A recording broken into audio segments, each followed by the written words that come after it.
The Frontier in American History. By Frederick Jackson Turner. Preface.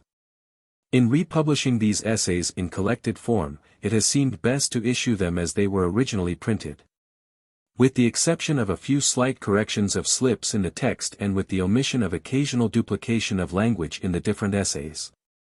A considerable part of whatever value they may possess arises from the fact that they are commentaries in different periods on the central theme of the influence of the frontier in American history. Consequently, they may have some historical significance as contemporaneous attempts of a student of American history, at successive transitions in our development during the past quarter century to interpret the relations of the present to the past. Grateful acknowledgment is made to the various societies and periodicals which have given permission to reprint the essays. Various essays dealing with the connection of diplomatic history and the frontier and others stressing the significance of the section, or geographic province, in American history, are not included in the present collection. Neither the French nor the Spanish frontier is within the scope of the volume. The future alone can disclose how far these interpretations are correct for the age of colonization which came gradually to an end with the disappearance of the frontier and free land. It alone can reveal how much of the courageous, creative American spirit, and how large a part of the historic American ideals are to be carried over into that new age which is replacing the era of free lands and of measurable isolation by consolidated and complex industrial development and by increasing resemblances and connections between the New World and the Old.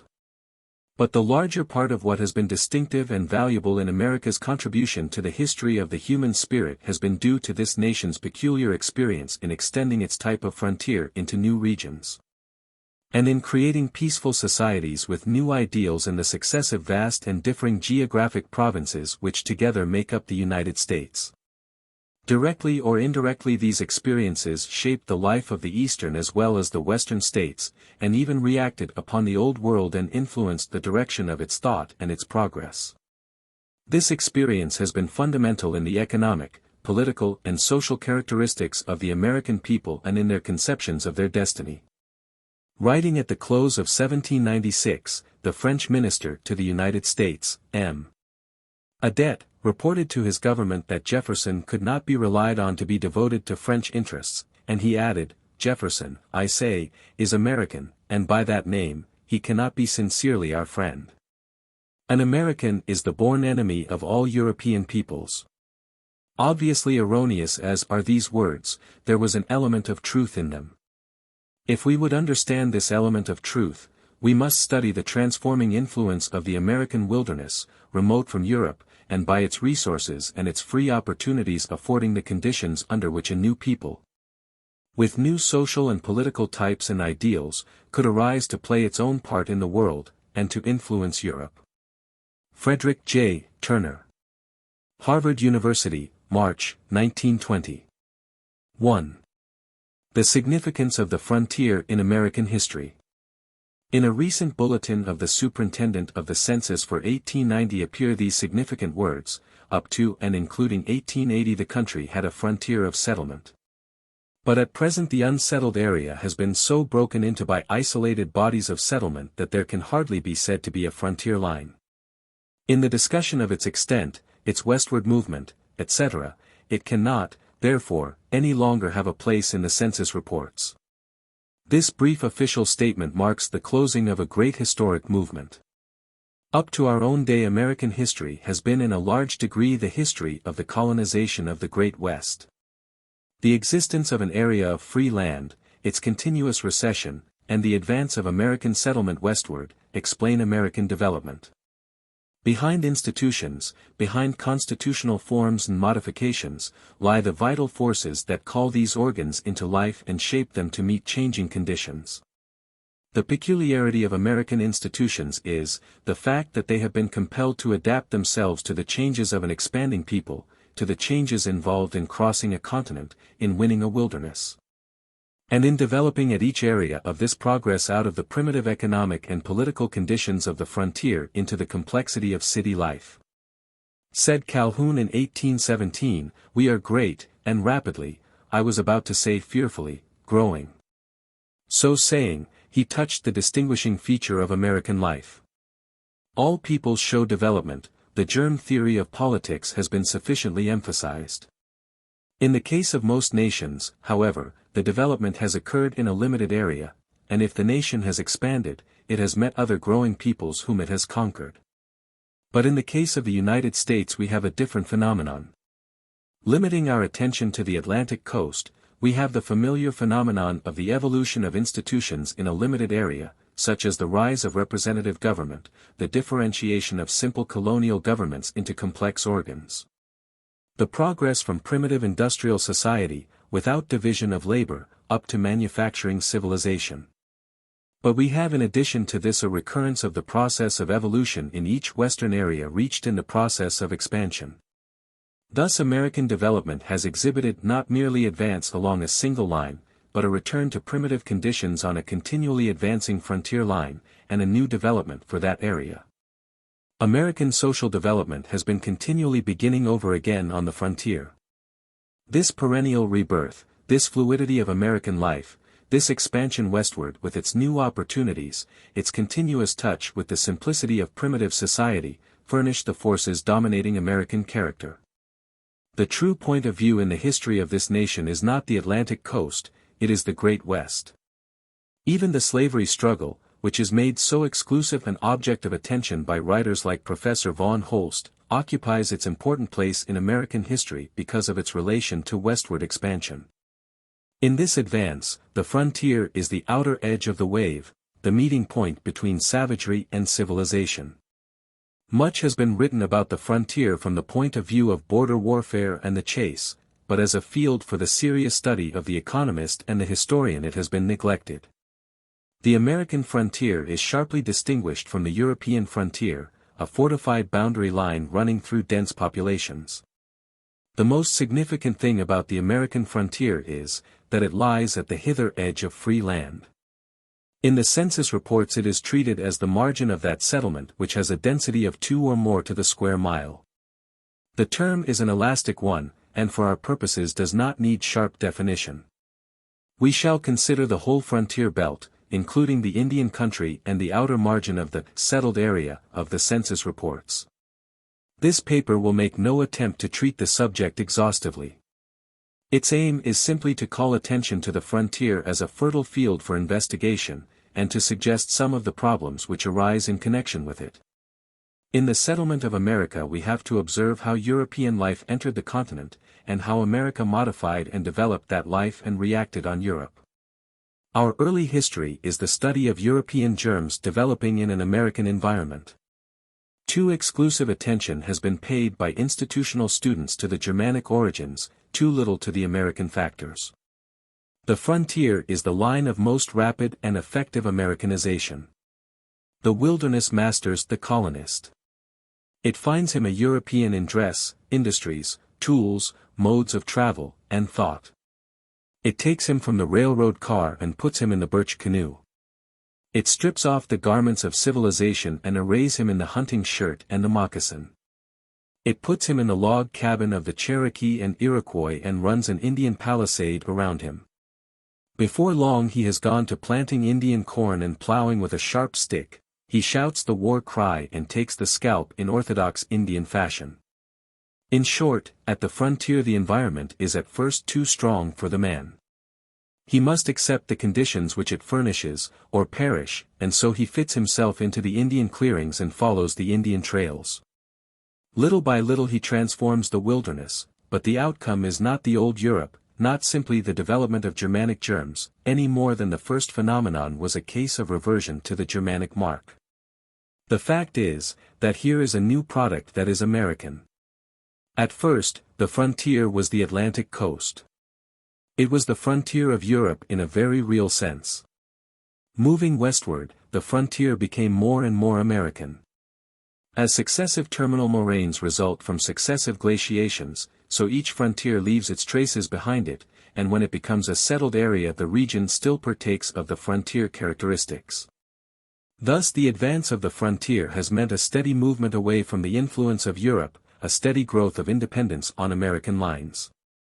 And to study this advance, the men who grew up under these conditions, and the political, economic, and social results of it, is to study the really American part of our history. In the course of the 17th century the frontier was advanced up the Atlantic River courses, just beyond the fall line, and the tidewater region became the settled area. In the first half of the 18th century another advance occurred. Traders followed the Delaware and Shawnees Indians to the Ohio as early as the end of the first quarter of the century. Governor Spotswood, of Virginia, made an expedition in 1714 across the Blue Ridge. The end of the first quarter of the century saw the advance of the Scotch-Irish and the Palatine Germans up the Shenandoah Valley into the western part of Virginia, and along the Piedmont region of the Carolinas.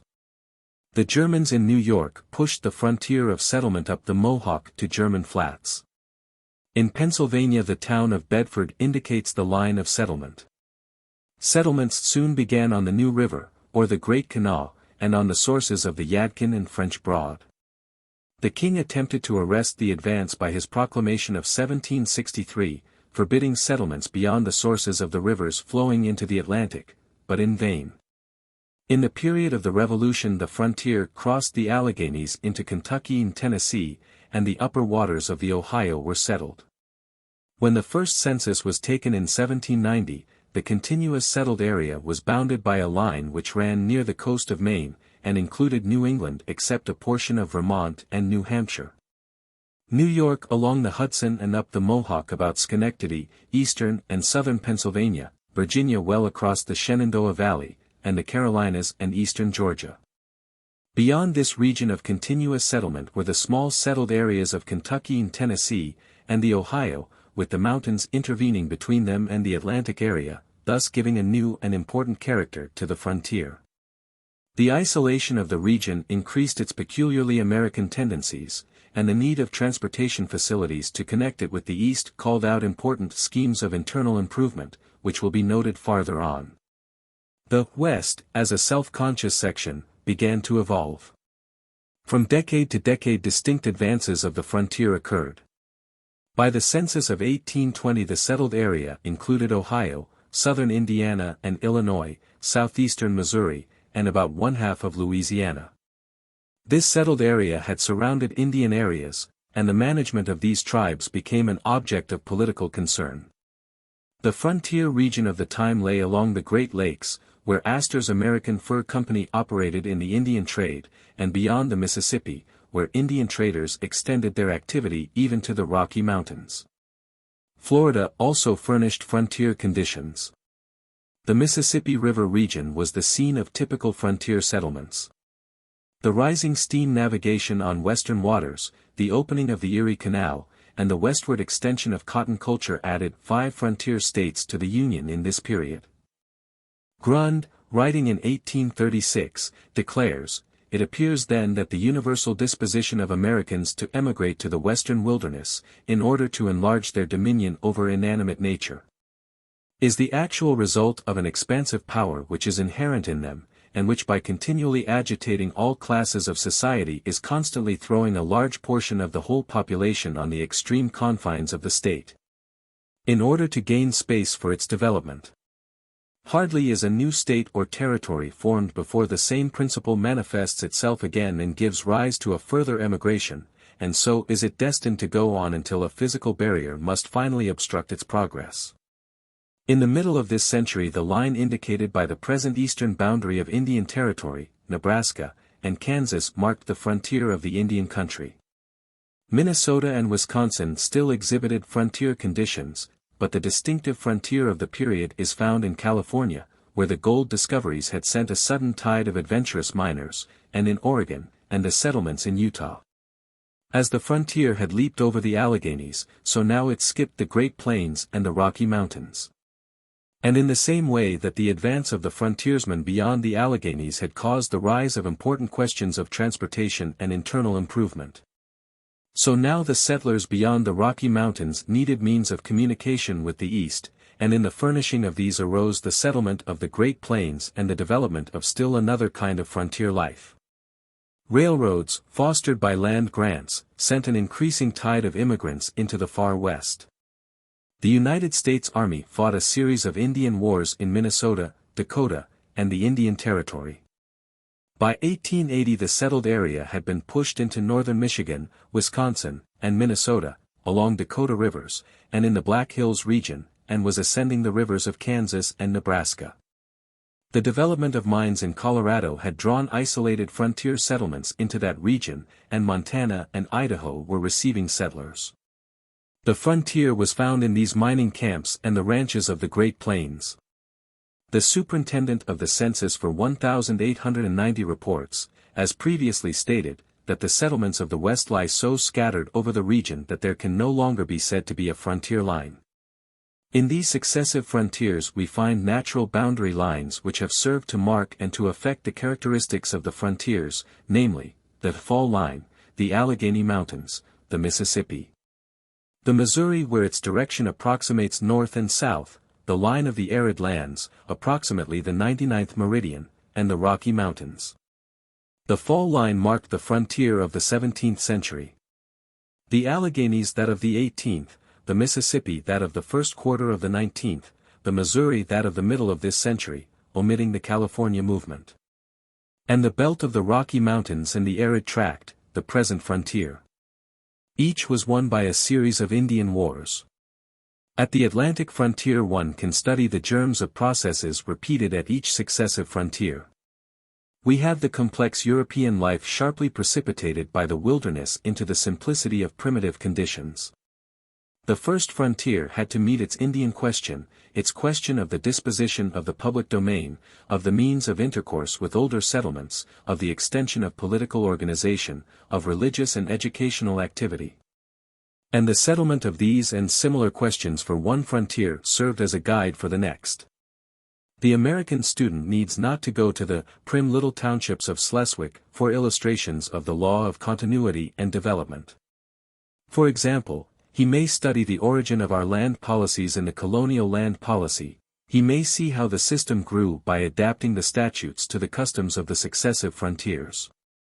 He may see how the mining experience in the lead regions of Wisconsin, Illinois, and Iowa was applied to the mining laws of the Sierras, and how our Indian policy has been a series of experimentations on successive frontiers. Each tier of new states has found in the older ones material for its constitutions. Each frontier has made similar contributions to American character, as will be discussed farther on. But with all these similarities there are essential differences due to the place element and the time element. It is evident that the farming frontier of the Mississippi Valley presents different conditions from the mining frontier of the Rocky Mountains. The frontier reached by the Pacific Railroad, surveyed into rectangles, guarded by the United States Army, and recruited by the daily immigrant ship, moves forward at a swifter pace and in a different way than the frontier reached by the birch canoe or the pack horse. The geologist traces patiently the shores of ancient seas, maps their areas, and compares the older and the newer. It would be a work worth the historian's labors to mark these various frontiers and in detail compare one with another. Not only would there result a more adequate conception of American development and characteristics, but invaluable additions would be made to the history of society. Loria, the Italian economist, has urged the study of colonial life as an aid in understanding the stages of European development, affirming that colonial settlement is for economic science what the mountain is for geology. Bringing to light primitive stratifications. America, he says, has the key to the historical enigma which Europe has sought for centuries in vain, and the land which has no history reveals luminously the course of universal history. There is much truth in this. The United States lies like a huge page in the history of society. Line by line as we read this continental page from west to east we find the record of social evolution. It begins with the Indian and the hunter. It goes on to tell of the disintegration of savagery by the entrance of the trader, the pathfinder of civilization. We read the annals of the pastoral stage in ranch life. The exploitation of the soil by the raising of unrotated crops of corn and wheat in sparsely settled farming communities, the intensive culture of the denser farm settlement, and finally the manufacturing organization with city and factory system. This page is familiar to the student of census statistics, but how little of it has been used by our historians. Particularly in eastern states this page is a palimpsest. What is now a manufacturing state was in an earlier decade an area of intensive farming. Earlier yet it had been a wheat area, and still earlier the range had attracted the cattle herder. Thus Wisconsin, now developing manufacture, is a state with varied agricultural interests. But earlier it was given over to almost exclusive grain raising, like North Dakota at the present time. Each of these areas has had an influence in our economic and political history. The evolution of each into a higher stage has worked political transformations. But what constitutional historian has made any adequate attempt to interpret political facts by the light of these social areas and changes? The Atlantic frontier was compounded of fisherman, fur trader, miner, cattle raiser, and farmer. Excepting the fisherman, each type of industry was on the march toward the west, impelled by an irresistible attraction.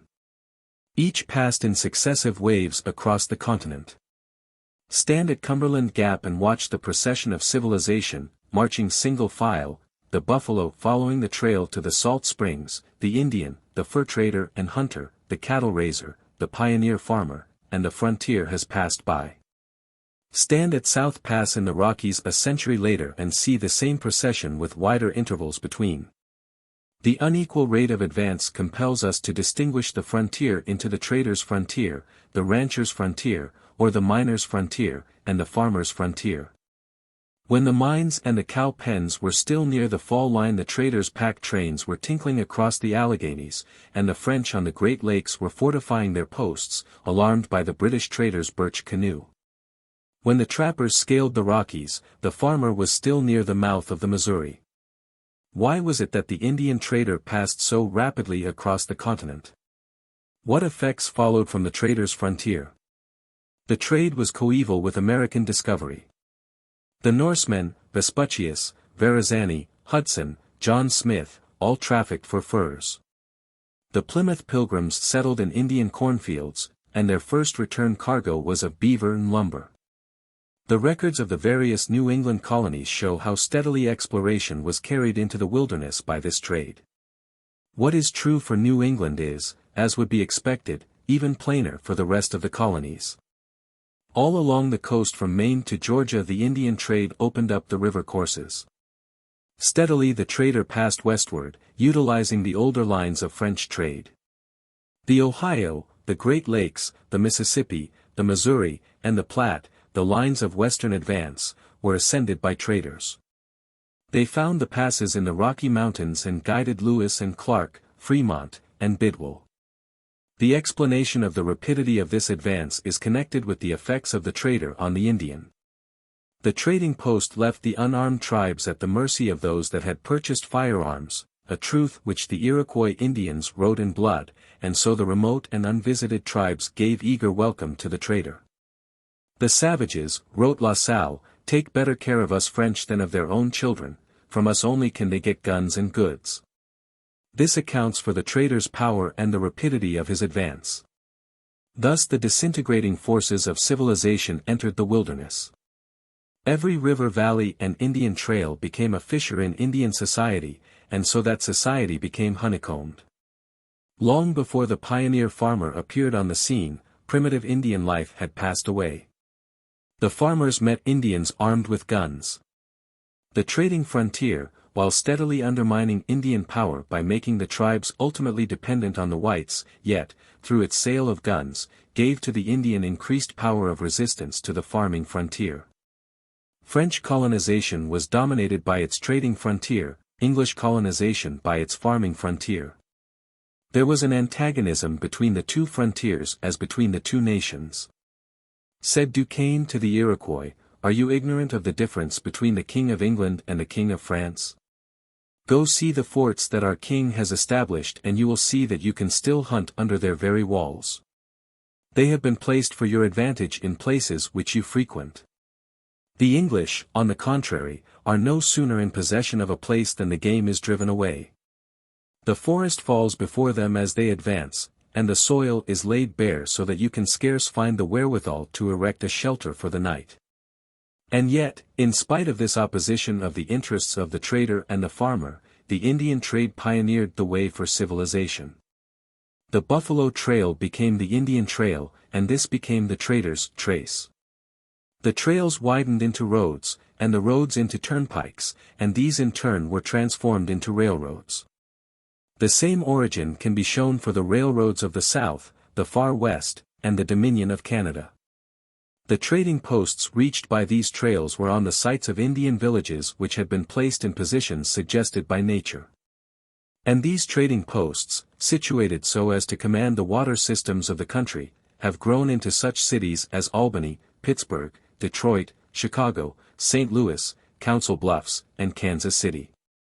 Thus civilization in America has followed the arteries made by geology, pouring an ever richer tide through them, until at last the slender paths of aboriginal intercourse have been broadened and interwoven into the complex mazes of modern commercial lines. The wilderness has been interpenetrated by lines of civilization growing ever more numerous. It is like the steady growth of a complex nervous system for the originally simple, inert continent. If one would understand why we are today one nation, rather than a collection of isolated states, he must study this economic and social consolidation of the country. In this progress from savage conditions lie topics for the evolutionist. The effect of the Indian frontier as a consolidating agent in our history is important.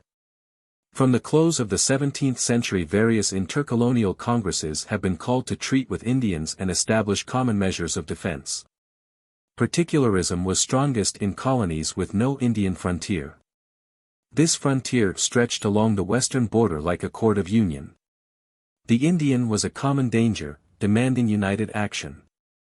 Most celebrated of these conferences was the Albany Congress of 1754, called to treat with the Six Nations, and to consider plans of union. Even a cursory reading of the plan proposed by the Congress reveals the importance of the frontier. The powers of the General Council and the officers were, chiefly, the determination of peace and war with the Indians, the regulation of Indian trade, the purchase of Indian lands, and the creation and government of new settlements as a security against the Indians. It is evident that the unifying tendencies of the Revolutionary period were facilitated by the previous cooperation in the regulation of the frontier.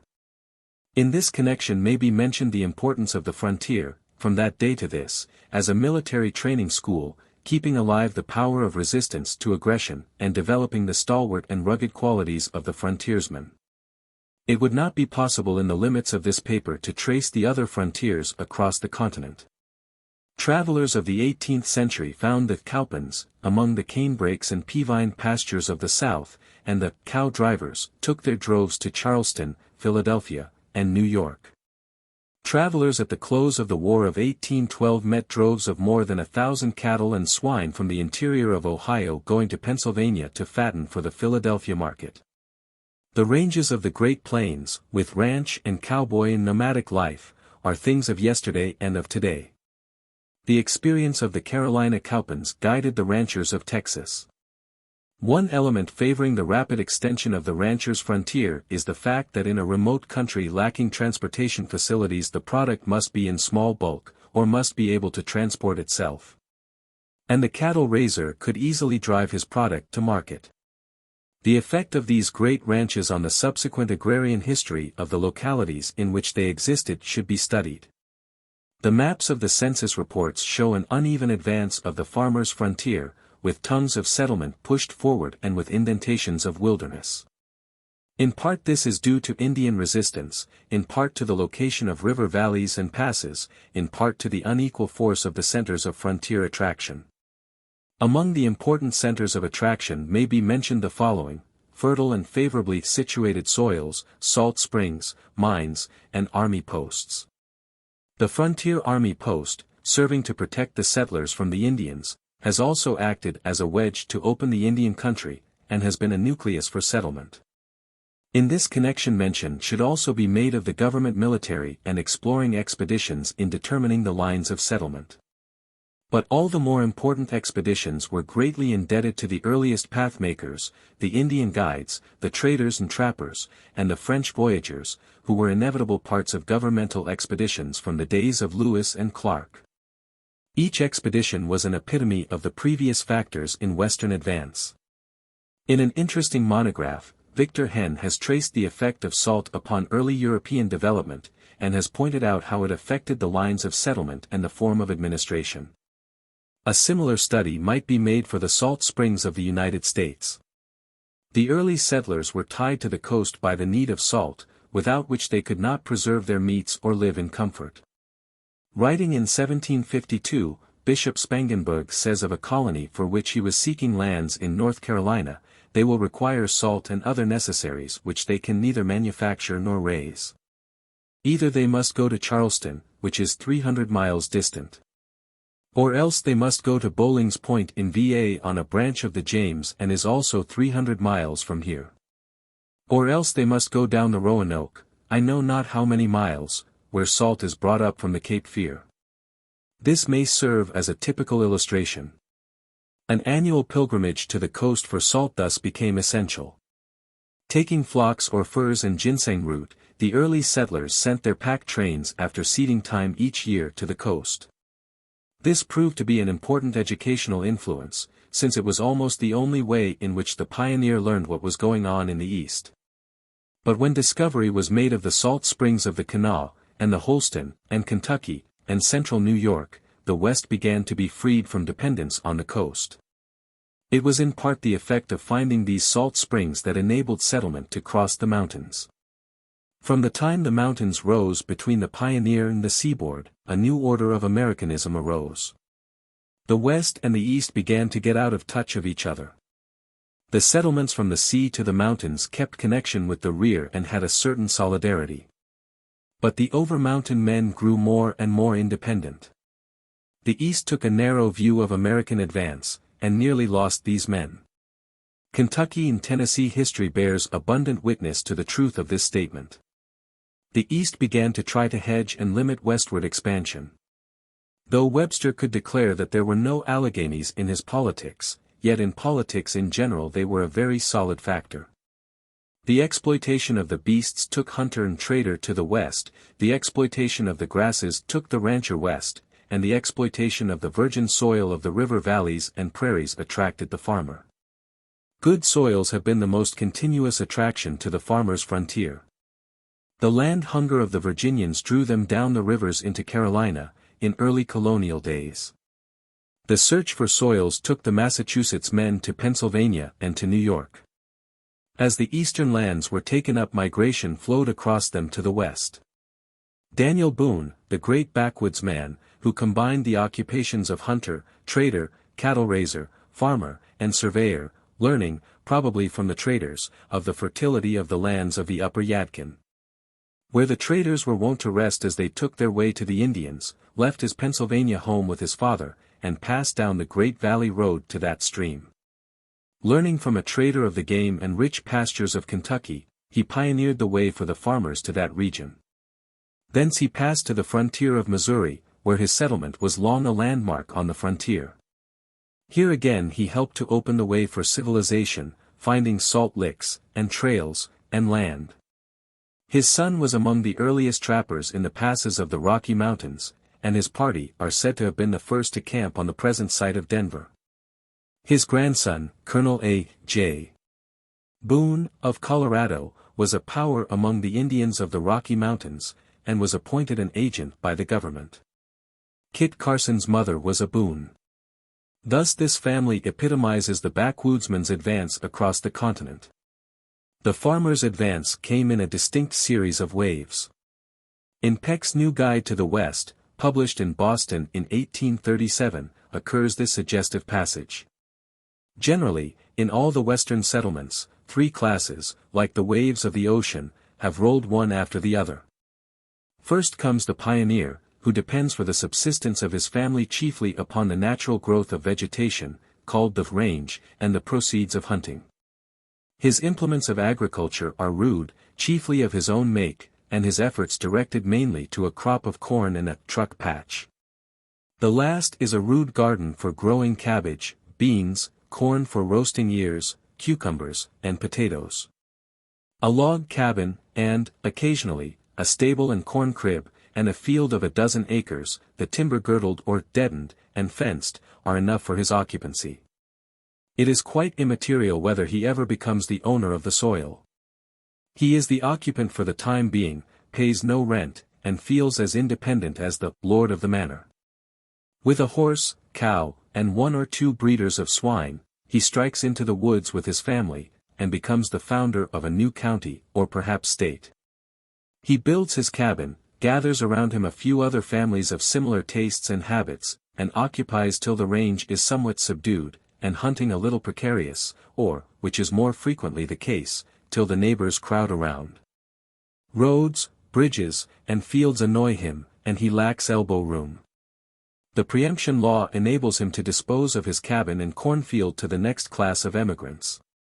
And, to employ his own figures, he breaks for the high timber, clears out for the new purchase, or migrates to Arkansas or Texas, to work the same process over.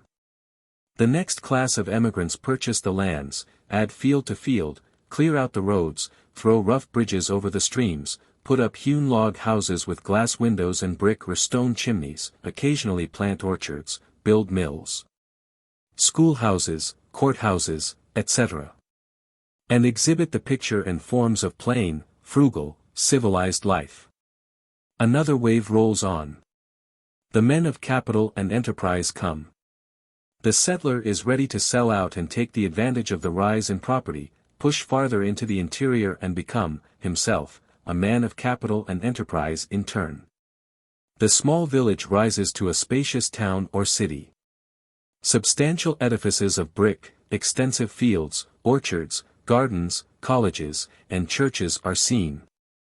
Broadcloths, silks, leghorns, crepes, and all the refinements, luxuries, elegancies, frivolities, and fashions are in vogue. Thus wave after wave is rolling westward, the real El Dorado is still farther on. A portion of the 2 first classes remain stationary amidst the general movement, improve their habits and condition, and rise in the scale of society. The writer has traveled much amongst the first class, the real pioneers. He has lived many years in connection with the second grade, and now the third wave is sweeping over large districts of Indiana, Illinois, and Missouri. Migration has become almost a habit in the West. Hundreds of men can be found, not over 50 years of age, who have settled for the 4th, 5th, or 6th time on a new spot. To sell out and remove only a few hundred miles makes up a portion of the variety of backwoods life and manners. Omitting those of the pioneer farmers who move from the love of adventure, the advance of the more steady farmer is easy to understand. Obviously the immigrant was attracted by the cheap lands of the frontier, and even the native farmer felt their influence strongly. Year by year the farmers who lived on soil whose returns were diminished by unrotated crops were offered the virgin soil of the frontier at nominal prices. Their growing families demanded more lands, and these were dear.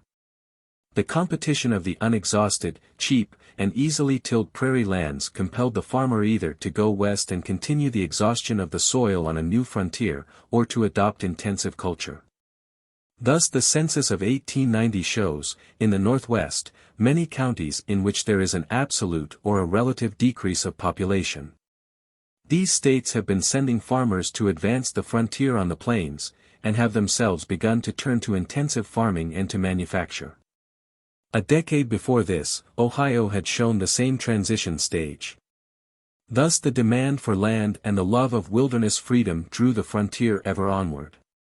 Having now roughly outlined the various kinds of frontiers, and their modes of advance, chiefly from the point of view of the frontier itself, we may next inquire what were the influences on the East and on the Old World. A rapid enumeration of some of the more noteworthy effects is all that I have time for. First, we note that the frontier promoted the formation of a composite nationality for the American people. The coast was preponderantly English, but the later tides of continental immigration flowed across to the free lands. This was the case from the early colonial days. The Scotch-Irish and the Palatine Germans, or Pennsylvania Dutch, furnished the dominant element in the stock of the colonial frontier. With these peoples were also the freed indented servants or redemptioners, who at the expiration of their time of service passed to the frontier. Governor Spotswood of Virginia writes in 1717, the inhabitants of our frontiers are composed generally of such as have been transported hither as servants, and, being out of their time, settle themselves where land is to be taken up and that will produce the necessaries of life with little labor. Very generally these redemptioners were of non-English stock. In the crucible of the frontier the immigrants were Americanized, liberated, and fused into a mixed race, English in neither nationality nor characteristics. The process has gone on from the early days to our own. Burke and other writers in the middle of the 18th century believed that Pennsylvania was threatened with the danger of being wholly foreign in language, manners, and perhaps even inclinations. The German and Scotch-Irish elements in the frontier of the South were only less great. In the middle of the present century the German element in Wisconsin was already so considerable that leading publicists looked to the creation of a German state out of the Commonwealth by concentrating their colonization. Such examples teach us to beware of misinterpreting the fact that there is a common English speech in America into a belief that the stock is also English. In another way the advance of the frontier decreased our dependence on England. The coast, particularly of the South, lacked diversified industries, and was dependent on England for the bulk of its supplies. In the South there was even a dependence on the northern colonies for articles of food. Governor Glenn, of South Carolina, writes in the middle of the 18th century, "Our trade with New York and Philadelphia was of this sort, draining us of all the little money in bills we could gather from other places for their bread, flour, beer, hams, bacon, and other things of their produce, all which, except beer, our new townships begin to supply us with, which are settled with very industrious and thriving Germans." This no doubt diminishes the number of shipping and the appearance of our trade, but it is far from being a detriment to us. Before long the frontier created a demand for merchants. As it retreated from the coast it became less and less possible for England to bring her supplies directly to the consumer's wharfs, and carry away staple crops, and staple crops began to give way to diversified agriculture for a time. The effect of this phase of the frontier action upon the northern section is perceived when we realize how the advance of the frontier aroused seaboard cities like Boston, New York, and Baltimore to engage in rivalry for what Washington called the extensive and valuable trade of a rising empire. The legislation which most developed the powers of the national government, and played the largest part in its activity, was conditioned on the frontier. Writers have discussed the subjects of tariff, land, and internal improvement, as subsidiary to the slavery question. But when American history comes to be rightly viewed it will be seen that the slavery question is an incident. In the period from the end of the first half of the present century to the close of the Civil War slavery rose to primary, but far from exclusive, importance. But this does not justify Dr. Vaughan Holst, to take an example, in treating our constitutional history in its formative period down to 1828 in a single volume, giving 6 volumes chiefly to the history of slavery from 1828 to 1861. Under the title, Constitutional History of the United States. The growth of nationalism and the evolution of American political institutions were dependent on the advance of the frontier.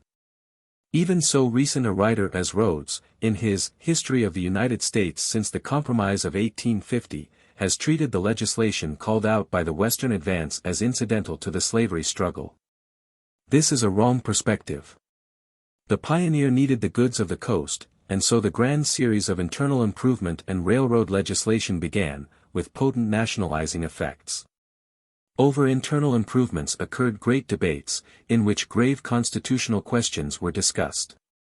Sectional groupings appear in the votes, profoundly significant for the historian. Loose construction increased as the nation marched westward. But the West was not content with bringing the farm to the factory. Under the lead of Clay, Harry of the West, protective tariffs were passed, with the cry of bringing the factory to the farm. The disposition of the public lands was a third important subject of national legislation influenced by the frontier. The public domain has been a force of profound importance in the nationalization and development of the government. The effects of the struggle of the landed and the landless states, and of the Ordinance of 1787, need no discussion. Administratively the frontier called out some of the highest and most vitalizing activities of the general government. The purchase of Louisiana was perhaps the constitutional turning point in the history of the Republic, inasmuch as it afforded both a new area for national legislation and the occasion of the downfall of the policy of strict construction. But the purchase of Louisiana was called out by frontier needs and demands. As frontier states accrued to the Union, the national power grew. In a speech on the dedication of the Calhoun Monument, Mr. Lamar explained, in 1789 the states were the creators of the federal government. In 1861 the federal government was the creator of a large majority of the states. When we consider the public domain from the point of view of the sale and disposal of the public lands, we are again brought face to face with the frontier. The policy of the United States in dealing with its lands is in sharp contrast with the European system of scientific administration. Efforts to make this domain a source of revenue, and to withhold it from emigrants in order that settlement might be compact, were in vain. The jealousy and the fears of the East were powerless in the face of the demands of the frontiersmen. John Quincy Adams was obliged to confess, "My own system of administration, which was to make the national domain the inexhaustible fund for progressive and unceasing internal improvement, has failed." The reason is obvious. A system of administration was not what the West demanded, it wanted land. Adams states the situation as follows: the slaveholders of the South have bought the cooperation of the Western country by the bribe of the Western lands. Abandoning to the new Western states their own proportion of the public property and aiding them in the design of grasping all the lands into their own hands. Thomas H. Benton was the author of this system, which he brought forward as a substitute for the American system of Mr. Clay, and to supplant him as the leading statesman of the West. Mr. Clay, by his tariff compromise with Mr. Calhoun, abandoned his own American system. At the same time he brought forward a plan for distributing among all the states of the Union the proceeds of the sales of the public lands. His bill for that purpose passed both houses of Congress, but was vetoed by President Jackson, who, in his annual message of December, 1832, formally recommended that all public lands should be gratuitously given away to individual adventurers and to the states in which the lands are situated. "No subject," said Henry Clay, "which has presented itself to the present, or perhaps any preceding, Congress, is of greater magnitude than that of the public lands." When we consider the far-reaching effects of the government's land policy upon political, economic, and social aspects of American life, we are disposed to agree with him. But this legislation was framed under frontier influences, and under the lead of Western statesmen like Benton and Jackson. Said Senator Scott of Indiana in 1841, "I consider the preemption law merely declaratory of the custom or common law of the settlers. It is safe to say that the legislation with regard to land, tariff, and internal improvements, the American system of the nationalizing Whig Party, was conditioned on frontier ideas and needs. But it was not merely in legislative action that the frontier worked against the sectionalism of the coast. The economic and social characteristics of the frontier worked against sectionalism. The men of the frontier had closer resemblances to the Middle region than to either of the other sections. Pennsylvania had been the seed plot of frontier emigration, and, although she passed on her settlers along the Great Valley into the west of Virginia and the Carolinas, yet the industrial society of these southern frontiersmen was always more like that of the Middle region than like that of the tidewater portion of the South, which later came to spread its industrial type throughout the South. The Middle region, entered by New York Harbor, was an open door to all Europe. The tidewater part of the South represented typical Englishmen, modified by a warm climate and servile labor, and living in baronial fashion on great plantations. New England stood for a special English movement, Puritanism. The Middle region was less English than the other sections. It had a wide mixture of nationalities, a varied society, the mixed town and county system of local government, a varied economic life, many religious sects. In short, it was a region mediating between New England and the South, and the East and the West. It represented that composite nationality which the contemporary United States exhibits, that juxtaposition of non-English groups, occupying a valley or a little settlement, and presenting reflections of the map of Europe in their variety. It was democratic and non-sectional, if not national, easy, tolerant, and contented, rooted strongly in material prosperity. It was typical of the modern United States. It was least sectional, not only because it lay between North and South, but also because with no barriers to shut out its frontiers from its settled region, and with a system of connecting waterways. The middle region mediated between East and West as well as between North and South. Thus it became the typically American region. Even the New Englander, who was shut out from the frontier by the middle region, tarrying in New York or Pennsylvania on his westward march, lost the acuteness of his sectionalism on the way. The spread of cotton culture into the interior of the South finally broke down the contrast between the Tidewater region and the rest of the state, and based Southern interests on slavery. Before this process revealed its results, the western portion of the South, which was akin to Pennsylvania in stock, society, and industry, showed tendencies to fall away from the faith of the fathers into internal improvement legislation and nationalism. In the Virginia Convention of 1829-30, called to revise the Constitution, Mr. Lee, of Chesterfield, one of the Tidewater counties, declared, "One of the main causes of discontent which led to this convention, that which had the strongest influence in overcoming our veneration for the work of our fathers, which taught us to contemn the sentiments of Henry, Mason and Pendleton, which weaned us from our reverence for the constituted authorities of the state, was an overweening passion for internal improvement. I say this with perfect knowledge, for it has been avowed to me by gentlemen from the West over and over again. And let me tell the gentleman from Albemarle, Mr. Gordon, that it has been another principal object of those who set this ball of revolution in motion, to overturn the doctrine of state rights, of which Virginia has been the very pillar, and to remove the barrier she has interposed to the interference of the federal government in that same work of internal improvement, by so reorganizing the legislature that Virginia, too, may be hitched to the federal car." It was this nationalizing tendency of the West that transformed the democracy of Jefferson into the national republicanism of Monroe and the democracy of Andrew Jackson. The West of the War of 1812, the West of Clay, and Benton and Harrison, and Andrew Jackson, shut off by the Middle States and the mountains from the coast sections, had a solidarity of its own with national tendencies. On the tide of the Father of Waters, North and South met and mingled into a nation. Interstate migration went steadily on, a process of cross-fertilization of ideas and institutions. The fierce struggle of the sections over slavery on the western frontier does not diminish the truth of this statement, it proves the truth of it.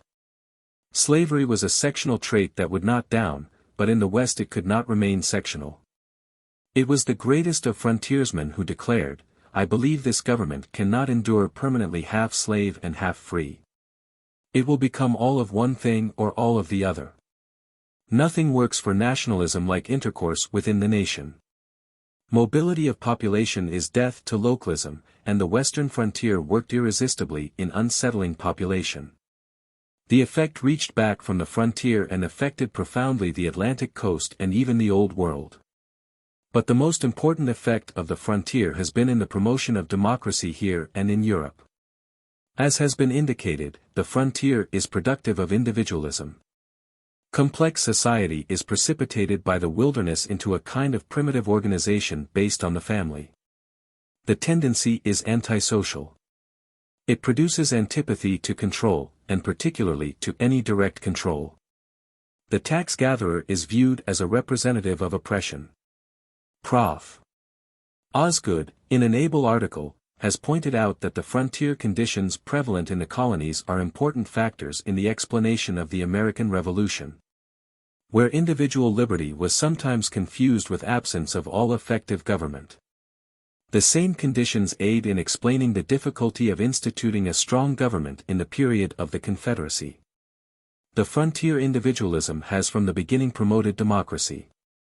The frontier states that came into the Union in the first quarter of a century of its existence came in with democratic suffrage provisions, and had reactive effects of the highest importance upon the older states whose peoples were being attracted there. An extension of the franchise became essential. It was Western New York that forced an extension of suffrage in the Constitutional Convention of that state in 1821. And it was Western Virginia that compelled the Tidewater region to put a more liberal suffrage provision in the Constitution framed in 1830. And to give to the frontier region a more nearly proportionate representation with the Tidewater aristocracy. The rise of democracy as an effective force in the nation came in with Western preponderance under Jackson and William Henry Harrison, and it meant the triumph of the frontier, with all of its good and with all of its evil elements. An interesting illustration of the tone of frontier democracy in 1830 comes from the same debates in the Virginia Convention already referred to. A representative from Western Virginia declared, "But, sir, it is not the increase of population in the West which this gentleman ought to fear. It is the energy which the mountain breeze and Western habits impart to those emigrants. They are regenerated, politically I mean, sir. They soon become working politicians, and the difference, sir, between a talking and a working politician is immense. The Old Dominion has long been celebrated for producing great orators. The ablest metaphysicians in policy, men that can split hairs in all abstruse questions of political economy. But at home, or when they return from Congress, they have Negroes to fan them asleep. But a Pennsylvania, a New York, an Ohio, or a Western Virginia statesman, though far inferior in logic, metaphysics, and rhetoric to an old Virginia statesman, has this advantage. That when he returns home he takes off his coat and takes hold of the plow. This gives him bone and muscle, sir, and preserves his republican principles pure and uncontaminated. So long as free land exists, the opportunity for a competency exists, and economic power secures political power. But the democracy born of free land, strong in selfishness and individualism, intolerant of administrative experience and education, and pressing individual liberty beyond its proper bounds, has its dangers as well as its benefits. Individualism in America has allowed a laxity in regard to governmental affairs which has rendered possible the spoils system and all the manifest evils that follow from the lack of a highly developed civic spirit.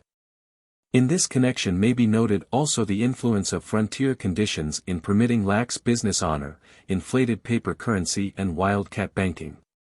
The colonial and revolutionary frontier was the region whence emanated many of the worst forms of an evil currency.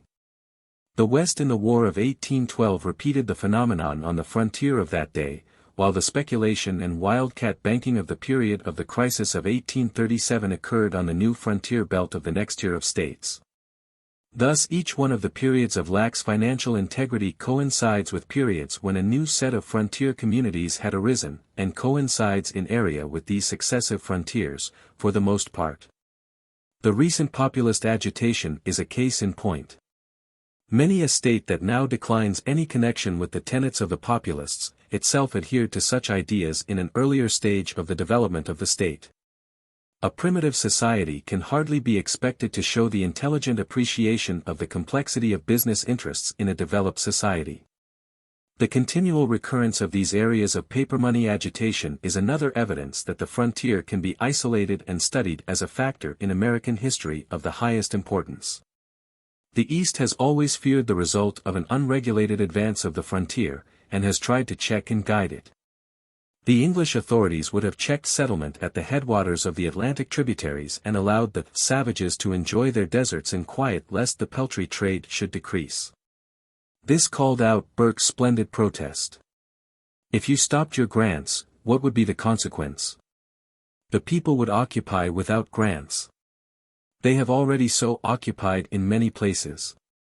You cannot station garrisons in every part of these deserts. If you drive the people from one place, they will carry on their annual tillage and remove with their flocks and herds to another. Many of the people in the back settlements are already little attached to particular situations. Already they have topped the Appalachian Mountains.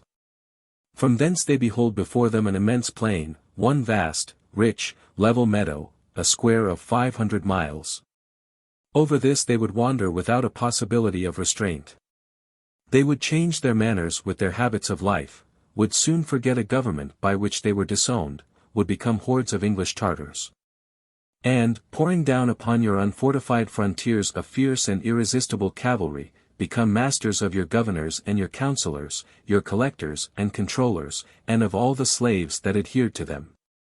Such would, and in no long time must, be the effect of attempting to forbid as a crime and to suppress as an evil the command and blessing of Providence, increase and multiply. Such would be the happy result of an endeavor to keep as a lair of wild beasts that earth which God, by an express charter, has given to the children of men. But the English government was not alone in its desire to limit the advance of the frontier and guide its destinies. Tidewater Virginia and South Carolina gerrymandered those colonies to ensure the dominance of the coast in their legislatures. Washington desired to settle a state at a time in the Northwest. Jefferson would reserve from settlement the territory of his Louisiana Purchase north of the 32nd parallel, in order to offer it to the Indians in exchange for their settlements east of the Mississippi. When we shall be full on this side, he writes, we may lay off a range of states on the western bank from the head to the mouth, and so range after range, advancing compactly as we multiply. Madison went so far as to argue to the French minister that the United States had no interest in seeing population extend itself on the right bank of the Mississippi, but should rather fear it. When the Oregon question was under debate, in 1824, Smith, of Virginia, would draw an unchangeable line for the limits of the United States at the outer limit of 2 tiers of states beyond the Mississippi. Complaining that the seaboard states were being drained of the flower of their population by the bringing of too much land into market. Even Thomas Benton, the man of widest views of the destiny of the West, at this stage of his career declared that along the ridge of the Rocky Mountains, the western limits of the Republic should be drawn. And the statue of the fabled god Terminus should be raised upon its highest peak, never to be thrown down. But the attempts to limit the boundaries, to restrict land sales and settlement, and to deprive the West of its share of political power were all in vain. Steadily the frontier of settlement advanced and carried with it individualism, democracy, and nationalism, and powerfully affected the East and the Old World. The most effective efforts of the East to regulate the frontier came through its educational and religious activity, exerted by interstate migration and by organized societies. Speaking in 1835, Dr. Lyman Beecher declared, "It is equally plain that the religious and political destiny of our nation is to be decided in the West." And he pointed out that the population of the West is assembled from all the states of the Union and from all the nations of Europe, and is rushing in like the waters of the flood, demanding for its moral preservation the immediate and universal action of those institutions which discipline the mind and arm the conscience and the heart. And so various are the opinions and habits, and so recent and imperfect is the acquaintance, and so sparse are the settlements of the West, that no homogeneous public sentiment can be formed to legislate immediately into being the requisite institutions. And yet they are all needed immediately in their utmost perfection and power. A nation is being born in a day. But what will become of the West if her prosperity rushes up to such a majesty of power, while those great institutions linger which are necessary to form the mind and the conscience and the heart of that vast world? It must not be permitted. Let no man at the East quiet himself and dream of liberty, whatever may become of the West. Her destiny is our destiny. With the appeal to the conscience of New England, he adds appeals to her fears lest other religious sects anticipate her own. The New England preacher and schoolteacher left their mark on the West. The dread of Western emancipation from New England's political and economic control was paralleled by her fears lest the West cut loose from her religion. Commenting in 1850 on reports that settlement was rapidly extending northward in Wisconsin, the editor of the Home Missionary writes, "We scarcely know whether to rejoice or mourn over this extension of our settlements. While we sympathize in whatever tends to increase the physical resources and prosperity of our country, we cannot forget that with all these dispersions into remote and still remoter corners of the land the supply of the means of grace is becoming relatively less and less."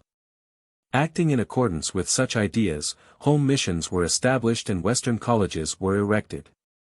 As seaboard cities like Philadelphia, New York, and Baltimore strove for the mastery of Western trade, so the various denominations strove for the possession of the West. Thus an intellectual stream from New England sources fertilized the West. Other sections sent their missionaries, but the real struggle was between sects. The contest for power and the expansive tendency furnished to the various sects by the existence of a moving frontier must have had important results on the character of religious organization in the United States. The multiplication of rival churches in the little frontier towns had deep and lasting social effects. The religious aspects of the frontier make a chapter in our history which needs study. From the conditions of frontier life came intellectual traits of profound importance. The works of travelers along each frontier from colonial days onward describe certain common traits, and these traits have, while softening down, still persisted as survivals in the place of their origin. Even when a higher social organization succeeded. The result is that to the frontier the American intellect owes its striking characteristics. That coarseness and strength combined with acuteness and inquisitiveness, that practical, inventive turn of mind, quick to find expedients. That masterful grasp of material things, lacking in the artistic but powerful to effect great ends, that restless, nervous energy. That dominant individualism, working for good and for evil, and with all that buoyancy and exuberance which comes with freedom, these are traits of the frontier, or traits called out elsewhere because of the existence of the frontier. Since the days when the fleet of Columbus sailed into the waters of the New World, America has been another name for opportunity. And the people of the United States have taken their tone from the incessant expansion which has not only been open but has even been forced upon them. He would be a rash prophet who should assert that the expansive character of American life has now entirely ceased. Movement has been its dominant fact, and, unless this training has no effect upon a people, the American energy will continually demand a wider field for its exercise. But never again will such gifts of free land offer themselves. For a moment, at the frontier, the bonds of custom are broken and unrestraint is triumphant. There is not tabula rasa.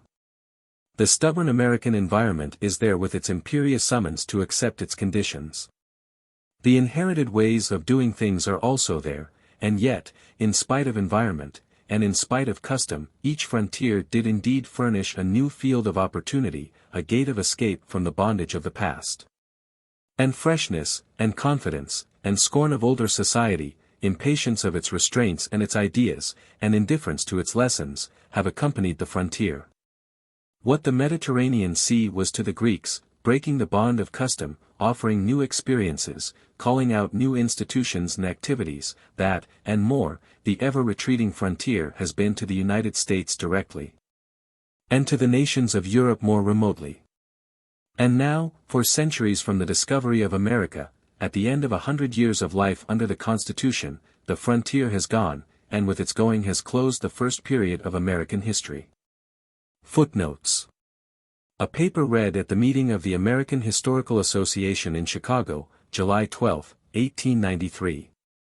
It first appeared in the Proceedings of the State Historical Society of Wisconsin, December 14, 1893, with the following note: the foundation of this paper is my article entitled Problems in American History, which appeared in the Aegis. A publication of the students of the University of Wisconsin, November 4, 1892. It is gratifying to find that Professor Woodrow Wilson, whose volume on Division and Reunion, in the Epochs of American History series, has an appreciative estimate of the importance of the West as a factor in American history, accepts some of the views set forth in the papers above mentioned, and enhances their value by his lucid and suggestive treatment of them in his article in the Forum, December, 1893, reviewing Goldwin Smith's History of the United States. The present text is that of the Report of the American Historical Association for 1893, 199-227. It was printed with additions in the fifth-year book of the National Herbarts Society, and in various other publications. Abridgment of Debates of Congress, v. page 706. Bancroft, 1860 edition, 3, pages 344, 345, citing Logan Mizas, Mitchell, Contest in America, etc., 1752, page 237. Kercheval, History of the Valley, Bernheim, German Settlements in the Carolinas. Windsor, Narrative and Critical History of America, v. page 304, Colonial Records of North Carolina, 4, p. xx, Weston, Documents Connected with the History of South Carolina, page 82, Ellis and Evans, History of Lancaster County, Pa. Chs. 3, 26. Parkman, Pontiac, 2, Griffiths, Sir William Johnson, page 6, Sims's, Frontiersman of New York. Monette, Mississippi Valley, I, page 311. Wisconsin History Calls, 11, page 50, Hinsdale, Old Northwest, page 121. Burke, Oration on Conciliation, Works, 1872 edition, I, page 473. Roosevelt, Winning of the West, and Citations there given, Cutler's Life of Cutler. Scribner's Statistical Atlas, 38, pl 13, McMaster, Historical of People of U.S., I, pp. 4, 60, 61, Imlay and Filson, Western Territory of America, London, 1793, Rochefoucauld-Liancourt, Travels through the United States of North America, London, 1799, Michaud's Journal, in Proceedings American Philosophical Society, 26, No. 129, Foreman, Narrative of a Journey Down the Ohio and Mississippi in 1780-90, Cincinnati, 1888, Bartram, Travels through North Carolina, etc., London, 1792, Pope, Tour through the Southern and Western Territories, etc., Richmond, 1792. Weld, Travels through the States of North America, London, 1799, Bailey, Journal of a Tour in the Unsettled States of North America, 1796-97, London, 1856, Pennsylvania Magazine of History, July, 1886. Windsor, Narrative and Critical History of America, 7, pages 491, 492, citations. Scribner's Statistical Atlas, 39. Turner, Character and Influence of the Indian Trade in Wisconsin, Johns Hopkins University Studies, Series 9, pages 61 ff. Monette, History of the Mississippi Valley, 2, Flint, Travels and Residence in Mississippi, Flint, Geography and History of the Western States, Abridgment of Debates of Congress, 7, pages 397, 398, 404, Holmes, Account of the U.S.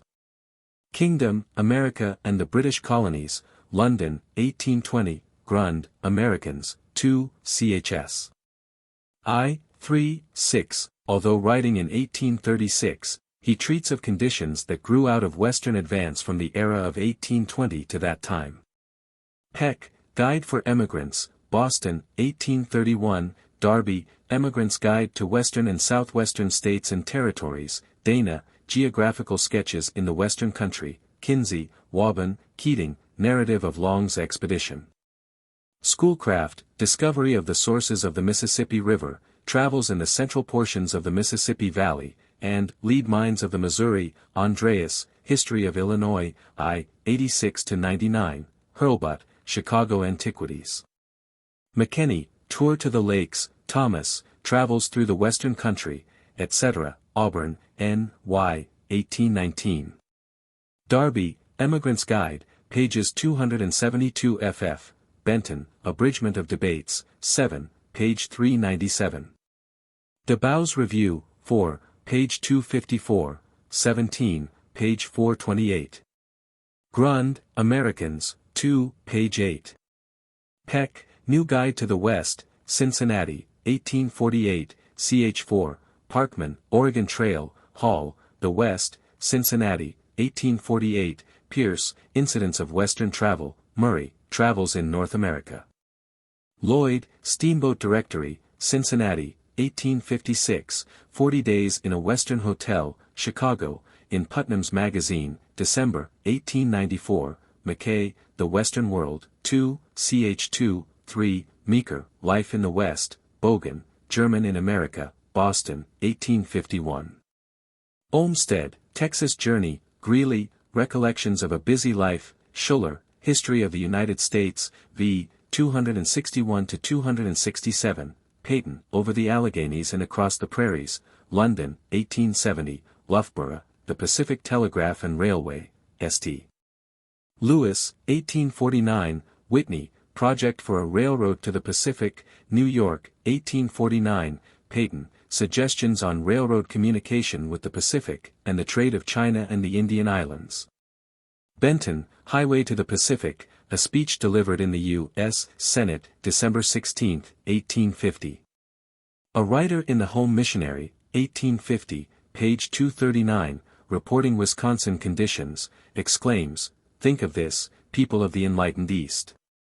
What an example, to come from the very frontier of civilization." But one of the missionaries writes, "In a few years Wisconsin will no longer be considered as the West, or as an outpost of civilization, any more than Western New York, or the Western Reserve." Bancroft, H.H. History of California, History of Oregon, and Popular Tribunals, Shin, Mining Camps. See the suggestive paper by Professor Jesse Macy, The Institutional Beginnings of a Western State. Shin, Mining Camps. Compare Thorpe, in Annals American Academy of Political and Social Science, September, 1891, Bryce, American Commonwealth, 1888, 2, page 689. Loria, Analisi della Proprietà Capitalista, 2, page 15.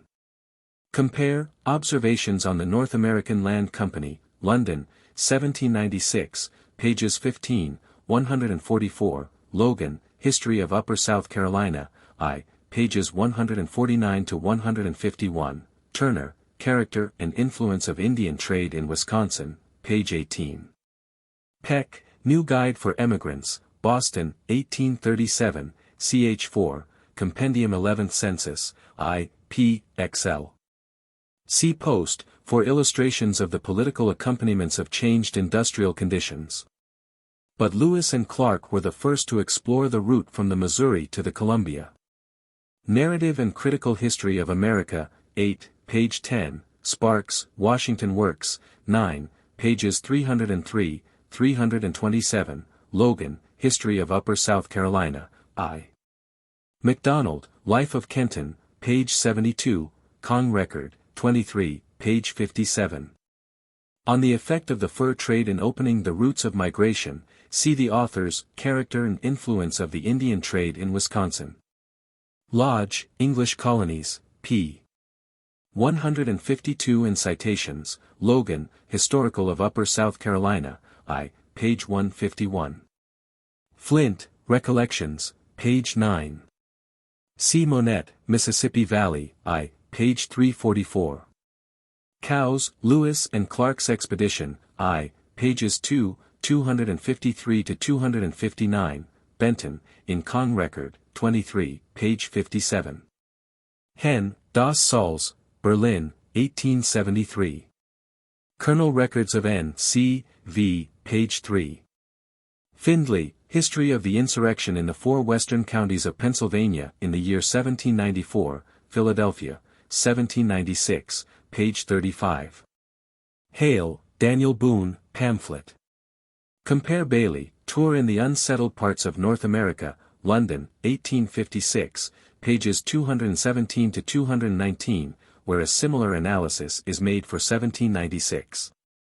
See also Collott, Journey in North America, Paris, 1826, page 109. Observations on the North American Land Company, London, 1796, pages 15, 144, Logan, History of Upper South Carolina. Spotswood Papers, in Collections of Virginia Historical Society, I, 2. Burke, European Settlements, 1765 edition, 2, p. 200. Everest, in Wisconsin Historical Collections, 12, pages 7 ff. Weston, Documents Connected with History of South Carolina, page 61. See, for example, The Speech of Clay, in the House of Representatives, January 30, 1824. See the admirable monograph by Professor H. B. Adams, Maryland's Influence on the Land Cessions, and also President Welling, in Papers American Historical Association, 3, page 411. Adams' Memoirs, 9, pages 247, 248.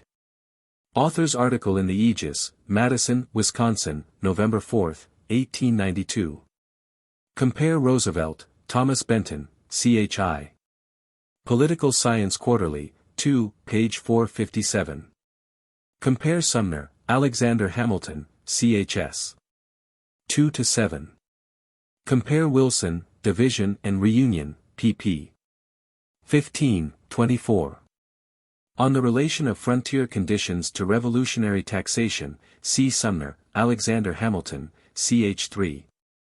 I have refrained from dwelling on the lawless characteristics of the frontier, because they are sufficiently well known. The gambler and desperado, the regulators of the Carolinas and the vigilantes of California, are types of that line of scum that the waves of advancing civilization bore before them. And of the growth of spontaneous organs of authority where legal authority was absent. Compare Barrows, United States of Yesterday and Tomorrow, Shin, Mining Camps, and Bancroft, Popular Tribunals.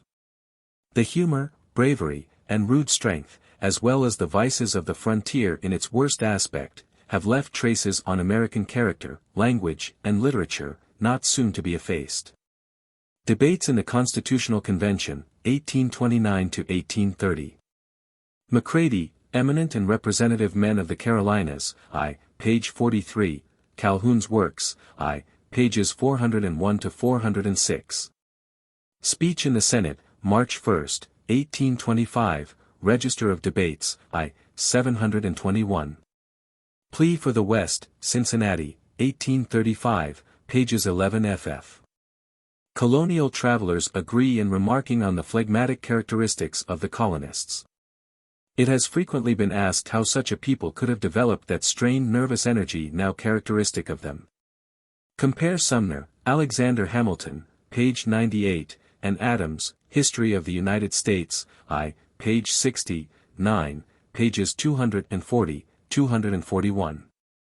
The transition appears to become marked at the close of the War of 1812, a period when interest centered upon the development of the West, and the West was noted for restless energy. Grund, Americans, 2, ch. 2. The first official frontier of the Massachusetts Bay. In the significance of the frontier in American history. I took for my text the following announcement of the Superintendent of the Census of 1890. Up to and including 1880 the country had a frontier of settlement, but at present the unsettled area has been so broken into by isolated bodies of settlement that there can hardly be said to be a frontier line. In the discussion of its extent, the westward movement, etc., it cannot therefore any longer have a place in the census reports. 2 centuries prior to this announcement, in 1690. A committee of the General Court of Massachusetts recommended the court to order what shall be the frontier and to maintain a committee to settle garrisons on the frontier with 40 soldiers to each frontier town as a main guard. In the 200 years between this official attempt to locate the Massachusetts frontier line, and the official announcement of the ending of the national frontier line, westward expansion was the most important single process in American history. The designation, frontier town, was not, however, a new one. As early as 1645 inhabitants of Concord, Sudbury, and Dedham, being inland towns and but thinly peopled, were forbidden to remove without authority. In 1669, certain towns had been the subject of legislation as frontier towns, and in the period of King Philip's War there were various enactments regarding frontier towns. In the session of 1675–6 it had been proposed to build a fence of stockades or stone 8 feet high from the Charles, where it is navigable, to the Concord at Billerica and thence to the Merrimack and down the river to the bay. By which means that whole tract will be environed, for the security and safety, vendor God, of the people, their houses, goods and cattle, from the rage and fury of the enemy. This project, however, of a kind of Roman wall did not appeal to the frontiersmen of the time. It was a part of the antiquated ideas of defense which had been illustrated by the impossible equipment of the heavily armored soldier of the early Puritan regime whose corselets and head-pieces, pikes, matchlocks, forquets and bandoliers went out of use about the period of King Philip's War. The 57 postures provided in the approved manual of arms for loading and firing the matchlock proved too great a handicap in the chase of the nimble savage. In this era the frontier fighter adapted himself to a more open order, and lighter equipment suggested by the Indian warrior's practice. The settler on the outskirts of Puritan civilization took up the task of bearing the brunt of attack and pushing forward the line of advance which year after year carried American settlements into the wilderness. In American thought and speech the term frontier has come to mean the edge of settlement, rather than, as in Europe, the political boundary. By 1690 it was already evident that the frontier of settlement and the frontier of military defense were coinciding. As population advanced into the wilderness and thus successively brought new exposed areas between the settlements on the one side and the Indians with their European backers on the other, the military frontier ceased to be thought of as the Atlantic coast, but rather as a moving line bounding the unwon wilderness. It could not be a fortified boundary along the charter limits, for those limits extended to the South Sea, and conflicted with the bounds of sister colonies. The thing to be defended was the outer edge of this expanding society, a changing frontier, one that needed designation and restatement with the changing location of the West. It will help to illustrate the significance of this new frontier when we see that Virginia at about the same time as Massachusetts underwent a similar change and attempted to establish frontier towns, or cohabitations, at the heads. That is the First Falls, the vicinity of Richmond, Petersburg, etc. of her rivers. The Virginia system of particular plantations, introduced along the James at the close of the London Company's activity had furnished a type for the New England town. In recompense, at this later day the New England town may have furnished a model for Virginia's efforts to create frontier settlements by legislation. An Act of March 12, 1694-5, by the General Court of Massachusetts enumerated the frontier towns, which the inhabitants were forbidden to desert on pain of loss of their lands, if landholders, or of imprisonment, if not landholders, unless permission to remove were first obtained. These 11 frontier towns included Wells, York, and Kittery on the eastern frontier, and Amesbury, Haverhill, Dunstable, Chelmsford, Groton, Lancaster, Marlborough, and Deerfield. In March, 1699-1700, the law was reenacted with the addition of Brookfield, Mendon, and Woodstock, together with 7 others, Salisbury, Andover, Billerica, Hatfield, Hadley, Westfield, and Northampton, which, though they be not frontiers as those towns first named, yet lie more open than many others to an attack of an enemy. In the spring of 1704, the General Court of Connecticut, following closely the Act of Massachusetts, named as her frontier towns, not to be deserted, Simsbury, Waterbury, Danbury, Colchester, Windham, Mansfield, and Plainfield. Thus about the close of the 17th and the beginning of the 18th century there was an officially designated frontier line for New England. The line passing through these enumerated towns represents 1. The outskirts of settlement along the eastern coast and up the Merrimack and its tributaries, a region threatened from the Indian country by way of the Winnipesaukee Lake. 2. The end of the ribbon of settlement up the Connecticut Valley, menaced by the Canadian Indians by way of the Lake Champlain and Winooski River route to the Connecticut. 3. Boundary towns which marked the edges of that inferior agricultural region, where the hard crystalline rocks furnished a later foundation for Shays' Rebellion, opposition to the adoption of the federal constitution, and the abandoned farm. And 4. The isolated intervale of Brookfield which lay intermediate between these frontiers. Besides this New England frontier there was a belt of settlement in New York, ascending the Hudson to where Albany and Schenectady served as outposts against the Five Nations, who menaced the Mohawk, and against the French and the Canadian Indians, who threatened the Hudson by way of Lake Champlain and Lake George. The sinister relations of leading citizens of Albany engaged in the fur trade with these Indians, even during time of war, tended to protect the Hudson River frontier at the expense of the frontier towns of New England. The common sequence of frontier types, fur trader, cattle-raising pioneer, small primitive farmer, and the farmer engaged in intensive varied agriculture to produce a surplus for export, had appeared, though confusedly, in New England. The traders and their posts had prepared the way for the frontier towns, and the cattle industry was most important to the early farmers. But the stages succeeded rapidly and intermingled. After King Philip's War, while Albany was still in the fur trading stage, the New England frontier towns were rather like mark colonies, military agricultural outposts against the Indian enemy. The story of the border warfare between Canada and the frontier towns furnishes ample material for studying frontier life and institutions, but I shall not attempt to deal with the narrative of the wars. The palisade meetinghouse square, the fortified isolated garrison houses, the massacres and captivities are familiar features of New England's history.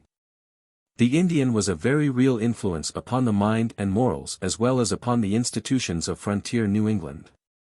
The occasional instances of Puritans returning from captivity to visit the frontier towns, Catholic in religion, painted and garbed as Indians and speaking the Indian tongue, and the half-breed children of captive Puritan mothers, tell a sensational part of the story.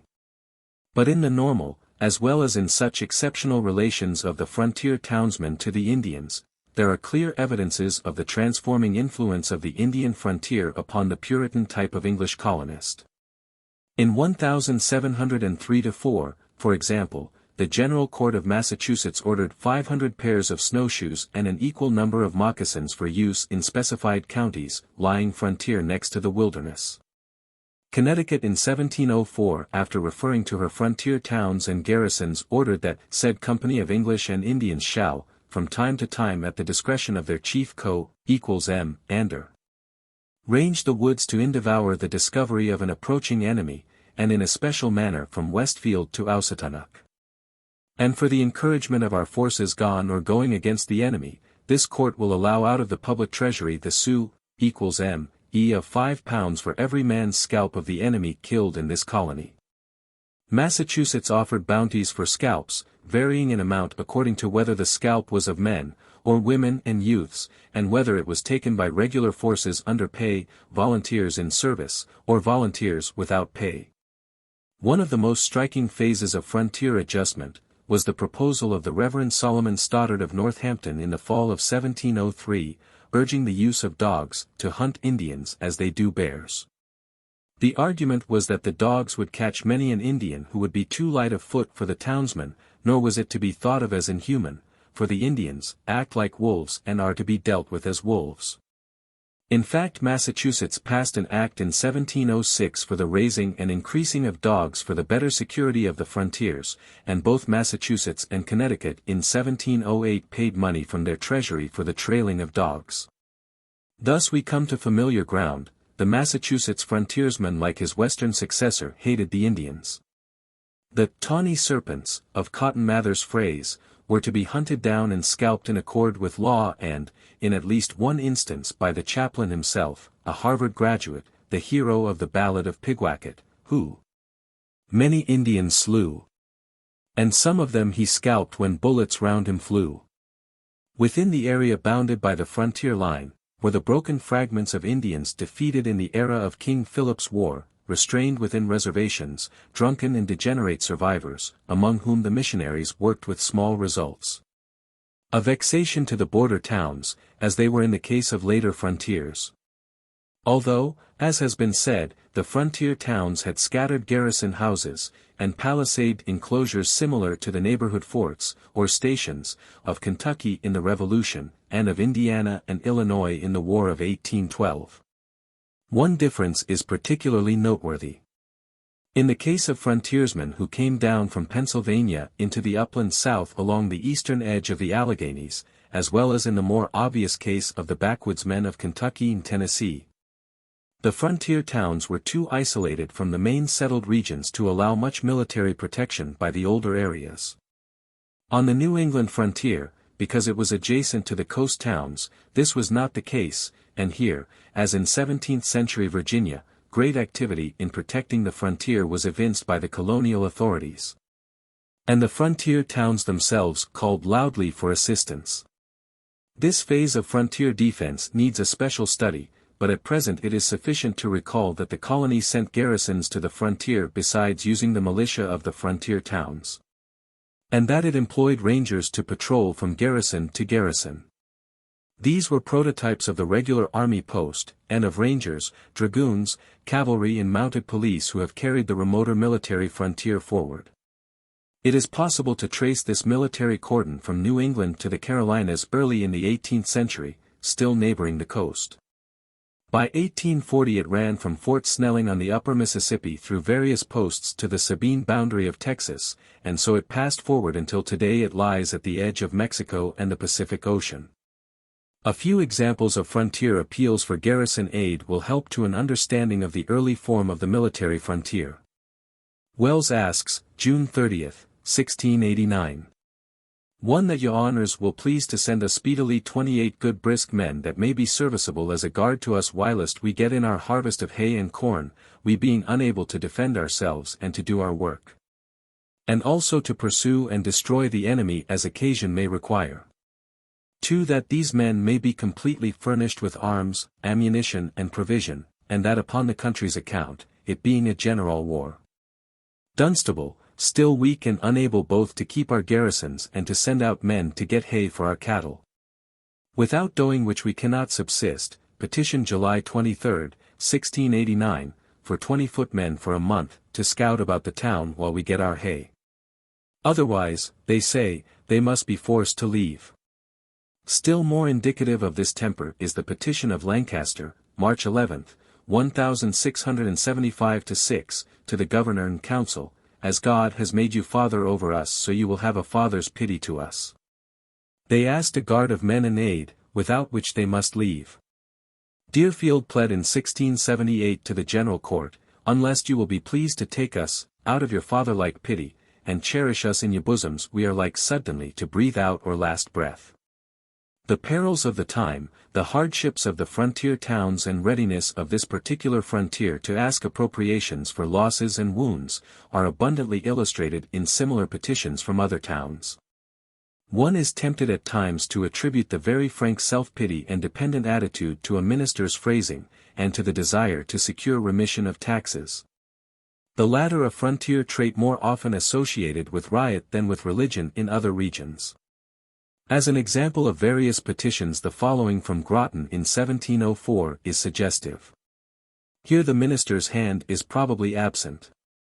One that whereas by the all-disposing hand of God who orders all things in infinite wisdom it is our portion to Lioa in such a part of the land which by reason of the enemy is become very dangra as by woeful experience we ha fault both formerly and of late to our great damage and discouragement and especially this last year howing lost so many parsons some killed some captivated and some removed and also much corn and cattle and horses, and hay warby we are greatly impoverished and brought Uri low.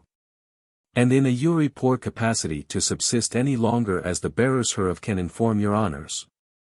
2. And more than all this our pastor Mr. Hobart is and hath been for above a year uncapable of dispensing the ordinances of God amongst us and we ha advised with warrant elders of our neighbouring churches and they aduse to hire another minister and to support Mr. Hobart and to make our address to your honours we ha but Lytel laughed to pay our deus with being so poor and few in number either to town or country. And we being a frontier town and liable to Dongayer there being no safety in going out nor coming in but for a long time we ha got our brad with the parel of our loos and also brought Uri low by so great a charge of building garrisons and fortifications by order of authority and there is sorrel of our inhabitants rammed out of town and others are prowling to remove.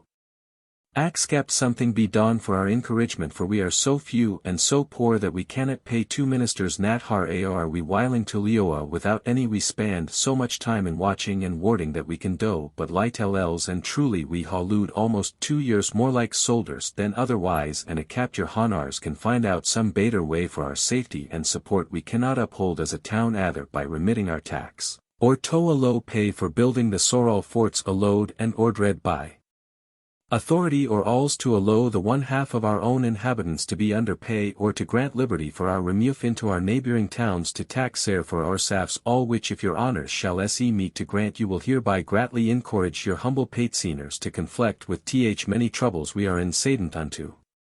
Forced together into houses for protection, getting in their crops at the peril of their lives, the frontier townsmen felt it a hardship to contribute also to the taxes of the province while they helped to protect the exposed frontier. In addition there were grievances of absentee proprietors who paid no town taxes and yet profited by the exertions of the frontiersmen, of that I shall speak later. If we were to trust to these petitions asking favors from the government of the colony, we might impute to these early frontiersmen a degree of submission to authority unlike that of other frontiersmen, and indeed not wholly warranted by the facts. Reading carefully, we find that, however prudently phrased, the petitions are in fact complaints against taxation, demands for expenditures by the colony in their behalf, criticisms of absentee proprietors, intimations that they may be forced to abandon the frontier position so essential to the defense of the settled eastern country. The spirit of military insubordination characteristic of the frontier is evident in the accounts of these towns, such as Pinchins in 1694, complaining of the decay of the fortifications at Hatfield, Hadley, and Springfield, the people a little wilful, inclined to do when and how they please or not at all. Saltonstall writes from Haverhill about the same time regarding his ill success in recruiting, "I will never plead for an Haverhill man more," and he begs that some meet person be sent to tell us what we should, may, or must do. "I have labored in vain, some go this, and that, and the other way at pleasure, and do what they list." This has a familiar ring to the student of the frontier. As in the case of the later frontier also, the existence of a common danger on the borders of settlement tended to consolidate not only the towns of Massachusetts into united action for defense, but also the various colonies. The frontier was an incentive to sectional combination then as it was to nationalism afterward. When in 1692 Connecticut sent soldiers from her own colony to aid the Massachusetts towns on the Connecticut River, she showed a realization that the Deerfield people, who were, in a sense in the enemy's mouth almost, as Pynchon wrote, constituted her own frontier and that the facts of geography were more compelling than arbitrary colonial boundaries. Thereby she also took a step that helped to break down provincial antagonisms. When in 1689 Massachusetts and Connecticut sent agents to Albany to join with New York in making presents to the Indians of that colony in order to engage their aid against the French, they recognized, as their leaders put it, that Albany was the hinge of the frontier in this exposed quarter. In thanking Connecticut for the assistance furnished in 1690, Livingston said, "I hope your honors do not look upon Albany, but as the frontier of your honors' colony and of all their majesties' countries." The very essence of the American frontier is that it is the graphic line which records the expansive energies of the people behind it, and which by the law of its own being continually draws that advance after it to new conquests. This is one of the most significant things about New England's frontier in these years. That long blood-stained line of the eastern frontier which skirted the Maine coast was of great importance, for it imparted a western tone to the life and characteristics of the Maine people which endures to this day. And it was one line of advance for New England toward the mouth of the St. Lawrence, leading again and again to diplomatic negotiations with the powers that held that river. The line of the towns that occupied the waters of the Merrimack, tempted the province continually into the wilderness of New Hampshire. The Connecticut River towns pressed steadily up that stream, along its tributaries into the Housatonic valleys, and into the valleys between the Green Mountains of Vermont. By the end of 1723, the General Court of Massachusetts enacted that it will be of great service to all the western frontiers, both in this and the neighboring government of Conn, to build a block house above Northfield, in the most convenient place on the lands called the equivalent lands, and to post in it 40 able men, English and Western Indians, to be employed in scouting at a good distance up Conn River, West River, Otter Creek, and sometimes eastwardly above the Great Monadnock, for the discovery of the enemy coming towards any of the frontier towns. The frontier towns were preparing to swarm. It was not long before Fort Dummer replaced the block house, and the Berkshires and Vermont became new frontiers. The Hudson River likewise was recognized as another line of advance pointing the way to Lake Champlain and Montreal, calling out demands that protection should be secured by means of an aggressive advance of the frontier. Canada delenda est became the rallying cry in New England as well as in New York, and combined diplomatic pressure and military expeditions followed in the French and Indian Wars and in the Revolution, in which the children of the Connecticut and Massachusetts frontier towns, acclimated to Indian fighting, followed Ethan Allen and his fellows to the north. Having touched upon some of the military and expansive tendencies of this first official frontier, let us next turn to its social, economic, and political aspects. How far was this first frontier a field for the investment of Eastern capital and for political control by it? Were there evidences of antagonism between the frontier and the settled, property-holding classes of the coast? Restless democracy, resentfulness over taxation and control, and recriminations between the Western pioneer and the Eastern capitalist, have been characteristic features of other frontiers. Were similar phenomena in evidence here? Did populistic tendencies appear in this frontier, and were there grievances which explained these tendencies? In such colonies as New York and Virginia, the land grants were often made to members of the council and their influential friends, even when there were actual settlers already on the grants. In the case of New England, the land system is usually so described as to give the impression that it was based on a non-commercial policy, creating new Puritan towns by free grants of land made in advance to approved settlers. This description does not completely fit the case. That there was an economic interest on the part of absentee proprietors, and that men of political influence with the government were often among the grantees seems also to be true. Melville Eggleston states the case thus: the court was careful not to authorize new plantations unless they were to be in a measure under the influence of men in whom confidence could be placed, and commonly acted upon their application. The frontier, as we shall observe later, was not always disposed to see the practice in so favorable a light. New towns seem to have been the result in some cases of the aggregation of settlers upon and about a large private grant. More often they resulted from settlers in older towns, where the town limits were extensive, spreading out to the good lands of the outskirts, beyond easy access to the meeting house, and then asking recognition as a separate town. In some cases they may have been due to squatting on unassigned lands, or purchasing the Indian title and then asking confirmation. In others grants were made in advance of settlement. As early as 1636 the General Court had ordered that none go to new plantations without leave of a majority of the magistrates. This made the legal situation clear, but it would be dangerous to conclude that it represented the actual situation.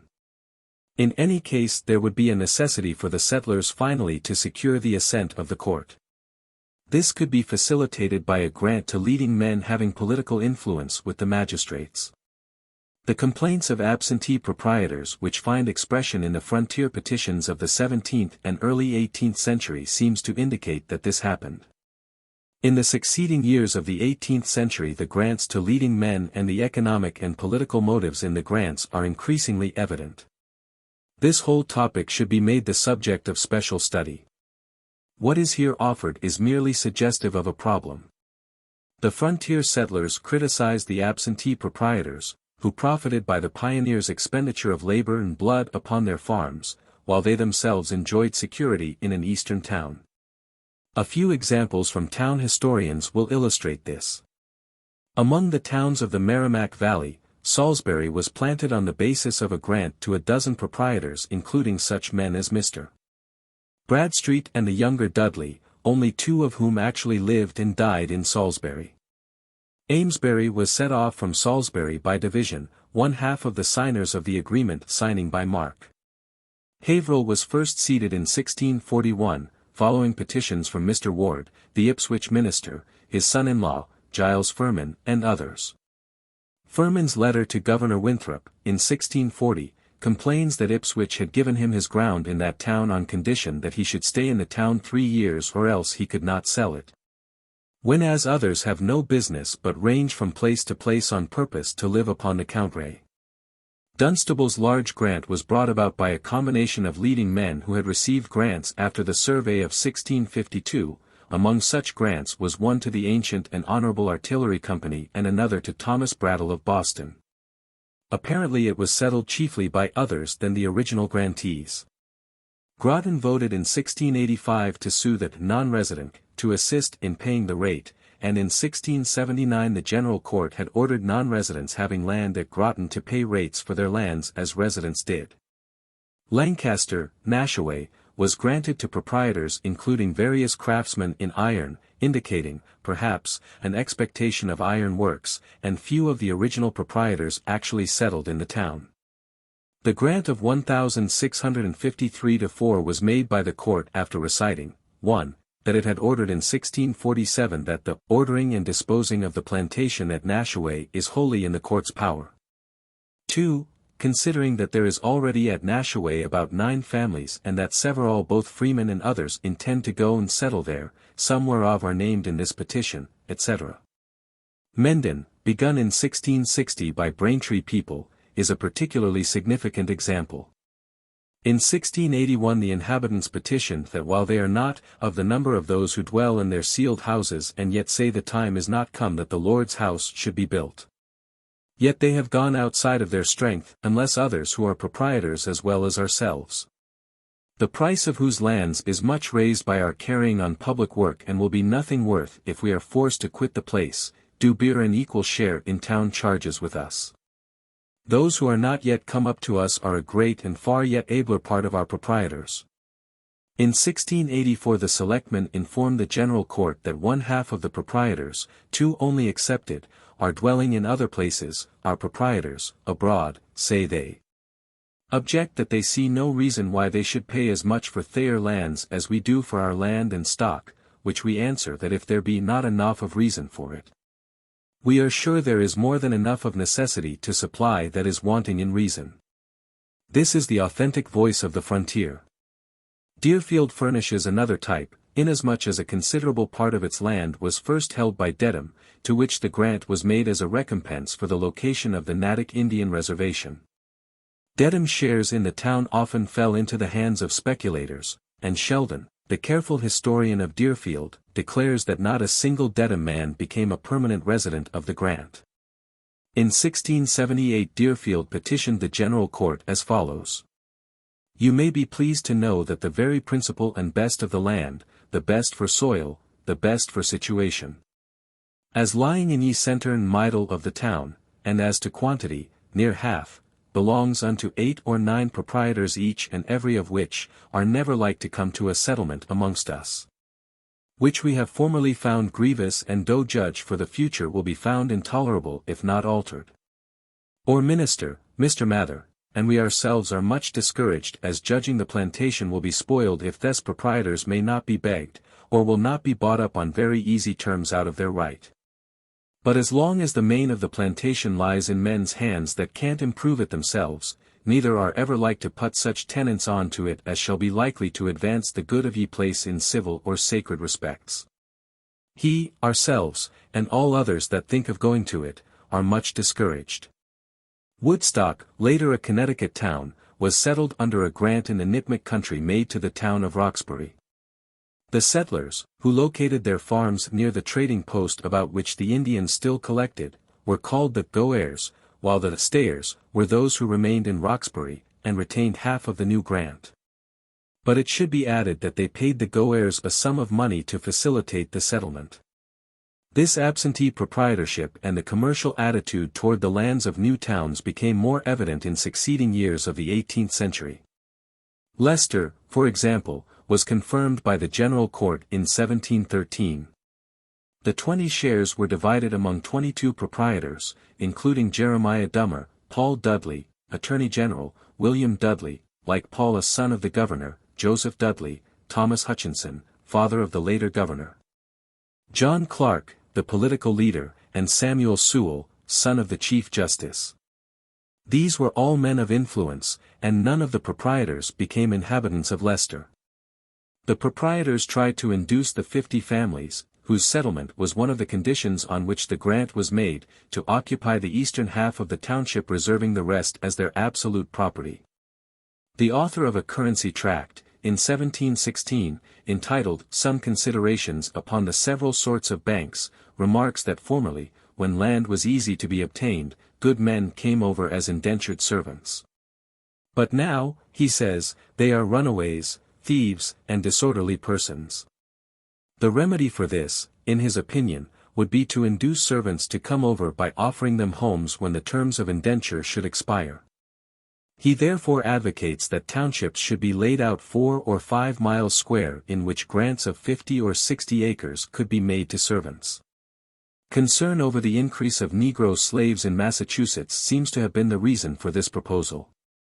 It indicates that the current practice in disposing of the lands did not provide for the poorer people.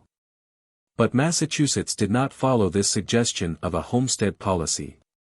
On the contrary, the desire to locate towns to create continuous lines of settlement along the roads between the disconnected frontiers and to protect boundary claims by granting tiers of towns in the disputed tract, as well, no doubt, as pressure from financial interests, led the General Court between 1715 and 1762 to dispose of the remaining public domain of Massachusetts under conditions that made speculation and colonization by capitalists important factors. When in 1762 Massachusetts sold a group of townships in the Berkshires to the highest bidders, by whole townships, the transfer from the social-religious to the economic conception was complete. And the frontier was deeply influenced by the change to landmongering. In one respect, however, there was an increasing recognition of the religious and social element in settling the frontier, due in part, no doubt, to a desire to provide for the preservation of Eastern ideals and influences in the West. Provisions for reserving lands within the granted townships for the support of an approved minister, and for schools, appear in the 17th century and become a common feature of the grants for frontier towns in the 18th. This practice with respect to the New England frontier became the foundation for the system of grants of land from the public domain for the support of common schools and state universities by the federal government from its beginning, and has been profoundly influential in later Western states. Another ground for discontent over land questions was furnished by the system of granting lands within the town by the commoners. The principle which in many, if not all, cases guided the proprietors in distributing the town lots is familiar and is well stated in the Lancaster Town Records, 1653. And, whereas lots are now laid out for the most part equally to rich and poor, partly to keep the town from scattering too far, and partly out of charity and respect to men of meaner estate, yet that equality, which is the rule of God, may be observed, we covenant and agree, that in a second division and so through all other divisions of land the matter shall be drawn as near to equality according to men's estates as we are able to do. That he which hath now more than his estate deserveth in home lots and intervale lots shall ha so much less, and he that hath less than his estate deserveth shall ha so much more. This peculiar doctrine of equality had early in the history of the colony created discontents. Winthrop explained the principle which governed himself and his colleagues in the case of the Boston Committee of 1634 by saying that their divisions were arranged, partly to prevent the neglect of trades. This is a pregnant idea. It underlay much of the later opposition of New England as a manufacturing section to the free homestead or cheap land policy, demanded by the West and by the Labor Party, in the national public domain. The migration of labor to free lands meant that higher wages must be paid to those who remained. The use of the town lands by the established classes to promote an approved form of society naturally must have had some effect on migration. But a more effective source of disputes was with respect to the relation of the town proprietors to the public domain of the town in contrast with the non-proprietors as a class.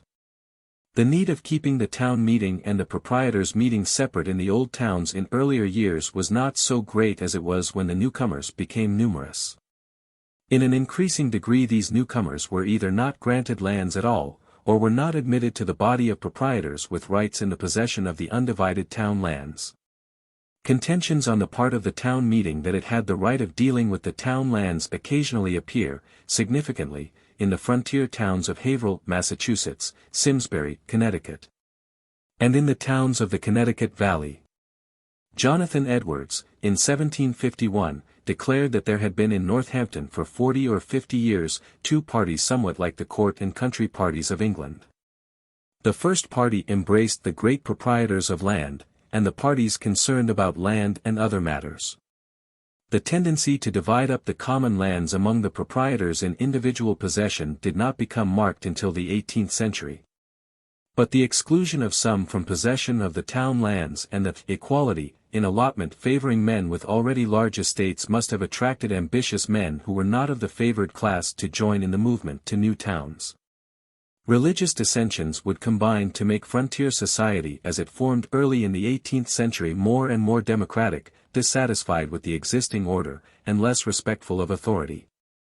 We shall not understand the relative radicalism of parts of the Berkshires, Vermont and interior New Hampshire without inquiry into the degree in which the control over the lands by a proprietary monopoly affected the men who settled on the frontier.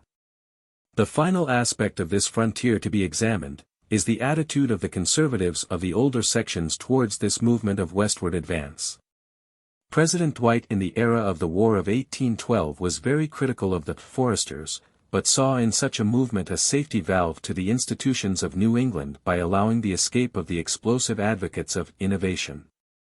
Cotton Mather is perhaps not a typical representative of the conservative sentiment at the close of the 17th century, but his writings may partly reflect the attitude of Boston Bay toward New England's first western frontier.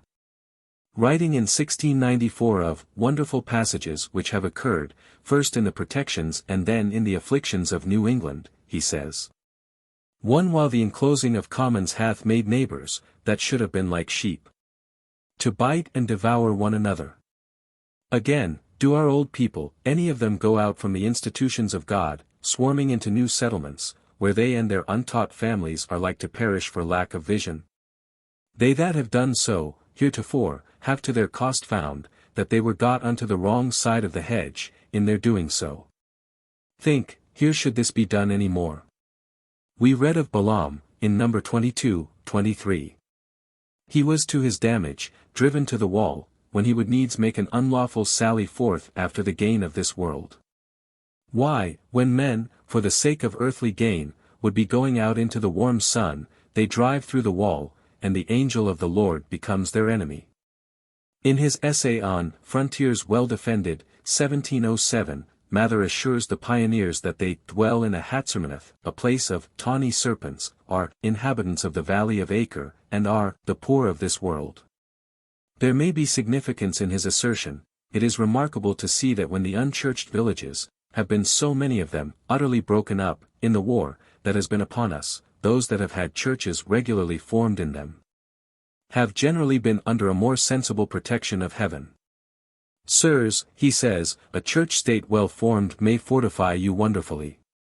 He recommends abstention from profane swearing, furious cursing, Sabbath-breaking, unchastity, dishonesty, robbing of God by defrauding the ministers of their dues, drunkenness, and revels, and he reminds them that even the Indians have family prayers. Like his successors who solicited missionary contributions for the salvation of the frontier in the Mississippi Valley during the 40s of the 19th century, this early spokesman for New England laid stress upon teaching anti-popery, particularly in view of the captivity that might await them. In summing up, we find many of the traits of later frontiers in this early prototype, the Massachusetts frontier. It lies at the edge of the Indian country and tends to advance. It calls out militant qualities and reveals the imprint of wilderness conditions upon the psychology and morals as well as upon the institutions of the people. It demands common defense and thus becomes a factor for consolidation. It is built on the basis of a preliminary fur trade, and is settled by the combined and sometimes antagonistic forces of Eastern men of property, the absentee proprietors, and the democratic pioneers. The East attempted to regulate and control it.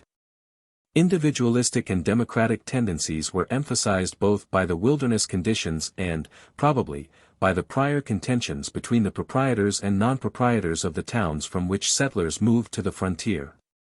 Removal away from the control of the customary usages of the older communities and from the conservative influence of the body of the clergy, increased the innovating tendency.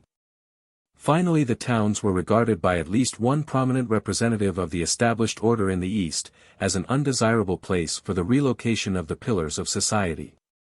The temptation to look upon the frontier as a field for investment was viewed by the clergy as a danger to the institutions of God. The frontier was the wrong side of the hedge. But to this wrong side of the hedge, New England men continued to migrate. The frontier towns of 1695 were hardly more than suburbs of Boston. The frontier of a century later included New England's colonies in Vermont, western New York, the Wyoming Valley, the Connecticut Reserve, and the Ohio Company's settlement in the Old Northwest Territory. By the time of the Civil War, the frontier towns of New England had occupied the Great Prairie Zone of the Middle West and were even planted in Mormon Utah and in parts of the Pacific Coast. New England's sons had become the organizers of a greater New England in the West, captains of industry, political leaders, founders of educational systems, and prophets of religion. In a section that was to influence the ideals and shape the destiny of the nation in ways to which the eyes of men like Cotton Mather were sealed. Footnotes. Publications of the Colonial Society of Massachusetts, April, 1914, 17, 250-271. Reprinted with permission of the Society. Massachusetts Archives, 36, page 150. Massachusetts Colony Records, 2, page 122. Ibid, Volume 4, pt 2, page 439. Massachusetts Archives, CVI, pages 160-161. See, for example, Massachusetts Colony Records, v. 79, Green, Groton during the Indian Wars, page 39, L. K. Matthews, Expansion of New England, page 58. Massachusetts Archives, 68, pages 174-176. Osgood, American Colonies in the 17th Century, I, page 501, and citations, cf. Publications of this Society, 12, pages 38-39. Henning, Statutes at Large, 3, page 204, cf. 1 Massachusetts Historical Collections, v. p. 129, for influence of the example of the New England town.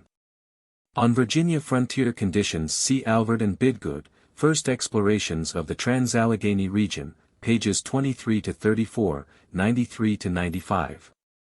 P. Bruce, Institutional History of Virginia, 2, p. 97, discusses frontier defense in the 17th century. C. Post. Massachusetts Archives, 70, 240, Massachusetts Province Laws, I, pages 194, 293. In a petition, read March 3, 1692-3, of settlers, in sundry farms granted in those remote lands situate and lying between Sudbury, Concord, Marlbury, Natick and Sherburne and Westerly is the wilderness. The petitioners ask easement of taxes and extension into the Natick region in order to have means to provide for the worship of God. And say, we are not ignorant that by reason of the present distressed condition of those that dwell in these frontier towns, divers are meditating to remove themselves into such places where they have not hitherto been concerned in the present war and desolation thereby made. As also that thereby they may be freed from that great burthen of public taxes necessarily accruing thereby, some having already removed themselves. But knowing for our parts that we cannot run from the hand of a jealous God, do account it our duty to take such measures as may enable us to the performance of that duty we owe to God, the King, and our families. Massachusetts Archives, CI. p. 1. In a petition of 1658 Andover speaks of itself as, remote upland plantation, Massachusetts Archives, XI, page 99. Massachusetts Province Laws, I, page 402. Convenient Maps of Settlement, 1660-1700, are in E. Channing, History of the United States, I, pages 510-511, 2, and, Avery, History of the United States and its People, 2, page 398. A useful contemporaneous map for conditions at the close of King Philip's War is Hubbard's Map of New England in his Narrative, published in Boston, 1677. See also L. K. Matthews, Expansion of New England, pages 56-57, 70.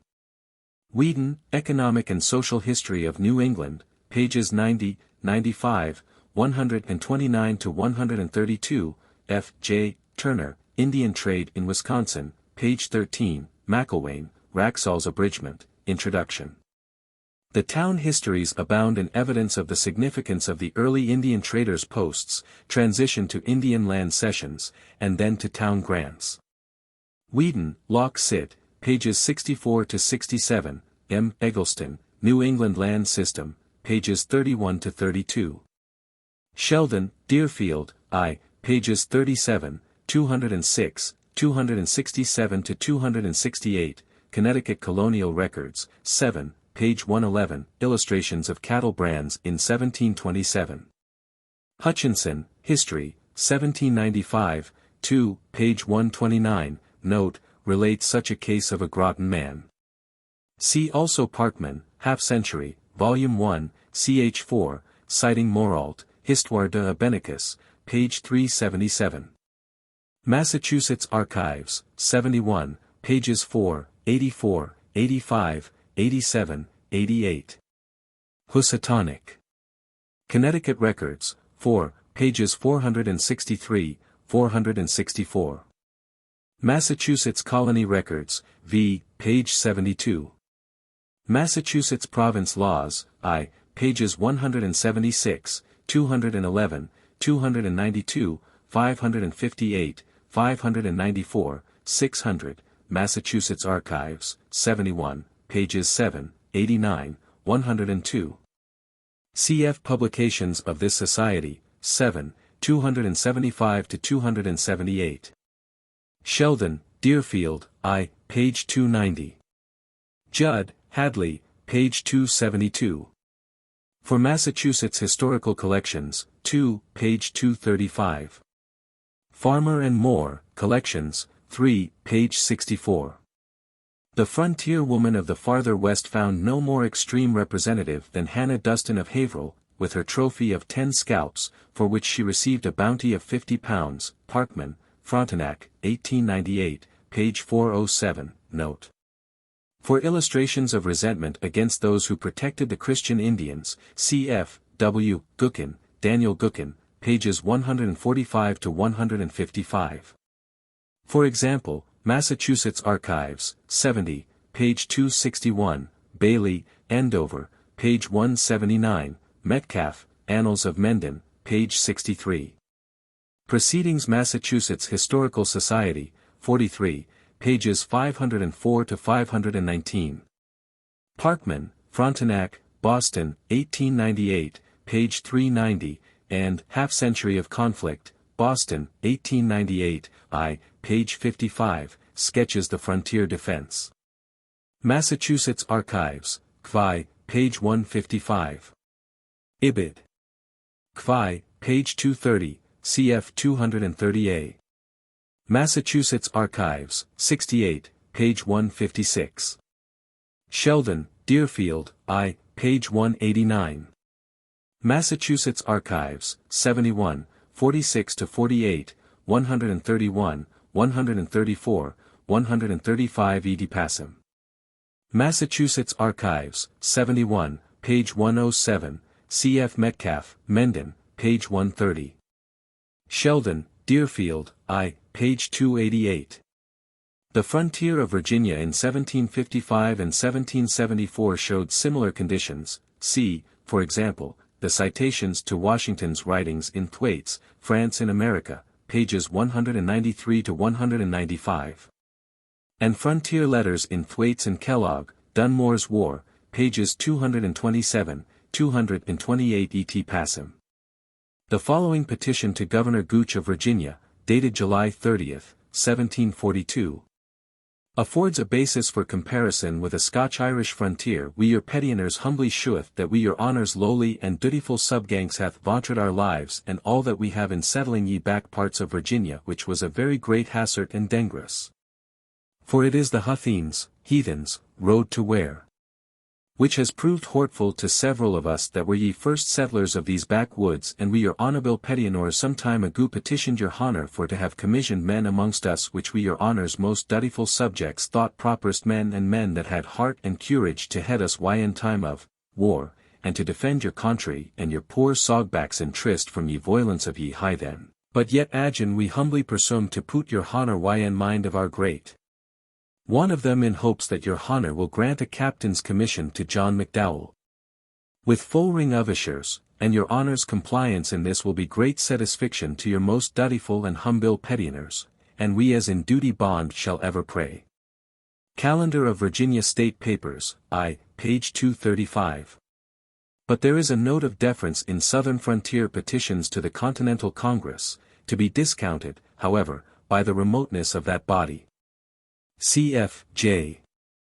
Turner, Western Statemaking in the Revolutionary Era, American Historical Review, I, pages 70, 251. The demand for remission of taxes is a common feature of the petitions there quoted. Proceedings Massachusetts Historical Society, 43, pp. 506 ff. Ibid, 43, page 518. Connecticut Colonial Records, 4, page 67. In a petition of February 22, 1693-4, Deerfield calls itself the utmost frontier town in the county of West Hampshire, Massachusetts Archives, XCI, page 57a. Judd, Hadley, page 249. W. D. Schuyler Lighthull, Glorious Enterprise, page 16. Sheldon, Deerfield, I, page 405. I want to have your warriors come and see me, wrote Allen to the Indians of Canada in 1775, and help me fight the king's regular troops. You know they stand all close together, rank and file, and my men fight so as Indians do, and I want your warriors to join with me and my warriors, like brothers, and ambush the regulars. If you will, I will give you money, blankets, tomahawks, knives, paint, and anything that there is in the army, just like brothers. And I will go with you into the woods to scout, and my men and your men will sleep together, and eat and drink together, and fight regulars, because they first killed our brothers. American Archives, 4th Series, 2, page 714. Compare A. MCF. Davis, The Shays' Rebellion, A Political Aftermath, Proceedings American Antiquarian Society, 21, pages 58, 62, 75-79. Land System of the New England Colonies, page 30. Massachusetts Colony Records, I, page 167. Compare Wheaton, Economic and Social History of New England, I, pages 270-271, Gookin, Daniel Gookin, pages 106-161, and the Histories of Worcester for illustrations of how the various factors noted could be combined in a single town. F. Merrill, Amesbury, pages 5, 50. B. L. Myrick, Haverhill, pages 9, 10.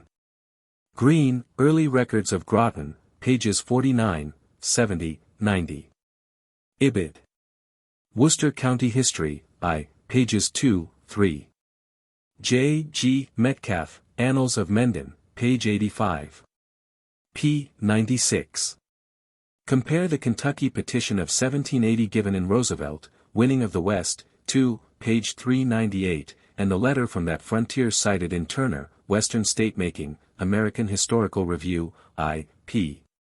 262, attacking the Virginia nabobs, who hold absentee land titles.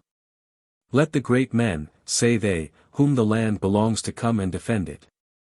Sheldon, Deerfield, I, pages 188-189. These facts are stated on the authority of E. Washburn, Lester, pages 5-15, compare Major Stephen Sewell to Jeremiah Dummer, 1717, quoted in Wheaton, Economic and Social History of New England, 2, page 505, note 4. Compare the Virginia System, Bruce, Economic History of Virginia in the 17th Century, 2, pages 42, 43. For this item I am indebted to our associate, Mr. Andrew M.C.F. Davis, see his Colonial Currency Reprints, I, pages 335-349.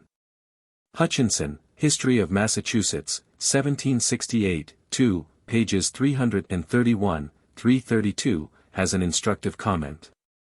A. C. Ford, Colonial Precedents of Our National Land System, page 84, L. K. Matthews, Expansion of New England, pages 82 ff. J. G. Holland, Western Massachusetts, page 197. Joss Schaefer, Origin of the System of Land Grants for Education, pages 25-33. H. D. Hurd, Edition, History of Worcester County, I, page 6. The italics are mine. Eggleston, Land System of the New England Colonies, pages 39 to 41. Ibid, page 41. T. Dwight, Travels, 1821, 2, pages 459 to 463. C.F. J. Turner, Greater New England in the Middle of the 19th Century, in American Antiquarian Society, Proceedings, 1920. 3. The Old West. It is not the oldest West with which this chapter deals. The oldest West was the Atlantic coast. Roughly speaking, it took a century of Indian fighting and forest felling for the colonial settlements to expand into the interior to a distance of about 100 miles from the coast. Indeed, some stretches were hardly touched in that period. This conquest of the nearest wilderness in the course of the 17th century and in the early years of the 18th gave control of the maritime section of the nation and made way for the new movement of westward expansion which I propose to discuss. In his Winning of the West, Roosevelt dealt chiefly with the region beyond the Alleghanies, and with the period of the later 18th century. Although he prefaced his account with an excellent chapter describing the backwoodsmen of the Alleghanies and their social conditions from 1769 to 1774. It is important to notice, however, that he is concerned with a backwoods society already formed. That he ignores the New England frontier and its part in the winning of the West, and does not recognize that there was a West to be won between New England and the Great Lakes. In short, he is interested in the winning of the West beyond the Alleghanies by the southern half of the frontier folk. There is, then, a western area intermediate between the coastal colonial settlements of the 17th century and the trans-Allegheny settlements of the latter portion of the 18th century. This section I propose to isolate and discuss under the name of the Old West, and in the period from about 1676 to 1763. It includes the back country of New England, the Mohawk Valley, the Great Valley of Pennsylvania, the Shenandoah Valley, and the Piedmont, that is, the interior or upland portion of the South. Lying between the Alleghanies and the head of navigation of the Atlantic rivers marked by the Fall Line. In this region, and in these years, are to be found the beginnings of much that is characteristic in Western society, for the Atlantic coast was in such close touch with Europe that its frontier experience was soon counteracted. And it developed along other lines. It is unfortunate that the colonial backcountry appealed so long to historians solely in connection with the colonial wars, for the development of its society, its institutions and mental attitude all need study.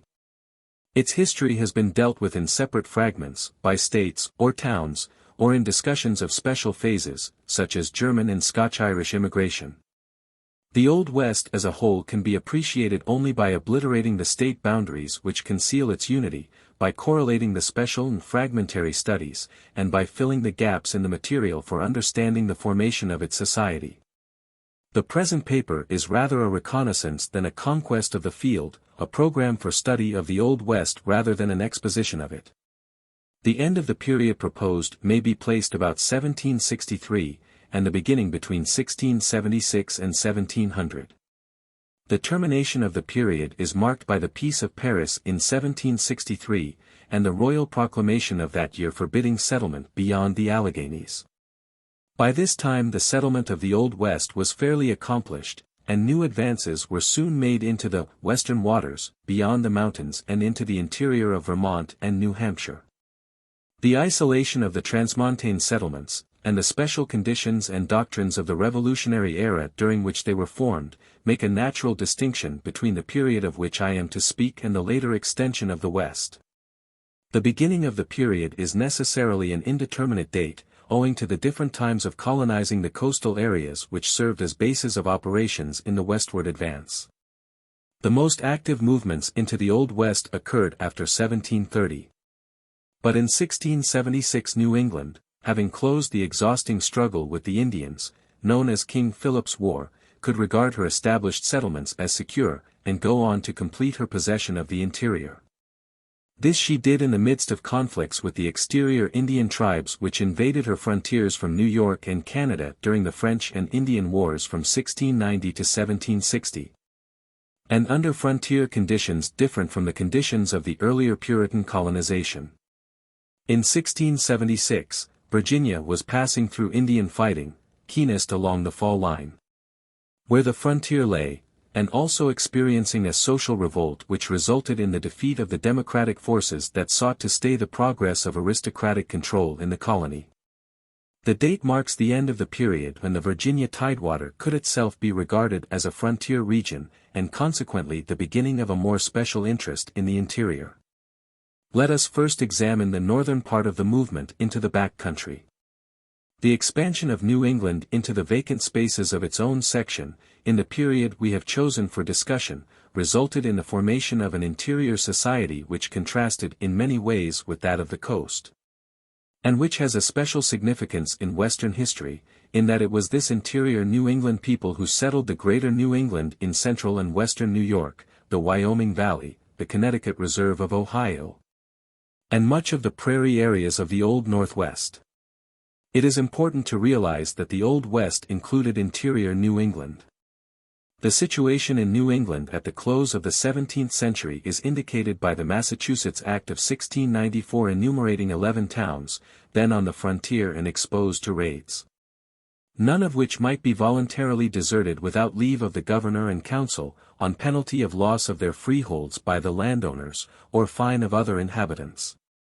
Thus these frontier settlers were made substantially garrisons, or mark colonies, crowded into the palisades of the town, and obliged in spite of their poverty to bear the brunt of Indian attack. Their hardships are illustrated in the manly but pathetic letters of Deerfield's minister, Mr. Williams, in 1704. Parkman succinctly describes the general conditions in these words. The exposed frontier of New England was between 200 and 300 miles long, and consisted of farms and hamlets loosely scattered through an almost impervious forest. Even in so-called villages the houses were far apart, because, except on the seashore, the people lived by farming. Such as were able to do so fenced their dwellings with palisades, or built them of solid timber, with loopholes, a projecting upper story like a block house, and sometimes a flanker at one or more of the corners. In the more considerable settlements the largest of these fortified houses was occupied in time of danger by armed men and served as a place of refuge for the neighbors. Into these places, in days of alarm, were crowded the outlying settlers, just as was the case in later times in the Kentucky stations. In spite of such frontier conditions, the outlying towns continued to multiply. Between 1720 and the middle of the century, settlement crept up the Housatonic and its lateral valley into the Berkshires. About 1720 Litchfield was established, in 1725, Sheffield, in 1730, Great Barrington. And in 1735 a road was cut and towns soon established between Westfield and these Housatonic settlements, thus uniting them with the older extensions along the Connecticut and its tributaries. In this period, scattered and sometimes unwelcome Scotch-Irish settlements were established, such as that at Londonderry, New Hampshire, and in the Berkshires, as well as in the region won in King Philip's War from the Nipmucks, whither there came also Huguenots. In King George's War, the Connecticut River settlers found their frontier protection in such rude stockades as those at the sites of Keene, of Charlestown, New Hampshire, No. 4, Fort Shirley at the head of Deerfield River, Heath, and Fort Pelham, Row. While Fort Massachusetts, Adams, guarded the Hoosic gateway to the Housatonic Valley. These frontier garrisons and the self-defense of the backwoodsmen of New England are well portrayed in the pages of Parkman. At the close of the war, settlement again expanded into the Berkshires, where Lenox, West Hoosic, Williamstown, and Pittsfield were established in the middle of the century. Checked by the fighting in the last French and Indian War, the frontier went forward after the Peace of Paris, 1763, at an exceptional rate, especially into Vermont and interior New Hampshire. An anonymous writer gives a contemporary view of the situation on the eve of the Revolution. The richest parts remaining to be granted are on the northern branches of the Connecticut River, towards Crown Point, where are great districts of fertile soil still unsettled. The north part of New Hampshire, the province of Maine, and the territory of Sagadahoc have but few settlements in them compared with the tracts yet unsettled. I should further observe that these tracts have since the peace, i.e. 1763, been settling pretty fast. Farms on the River Connecticut are every day extending beyond the old Fort Dummer, for near 30 miles, and will in a few years reach to Cohasset, which is nearly 200 miles. Not that such an extent will be 1/10 settled, but the newcomers do not fix near their neighbors, and go on regularly, but take spots that please them best, though 20 or 30 miles beyond any others. This to people of a sociable disposition in Europe would appear very strange, but the Americans do not regard the near neighborhood of other farmers. 20 or 30 miles by water they esteem no distance in matters of this sort. Besides, in a country that promises well, the intermediate space is not long in filling up. Between Connecticut River and Lake Champlain upon Otter Creek, and all along Lake Sacrament, George, and the rivers that fall into it, and the whole length of Wood Creek, are numerous settlements made since the peace. For nearly 100 years, therefore, New England communities had been pushed out to new frontiers in the intervals between the almost continuous wars with the French and Indians. Probably the most distinctive feature in this frontier was the importance of the community type of settlement. In other words, of the towns, with their Puritan ideals in education, morals, and religion. This has always been a matter of pride to the statesmen and annalists of New England, as is illustrated by these words of Holland in his Western Massachusetts, commenting on the settlement of the Connecticut Valley in villages. Whereby in his judgment morality, education, and urbanity were preserved. The influence of this policy can only be fully appreciated when standing by the side of the solitary settler's hut in the West. Where even an Eastern man has degenerated to a boor in manners, where his children have grown up uneducated, and where the Sabbath has become an unknown day, and religion and its obligations have ceased to exercise control upon the heart and life. Whatever may be the real value of the community type of settlement, its establishment in New England was intimately connected both with the congregational religious organization and with the land system of the colonies of that section, under which the colonial governments made grants, not in tracts to individuals, but in townships to groups of proprietors who in turn assigned lands to the inhabitants without cost. The typical form of establishing a town was as follows: on application of an approved body of men, desiring to establish a new settlement, the colonial general court would appoint a committee to view the desired land and report on its fitness. An order for the grant would then issue, in varying areas, not far from the equivalent of 6 miles square. In the 18th century especially, it was common to reserve certain lots of the town for the support of schools and the ministry. This was the origin of that very important feature of Western society, federal land grants for schools and colleges. The general courts also made regulations regarding the common lands, the terms for admitting inhabitants, etc. And thus kept a firm hand upon the social structure of the new settlements as they formed on the frontier. This practice, seen in its purity in the 17th century especially, was markedly different from the practices of other colonies in the settlement of their back lands. For during most of the period New England did not use her wild lands, or public domain, as a source of revenue by sale to individuals or to companies, with the reservation of quit rents. Nor attract individual settlers by head rights, or 50-acre grants, after the Virginia type. Nor did the colonies of the New England group often make extensive grants to individuals, on the ground of special services, or because of influence with the government, or on the theory that the grantee would introduce settlers on his grant. They donated their lands to groups of men who became town proprietors for the purpose of establishing communities. These proprietors were supposed to hold the lands in trust, to be assigned to inhabitants under restraints to ensure the persistence of Puritan ideals. During most of the 17th century the proprietors awarded lands to the newcomers in accordance with this theory. But as density of settlement increased, and lands grew scarce in the older towns, the proprietors began to assert their legal right to the unoccupied lands and to refuse to share them with inhabitants who were not of the body of proprietors. The distinction resulted in class conflicts in the towns, especially in the 18th century, over the ownership and disposal of the common lands. The new settlements, by a process of natural selection, would afford opportunity to the least contented, whether because of grievances, or ambitions, to establish themselves. This tended to produce a Western flavor in the towns on the frontier. But it was not until the original ideals of the land system began to change, that the opportunity to make new settlements for such reasons became common. As the economic and political ideal replaced the religious and social ideal, in the conditions under which new towns could be established, this became more possible. Such a change was in progress in the latter part of the 17th century and during the 18th. In 1713, 1715, and 1727, Massachusetts determined upon a policy of locating towns in advance of settlement, to protect her boundary claims. In 1736 she laid out 5 towns near the New Hampshire border, and a year earlier opened 4 contiguous towns to connect her Housatonic and Connecticut Valley settlements. Grants in non-adjacent regions were sometimes made to old towns, the proprietors of which sold them to those who wished to move. The history of the town of Litchfield illustrates the increasing importance of the economic factor.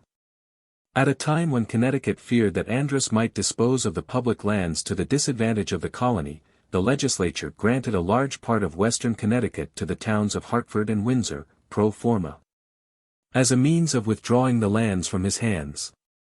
But these towns refused to give up the lands after the danger had passed, and proceeded to sell part of them.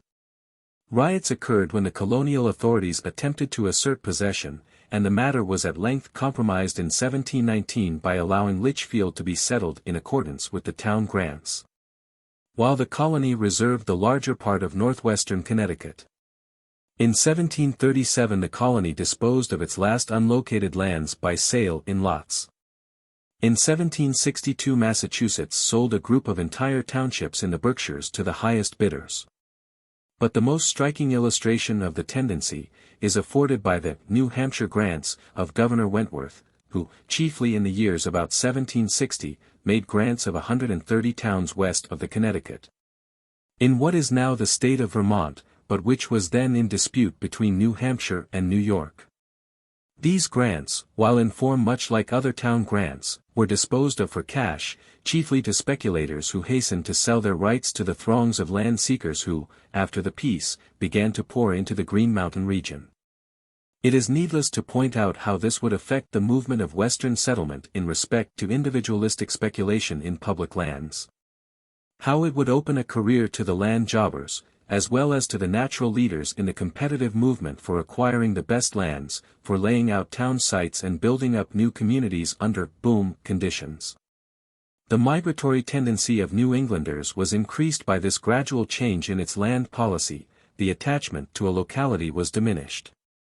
The later years showed increasing emphasis by New England upon individual success, greater respect for the self-made man who, in the midst of opportunities under competitive conditions, achieved superiority. The old dominance of town settlement, village moral police, and traditional class control gave way slowly. Settlement in communities and rooted Puritan habits and ideals had enduring influences in the regions settled by New Englanders.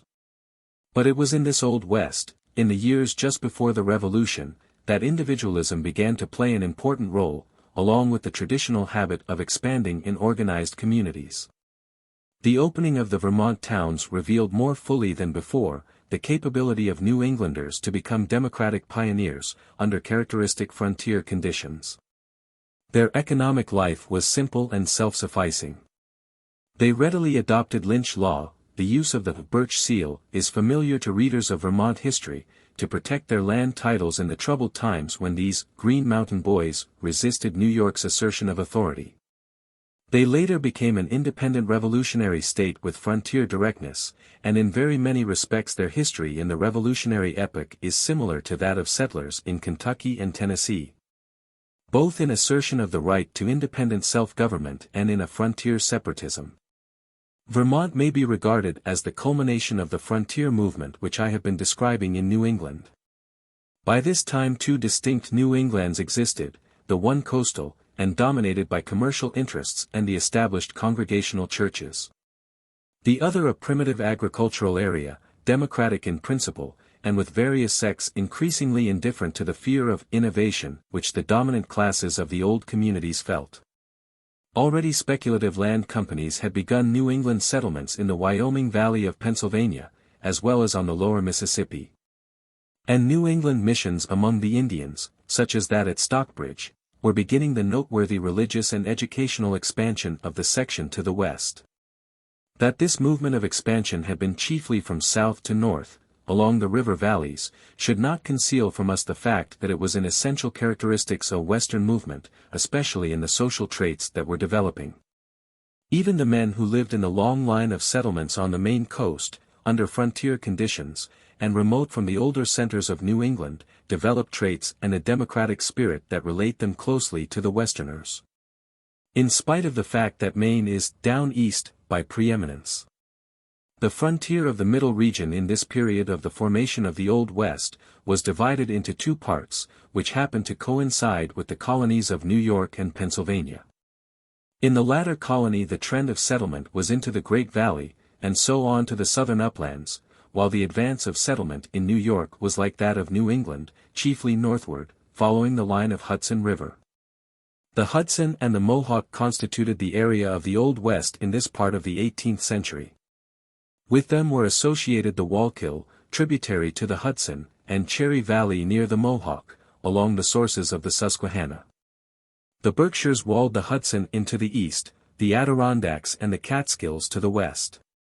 Where the Mohawk Valley penetrated between the mountainous areas, the Iroquois Indians were too formidable for advance on such a slender line. Nothing but dense settlement along the narrow strip of the Hudson, if even that, could have furnished the necessary momentum for overcoming the Indian barrier. And this pressure was lacking, for the population was comparatively sparse in contrast with the task to be performed. What most needs discussion in the case of New York, therefore, is not the history of expansion as in other sections, but the absence of expansive power. The fur trade had led the way up the Hudson, and made beginnings of settlements at strategic points near the confluence of the Mohawk. But the fur trader was not followed by a tide of pioneers.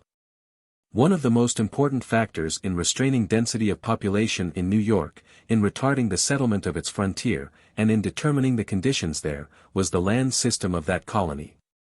From the time of the patroon grants along the lower Hudson, great estates had been the common form of land tenure. Rensselaerswyck reached at one time over 700,000 acres. These great patroon estates were confirmed by the English governors, who in their turn followed a similar policy. By 1732 2.5 million acres were engrossed in manorial grants. In 1764, Governor Colden wrote that 3 of the extravagant grants contain, as the proprietors claim, above 1 million acres each, several others above 200,000. Although these grants contain a great part of the province, they are made in trifling acknowledgments. The far greater part of them still remain uncultivated, without any benefit to the community, and are likewise a discouragement to the settling and improving the lands in the neighborhood of them, for from the uncertainty of their boundaries.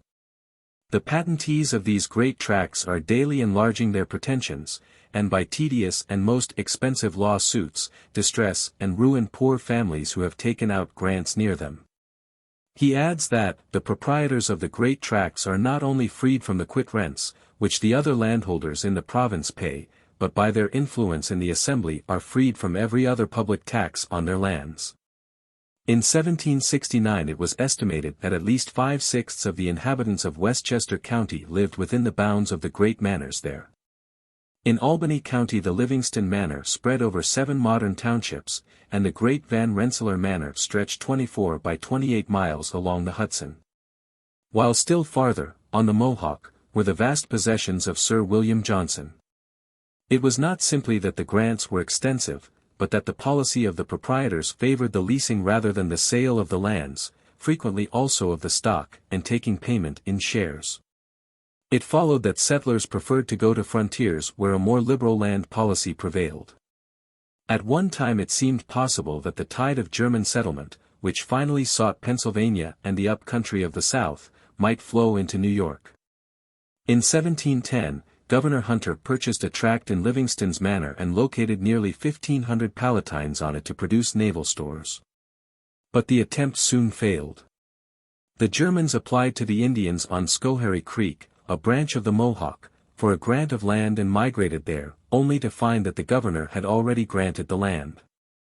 Again were the villages broken up, some remaining and some moving farther up the Mohawk, where they and accessions to their number established the frontier settlements about Palatine Bridge, in the region where, in the Revolution, Herkimer led these German frontiersmen to stem the British attack in the Battle of Oriskany. They constituted the most effective military defense of Mohawk Valley. Still another portion took their way across to the waters of the Susquehanna, and at Tulphocken Creek began an important center of German settlement in the Great Valley of Pennsylvania.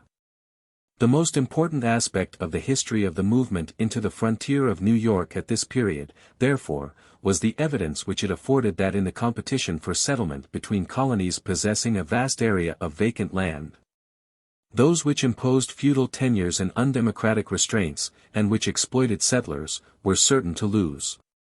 The manorial practice gave a bad name to New York as a region for settlement, which not even the actual opportunities in certain parts of the colony could counteract.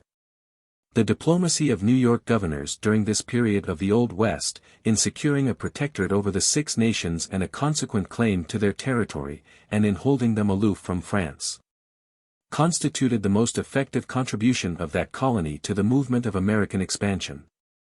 When lands of these tribes were obtained after Sullivan's expedition in the Revolution, in which New England soldiers played a prominent part, it was by the New England inundation into this interior that they were colonized. And it was under conditions like those prevailing in the later years of the expansion of settlements in New England itself, that this settlement of interior and western New York was effected.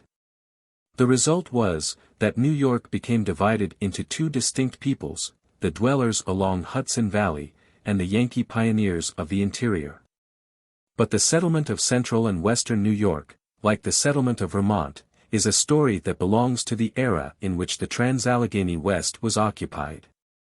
We can best consider the settlement of the share of the Old West which is located in Pennsylvania as a part of the migration which occupied the southern uplands.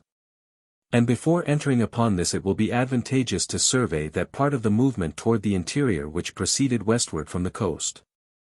First let us observe the conditions at the eastern edge of these uplands, along the fall line in Virginia, in the latter part of the 17th century, in order that the process and the significance of the movement may be better understood. About the time of Bacon's Rebellion, in Virginia, strenuous efforts were made to protect the frontier line which ran along the falls of the river, against the attacks of Indians. This fall line, as the geographers call it, marking the head of navigation, and thus the boundary of the maritime or lowland South, runs from the site of Washington, through Richmond, and on to Raleigh, North Carolina, and Columbia, South Carolina. Virginia, having earliest advanced thus far to the interior, found it necessary in the closing years of the 17th century to draw a military frontier along this line. As early as 1675 a statute was enacted, providing that paid troops of 500 men should be drawn from the midland and most secure parts of the country and placed on the heads of the rivers, and other places fronting upon the Indians. What was meant by the heads of the rivers, is shown by the fact that several of these forts were located either at the falls of the rivers or just above tidewater, as follows: one on the lower Potomac in Stafford County, one near the falls of the Rappahannock, one on the Mattapony, one on the Pamunkey, one at the falls of the James, near the site of Richmond, one near the falls of the Appomattox, and others on the Blackwater, the Nansemond, and the Accomack Peninsula, all in the eastern part of Virginia. Again, in 1679, similar provision was made, and an especially interesting act was passed, making quasi-manorial grants to Major Lawrence Smith and Captain William Byrd, to cede certain lands at the head, falls, of Rappahannock and James River, respectively. This scheme failed for lack of approval by the authorities in England. But Byrd at the falls of the James near the present site of Richmond, Robert Beverly on the Rappahannock, and other frontier commanders on the York and Potomac, continued to undertake colonial defense. The system of mounted rangers was established in 1691, by which a lieutenant, 11 soldiers, and 2 Indians at the heads or falls of each great river were to scout for enemy, and the Indian boundary line was strictly defined. By the opening years of the 18th century, 1701, the Assembly of Virginia had reached the conclusion that settlement would be the best means of protecting the frontiers. And that the best way of settling in cohabitations upon the said land frontiers within this government will be by encouragements to induce societies of men to undertake the same. It was declared to be inexpedient to have less than 20 fighting men in each society, and provision was made for a land grant to be given to these societies, or towns, not less than 10,000 nor more than 30,000 acres upon any of the frontiers, to be held in common by the society. The power of ordering and managing these lands, and the settling and planting of them, was to remain in the society. Virginia was to pay the cost of survey, also quit rents for the first 20 years for the 200-acre tract as the site of the cohabitation. Within this 200 acres each member was to have a half-acre lot for living upon, and a right to 200 acres next adjacent, until the 30,000 acres were taken up. The members of the society were exempt from taxes for 20 years, and from the requirements of military duty except such as they imposed upon themselves. The resemblance to the New England town is obvious. Provided always, ran the quaint statute. And it is the true intent and meaning of this act that for every 500 acres of land to be granted in pursuance of this act there shall be and shall be continually kept upon the said land one Christian man between 16 and 60 years of age perfect of limb, able and fit for service, who shall also be continually provided with a well-fixed musket or fusee, a good pistol, sharp scimitar, tomahawk, and 5 pounds of good clean pistol powder, and 20 pounds of sizable leaden bullets or swan or goose shot to be kept within the fort directed by this act, besides the powder and shot for his necessary or useful shooting at game. Provided also that the said warlike Christian man shall have his dwelling and continual abode within the space of 200 acres of land to be laid out in a geometrical square or as near that figure as conveniency will admit, etc. Within 2 years the society was required to cause a half-acre in the middle of the cohabitation to be palisaded, with good sound palisadoes at least 13 foot long and 6 inches diameter in the middle of the length thereof, and set double and at least 3 foot within the ground. Such in 1701 was the idea of the Virginia Tidewater Assembly of a frontiersman, and of the frontier towns by which the Old Dominion should spread her population into the upland south. But the warlike Christian man, who actually came to furnish the firing line for Virginia, was destined to be the Scotch-Irishman and the German with long rifle in place of fusee and scimitar, and altogether too restless to have his continual abode within the space of 200 acres. Nevertheless there are points of resemblance between this idea of societies settled about a fortified town and the later stations of Kentucky.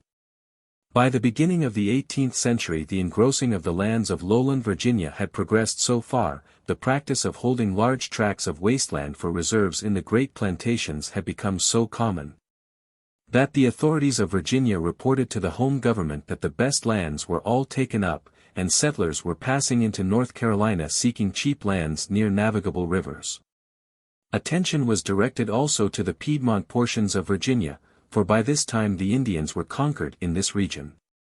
It was now possible to acquire land by purchase at 5 shillings sterling for 50 acres, as well as by head rights for importation or settlement, and land speculation soon turned to the new area.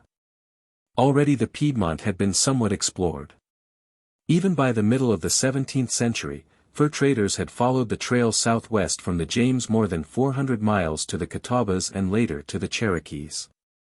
Colonel William Byrd had, as we have seen, not only been absorbing good lands in the lowlands, and defending his post at the falls of the James, like a count of the border, but he also engaged in this fur trade and sent his pack trains along this trail through the Piedmont of the Carolinas, and took note of the rich savannas of that region. Charleston traders engaged in rivalry for this trade. It was not long before cattle raisers from the older settlements, learning from the traders of the fertile plains and peavine pastures of this land, followed the fur traders and erected scattered cow pens or ranches beyond the line of plantations in the Piedmont. Even at the close of the 17th century, herds of wild horses and cattle ranged at the outskirts of the Virginia settlements, and were hunted by the planters, driven into pens, and branded somewhat after the manner of the later ranching on the Great Plains. Now the cow drovers and the cow pens began to enter the uplands. The Indians had by this time been reduced to submission in most of the Virginia Piedmont, as Governor Spotswood reported in 1712, living quietly on our frontiers, trafficking with the inhabitants. After the defeat of the Tuscaroras and Yemassees about this time in the Carolinas, similar opportunities for expansion existed there. The cattle drovers sometimes took their herds from range to range. Sometimes they were gathered permanently near the pens, finding the range sufficient throughout the year. They were driven to Charleston, or later sometimes even to Philadelphia and Baltimore markets. By the middle of the century, disease worked havoc with them in South Carolina and destroyed 7/8 of those in North Carolina. Virginia made regulations governing the driving of cattle through her frontier counties to avoid the disease, just as in our own time the northern cattlemen attempted to protect their herds against the Texas fever. Thus cattle raisers from the coast followed the fur traders toward the uplands, and already pioneer farmers were straggling into the same region, soon to be outnumbered by the tide of settlement that flowed into the region from Pennsylvania. The descriptions of the uplands by contemporaneous writers are in glowing terms. Macamie, in his Plain and Friendly Persuasion, 1705, declared, "The best, richest, and most healthy part of your country is yet to be inhabited, above the falls of every river, to the mountains." Jones, in his Present State of Virginia, 1724, comments on the convenience of tidewater transportation, etc. But declares that section not nearly so healthy as the uplands and barrens which serve for ranges for stock, although he speaks less enthusiastically of the savannas and marshes which lay in the midst of the forest areas. In fact, the Piedmont was by no means the unbroken forest that might have been imagined, for in addition to natural meadows, the Indians had burned over large tracts. It was a rare combination of woodland and pasture, with clear running streams and mild climate. The occupation of the Virginia Piedmont received a special impetus from the interest which Governor Spotswood took in the frontier. In 1710 he proposed a plan for intercepting the French in their occupation of the interior, by inducing Virginia settlement to proceed along one side of James River only, until this column of advancing pioneers should strike the attenuated line of French posts in the center. In the same year he sent a body of horsemen to the top of the Blue Ridge, where they could overlook the Valley of Virginia. By 1714 he became active as a colonizer himself. 30 miles above the falls of the Rappahannock, on the Rapidan at Germanna, he settled a little village of German redemptioners, who in return for having the passage paid agreed to serve without wages for a term of years. To engage in his iron works, also to act as rangers on the frontier. From here, in 1716, with 2 companies of rangers and 4 Indians, Governor Spotswood and a band of Virginia gentlemen made a summer picnic excursion of 2 weeks across the Blue Ridge into the Shenandoah Valley. Sic juvat transcendere montes was the motto of these Knights of the Golden Horseshoe, as the governor dubbed them. But they were not the warlike Christian men destined to occupy the frontier. Spotswood's interest in the advance along the Rappahannock probably accounts for the fact that in 1720 Spotsylvania and Brunswick were organized as frontier counties of Virginia. $500 were contributed by the colony to the church, and $1,000 for arms and ammunition for the settlers in these counties. The fears of the French and Indians beyond the high mountains were alleged as reasons for this advance. To attract settlers to these new counties, they were, 1723, exempt from purchasing the lands under the system of head rights, and from payment of quit rents for 7 years after 1721. The free grants so obtained were not to exceed 1,000 acres. This was soon extended to 6,000 acres, but with provision requiring the settlement of a certain number of families upon the grant within a certain time. In 1729 Spotswood was ordered by the council to produce rights and pay the quit rents for the 59,786 acres which he claimed in this county. Other similar actions by the council show that large holdings were developing there, also that the difficulty of establishing a frontier democracy in contact with the area of expanding plantations was very real. By the time of the occupation of the Shenandoah Valley, therefore, the custom was established in this part of Virginia, of making grants of 1,000 acres for each family settled. Speculative planters, influential with the governor and council, secured grants of many thousand acres, conditioned upon seeding a certain number of families, and satisfying the requirements of planting. Thus what had originally been intended as direct grants to the actual settler, frequently became grants to great planters like Beverley, who promoted the coming of Scotch-Irish and German settlers. Or took advantage of the natural drift into the valley, to sell lands in their grants, as a rule, reserving quit rents. The liberal grants per family enabled these speculative planters, while satisfying the terms of settlement, to hold large portions of the grant for themselves. Under the lax requirements, and probably still more lax enforcement, of the provisions for actual cultivation or cattle raising, it was not difficult to hold such wild land. These conditions rendered possible the extension of a measure of aristocratic planter life in the course of time to the Piedmont and Valley lands of Virginia.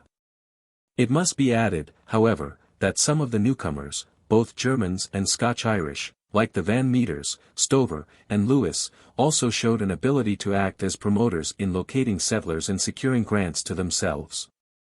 In the northern part of the Shenandoah Valley, lay part of the estate of Lord Fairfax, some 6 million acres in extent, which came to the family by dower from the old Culpeper and Arlington grant of Northern Neck. In 1748, the youthful Washington was surveying this estate along the upper waters of the Potomac, finding a bed under the stars and learning the life of the frontier. Lord Fairfax established his own Greenway Manor, and divided his domain into other manors, giving 99-year leases to settlers already on the ground at 20 shillings annually per 100 acres. While of the newcomers he exacted 2 shillings annual quit rent for this amount of land in fee simple. Litigation kept land titles uncertain here, for many years. Similarly, Beverley's Manor, about Staunton, represented a grant of 118,000 acres to Beverley and his associates on condition of placing the proper number of families on the tract. Thus speculative planters on this frontier shared in the movement of occupation and made an aristocratic element in the upcountry. But the increasing proportion of Scotch-Irish immigrants, as well as German settlers, together with the contrast in natural conditions, made the interior a different Virginia from that of the Tidewater. As settlement ascended the Rappahannock, and emigrants began to enter the valley from the north, so, contemporaneously, settlement ascended the James above the falls, succeeding to the posts of the fur traders. Goochland County was set off in 1728, and the growth of population led, as early as 1729, to proposals for establishing a city, Richmond, at the falls. Along the upper James, as on the Rappahannock, speculative planters bought headrights and located settlers and tenants to hold their grants. Into this region came natives of Virginia, emigrants from the British Isles, and scattered representatives of other lands, some of them coming up the James, others up the York. And still others arriving with the southward moving current along both sides of the Blue Ridge. Before 1730 few settlers lived above the mouth of the Rivanna. In 1732 Peter Jefferson patented 1,000 acres at the eastern opening of its mountain gap, and here, under frontier conditions, Thomas Jefferson was born in 1743 near his later estate of Monticello. About him were pioneer farmers, as well as foresight engrossers of the land. In the main his country was that of a democratic frontier people, Scotch-Irish Presbyterians, Quakers, Baptists, and other sects, out of sympathy with the established church and the landed gentry of the lowlands.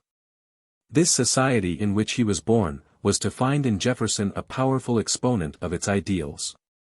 Patrick Henry was born in 1736 above the falls, not far from Richmond, and he also was a mouthpiece of interior Virginia in the Revolutionary era. In short, a society was already forming in the Virginia Piedmont which was composed of many sects, of independent yeomen as well as their great planter leaders, a society naturally expansive. Seeing its opportunity to deal in unoccupied lands along the frontier which continually moved toward the west. And in this era of the 18th century dominated by the democratic ideals of pioneers rather than by the aristocratic tendencies of slaveholding planters. As there were 2 New Englands, so there were by this time 2 Virginias, and the uplands belonged with the Old West. The advance across the fall line from the coast was, in North Carolina, much slower than in Virginia. After the Tuscarora War, 1712–13, an extensive region west from Pamlico Sound was opened, 1724. The region to the north, about the Roanoke, had before this begun to receive frontier settlers, largely from Virginia. Their traits are interestingly portrayed in Bird's dividing line. By 1728 the farthest inhabitants along the Virginia boundary were frontiersmen about Great Creek, a branch of the Roanoke. The North Carolina commissioners desired to stop running the line after going 170 miles, on the plea that they were already 50 miles beyond the outermost inhabitant. And there would be no need for an age or two to carry the line farther. But the Virginia surveyors pointed out that already speculators were taking up the land. A line from Weldon to Fayetteville would roughly mark the western boundary of North Carolina's sparse population of 40,000 souls. The slower advance is explained, partly because of the later settlement of the Carolinas, partly because the Indians continued to be troublesome on the flanks of the advancing population, as seen in the Tuscarora and Yamasee Wars. And partly because the pine barrens running parallel with the fall line made a zone of infertile land not attractive to settlers. The North Carolina Low Country, indeed, had from the end of the 17th century been a kind of southern frontier for overflow from Virginia. And in many ways was assimilated to the type of the up-country in its turbulent democracy, its variety of sects and peoples, and its primitive conditions. But under the lax management of the public lands, the use of blank patents and other evasions made possible the development of large landholding, side by side with head rights to settlers. Here, as in Virginia, a great proprietary grant extended across the colony. Lord Granville's proprietary was a zone embracing the northern half of North Carolina. Within the area, sales and quit rents were administered by the agents of the owner, with the result that uncertainty and disorder of an agrarian nature extended down to the Revolution. There were likewise great speculative holdings, conditioned on seating a certain proportion of settlers, into which the frontiersmen were drifting. But this system also made it possible for agents of later migrating congregations to establish colonies like that of the Moravians at Wachovia. Thus, by the time settlers came into the uplands from the north, a land system existed similar to that of Virginia. A common holding was a square mile, 640 acres, but in practice this did not prevent the accumulation of great estates. Whereas Virginia's Piedmont area was to a large extent entered by extensions from the coast, that of North Carolina remained almost untouched by 1730. The same is true of South Carolina. By 1730, settlement had progressed hardly 80 miles from the coast, even in the settled area of the lowlands. The tendency to engross the lowlands for large plantations was clear, here as elsewhere. The Surveyor General reports in 1732 that not as many as 1,000 acres within 100 miles of Charleston, or within 20 miles of a river or navigable creek, were unpossessed.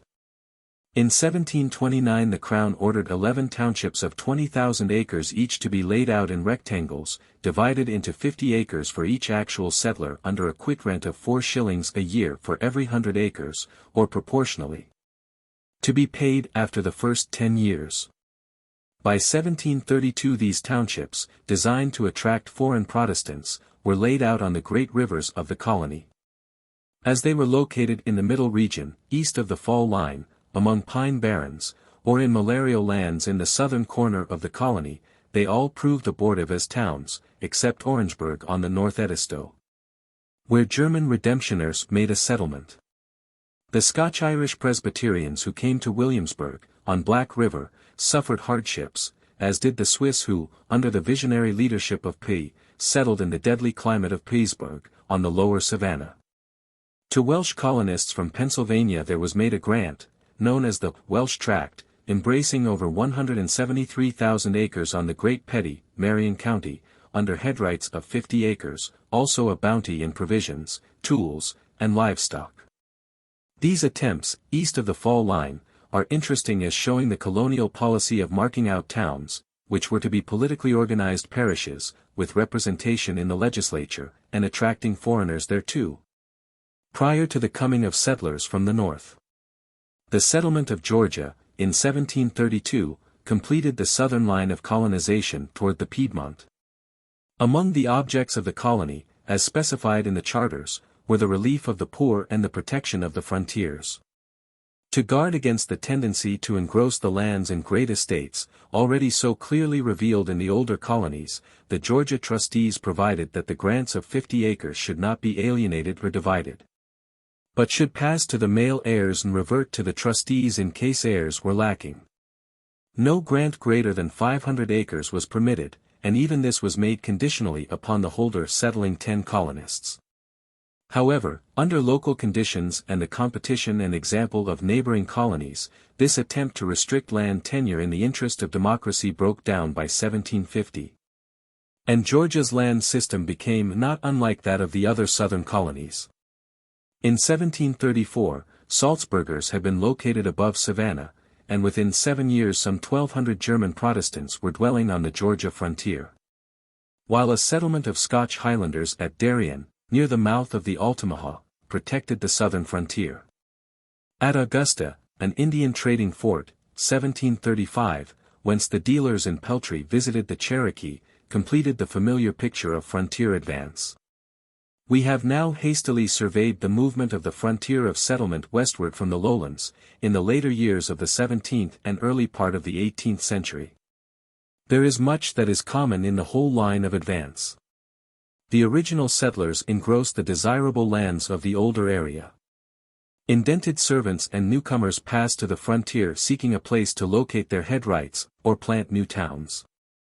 Adventurous and speculative wealthy planters acquire large holdings in the new areas, and bring over settlers to satisfy the requirements of seeding and cultivating their extensive grants, thus building up a yeomanry of small landholders side by side with the holders of large estates.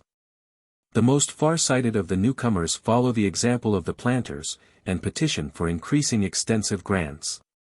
Meanwhile, pioneers like Abraham Wood, himself once an indented servant, and gentlemen like Colonel William Byrd, prosecuting the Indian trade from their posts at the heads of the rivers, and combining frontier protection, exploring, and surveying, make known the more distant fertile soils of the Piedmont. Already in the first part of the 18th century, the frontier population tended to be a rude democracy, with a large representation of Scotch-Irish, Germans, Welsh and Huguenot French settlers, holding religious faiths unlike that of the followers of the established church in the lowlands. The movement of slaves into the region was unimportant, but not unknown. The Virginia Valley was practically unsettled in 1730, as was much of Virginia's Piedmont area and all the Piedmont area of the Carolinas.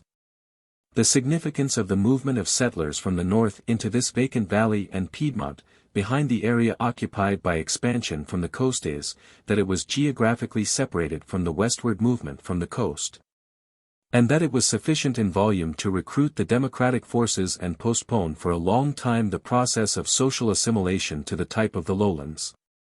As has been pointed out, especially in the Carolinas, a belt of pine barrens, roughly 80 miles in breadth, ran parallel with the fall line and thus discouraged western advance across this belt, even before the head of navigation was reached.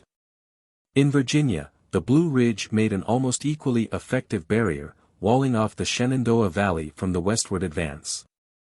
At the same time, this valley was but a continuation of the Great Valley, that ran along the eastern edge of the Alleghanies in southeastern Pennsylvania, and included in its mountain trough the Cumberland and Hagerstown valleys. In short, a broad limestone band of fertile soil was stretched within mountain walls, southerly from Pennsylvania to southwestern Virginia, and here the water gaps opened the way to descend to the Carolina Piedmont. This whole area, a kind of peninsula thrust down from Pennsylvania, was rendered comparatively inaccessible to the westward movement from the lowlands, and was equally accessible to the population which was entering Pennsylvania. Thus it happened that from about 1730 to 1760 a generation of settlers poured along this mountain trough into the southern uplands, or Piedmont, creating a new continuous social and economic area, which cut across the artificial colonial boundary lines, disarranged the regular extension of local government from the coast westward, and built up a new Pennsylvania in contrast with the old Quaker colonies, and a new South in contrast with the Tidewater South. This new South composed the southern half of the Old West. From its beginning, Pennsylvania was advertised as a home for dissenting sects seeking freedom in the wilderness. But it was not until the exodus of German redemptioners, from about 1717, that the Palatinate and neighboring areas sent the great tide of Germans which by the time of the Revolution made them nearly a third of the total population of Pennsylvania. It has been carefully estimated that in 1775 over 200,000 Germans lived in the 13 colonies, chiefly along the frontier zone of the Old West. Of these, 100,000 had their home in Pennsylvania, mainly in the Great Valley, in the region which is still so notably the abode of the Pennsylvania Dutch. Space does not permit us to describe this movement of colonization. The entrance to the fertile limestone soils of the Great Valley of Pennsylvania was easy, in view of the low elevation of the South Mountain Ridge, and the water gaps thereto. The continuation along the similar valley to the south, in Maryland and Virginia, was a natural one, especially as the increasing tide of emigrants raised the price of lands. In 1719 the proprietor's price for Pennsylvania lands was £10 per 100 acres, and 2 shillings quit rents. In 1732 this became £15.5, with a quit rent of a halfpenny per acre. During the period 1718 to 1732, when the Germans were coming in great numbers, the management of the lands fell into confusion, and many seated themselves as squatters, without title. This was a fortunate possibility for the poor redemptioners, who had sold their service for a term of years in order to secure their transportation to America. By 1726 it was estimated that there were 100,000 squatters. And of the 670,000 acres occupied between 1732 and 1740, it is estimated that 400,000 acres were settled without grants. Nevertheless these must ultimately be paid for, with interest, and the concession of the right of preemption to squatters made this easier. But it was not until 1755 that the governor offered land free from purchase, and this was to be taken only west of the Alleghenies. Although the credit system relieved the difficulty in Pennsylvania, the lands of that colony were in competition with the Maryland lands, offered between 1717 and 1738 at 40 shillings sterling per 100 acres. Which in 1738 was raised to £5 sterling. At the same time, in the Virginia Valley, as will be recalled, free grants were being made of 1,000 acres per family. Although large tracts of the Shenandoah Valley had been granted to speculators like Beverly, Borden, and the Carters, as well as to Lord Fairfax, the owners sold £6 or £7 cheaper per 100 acres than did the Pennsylvania Land Office. Between 1726 and 1734, therefore, the Germans began to enter this valley, and before long they extended their settlements into the Piedmont of the Carolinas. Being recruited in South Carolina by emigrants coming by way of Charleston, especially after Governor Glenn's purchase from the Cherokee in 1755, of the extreme western portion of the colony. Between 1750 and the Revolution, these settlers in the Carolinas greatly increased in numbers. Thus a zone of almost continuous German settlements had been established, running from the head of the Mohawk in New York to the Savannah in Georgia. They had found the best soils, and they knew how to till them intensively and thriftily, as attested by their large, well-filled barns, good stock, and big canvas-covered Conestoga wagons. They preferred to dwell in groups, often of the same religious denomination, Lutherans, Reformed, Moravians, Mennonites, and many lesser sects. The diaries of Moravian missionaries from Pennsylvania, who visited them, show how the parent congregations kept in touch with their colonies and how intimate, in general, was the bond of connection between this whole German frontier zone and that of Pennsylvania. Side by side with this German occupation of Valley and Piedmont, went the migration of the Scotch-Irish. These lowland Scots had been planted in Ulster early in the 17th century. Followers of John Knox, they had the contentious individualism and revolutionary temper that seem natural to Scotch Presbyterianism. They were brought up on the Old Testament, and in the doctrine of government by covenant or compact. In Ireland their fighting qualities had been revealed in the siege of Londonderry, where their stubborn resistance balked the hopes of James II. However, religious and political disabilities were imposed upon these Ulster men, which made them discontented, and hard times contributed to detach them from their homes. Their movement to America was contemporaneous with the heavy German migration. By the Revolution, it is believed that a third of the population of Pennsylvania was Scotch-Irish, and it has been estimated, probably too liberally, that 500,000 came to the United States between 1730 and 1770. Especially after the Rebellion of 1745, large numbers of Highlanders came to increase the Scotch blood in the nation. Some of the Scotch-Irish went to New England. Given the cold shoulder by Congregational Puritans, they passed to unsettled lands about Worcester, to the frontier in the Berkshires, and in southern New Hampshire at Londonderry, whence came John Stark, a frontier leader in the French and Indian War, and the hero of Bennington in the Revolution, as well as the ancestors of Horace Greeley and S. P. Chase. In New York, a Scotch-Irish settlement was planted on the frontier at Cherry Valley. Scotch Highlanders came to the Mohawk, where they followed Sir William Johnson and became Tory raiders in the Revolution. But it was in Pennsylvania that the center of Scotch-Irish power lay.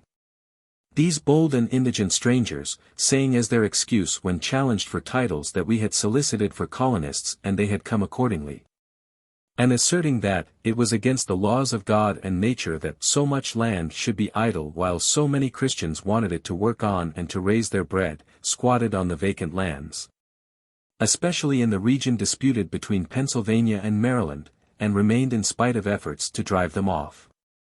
Finding the Great Valley in the hands of the Germans, they planted their own outposts along the line of the Indian trading path from Lancaster to Bedford.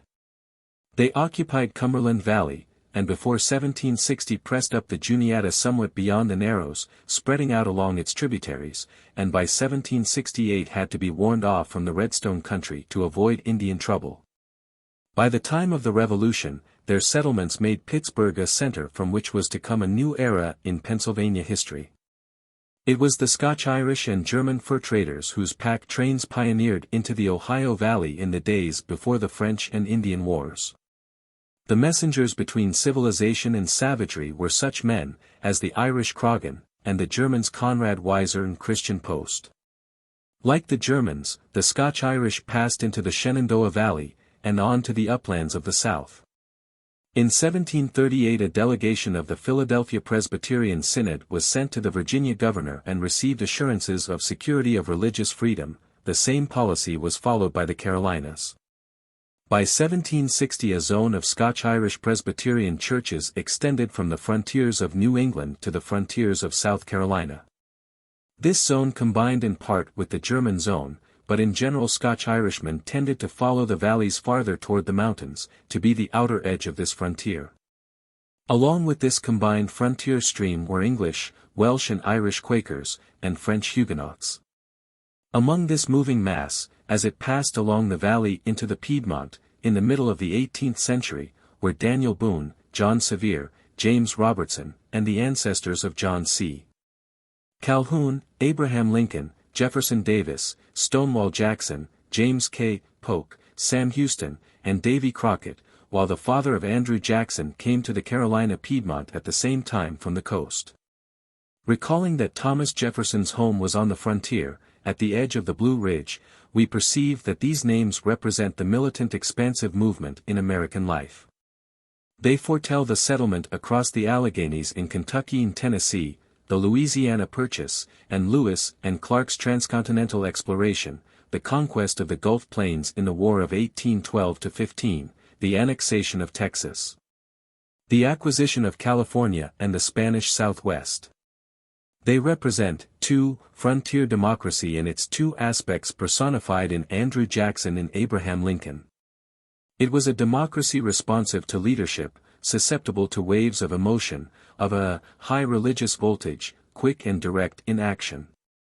The volume of this northern movement into the southern uplands is illustrated by the statement of Governor Tryon, of North Carolina, that in the summer and winter of 1765 more than 1,000 immigrant wagons passed through Salisbury.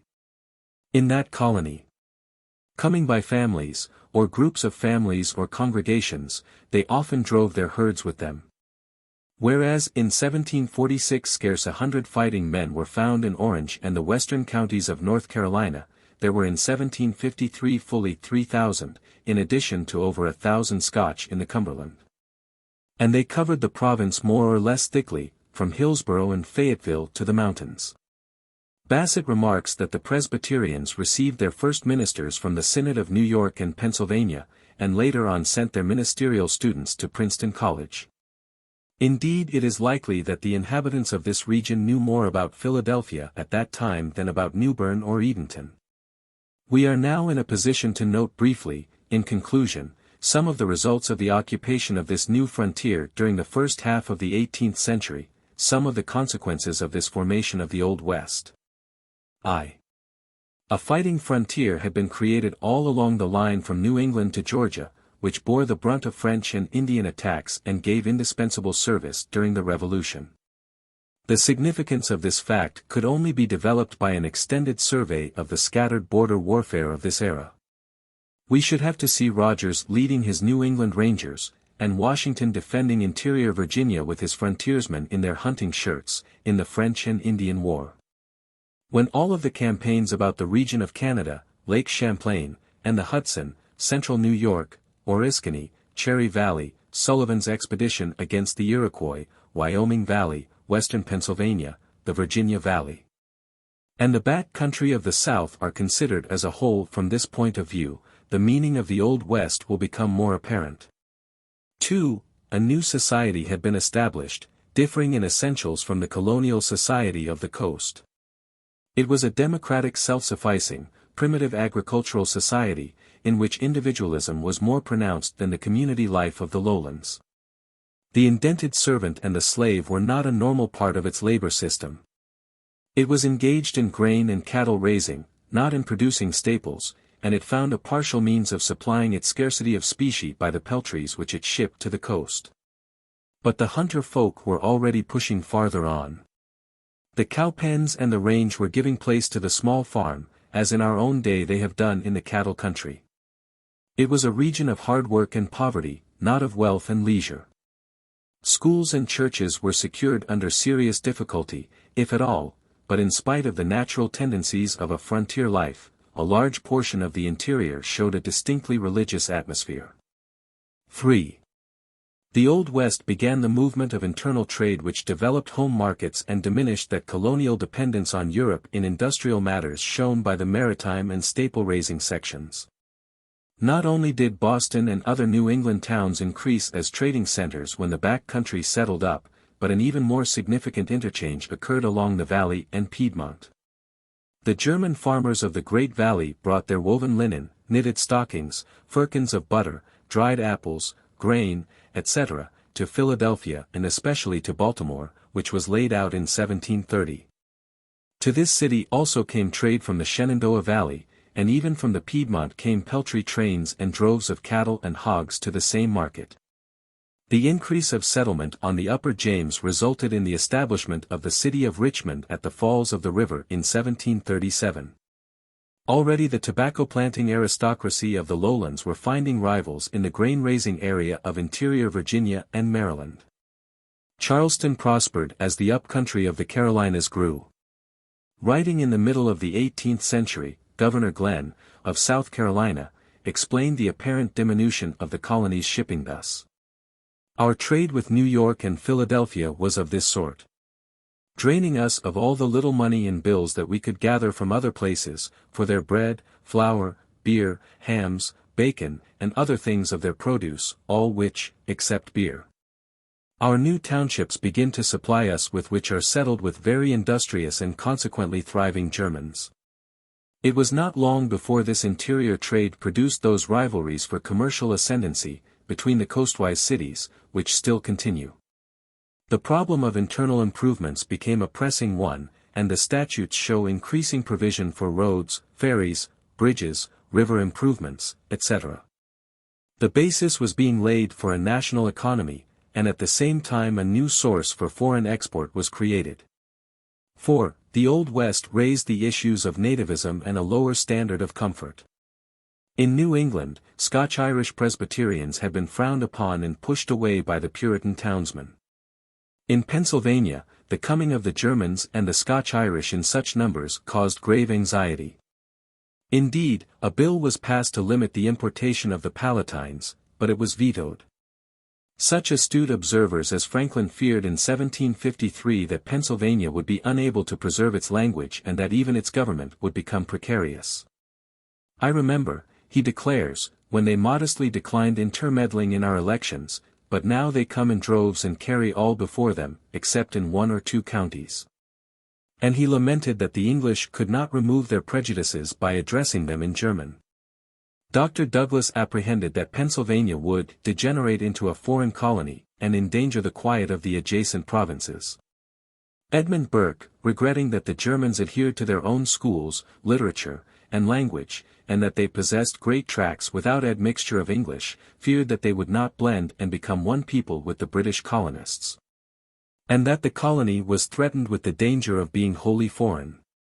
He also noted that these foreigners by their industry, frugality, and a hard way of living, in which they greatly exceed our people, have in a manner thrust them out in several places. This is a phenomenon with which a succession of later frontiers has familiarized us. In point of fact, the Pennsylvania Dutch remained through our history a very stubborn area to assimilate, with corresponding effect upon Pennsylvania politics. It should be noted also that this coming of non-English stock to the frontier raised in all the colonies affected, questions of naturalization and land tenure by aliens. The creation of this frontier society, of which so large a portion differed from that of the coast in language and religion as well as in economic life, social structure, and ideals, produced an antagonism between interior and coast, which worked itself out in interesting fashion. In general this took these forms: contests between the property-holding class of the coast and the debtor class of the interior, where specie was lacking, and where paper money and a readjustment of the basis of taxation were demanded. Contests over defective or unjust local government in the administration of taxes, fees, lands, and the courts. Contests over apportionment in the legislature, whereby the coast was able to dominate, even when its white population was in the minority. Contests to secure the complete separation of church and state. And, later, contests over slavery, internal improvements, and party politics in general. These contests are also intimately connected with the political philosophy of the Revolution and with the development of American democracy. In nearly every colony prior to the Revolution, struggles had been in progress between the party of privilege, chiefly the Eastern men of property allied with the English authorities, and the democratic classes, strongest in the West and the cities. This theme deserves more space than can here be allotted to it, but a rapid survey of conditions in this respect, along the whole frontier, will at least serve to bring out the point. In New England as a whole, the contest is less in evidence. That part of the friction elsewhere seen as the result of defective local government in the back country, was met by the efficiency of the town system. But between the interior and the coast there were struggles over apportionment and religious freedom. The former is illustrated by the convention that met in Dracut, Massachusetts, in 1776, to petition the states of Massachusetts and New Hampshire to relieve the financial distress and unfair legislative representation. 16 of the border towns of New Hampshire sent delegates to this convention. 2 years later, these New Hampshire towns attempted to join Vermont. As a revolutionary state, Vermont itself was an illustration of the same tendency of the interior to break away from the coast.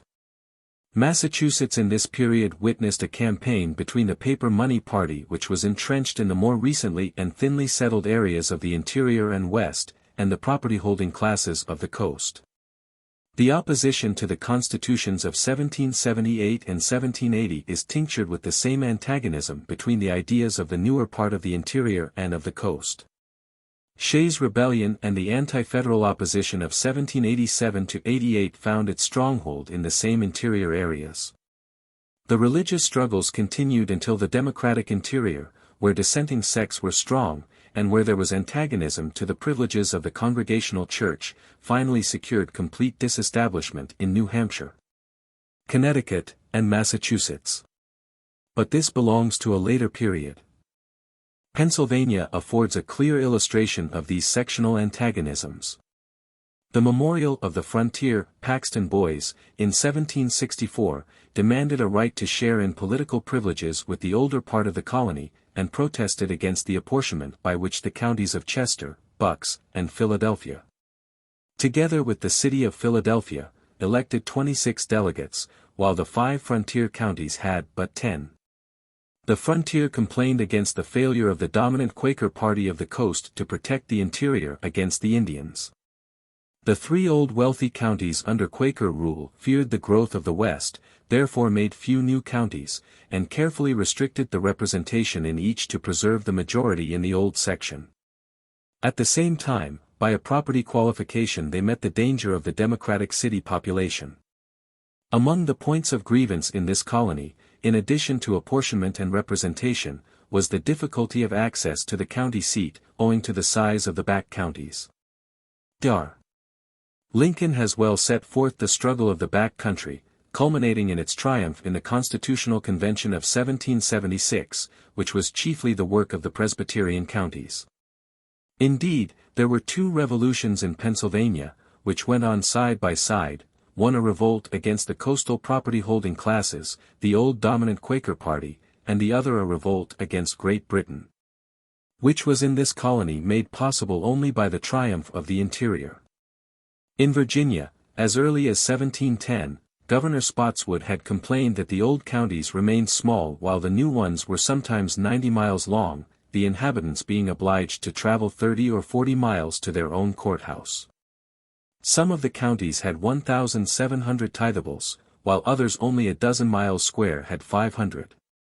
Justices of the peace disliked to ride 40 or 50 miles to their monthly courts. Likewise there was disparity in the size of parishes. For example, that of Varina, on the Upper James, had 900 tithables, many of whom lived 50 miles from their church. But the vestry refused to allow the remote parishioners to separate, because it would increase the parish levy of those that remained. He feared lest this would afford opportunity to sectaries to establish their opinions among them, and thereby shake that happy establishment of the Church of England which this colony enjoys with less mixture of dissenters than any other of her Maagdheid plantations, and when once schism has crept into the Church, it will soon create faction in the civil government. That Spotswood's fears were well founded, we have already seen. As the sectaries of the back country increased, dissatisfaction with the established church grew. After the Revolution came, Jefferson, with the back country behind him, was able finally to destroy the establishment, and to break down the system of entails and primogeniture behind which the tobacco-planting aristocracy of the coast was entrenched. The desire of Jefferson to see slavery gradually abolished and popular education provided, is a further illustration of the attitude of the interior. In short, Jeffersonian democracy, with its idea of separation of church and state, its wish to popularize education, and its dislike for special privilege, was deeply affected by the Western society of the Old Dominion. The Virginian reform movement, however, was unable to redress the grievance of unequal apportionment. In 1780 Jefferson pointed out that the practice of allowing each county an equal representation in the legislature gave control to the numerous small counties of the Tidewater, while the large populous counties of the upcountry suffered. Thus, he wrote, the 19,000 men below the falls give law to more than 30,000 living in other parts of the state, and appoint all their chief officers, executive and judiciary. This led to a long struggle between coast and interior, terminated only when the slave population passed across the fall line, and more nearly assimilated coast and upcountry. In the mountain areas which did not undergo this change, the independent state of West Virginia remains as a monument of the contest. In the Convention of 1829-30, the whole philosophy of representation was discussed, and the coast defended its control as necessary to protect property from the assaults of a numerical majority. They feared that the interior would tax their slaves in order to secure funds for internal improvements.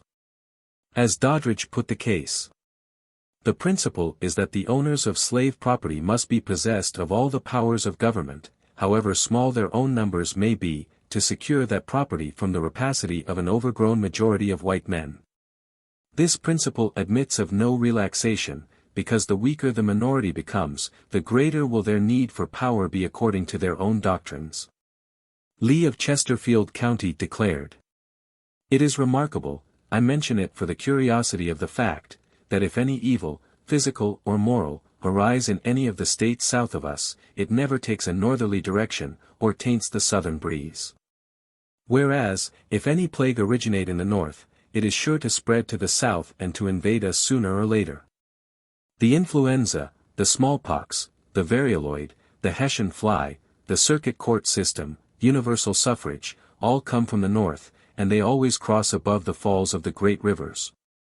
Below, it seems, the broad expanse of waters interposing, effectually arrests their progress. Nothing could more clearly bring out the sense of contrast between upland and lowland Virginia, and the continued intimacy of the bond of connection between the North and its Valley and Piedmont colonies, than this unconscious testimony. In North and South Carolina the upland South, beyond the Pine Barrens and the Fall Line, had similar grievances against the coast, but as the zone of separation was more strongly marked, the grievances were more acute. The tide of backwoods settlement flowing down the Piedmont from the north, had cut across the lines of local government and disarranged the regular course of development of the colonies from the seacoast. Under the common practice, large counties in North Carolina and parishes in South Carolina had been projected into the unoccupied interior from the older settlements along their eastern edge. But the Piedmont settlers brought their own social order, and could not be well governed by the older planters living far away toward the seaboard. This may be illustrated by conditions in South Carolina. The General Court in Charleston had absorbed county and precinct courts, except the minor jurisdiction of justices of the peace. This was well enough for the great planters who made their regular residence there for a part of each year. But it was a source of oppression to the up-country settlers, remote from the court. The difficulty of bringing witnesses, the delay of the law, and the costs all resulted in the escape of criminals as well as in the immunity of reckless debtors. The extortions of officials, and their occasional collusion with horse and cattle thieves, and the lack of regular administration of the law, led the South Carolina up-country men to take affairs in their own hands. And in 1764 to establish associations to administer lynch law under the name of regulators. The Scovelites, or government party, and the regulators met in arms on the Saluda in 1769, but hostilities were averted and remedial measures passed, which alleviated the difficulty until the Revolution. There still remained, however, the grievance of unjust legislative representation. Calhoun stated the condition in these words. The upper country had no representation in the government and no political existence as a constituent portion of the state until a period near the commencement of the Revolution. Indeed, during the Revolution, and until the formation of the present Constitution, in 1790, its political weight was scarcely felt in the government. Even then, although it had become the most populous section, power was so distributed under the Constitution as to leave it in a minority in every department of government. Even in 1794 it was claimed by the up-country leaders that 4/5 of the people were governed by 1/5. Nor was the difficulty met until the constitutional amendment of 1808, the effect of which was to give the control of the Senate to the lower section and of the House of Representatives to the upper section, thus providing a mutual veto. This South Carolina experience furnished the historical basis for Calhoun's argument for nullification, and for the political philosophy underlying his theory of the concurrent majority. This adjustment was effected, however, only after the advance of the Black Belt toward the interior had assimilated portions of the Piedmont to lowland ideals. When we turn to North Carolina's upper country we find the familiar story, but with a more tragic ending. The local officials owed their selection to the governor and the council whom he appointed. Thus power was all concentrated in the official ring of the lowland area. The men of the interior resented the extortionate fees and the poll tax, which bore with unequal weight upon the poor settlers of the back country. This tax had been continued after sufficient funds had been collected to extinguish the debt for which it was originally levied, but venal sheriffs had failed to pay it into the treasury. A report of 1770 showed at least one defaulting sheriff in every county of the province. This tax, which was almost the sole tax of the colony, was to be collected in specie, for the warehouse system, by which staples might be accepted, while familiar on the coast, did not apply to the interior. The specie was exceedingly difficult to obtain. In lack of it, the farmer saw the sheriff, who owed his appointment to the dominant lowland planters, sell the lands of the delinquent to his speculative friends. Lawyers and court fees followed. In short, the interior felt that it was being exploited, and it had no redress, for the legislature was so apportioned that all power rested in the old lowland region. Efforts to secure paper money failed by reason of the governor's opposition under instructions from the crown, and the currency was contracting at the very time when population was rapidly increasing in the interior. As in New England, in the days of Shays' Rebellion, violent prejudice existed against the judiciary and the lawyers, and it must, of course, be understood that the movement was not free from frontier dislike of taxation and the restraints of law and order in general. In 1766 and 1768, meetings were held in the upper counties to organize the opposition, and an association was formed, the members of which pledged themselves to pay no more taxes or fees until they satisfied themselves that these were agreeable to law. The regulators, as they called themselves, assembled in the autumn of 1768 to the number of nearly 4,000, and tried to secure terms of adjustment. In 1770 the courthouse at Hillsborough was broken into by a mob. The assembly passed some measures designed to conciliate the back country. But before they became operative, Governor Tryon's militia, about 1,200 men, largely from the lowlands, and led by the gentry whose privileges were involved, met the motley army of the regulators, who numbered about 2,000. In the Battle of the Alamance, May, 1771. Many were killed and wounded, the regulators dispersed, and over 6,000 men came into camp and took the oath of submission to the colonial authorities. The battle was not the first battle of the Revolution, as it has been sometimes called, for it had little or no relation to the Stamp Act. And many of the frontiersmen involved, later refused to fight against England because of the very hatred which had been inspired for the lowland revolutionary leaders in this Battle of the Alamance. The interior of the Carolinas was a region where neighbors, during the Revolution, engaged in internecine conflicts of Tories against Whigs. But in the sense that the Battle of Alamance was a conflict against privilege, and for equality of political rights and power, it was indeed a preliminary battle of the Revolution. Although fought against many of the very men who later professed revolutionary doctrines in North Carolina. The need of recognizing the importance of the interior led to concessions in the Convention of 1776 in that state. Of the 44 sections of the Constitution, 13 are embodiments of reforms sought by the regulators. But it was in this period that hundreds of North Carolina backwoods men crossed the mountains to Tennessee and Kentucky, many of them coming from the heart of the regulator region. They used the device of associations to provide for government in their communities. In the matter of apportionment, North Carolina showed the same lodgment of power in the hands of the coast, even after population preponderated in the Piedmont. It is needless to comment on the uniformity of the evidence which has been adduced, to show that the Old West, the interior region from New England to Georgia, had a common grievance against the coast. That it was deprived throughout most of the region of its due share of representation, and neglected and oppressed in local government in large portions of the section. The familiar struggle of West against East, of democracy against privileged classes, was exhibited along the entire line. The phenomenon must be considered as a unit, not in the fragments of state histories. It was a struggle of interior against coast. 6. Perhaps the most noteworthy Western activity in the Revolutionary era, aside from the aspects already mentioned, was in the part which the multitude of sects in the Old West played in securing the great contribution which the United States made to civilization by providing for complete religious liberty, a secular state with free churches. Particularly the revolutionary constitutions of Pennsylvania and Virginia, under the influence of the back country, ensured religious freedom. The effects of the North Carolina upland area to secure a similar result were noteworthy, though for the time ineffective. 7. As population increased in these years, the coast gradually yielded to the upcountry's demands. This may be illustrated by the transfer of the capitals from the lowlands to the fall line and valley.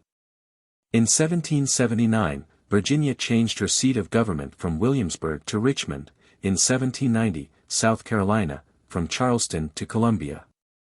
In 1791, North Carolina, from Edenton to Raleigh, in 1797, New York, from New York City to Albany, in 1799, Pennsylvania, from Philadelphia to Lancaster. 8. The democratic aspect of the new constitutions was also influenced by the frontier as well as by the prevalent revolutionary philosophy, and the demands for paper money, stay and tender laws, etc., of this period were strongest in the interior.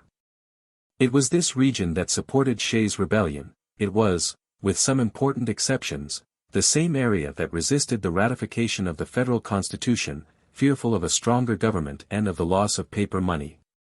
9. The interior later showed its opposition to the coast by the persistent contest against slavery, carried on in the upcountry of Virginia, and North and South Carolina. Until the decade 1830–40, it was not certain that both Virginia and North Carolina would not find some means of gradual abolition. The same influence accounts for much of the exodus of the Piedmont pioneers into Indiana and Illinois, in the first half of the 19th century. These were the regions, also, in which were developed the desire of the pioneers who crossed the mountains, and settled on the western waters, to establish new states free from control by the lowlands, owning their own lands, able to determine their own currency, and in general to govern themselves in accordance with the ideals of the Old West. They were ready also, if need be, to become independent of the Old 13. Vermont must be considered in this aspect, as well as Kentucky and Tennessee. 11. The land system of the Old West furnished precedents which developed into the land system of the Trans-Allegheny West. The squatters of Pennsylvania and the Carolinas found it easy to repeat the operation on another frontier. Preemption laws became established features. The Revolution gave opportunity to confiscate the claims of Lord Fairfax, Lord Granville, and McCulloch to their vast estates, as well as the remaining lands of the Pennsylvania proprietors. The 640-acre, or 1 square mile, unit of North Carolina for preemptions, and frontier land bounties, became the area awarded to frontier stations by Virginia in 1779, and the section of the later federal land system. The Virginia preemption right of 400 acres on the western waters, or 1,000 for those who came prior to 1778, was, in substance, the continuation of a system familiar in the Old West. The grants to Beverly, of over 100,000 acres in the valley, conditioned on seating a family for every 1,000 acres, and the similar grants to Borden, Carter, and Lewis, were followed by the great grant to the Ohio Company. This company, including leading Virginia planters and some frontiersmen, asked in 1749 for 200,000 acres on the upper Ohio, conditioned on seating 100 families in 7 years. And for an additional grant of 300,000 acres after this should be accomplished. It was proposed to settle Germans on these lands. The Loyal Land Company, by order of the Virginia Council, 1749, was authorized to take up 800,000 acres west and north of the southern boundary of Virginia, on condition of purchasing rights for the amount within 4 years. The company sold many tracts for £3 per 100 acres to settlers, but finally lost its claim. The Mississippi Company, including in its membership the Lees, Washingtons, and other great Virginia planters, applied for 2.5 million acres in the West in 1769. Similar land companies of New England origin, like the Susquehanna Company and Lyman's Mississippi Company, exhibit the same tendency of the Old West on the northern side. New England's Ohio Company of Associates, which settled Marietta, had striking resemblances to town proprietors. These were only the most noteworthy of many companies of this period, and it is evident that they were a natural outgrowth of speculations in the Old West. Washington, securing military bounty land claims of soldiers of the French and Indian War, and selecting lands in West Virginia until he controlled over 70,000 acres for speculation, is an excellent illustration of the tendency. He also thought of colonizing German Palatines upon his lands. The formation of the Transylvania and Vandalia companies were natural developments on a still vaster scale. 12. The final phase of the Old West, which I wish merely to mention, in conclusion, is its colonization of areas beyond the mountains. The essential unity of the movement is brought out by a study of how New England's Old West settled northern Maine, New Hampshire and Vermont, the Adirondacks, central and western New York, the Wyoming Valley, once organized as a part of Litchfield, Connecticut, the Ohio Company's region about Marietta, and Connecticut's western reserve on the shores of Lake Erie.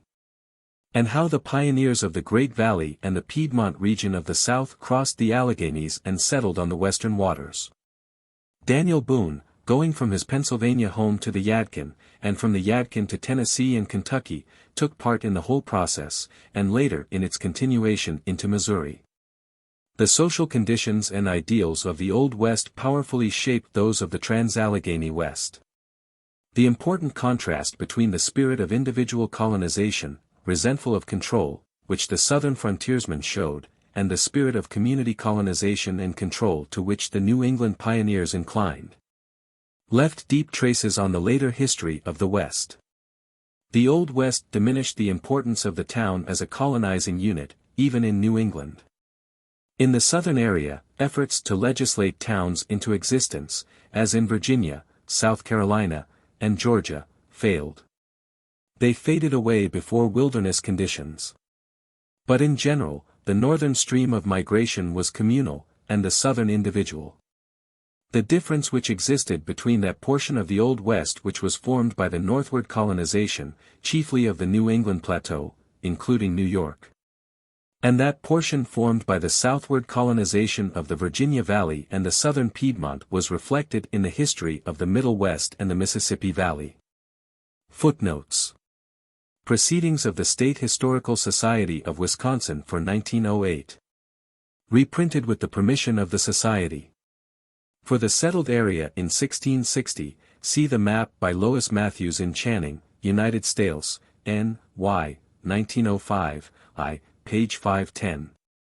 And by Albert Cook Myers in Avery, United States, Cleveland, 1905, 2, following page 398.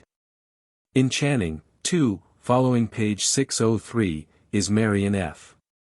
Lansing's map of settlement in 1760, which is on a rather conservative basis, especially the part showing the interior of the Carolinas. Contemporaneous maps of the middle of the 18th century, useful in studying the progress of settlement, are, Mitchell, Map of the British Colonies, 1755, Evans, Middle British Colonies, 1758. Jefferson and Fry, Map of Virginia, 1751 and 1755, on the geographical conditions, see maps and text in Powell, Physiographic Regions, N.Y., 1896, and Willis, Northern Appalachians, in Physiography of the United States, N.Y., 1896, pp. 73-82, 169-176, 196-201. C. Osgood, American Colonies, N.Y., 1907, 3, Chapter 3. C. Ante. Sheldon, Deerfield, Massachusetts, 1895, I, page 288. Parkman, Frontenac, Boston, 1898, page 390.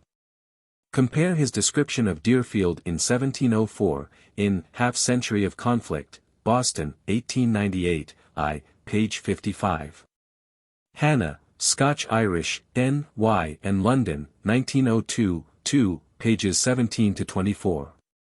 Half Century of Conflict, 2, pages 214-234.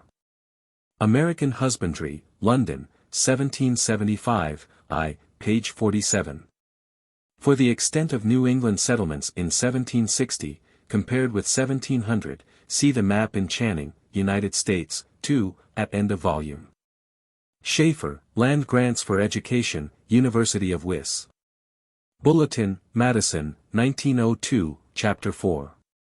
On New England's land system see Osgood, American Colonies, N.Y., 1904, Chapter 11, and Eggleston, Land System of the New England Colonies, Johns Hopkins University Studies, Baltimore, 1886, 4. Compare the account of Virginia, about 1696, in Massachusetts History Calls. Boston, 1835, First Series, v. page 129, for a favorable view of the New England town system. And note the probable influence of New England's system upon Virginia's legislation about 1700. C. Ante. Amelia C. Ford, Colonial Precedents of Our National Land System, citing Massachusetts Bay, House of Republic, Journal, 1715, pages 5, 22, 46. Hutchinson, History of Massachusetts Bay, London, 1768, 2, page 331, Holland, Western Massachusetts, Springfield, 1855, pages 66, 169. Con Cologne. Records, Hartford, 1874, 8, page 134. Holland, Western Massachusetts, page 197. See the comments of Hutchinson in his History of Massachusetts Bay, 2, pages 331, 332. Compare the steps of Connecticut men in 1753 and 1755 to secure a land grant in Wyoming Valley, Pennsylvania, for the Susquehanna Company, and the Connecticut governor's remark that there was no unappropriated land in the latter colony, Pa Cologne. Records, Harrisburg, 1851, v. page 771, Pa Archives, 2D Series, 18, contains the important documents, with much valuable information on the land system of the Wyoming Valley region. See also General Lyman's projects for a Mississippi colony in the Yazoo Delta area, all indicative of the pressure for land and the speculative spirit. Compare Vermont's dealings with the British, and the negotiations of Kentucky and Tennessee leaders with Spaniards and British. See America History Review, I, page 252, note 2, for references on Vermont's revolutionary philosophy and influence. C. H. C. Emory, Artemas Jean Haynes, New Haven, 1908, pages 8 to 10. Bala, in America History Association, Report, 1897, page 110. N. Y. Cologne. Docs, 7, pages 654, 795. Becker, in America History Review, 6, page 261. Becker, Locke CIT. For maps of grants in New York, C. O'Callaghan, Document History of N. Y. Albany, 1850, I, pages 421, 774, especially Southier, Chorographical Map of New York, Windsor, America, v. page 236. In general on these grants, consult also Document History of N. Y. I, pages 249 to 257, N. Y. Cologne. Docs, 4, pages 397, 791, 874, v. pages 459, 651, 805, 6, pages 486, 549, 743, 876, 950, Kip, Olden Time, N. Y., 1872, page 12. Scharf, History of Westchester County, Philadelphia, 1886, I, page 91. Libby, Distribution of Vote on Ratification of Constitution, Madison, 1894, pages 21-25. For the region of the Wallkill, including New Paltz, etc., see Eager, Outline History of Orange County, New York, Newburgh, 1846-47. And Ruttenber and Clark, History of Orange County, Philadelphia, 1881, pages 11-20. On Cherry Valley and Upper Susquehanna settlements, in general, in New York, see Halsey, Old New York Frontier, pp. 5, 119, and the maps by DeWitt and Southier in O'Callaghan, Document History of N. Y. I, pages 421, 774. Note the French Huguenots and Scotch-Irish in Orange County, and the Scotch-Irish settlers of Cherry Valley and their relation to Londonderry, N. H. As well as the missionary visits from Stockbridge, Massachusetts, to the Upper Susquehanna. Lord, Industrial Experiments, Baltimore, 1898, page 45, Diffenderfer, German Exodus, Lancaster, Pennsylvania, 1897. See Post. Henning, Virginia Statutes at Large, N.Y. 1823, 2, page 326. Ibid, page 433. Bassett, Writings of William Byrd, N.Y., 1901, page 21. Henning, 3, page 82. Similar acts were passed almost annually in successive years of the 17th century, cf. Locke Cit., pages 98, 115, 119, 126, 164. The system was discontinued in 1722, see Beverly, Virginia, and its government, London, 1722, p. 234. It is interesting to compare the recommendation of Governor Dodge for Wisconsin Territory in 1836, see Wisconsin Ter House of Reps. Journal, 1836, pages 11 etc. Henning, 3, pages 204 to 209. Compare the law of 1779 in Virginia Revised Code, 1819, 2, page 357, Ranks, Boonesboro, Louisville, 1901. Bassett, Writings of Byrd, page 12, Calendar of British State Papers, A.M. and W.I., 1677-80, London, 1896, page 168. Bassett, Locke Cit., P.X., and Henning, 3, page 304, 1705. See Alvord and Bidgood, First Explorations of the Trans-Allegheny Region. Bassett, Writings of Byrd, pp. 17, 18, quotes Byrd's description of the trail, Logan, Upper South Carolina, Columbia, 1859, page 167. Adair describes the trade somewhat later, C.F. Bartram, Travels, London, 1792, Passam, and Monette, Mississippi Valley, N.Y. 1846, 2, page 13. Bruce, Economic History of Virginia. N.Y., 1896, I, pages 473, 475, 477. See Descriptions of Cowpens in Logan, History of Upper S.C., page 151, Bartram, Travels, page 308. On cattle raising generally in the Piedmont, see, Gregg, Old Shiraz, N.Y., 1867, pages 68, 108 to 110, Sally, Orangeburg, 1898, pages 219 to 221, Lawson, New Voyage to Carolina, Raleigh, 1860, page 135.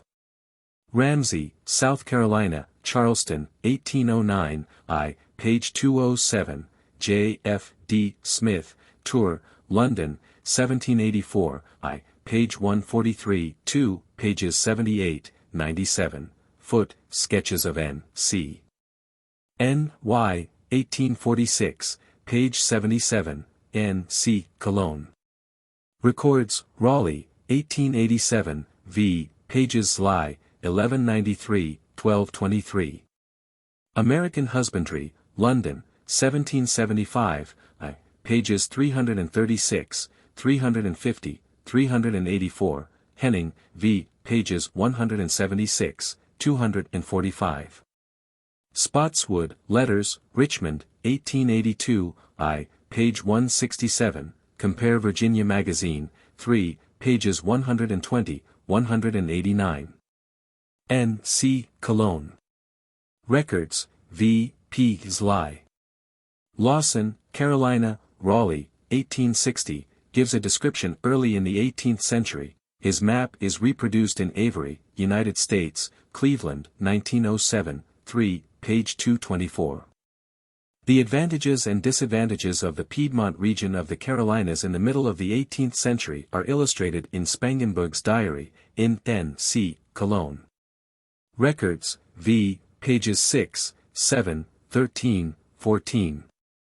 Compare, American Husbandry, I, pp. 220, 332, 357, 388. Spotswood, Letters, I, page 40. On Germana C. Spotswood, Letters, Index, Fontaine's Journal in a Maury, Huguenot Family, 1853, page 268, Jones, Present State of Virginia, N.Y., 1865, page 59. Bassett, Writings of Byrd, page 356, Virginia Magazine, 13, pages 362, 365, 6, page 385, 12, pages 342, 350, 14, page 136. Spotswood's interest in the Indian trade on the southern frontier of Virginia is illustrated in his Fort Christana, on which the above references afford information. The contemporaneous account of Spotswood's expedition into Shenandoah Valley is Fontaine's Journey, cited above. See the excellent paper by C. E. Kemper, in Virginia Magazine, 12, on Early Westward Movement in Virginia. Compare Phillips, Origin and Growth of the Southern Black Belts, in America History Review, 11, page 799. Virginia Magazine, 13, page 113. Revised Code of Virginia, Richmond, 1819, 2, page 339. Mag, America History, 13, pages 217, 230, Windsor, Nar. And Crit. History of America, v. page 268, Kercheval, The Valley, Winchester, Virginia, 1833, pages 67, 209, Virginia Magazine, 13, page 115. William and Mary College Quarterly, Williamsburg, 1895, 3, page 226. See Jefferson and Fry, Map of Virginia, 1751, for location of this and Borden's Manor. Brown, The Cables, Boston, 1895, page 53. Locke, Sit, pages 57, 66. Mead, Old Churches, Philadelphia, 1861, 2 volumes, Foote, Sketches, Philadelphia, 1855. Brown, The Cables, page 68. Atlantic Monthly, volume 91, pages 83 E. Seek, Ford, Writing of Thomas Jefferson, N. Y., 1892, I, pages 19 E. Seek. Byrd, Dividing Line, Richmond, 1866, pages 85, 271. N. C. Cologne. Records, 3, page 13.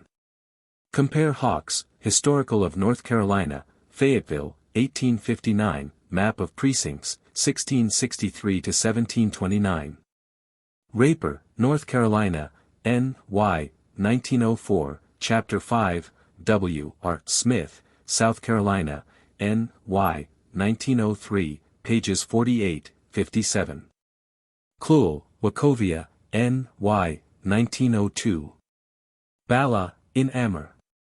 History Association, Report, 1897, pages 120, 121, citing Bassett, in Law Quarterly Review, April, 1895, pages 159 to 161. See Map in Hawks, North Carolina. McCready, South Carolina, 1719 to 1776, N. Y., 1899, pages 149, 151, Smith, South Carolina, page 40. Bala, in America History Association, Report, 1897, pages 117 to 119, Brevard, Digest of S. C. Laws, Charleston, 1857, page 11. McCready, South Carolina, pages 121 E. Seek, Phillips, Transportation in the Eastern Cotton Belt, N. Y., 1908, page 51. This was not originally provided for among the 11 towns. For its history see Sally, Orangeburg, Frontier conditions about 1769 are described on pages 219 E. Seek, see map opposite page 9. Gregg, Old Shiraz, page 44. Bala, Lock Sit, pp. 119, 120. Compare the description of Georgia frontier traders, cattle raisers, and land speculators, about 1773, in Bartram, Travels, pages 18, 36, 308. C. Willis, Northern Appalachians, in Physiography of the U.S. in National Geography, SOC. Monographs, N. Y. 1895, No. 6. Diffenderfer, German Immigration into Pennsylvania, in Pa German SOC, Proc. V. page 10, Redemptioners, Lancaster, Pennsylvania, 1900. A. B. Faust, German Element in the United States. See the bibliographies in Kuhn's, German and Swiss Settlements of Pennsylvania, N. Y. 1901, Wayland, German Element of the Shenandoah Valley, N. Y. 1908, Channing, United States, 2, page 421. Griffin, List of Works Relating to the Germans in the U.S. Library of Congress, Washington, 1904. See in illustration, The Letter in Myers, Irish Quakers, Swarthmore, Pennsylvania, 1902, page 70. Shepherd, Proprietary Government in Pennsylvania, N.Y. 1896, page 34. Gordon, Pennsylvania, Philadelphia, 1829, page 225. Shepherd, Lock Sit, pages 49 to 51. Bala, America History Association, Report, 1897, pages 112, 113. Compare Smith, St. Clair Papers, Cincinnati, 1882, 2, page 101. Shepherd, Lock Sit, page 50. Miranis, Maryland, N. Y., 1901, page 77. Calendar Virginia State Papers, Richmond, 1875, page 217, on these Grant C. Kemper, Early Westward Movement in Virginia Mag., 12 and 13. Wayland, German Element of the Shenandoah Valley, William and Mary College Quarterly, 3. The speculators, both planters and newcomers, soon made application for lands beyond the Alleghenies. In 1794 the Virginia House of Delegates resolved to publish the most important laws of the state in German. C. Bernheim, German Settlements in the Carolinas, Philadelphia, 1872, Kluhl, Wachovia, Allen, German Palatines in N.C. Raleigh, 1905.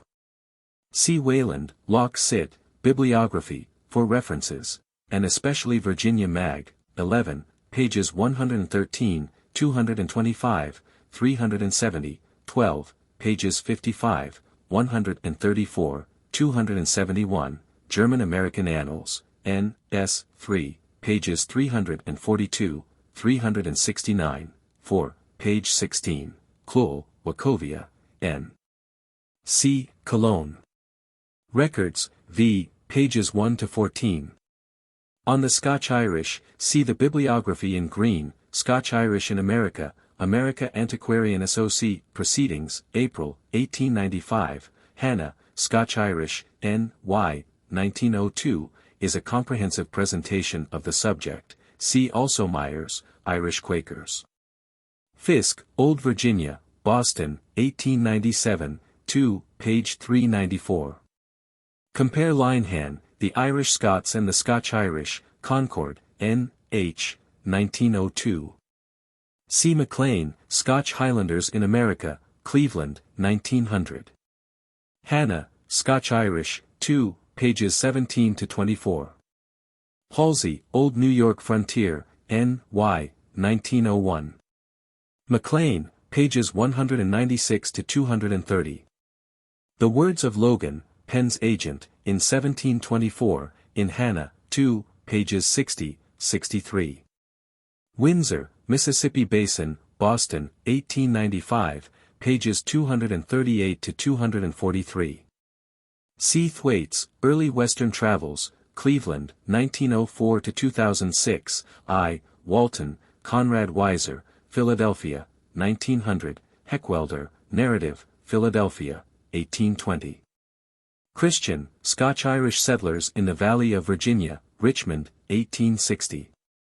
Roosevelt gives an interesting picture of this society in his Winning of the West, N. Y., 1889-96, I., Chapter 5, see also his citations, especially Doddridge, Settlements and Indian Wars, Wellsburg, W. of Virginia, 1824.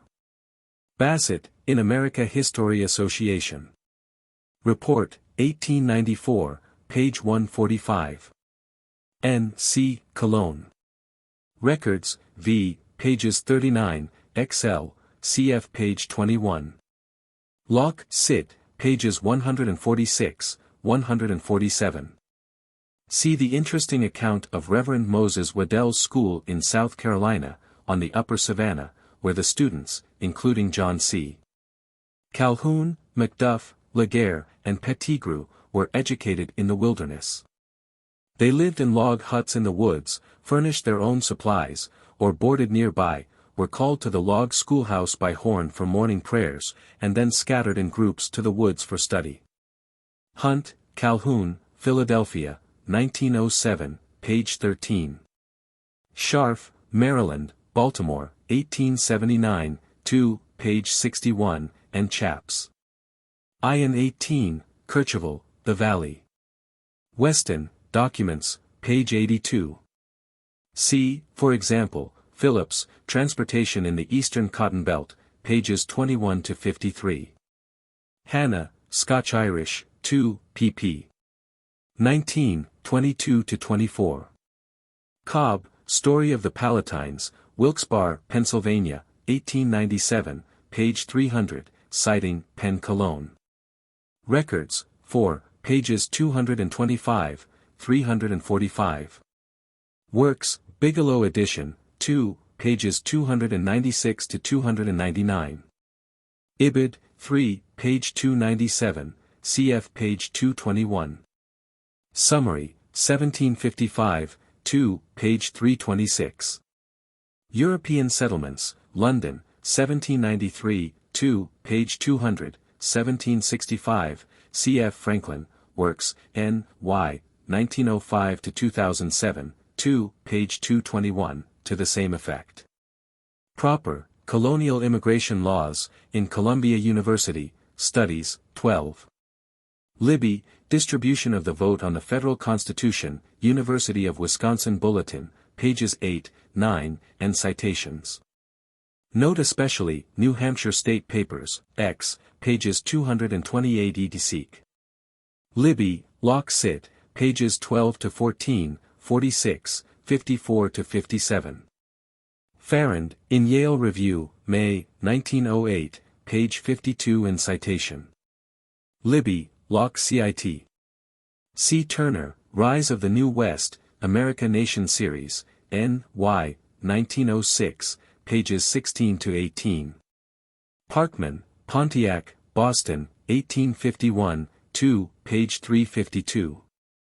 Shepard, Proprietary Government in Pennsylvania, in Columbia University Studies, 6, pages 546 etc.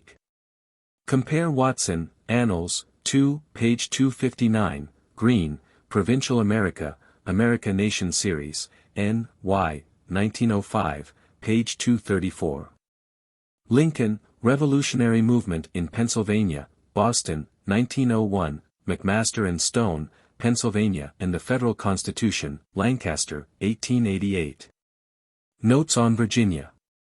See his Table of Apportionment in Ford, Writings of Thomas Jefferson, 3, p. 222. Debates of the Virginia State Convention, 1829 to 1830, Richmond, 1854, page 87. These debates constitute a mine of material on the difficulty of reconciling the political philosophy of the Revolution with the protection of the property, including slaves, of the lowland planters. Locke, Sit, page 407. The italics are mine. McCready, South Carolina, 1719 to 1776, page 623. Brevard, Digest of S. Seath Laws, I, pages 24, 253, McCready, South Carolina, 1719 to 1776, page 637, Shaper, Sectionalism in South Carolina, in America History Association, Report, 1900, I, pages 334 to 338. Shaper, Locke Sit, pp. 338, 339, Calhoun, Works, N. Y., 1851-59, I, page 402, Columbia, S.C. Gazette, August 1, 1794, Ramsey, South Carolina, pages 64-66, 195, 217, Eliot, Debates, 4, pages 288, 289, 296-299, 305, 309, 312. Shaper, Locke Cit. Pages 440-447 edc. Turner, Rise of the New West, pages 50-52, 331, Calhoun, Works, I, pages 400-405. N. C. Cologne. Records, 7, pages 14-17. C. Bassett, Regulators of N. C. in America History Association, Report, 1894, pages 141, Bibliography, E. Seek. N. C. Cologne. Records, pages 7x, Saunders' introductions are valuable, Carruthers, David Caldwell, Greensboro, N. C. 1842, Waddell, Colonial Officer, Raleigh, 1890, M. de L. Haywood, Governor William Tryon, Raleigh, N. C. 1903.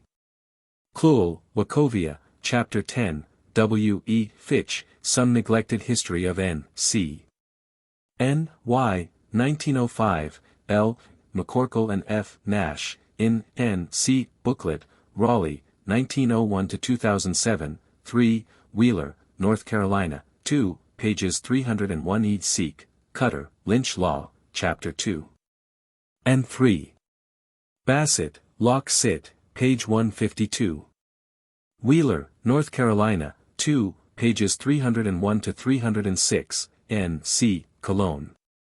Records, 7, pages 251, 699. N. C. Cologne. Records, 8, page 19. Turner, In America History Review, I, page 76. N. C. Cologne. Records, 7, pages 14-24. Weeks, Church and State in North Carolina, Baltimore, 1893, N. C. Cologne.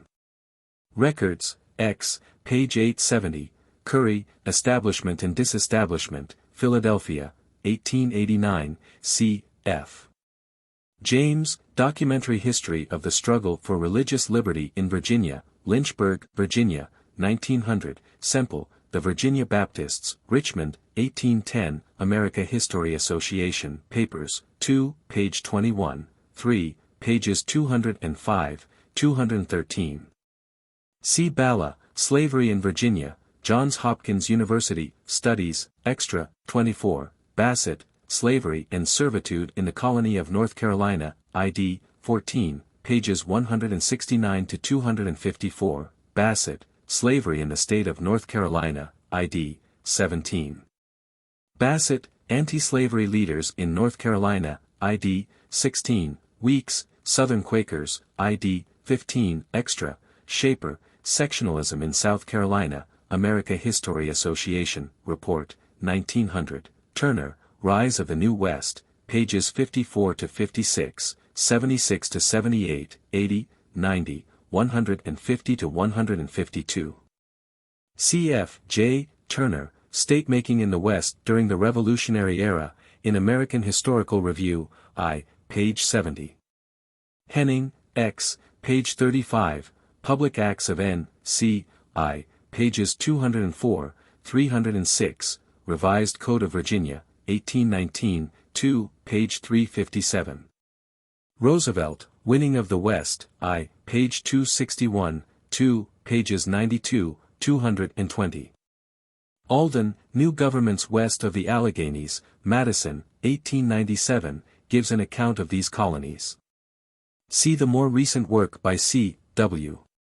Alvord, The Mississippi Valley in British Politics, 1763-1774, 1917, Thwaites, Daniel Boone, N. Y., 1902, A. Henderson, Conquest of the Old Southwest, N. Y.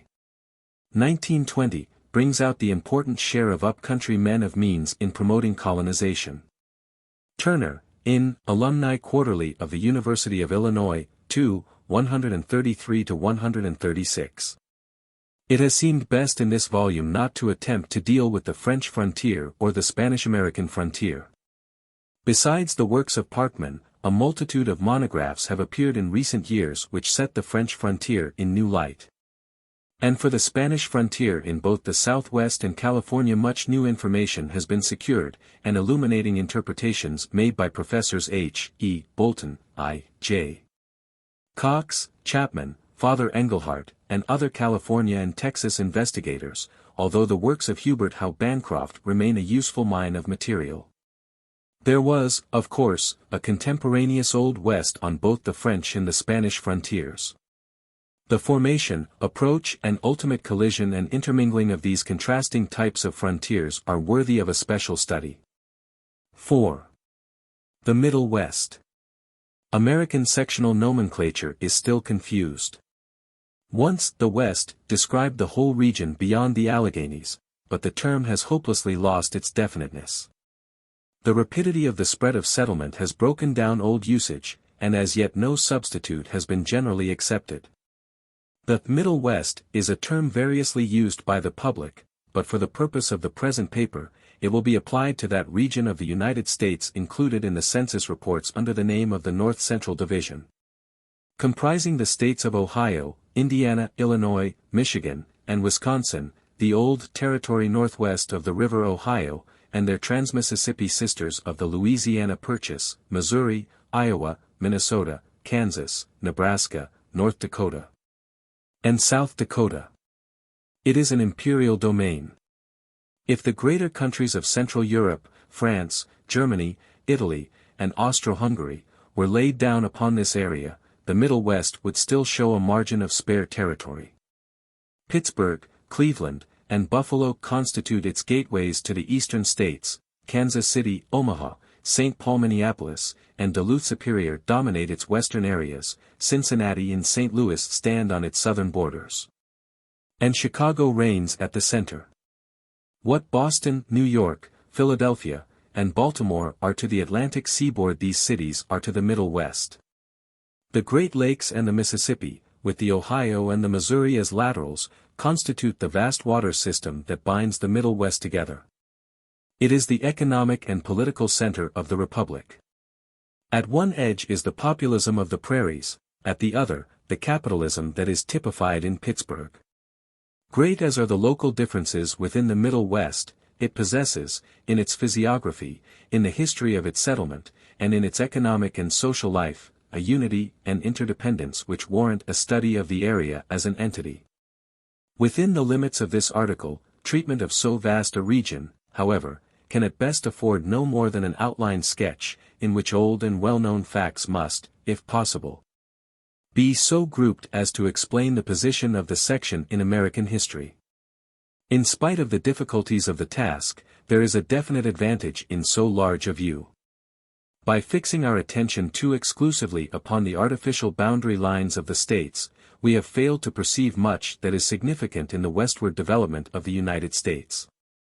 For instance, our colonial system did not begin with the Spanish War. The United States has had a colonial history and policy from the beginning of the Republic.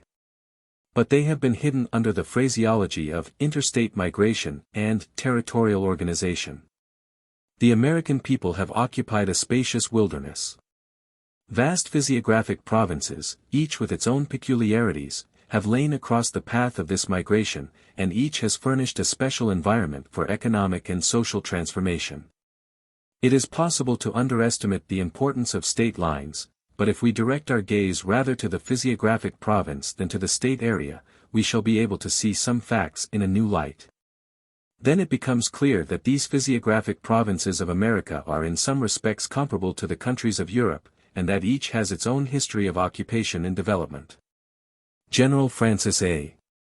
Walker once remarked that, the course of settlement has called upon our people to occupy territory as extensive as Switzerland, as England, as Italy, and latterly, as France or Germany, every 10 years. It is this element of vastness in the achievements of American democracy that gives a peculiar interest to the conquest and development of the Middle West. The effects of this conquest and development upon the present United States have been of fundamental importance. Geographically, the Middle West is almost conterminous with the provinces of the Lake and Prairie Plains. But the larger share of Kansas and Nebraska, and the western part of the two Dakotas belong to the Great Plains. The Ozark Mountains occupy a portion of Missouri, and the southern parts of Ohio and Indiana merge into the Allegheny Plateau. The relation of the provinces of the Lake and Prairie Plains to the rest of the United States is an important element in the significance of the Middle West. On the north lies the similar region of Canada. The Great Lakes are in the center of the whole eastern and more thickly settled half of North America, and they bind the Canadian and Middle Western people together. On the south, the provinces meet the apex of that of the Gulf Plains, and the Mississippi unites them. To the west, they merge gradually into the Great Plains. The Missouri and its tributaries and the Pacific railroads make for them a bond of union. Another rather effective bond is the interdependence of the cattle of the plains and the corn of the prairies. To the east, the province meets the Allegheny and New England plateaus, and is connected with them by the upper Ohio and by the line of the Erie Canal. Here the interaction of industrial life and the historical facts of settlement have produced a close relationship. The intimate connection between the larger part of the North Central and the North Atlantic divisions of the United States will impress anyone who examines the industrial and social maps of the Census Atlas. By reason of these interprovincial relationships, the Middle West is the mediator between Canada and the United States, and between the concentrated wealth and manufactures of the North Atlantic states and the sparsely settled western mining, cattle-raising, and agricultural states. It has a connection with the South that was once still closer, and is likely before long to reassert itself with new power. Within the limits of the United States, therefore, we have problems of interprovincial trade and commerce similar to those that exist between the nations of the Old World. Over most of the province of the Lake and Prairie Plains the Laurentide Glacier spread its drift, rich in limestone and other rock powder, which farmers in less favored sections must purchase to replenish the soil. The alluvial deposit from primeval lakes contributed to fatten the soil of other parts of the prairies. Taken as a whole, the Prairie Plains surpass in fertility any other region of America or Europe, unless we except some territory about the Black Sea. It is a land marked out as the granary of the nation, but it is more than a granary. On the rocky shores of Lake Superior were concealed copper mines rivaled only by those of Montana, and iron fields which now furnish the ore for the production of 80% of the pig iron of the United States.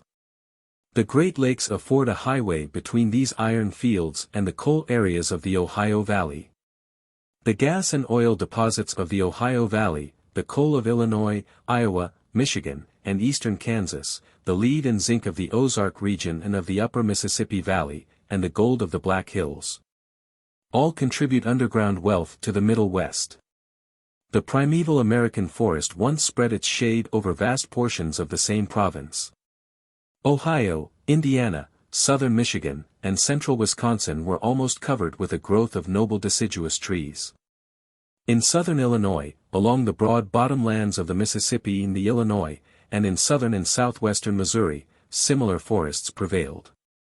To the north, in Michigan, Wisconsin, and Minnesota, appeared the somber white pine wilderness, interlaced with hardwoods, which swept in ample zone along the Great Lakes, till the deciduous forests triumphed again, and, in their turn, faded into the treeless expanse of the prairies.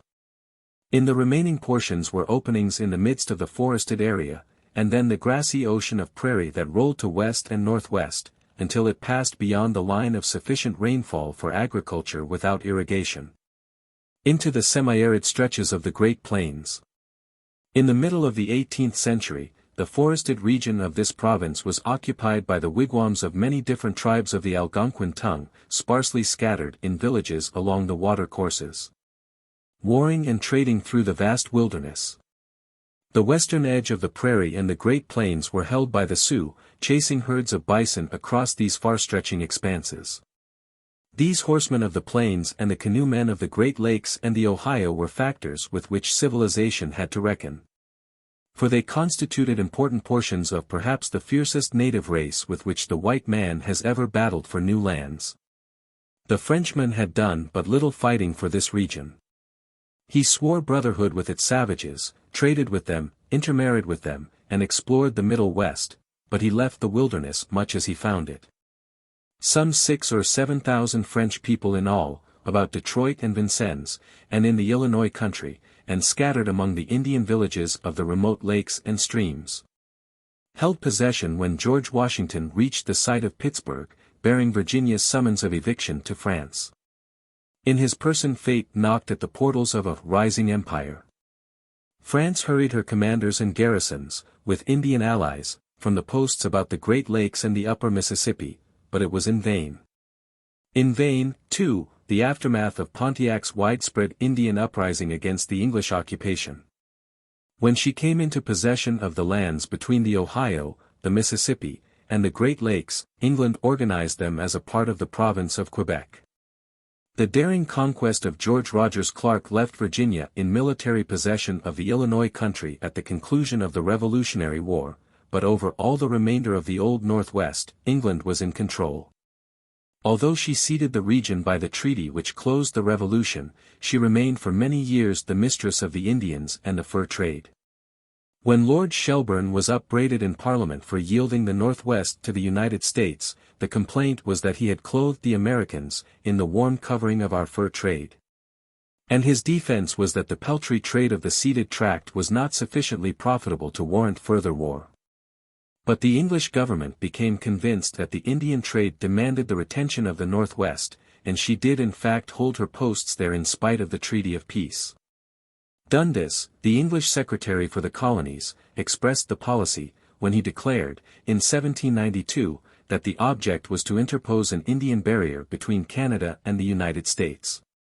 And in pursuance of this policy of preserving the Northwest as an Indian buffer state, the Canadian authorities supported the Indians in their resistance to American settlement beyond the Ohio.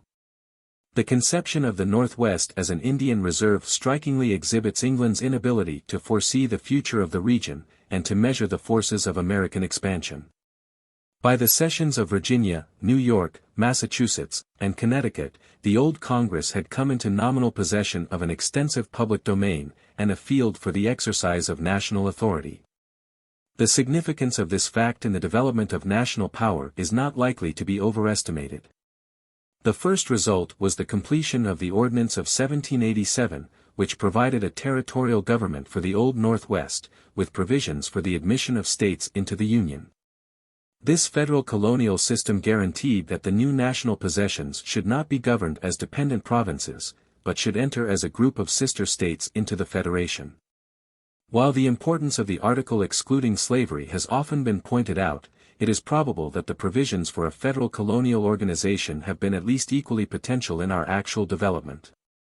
The full significance of this feature of the ordinance is only appreciated when we consider its continuous influence upon the American territorial and state policy in the westward expansion to the Pacific, and the political preconceptions with which Americans approach the problems of government in the new insular possessions. The Land Ordinance of 1785 is also worthy of attention in this connection, for under its provisions almost all of the Middle West has been divided by the government surveyor into rectangles of sections and townships, by whose lines the settler has been able easily and certainly to locate his farm, and the forester his 40. In the local organization of the Middle West these lines have played an important part. It would be impossible within the limits of this paper to detail the history of the occupation of the Middle West.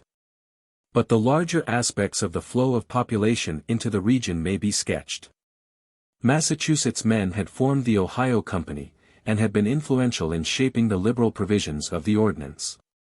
Their land purchase, paid for in soldiers' certificates, embraced an area larger than the state of Rhode Island. At Marietta in 1788, under the shelter of Fort Harmar, their bulletproof barge landed the first New England colony. A New Jersey colony was planted soon after at Cincinnati in the Symmes Purchase. Thus American civilization crossed the Ohio. The French settlements at Detroit and in Indiana and Illinois belonged to other times and had their own ideals. But with the entrance of the American pioneer into the forest of the Middle West, a new era began. The Indians, with the moral support of England, resisted the invasion, and an Indian war followed.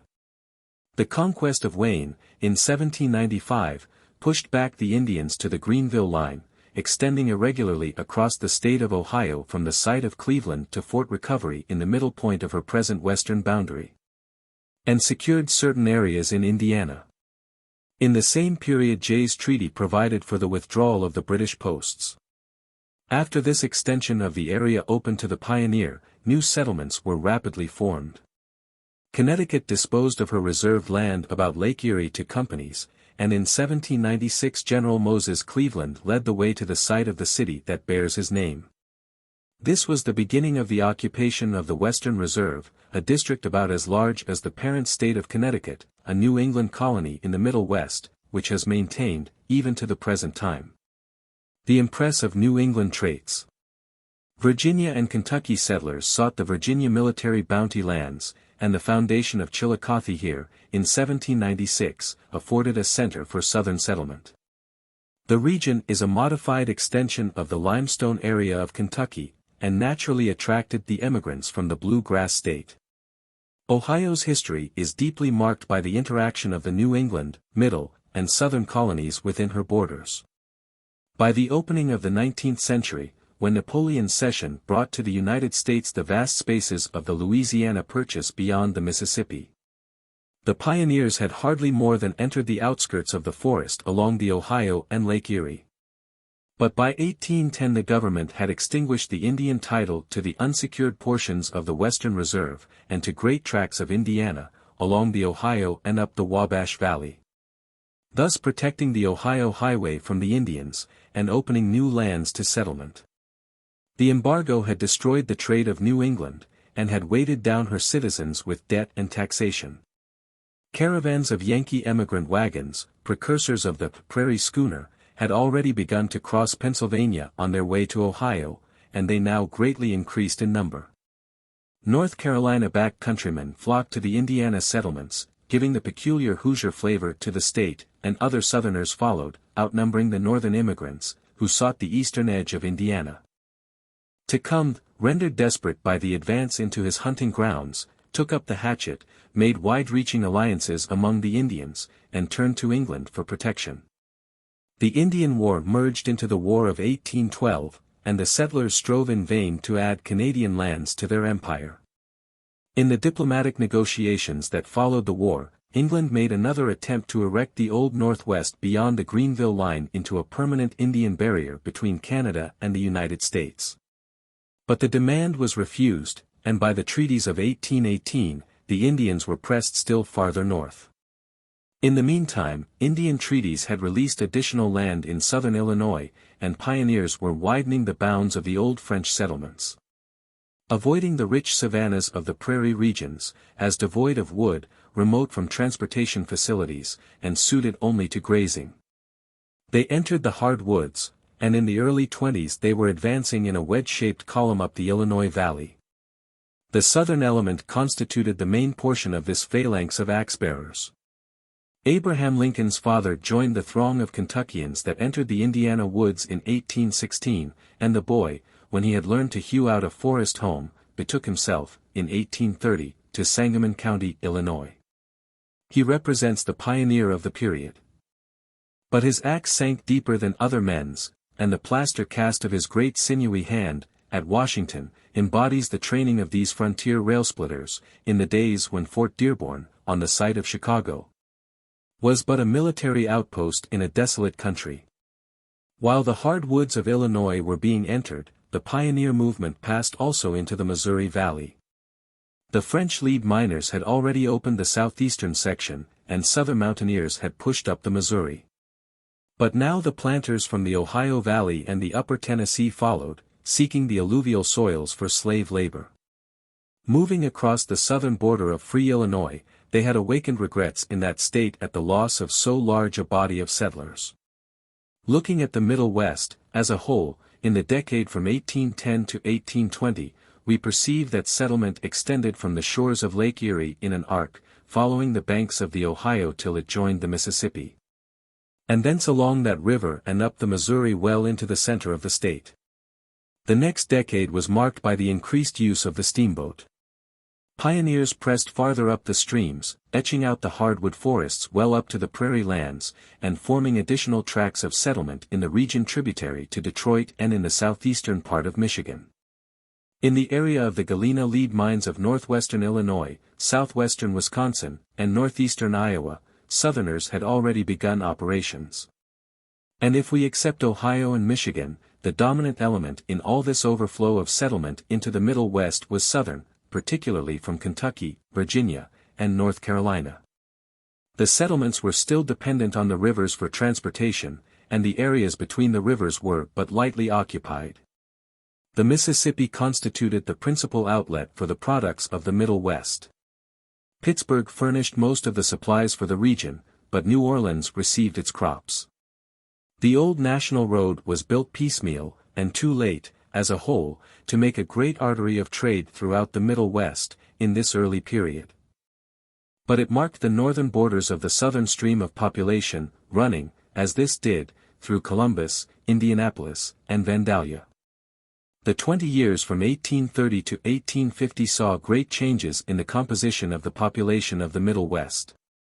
The opening of the Erie Canal in 1825 was an epoch-making event. It furnished a new outlet and inlet for northwestern traffic. Buffalo began to grow, and New York City changed from a local market to a great commercial center. But even more important was the place which the canal occupied as the highway for a new migration.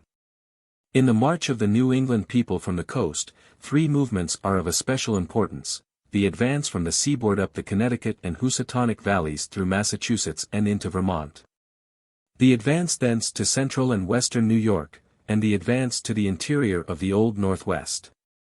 The second of these stages occupied the generation from about 1790 to 1820, after that the second generation was ready to seek new lands. And these the Erie Canal and lake navigation opened to them, and to the Vermonters and other adventurous spirits of New England.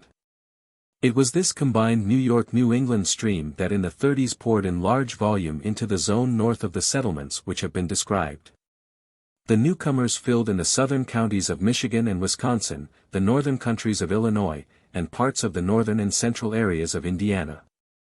Pennsylvania and Ohio sent a similar type of people to the area adjacent to those states. In Iowa a stream combined of the southern element and of these settlers sought the wooded tributaries of the Mississippi in the southeastern part of the state. In default of legal authority, in this early period, they formed squatter governments and land associations, comparable to the action of the Massachusetts men who in the first quarter of the 17th century, squatted, in the Connecticut Valley. A great forward movement had occurred, which took possession of oak openings and prairies, gave birth to the cities of Chicago, Milwaukee, St. Paul, and Minneapolis, as well as to a multitude of lesser cities, and replaced the dominance of the southern element by that of a modified Puritan stock. The railroad system of the early 50s bound the Mississippi to the North Atlantic seaboard. New Orleans gave way to New York as the outlet for the Middle West, and the day of river settlement was succeeded by the era of inter-river settlement and railway transportation. The change in the political and social ideals was at least equal to the change in economic connections, and together these forces made an intimate organic union between New England, New York, and the newly settled West. In estimating the New England influence in the Middle West, it must not be forgotten that the New York settlers were mainly New Englanders of a later generation. Combined with the streams from the east came the German migration into the Middle West. Over 500,000, mainly from the Palatinate, Württemberg, and the adjacent regions, sought America between 1830 and 1850, and nearly 1 million more Germans came in the next decade. The larger portion of these went into the Middle West. They became pioneers in the newer parts of Ohio, especially along the Central Ridge, and in Cincinnati, they took up the hardwood lands of the Wisconsin counties along Lake Michigan. And they came in important numbers to Missouri, Illinois, Indiana, and Michigan, and to the river towns of Iowa. The migration in the 30s and 40s contained an exceptionally large proportion of educated and forceful leaders, men who had struggled in vain for the ideal of a liberal German nation. and who contributed important intellectual forces to the communities in which they settled. The Germans, as a whole, furnished a conservative and thrifty agricultural element to the Middle West. In some of their social ideals they came into collision with the Puritan element from New England, and the outcome of the steady contest has been a compromise. Of all the states, Wisconsin has been most deeply influenced by the Germans. By the later 50s, therefore, the control of the Middle West had passed to its northern zone of population, and this zone included representatives of the Middle States, New England, and Germany as its principal elements. The Southern people, north of the Ohio, differed in important respects from the Southerners across the river. They had sprung largely from the humbler classes of the South, although there were important exceptions. The early pioneer life, however, was ill-suited to the great plantations, and slavery was excluded under the ordinance. Thus this southern zone of the Middle West, particularly in Indiana and Illinois, constituted a mediating section between the South and the North. The Mississippi still acted as a bond of union, and up to the close of the War of 1812 the Valley, North and South, had been fundamentally of the same social organization. In order to understand what follows, we must bear in mind the outlines of the occupation of the Gulf Plains. While settlement had been crossing the Ohio to the northwest, the spread of cotton culture and Negro slavery into the southwest had been equally significant. What the New England states and New York were in the occupation of the Middle West, Virginia, the Carolinas, and Georgia were in the occupation of the Gulf states. But, as in the case of the Northwest, a modification of the original stock occurred in the new environment. A greater energy and initiative appeared in the new southern lands. The pioneer's devotion to exploiting the territory in which he was placed transferred slavery from the patriarchal to the commercial basis. The same expansive tendency seen in the Northwest revealed itself, with a belligerent seasoning, in the Gulf states. They had a program of action. Abraham Lincoln migrated from Kentucky to Indiana and to Illinois. Jefferson Davis moved from Kentucky to Louisiana, and thence to Mississippi, in the same period. Starting from the same locality, each represented the divergent flow of streams of settlement into contrasted environments. The result of these antagonistic streams of migration to the west was a struggle between the lake and prairie plainsmen, on the one side, and the Gulf plainsmen, on the other, for the possession of the Mississippi Valley. It was the crucial part of the struggle between the northern and southern sections of the nation. What gave slavery and state sovereignty their power as issues was the fact that they involved the question of dominance over common territory in an expanding nation. The place of the Middle West in the origin and settlement of the great slavery struggle is of the highest significance. In the early history of Ohio, Indiana, and Illinois, a modified form of slavery existed under a system of indenture of the colored servant. And the effort of Southern settlers in Indiana and in Illinois to reintroduce slavery are indicative of the importance of the pro-slavery element in the Northwest.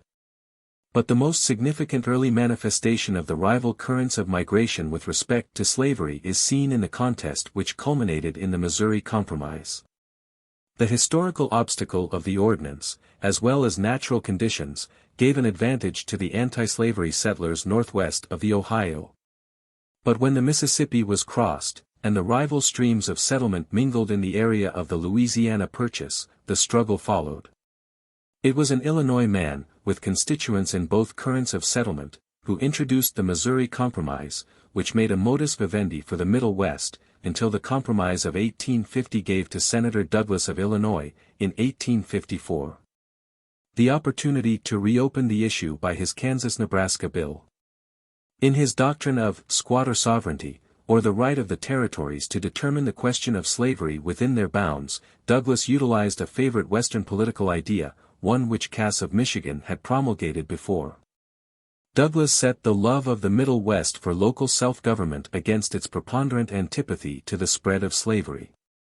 At the same time he brought to the support of the doctrine the Democratic Party, which ever since the days of Andrew Jackson had voiced the love of the frontier for individualism and for popular power. In his Young America doctrines Douglas had also made himself the spokesman of Western expansive tendencies. He thus found important sources of popular support when he invoked the localism of his section. Western appeals to Congress for aid in internal improvements, protective tariffs, and land grants had been indications of nationalism. The doctrine of squatter sovereignty itself catered to the love of national union by presenting the appearance of a non-sectional compromise, which should allow the new areas of the Middle West to determine their own institutions. But the Free Soil Party, strongest in the regions occupied by the New York New England colonists, and having for its program national prohibition of the spread of slavery into the territories, had already found in the Middle West an important center of power. The strength of the movement far surpassed the actual voting power of the Free Soil Party, for it compelled both Whigs and Democrats to propose fusion on the basis of concession to free soil doctrines. The New England settlers and the Western New York settlers, the children of New England, were keenly alive to the importance of the issue. Indeed, Seward, in an address at Madison, Wisconsin, in 1860, declared that the Northwest, in reality, extended to the base of the Alleghanies, and that the new states had matured just in the critical moment to rally the free states of the Atlantic coast, to call them back to their ancient principles. These free soil forces and the nationalistic tendencies of the Middle West proved too strong for the opposing doctrines when the real struggle came. Calhoun and Taney shaped the issue so logically that the Middle West saw that the contest was not only a war for the preservation of the Union, but also a war for the possession of the unoccupied West. A struggle between the Middle West and the states of the Gulf Plains. The economic life of the Middle West had been bound by the railroad to the North Atlantic, and its interests, as well as its love of national unity, made it in every way hostile to secession. When Dr. Cutler had urged the desires of the Ohio Company upon Congress, in 1787, he had promised to plant in the Ohio Valley a colony that would stand for the Union. Vinton of Ohio, in arguing for the admission of Iowa, urged the position of the Middle West as the great unifying section of the country. Disunion, he said, is ruin to them. They have no alternative but to resist it whenever or wherever attempted. Massachusetts and South Carolina might, for aught I know, find a dividing line that would be mutually satisfactory to them. But, sir, they can find no such line to which the Western country can assent. But it was Abraham Lincoln who stated the issue with the greatest precision, and who voiced most clearly the nationalism of the Middle West, when he declared, "A house divided against itself cannot stand." I believe this government cannot endure permanently half slave and half free. So it was that when the Civil War in Kansas grew into the Civil War in the Union, after Lincoln's election to the presidency, the Middle West, dominated by its combined Puritan and German population, ceased to compromise, and turned the scale in favor of the North. The Middle West furnished more than one-third of the Union troops. The names of Grant and Sherman are sufficient testimony to her leadership in the field. The names of Lincoln and Chase show that the presidential, the financial, and the war powers were in the hands of the Middle West. If we were to accept Seward's own classification, the conduct of foreign affairs as well belonged to the same section. It was, at least, in the hands of representatives of the dominant forces of the section. The Middle West, led by Grant and Sherman, hewed its way down the Mississippi and across the Gulf states, and Lincoln could exult in 1863, "The father of waters again goes unvexed to the sea. Thanks to the great Northwest for it, nor yet wholly to them." In thus outlining the relations of the Middle West to the slavery struggle, we have passed over important extensions of settlement in the decade before the war. In these years, not only did the density of settlement increase in the older portions of the region, but new waves of colonization passed into the remoter prairies. Iowa's pioneers, after Indian cessions had been secured, spread well toward her western limits. Minnesota, also, was recruited by a column of pioneers.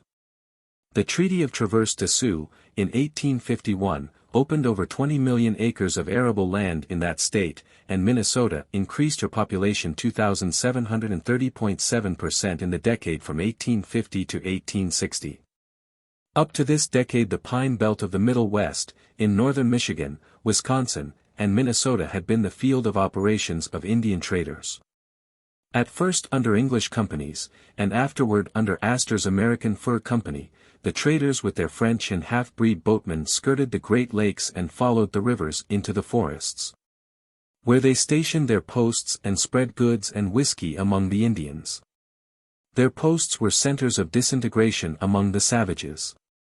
The new wants and the demoralization which resulted from the Indian trade facilitated the purchases of their lands by the federal government. The trader was followed by the seeker for the best pine land, forties, and by the time of the Civil War the exploitation of the pine belt had fairly begun. The Irish and Canadian choppers, followed by the Scandinavians, joined the forest men, and log drives succeeded the trading canoe. Men from the pine woods of Maine and Vermont directed the industry, and became magnates in the mill towns that grew up in the forests, millionaires, and afterwards political leaders. In the prairie country of the Middle West, the Indian trade that centered at St. Louis had been important ever since 1820, with an influence upon the Indians of the plains similar to the influence of the northern fur trade upon the Indians of the forest. By 1840 the removal policy had effected the transfer of most of the eastern tribes to lands across the Mississippi. Tribal names that formerly belonged to Ohio and the rest of the Old Northwest were found on the map of the Kansas Valley. The Platte country belonged to the Pawnee and their neighbors, and to the north along the upper Missouri were the Sioux, or Dakota, Crow, Cheyenne, and other horse Indians, following the vast herds of buffalo that grazed on the Great Plains. The discovery of California gold and the opening of the Oregon country, in the middle of the century, made it necessary to secure a road through the Indian lands for the procession of pioneers that crossed the prairies to the Pacific. The organization of Kansas and Nebraska, in 1854, was the first step in the withdrawal of these territories from the Indians. A period of almost constant Indian hostility followed, for the savage lords of the boundless prairies instinctively felt the significance of the entrance of the farmer into their empire. In Minnesota the Sioux took advantage of the Civil War to rise, but the outcome was the destruction of their reservations in that state, and the opening of great tracts to the pioneers. When the Pacific railways were begun, Red Cloud, the astute Sioux chief, who, in some ways, stands as the successor of Pontiac and of Tecumseh, rallied the principal tribes of the Great Plains to resist the march of civilization. Their hostility resulted in the peace measure of 1867 and 1868, which assigned to the Sioux and their allies reservations embracing the major portion of Dakota Territory, west of the Missouri River. The systematic slaughter of millions of buffalo, in the years between 1866 and 1873, for the sake of their hides, put an end to the vast herds of the Great Plains, and destroyed the economic foundation of the Indians. Henceforth they were dependent on the whites for their food supply, and the Great Plains were open to the cattle ranchers. In a preface written in 1872 for a new edition of The Oregon Trail, which had appeared in 1847, Francis Parkman said, "The wild cavalcade that defiled with me down the gorges of the Black Hills, with its paint and war plumes, fluttering trophies and savage embroidery, bows, arrows, lances, and shields, will never be seen again." The prairies were ready for the final rush of occupation. The Homestead Law of 1862, passed in the midst of the war, did not reveal its full importance as an element in the settlement of the Middle West until after peace.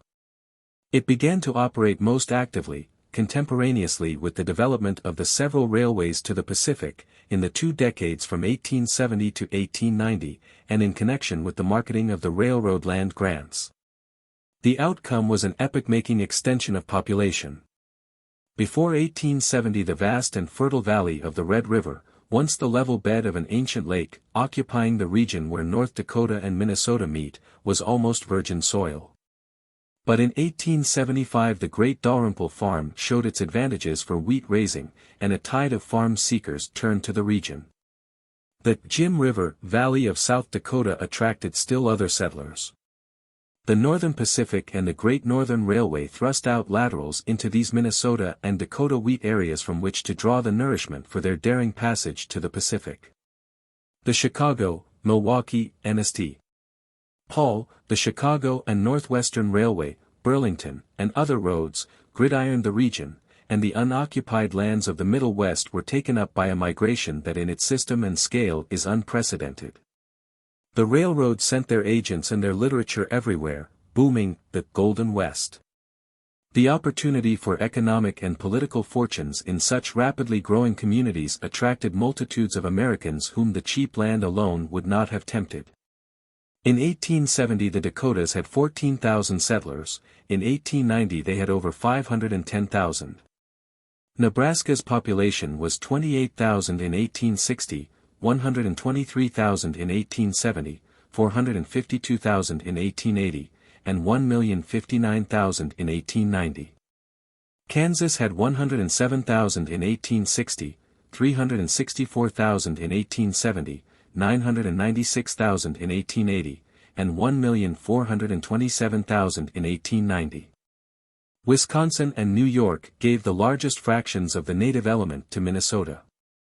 Illinois and Ohio together sent perhaps one-third of the native element of Kansas and Nebraska, but the Missouri and Southern settlers were strongly represented in Kansas. Wisconsin, New York, Minnesota, and Iowa gave North Dakota the most of her native settlers, and Wisconsin, Iowa, Illinois, and New York did the same for South Dakota. Railroads and steamships organized foreign immigration on scale and system never before equaled. A high-water mark of American immigration came in the early 80s. Germans and Scandinavians were rushed by emigrant trains out to the prairies, to fill the remaining spaces in the older states of the Middle West. The census of 1890 showed in Minnesota 373,000 persons of Scandinavian parentage, and out of the total 1.5 million persons of Scandinavian parentage in the United States, the Middle West received all but about 300,000. The persons of German parentage in the Middle West numbered over 4 million out of a total of less than 7 million in the whole country. The province had, in 1890, a smaller proportion of persons of foreign parentage than had the North Atlantic Division, but the proportions varied greatly in the different states. Indiana had the lowest percentage, 20.38. And, rising in the scale, Missouri had 24.94, Kansas 26.75, Ohio 33.93, Nebraska 42.45, Iowa 43.57, Illinois 49.01, Michigan 54.58, Wisconsin 73.65, Minnesota 75.37, and North Dakota 78.87. What these statistics of settlement mean when translated into the pioneer life of the prairie, cannot be told here. There were sharp contrasts with the pioneer life of the Old Northwest. For the forest shade, there was substituted the boundless prairie, the sod house for the log hut, the Continental Railway for the old National Turnpike and the Erie Canal. Life moved faster, in larger masses, and with greater momentum in this pioneer movement. The horizon line was more remote. Things were done in the gross. The Transcontinental Railroad, the Bonanza Farm, the steam plow, harvester, and thresher, the league-long furrow, and the vast cattle ranches, all suggested spacious combination and systematization of industry. The largest hopes were excited by these conquests of the prairie. The occupation of western Kansas may illustrate the movement which went on also in the west of Nebraska and the Dakotas. The pioneer farmer tried to push into the region with the old methods of settlement. Deceived by rainy seasons and the railroad advertisements, and recklessly optimistic, hosts of settlers poured out into the plains beyond the region of sufficient rainfall for successful agriculture without irrigation. Dry seasons starved them back. But a repetition of good rainfalls again aroused the determination to occupy the western plains. Boom towns flourished like prairie weeds. Eastern capitals struggled for a chance to share in the venture, and the Kansas farmers eagerly mortgaged their possessions to secure the capital so freely offered for their attack on the arid lands. By 1887 the tide of the pioneer farmers had flowed across the semi-arid plains to the western boundary of the state. But it was a hopeless effort to conquer a new province by the forces that had won the prairies. The wave of settlement dashed itself in vain against the conditions of the Great Plains. The Native American farmer had received his first defeat. Farm products at the same period had depreciated, and he turned to the national government for reinforcements. The populistic movement of the western half of the Middle West is a complex of many forces. In some respects it is the latest manifestation of the same forces that brought on the crisis of 1837 in the earlier region of pioneer exploitation. That era of overconfidence, reckless internal improvements, and land purchases by borrowed capital, brought a reaction when it became apparent that the future had been over-discounted.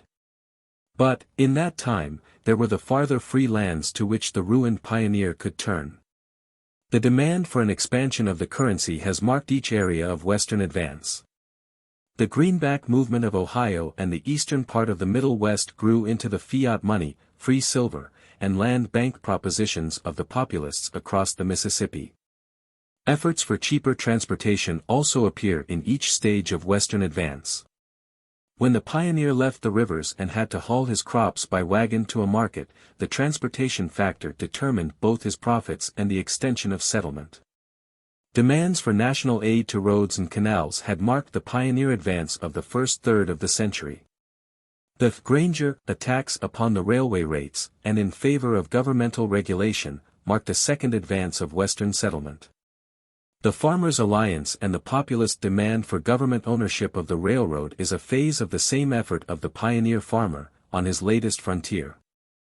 The proposals have taken increasing proportions in each region of Western advance.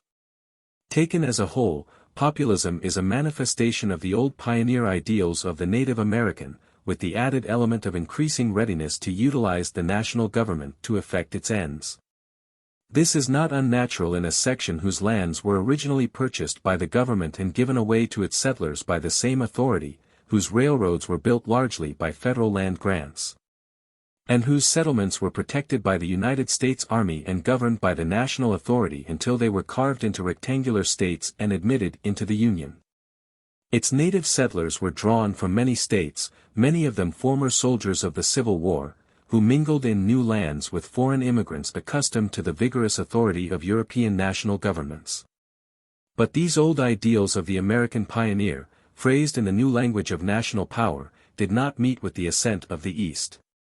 Even in the Middle West a change of deepest import had been in progress during these years of prairie settlement. The agricultural preponderance of the country has passed to the prairies, and manufacturing has developed in the areas once devoted to pioneer farming. In the decade prior to the Civil War, the area of greatest wheat production passed from Ohio and the states to the east, into Illinois, Indiana, and Wisconsin.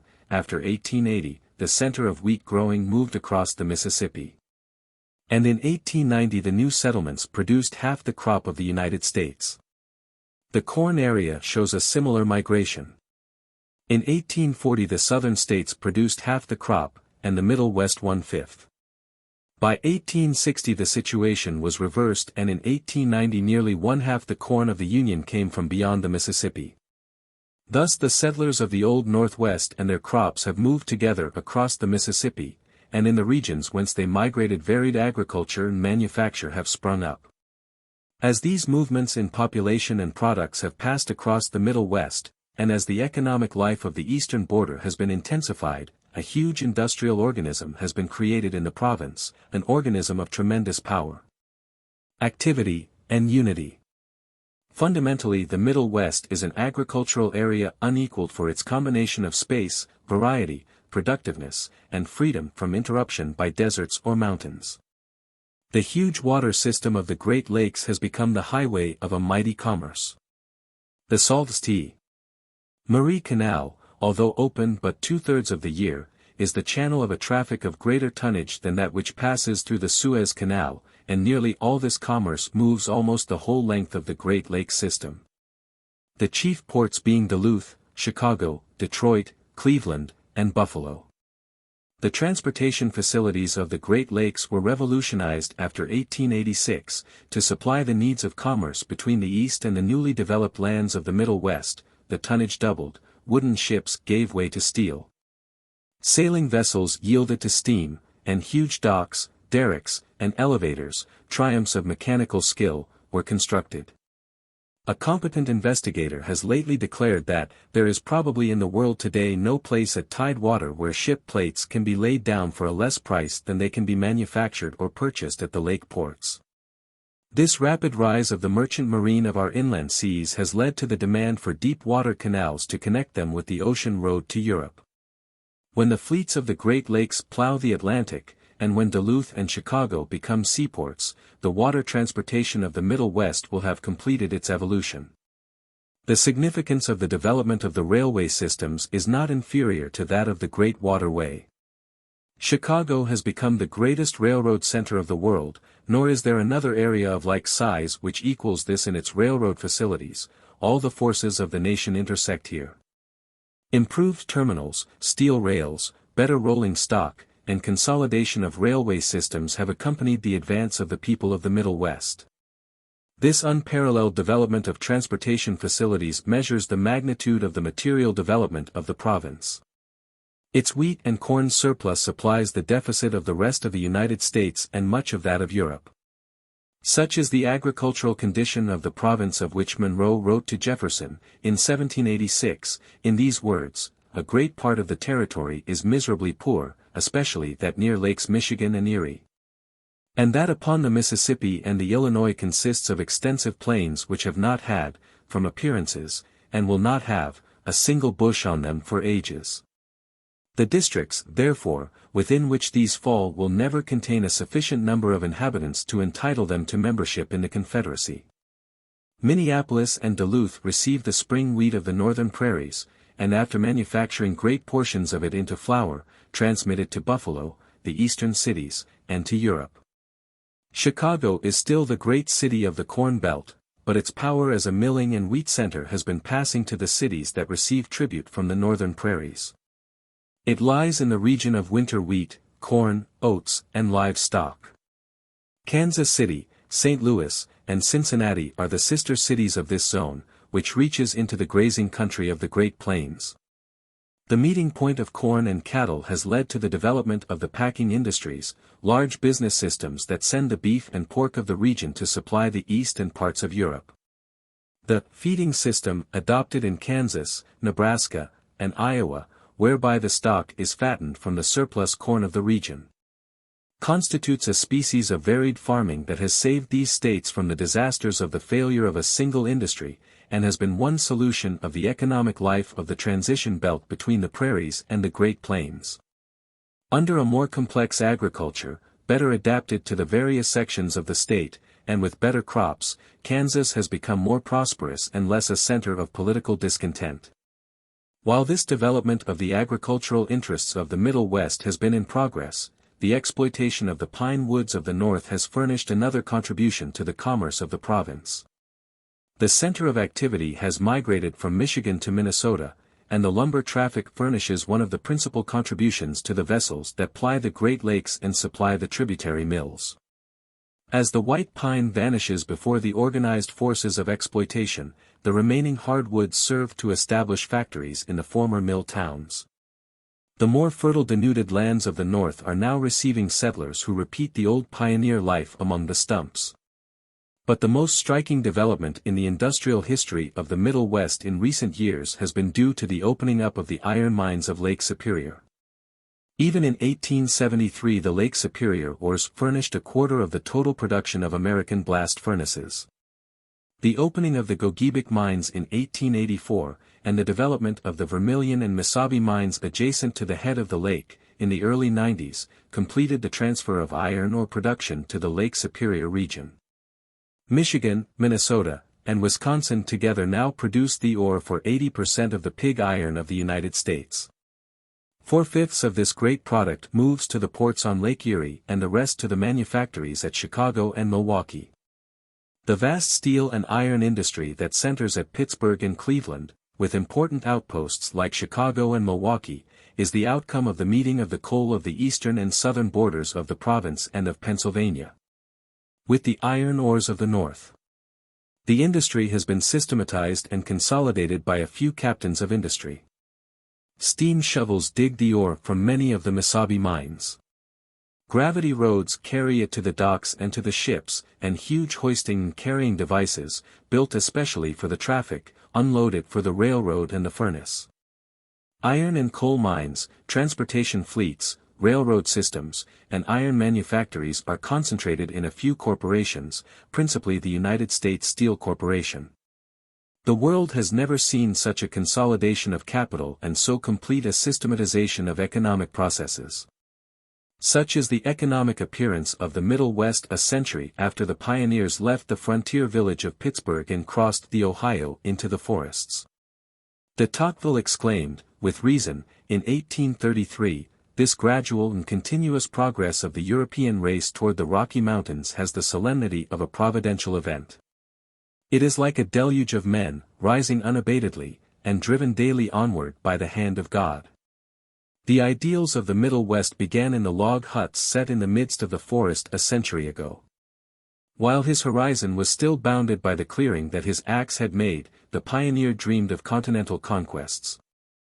The vastness of the wilderness kindled his imagination. His vision saw beyond the dank swamp at the edge of the great lake to the lofty buildings and the jostling multitudes of a mighty city, beyond the rank, grass-clad prairie to the seas of golden grain. Beyond the harsh life of the log hut and the sod house to the home of his children, where should dwell comfort and the higher things of life, though they might not be for him.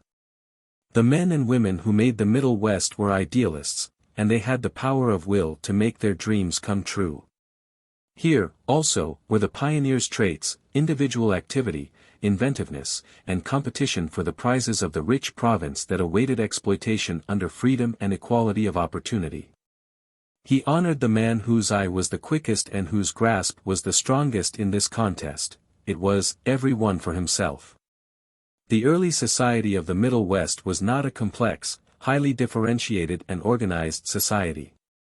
Almost every family was a self-sufficing unit, and liberty and equality flourished in the frontier periods of the Middle West as perhaps never before in history. American democracy came from the forest, and its destiny drove it to material conquests, but the materialism of the pioneer was not the dull contented materialism of an old and fixed society. Both native settler and European immigrant saw in this free and competitive movement of the frontier the chance to break the bondage of social rank, and to rise to a higher plane of existence.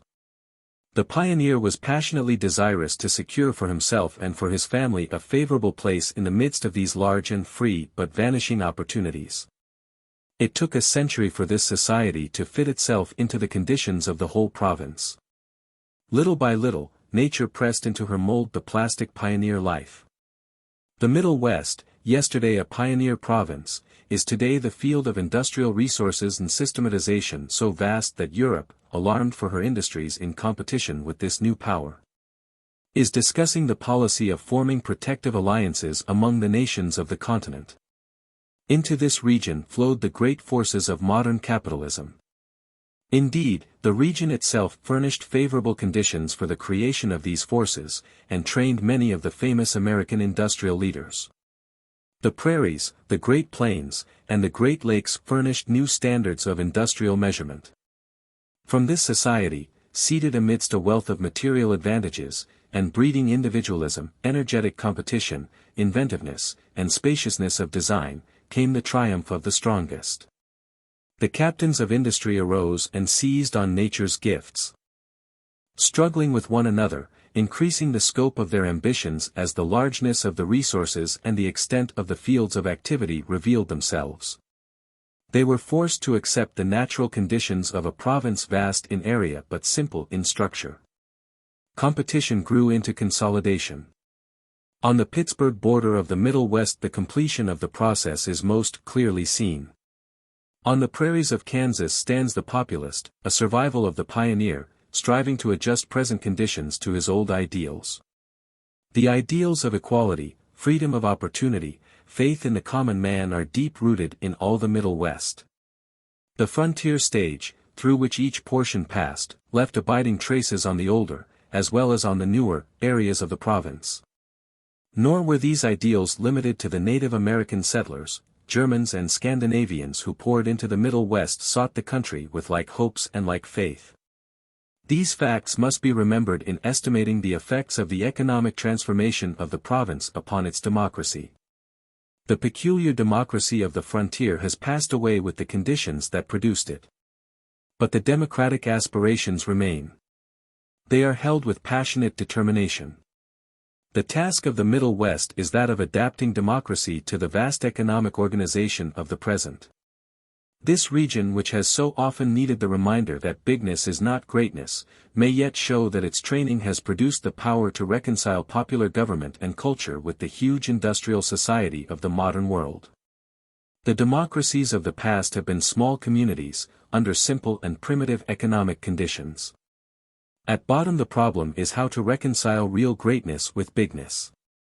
It is important that the Middle West should accomplish this. The future of the Republic is with her.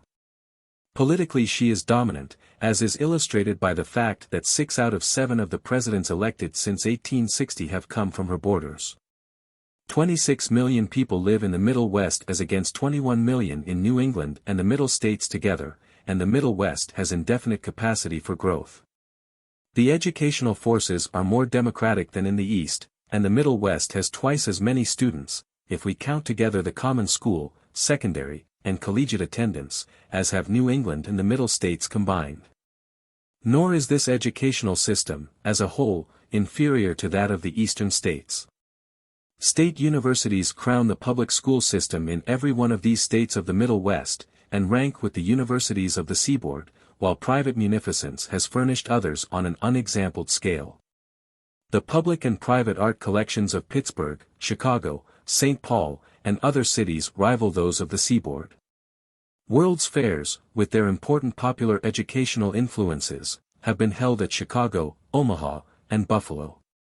And the next of these national gatherings is to be at St. Louis. There is throughout the Middle West a vigor and a mental activity among the common people that bode well for its future.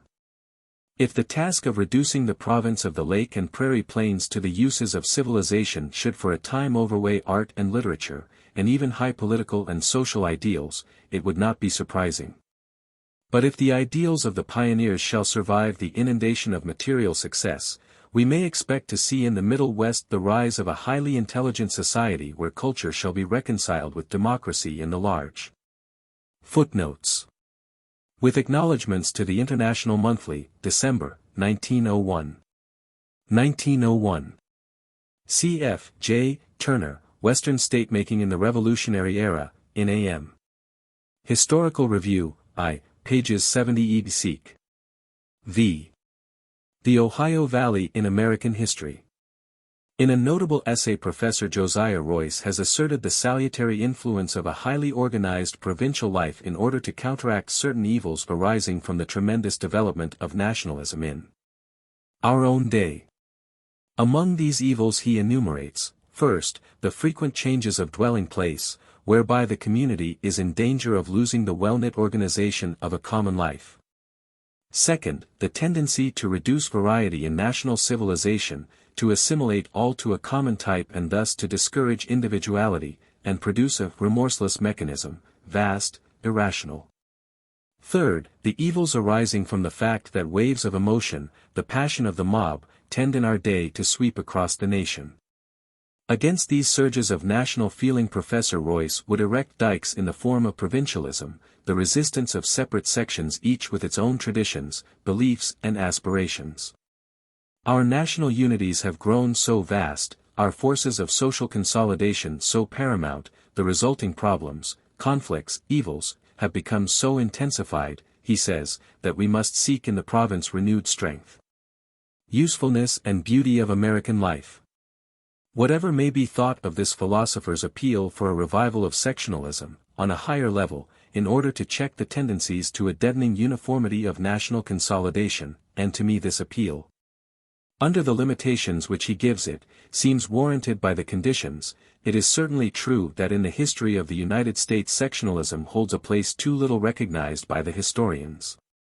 By sectionalism I do not mean the struggle between North and South which culminated in the Civil War. That extreme and tragic form of sectionalism indeed has almost engrossed the attention of historians, and it is, no doubt, the most striking and painful example of the phenomenon in our history. But there are older, and perhaps in the long run more enduring examples of the play of sectional forces than the slavery struggle, and there are various sections besides North and South. Indeed, the United States is, in size and natural resources, an empire, a collection of potential nations, rather than a single nation. It is comparable in area to Europe. If the coast of California be placed along the coast of Spain, Charleston, South Carolina, would fall near Constantinople, the northern shores of Lake Superior would touch the Baltic, and New Orleans would lie in southern Italy. Within this vast empire there are geographic provinces, separate in physical conditions, into which American colonization has flowed, and in each of which a special society has developed, with an economic, political and social life of its own. Each of these provinces, or sections, has developed its own leaders, who in the public life of the nation have voiced the needs of their section, contended with the representatives of other sections, and arranged compromises between sections in national legislation and policy, almost as ambassadors from separate countries in a European Congress might make treaties. Between these sections commercial relations have sprung up, and economic combinations and contests may be traced by the student who looks beneath the surface of our national life to the actual grouping of states in congressional votes on tariff, internal improvement, currency and banking, and all the varied legislation in the field of commerce. American industrial life is the outcome of the combinations and contests of groups of states in sections. And the intellectual, the spiritual life of the nation is the result of the interplay of the sectional ideals, fundamental assumptions and emotions. In short, the real federal aspect of the nation, if we penetrate beneath constitutional forms to the deeper currents of social, economic and political life, will be found to lie in the relation of sections and nation, rather than in the relation of states and nation.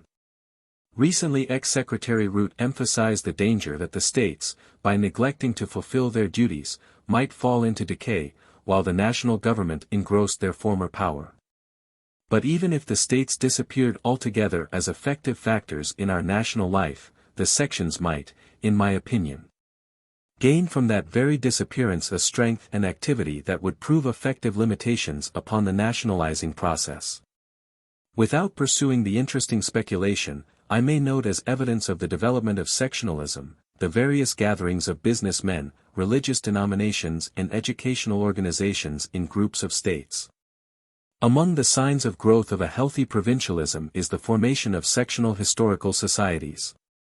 While the American Historical Association has been growing vigorously and becoming a genuine gathering of historical students from all parts of the nation, there have also arisen societies in various sections to deal with the particular history of the groups of states. In part this is due to the great distances which render attendance difficult upon the meetings of the national body today, but we would be short-sighted, indeed, who failed to perceive in the formation of the Pacific Coast Historical Association, the Mississippi Valley Historical Association, and the Ohio Valley Historical Association, for example, genuine and spontaneous manifestations of a sectional consciousness. These associations spring in large part from the recognition in each of a common past, a common body of experiences, traditions, institutions and ideals. It is not necessary now to raise the question whether all of these associations are based on a real community of historical interest, whether there are overlapping areas, whether new combinations may not be made. They are at least substantial attempts to find a common sectional unity, and out of their interest in the past of the section, increasing tendencies to common sectional ideas and policies are certain to follow. I do not mean to prophesy any disruptive tendency in American life by the rejuvenation of sectional self-consciousness. But I do mean to assert that American life will be enriched and safeguarded by the development of the greater variety of interest, purposes and ideals which seem to be arising. A measure of local concentration seems necessary to produce healthy, intellectual and moral life. The spread of social forces over too vast an area makes for monotony and stagnation. Let us, then, raise the question of how far the Ohio Valley has had a part of its own in the making of the nation. I have not the temerity to attempt a history of the valley in the brief compass of this address. Nor am I confident of my ability even to pick out the more important features of its history in our common national life. But I venture to put the problem, to state some familiar facts from the special point of view, with the hope of arousing interest in the theme among the many students who are advancing the science of history in this section. To the physiographer, the section is made up of the province of the Allegheny Plateaus and the southern portion of the Prairie Plains. In it are found rich mineral deposits which are changing the life of the section and of the nation. Although you reckon in your membership only the states that touch the Ohio River, parts of those states are, from the point of view of their social origins, more closely connected with the Northwest on the Lake Plains, than with the Ohio Valley. And, on the other hand, the Tennessee Valley, though it sweeps far toward the lower South, and only joins the Ohio at the end of its course, has been through much of the history of the region an essential part of this society. Together these rivers made up the western world of the pioneers of the Revolutionary era, the western waters of the backwoodsmen. But, after all, the unity of the section and its place in history were determined by the beautiful river, as the French explorers called it, the Ohio, which pours its flood for over 1,000 miles, a great highway to the west. A historic artery of commerce, a wedge of advance between powerful Indian confederacies, and rival European nations, to the Mississippi Valley. A home for 6 mighty states, now in the heart of the nation, rich in material wealth, richer in the history of American democracy. A society that holds a place midway between the industrial sections of the seaboard and the plains and prairies of the agricultural West. Between the society that formed later along the levels about the Great Lakes, and the society that arose in the lower South on the plains of the Gulf of Mexico. The Alleghenies bounded on the east, the Mississippi on the west. At the forks of the great river lies Pittsburgh, the historic gateway to the west, the present symbol and embodiment of the age of steel, the type of modern industrialism. Near its western border is St. Louis, looking toward the prairies, the Great Plains and the Rocky Mountains, the land into which the tide of modern colonization turns. Between these old cities, for whose sites European nations contended, stand the cities whose growth preeminently represents the Ohio Valley, Cincinnati, the historic queen of the river, Louisville, the warder of the falls. The cities of the Old National Road, Columbus, Indianapolis, the cities of the Blue Grass Lands, which made Kentucky the goal of the pioneers. And the cities of that young Commonwealth, whom the Ohio River by force of its attraction tore away from an uncongenial control by the Old Dominion, and joined to the social section where it belonged. The Ohio Valley is, therefore, not only a commercial highway, it is a middle kingdom between the east and the west, between the northern area, which was occupied by a greater New England and emigrants from northern Europe, and the southern area of the Cotton Kingdom. As Pennsylvania and New York constituted the middle region in our earlier history, between New England and the seaboard south, so the Ohio Valley became the middle region of a later time. In its position as a highway and a middle region are found the keys to its place in American history. From the beginning the Ohio Valley seems to have been a highway for migration, and the home of a culture of its own. The sciences of American archaeology and ethnology are too new to enable us to speak with confidence upon the origins and earlier distribution of the Aborigines.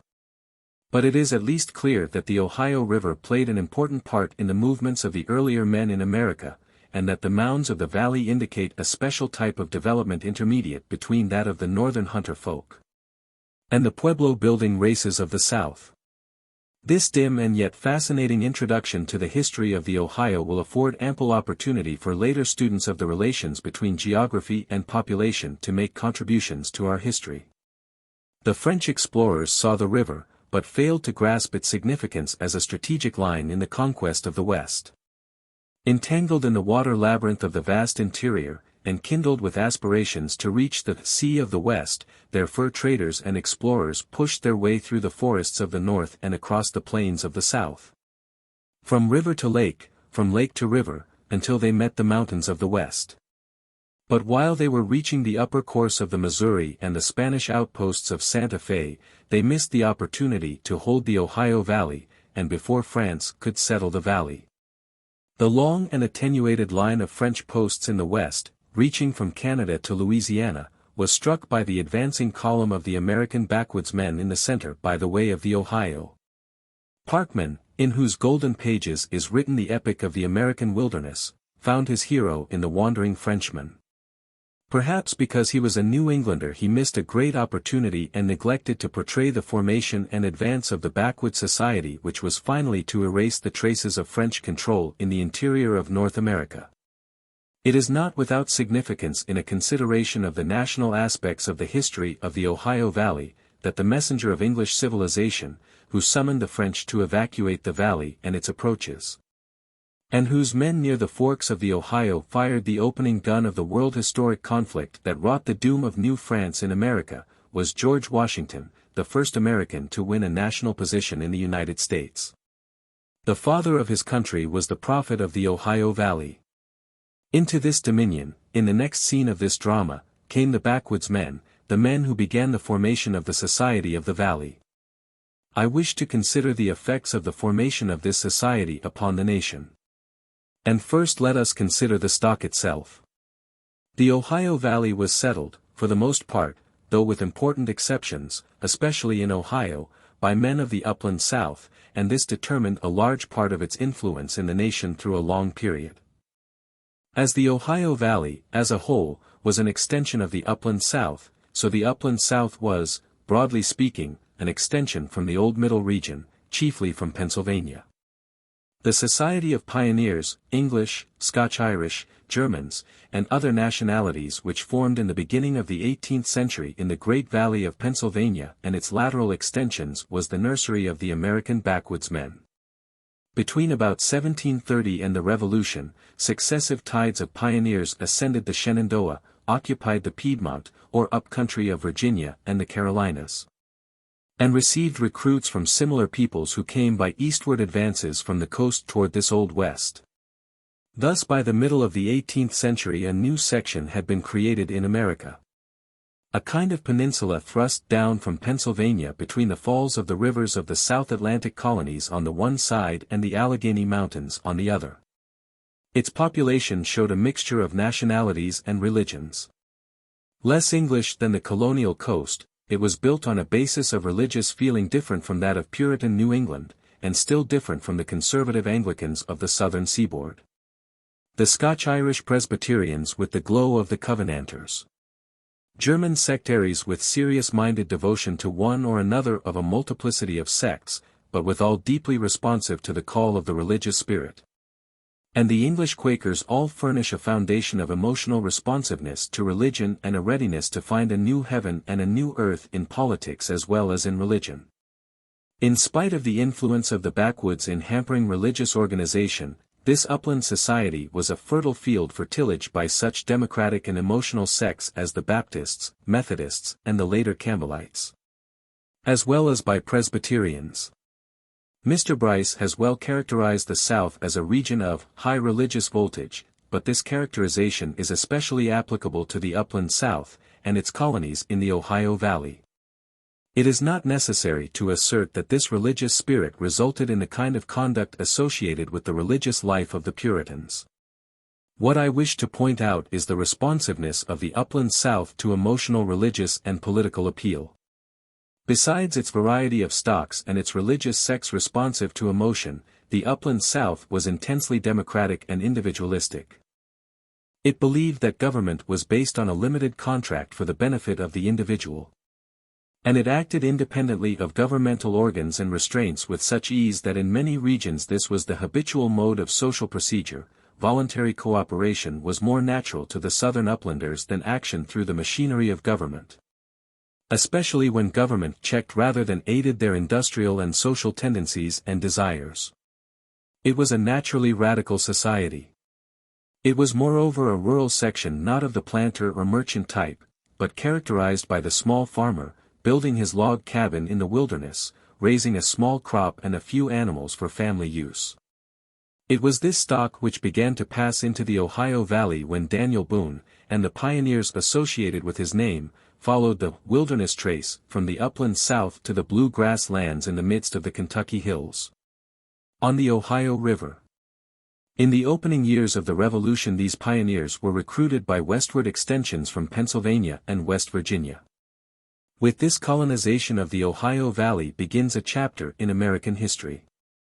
This settlement contributed a new element to our national development and raised new national problems. It took a long time for the seaboard South to assimilate the upland section. We cannot think of the South as a unit through much of its antebellum history without doing violence to the facts. The struggle between the men of the up-country and the men of the Tidewater made a large part of the domestic history of the Old South. Nevertheless, the upland South, as slavery and cotton cultivation extended westward from the coast, gradually merged in the East. On the other hand, its children, who placed the wall of the Alleghanies between them and the East, gave thereby a new life to the conditions and ideals which were lost in their former home. Nor was this all. Beyond the mountains, new conditions, new problems, aroused new ambitions and new social ideals. Its entrance into the Western world was a tonic to this stock. Its crossing put new fire into its veins, fires of militant expansion, creative social energy, triumphant democracy. A new section was added to the American nation, a new element was infused into the combination which we call the United States, a new flavor was given to the American spirit. We may next rapidly note some of the results. First, let us consider the national effects of the settlement of this new social type in the Ohio Valley upon the expansion and diplomacy of the nation. Almost from the first, the Ohio Valley had constituted the problem of westward expansion. It was the entering wedge to the possession of the Mississippi Valley, and, although reluctantly, the eastern colonies and then the eastern states were compelled to join in the struggle, first to possess the Ohio, then to retain it, and finally to enforce its demand for the possession of the whole Mississippi Valley and the basin of the Great Lakes as a means of outlet for its crops and of defense for its settlements. The part played by the pioneers of the Ohio Valley as a flying column of the nation, sent across the mountains and making a line of advance between hostile Indians and English on the north, and hostile Indians and Spaniards on the south, is itself too extensive a theme to be more than mentioned. Here in historic Kentucky, in the state which was the home of George Rogers Clark, it is not necessary to dwell upon his clear insight and courage in carrying American arms into the Northwest. From the first, Washington also grasped the significance of the Ohio Valley as a rising empire, whose population and trade were essential to the nation, but which found its natural outlet down the Mississippi, where Spain blocked the river, and which was in danger of withdrawing from the weak Confederacy. The intrigues of England to attract the valley to herself and those of Spain to add the settlements to the Spanish Empire, the use of the Indians by these rivals, and the efforts of France to use the pioneers of Kentucky to win New Orleans and the whole valley between the Alleghanies and the Rocky Mountains for a revived French Empire in America, are among the fascinating chapters of American, as well as of Ohio Valley, history. This position of the valley explains much of the Indian Wars, the foreign relations, and, indirectly, the domestic politics of the period from the Revolution to the purchase of Louisiana. Indeed, the purchase was in large measure due to the pressure of the settlers of the Ohio Valley to secure this necessary outlet. It was the Ohio Valley which forced the nation away from a narrow colonial attitude into its career as a nation among other nations with an adequate physical basis for future growth. In this development of a foreign policy in connection with the Ohio Valley, we find the germ of the Monroe Doctrine, and the beginnings of the definite independence of the United States from the state system of the Old World, the beginning, in fact, of its career as a world power. This expansive impulse went on into the War of 1812, a war which was in no inconsiderable degree the result of the aggressive leadership of a group of men from Kentucky and Tennessee, and especially of the daring and lofty demands of Henry Clay, who even thus early voiced the spirit of the Ohio Valley.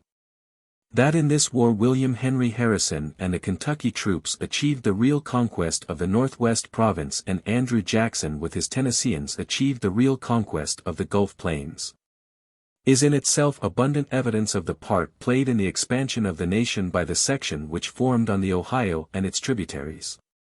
Nor was this the end of the process, for the annexation of Texas and the Pacific coast was in a very real sense only an aftermath of the same movement of expansion. While the Ohio Valley was leading the way to the building of a greater nation, it was also the field wherein was formed an important contribution of the United States to political institutions.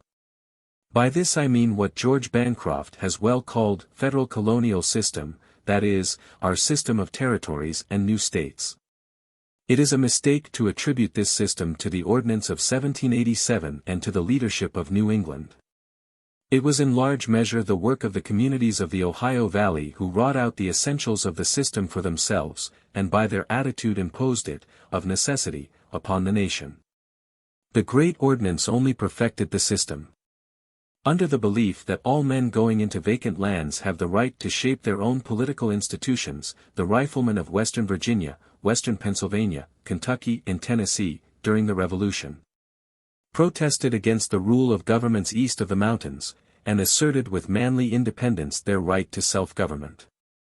But it is significant that in making this assertion, they at the same time petitioned Congress to admit them to the sisterhood of states. Even when leaders like Wilkinson were attempting to induce Kentucky to act as an independent nation, the national spirit of the people as a whole led them to delay until at last they found themselves a state of the new Union. This recognition of the paramount authority of Congress and this demand for self-government under that authority, constitute the foundations of the federal territorial system, as expressed in congressional resolutions. Worked out tentatively in Jefferson's Ordinance of 1784, and finally shaped in the Ordinance of 1787. Thus the Ohio Valley was not only the area to which this system was applied, but it was itself instrumental in shaping the system by its own demands and by the danger that too rigorous an assertion of either state or national power over these remote communities might result in their loss to the nation. The importance of the result can hardly be overestimated.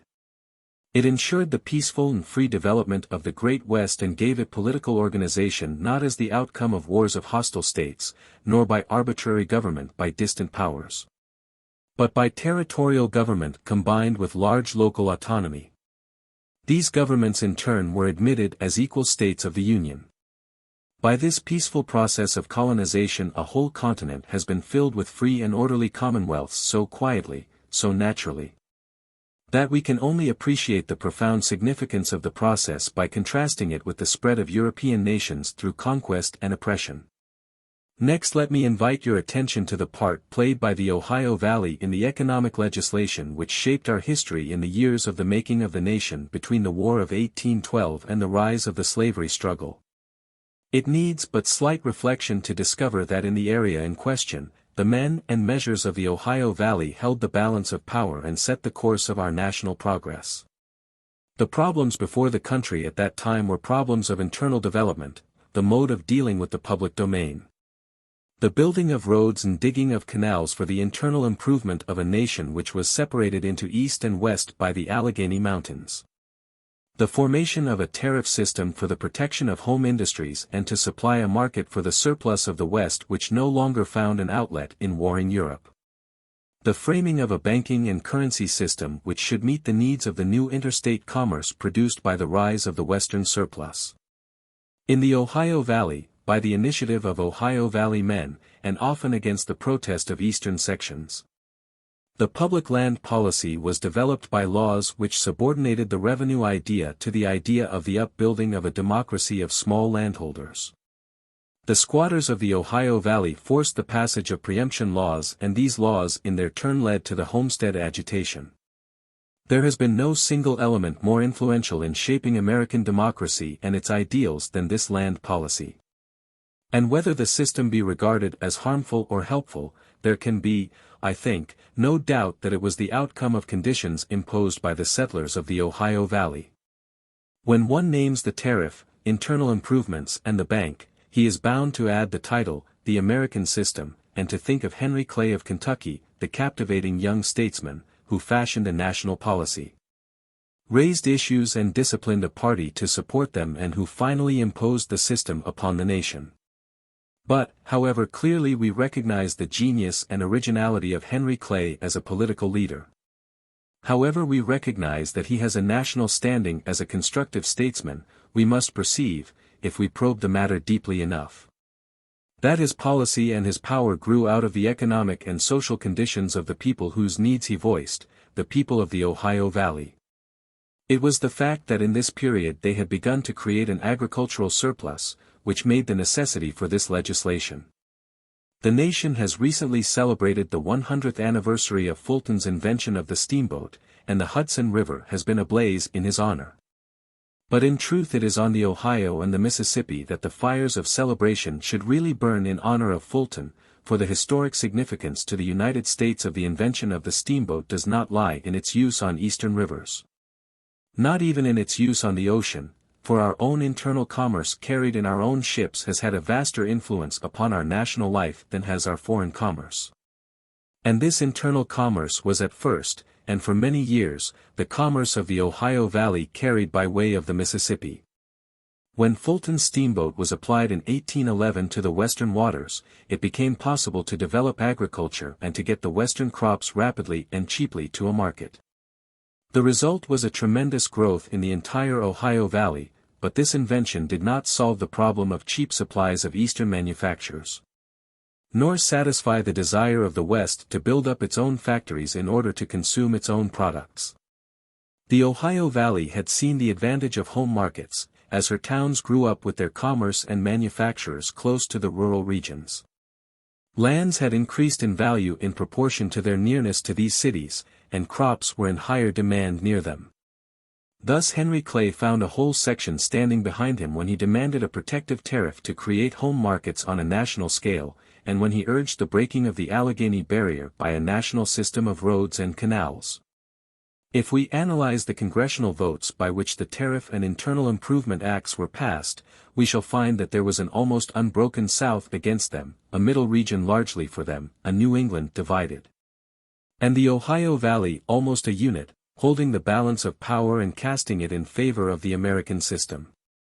The next topic to which I ask your attention is the influence of the Ohio Valley in the promotion of democracy. On this I shall, by reason of lack of time, be obliged merely to point out that the powerful group of Ohio Valley states, which sprang out of the democracy of the backwoods, and which entered the Union one after the other with manhood suffrage, greatly recruited the effective forces of democracy in the Union. Not only did they add new recruits, but by their competitive pressure for population they forced the older states to break down their historic restraints upon the right of voting, unless they were to lose their people to the freer life of the West. But in the era of Jacksonian democracy, Henry Clay and his followers engaged the great Tennessean in a fierce political struggle out of which was born the rival Whig and Democratic parties. This struggle was in fact reflective of the conditions which had arisen in the Ohio Valley.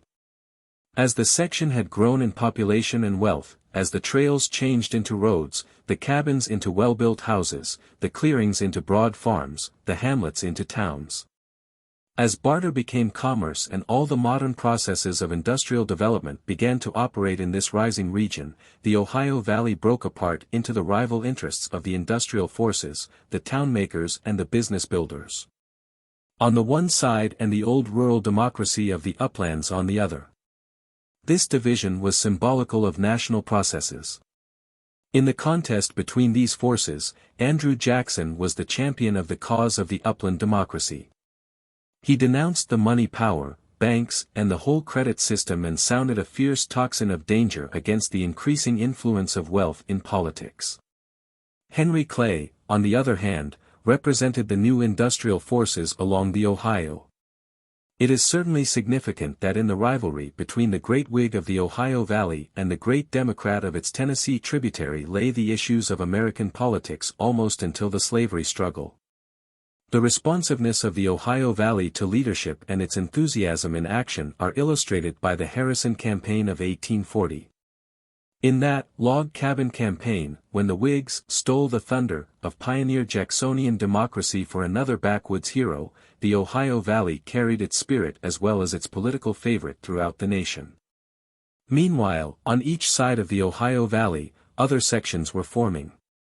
New England and the children of New England in western New York and an increasing flood of German immigrants were pouring into the Great Lake Basin and the prairies. North of the upland peoples who had chopped out homes in the forests along the Ohio. This section was tied to the east by the Great Lake navigation and the Erie Canal. It became in fact an extension of New England and New York. Here the Free Soil Party found its strength and New York newspapers expressed the political ideas.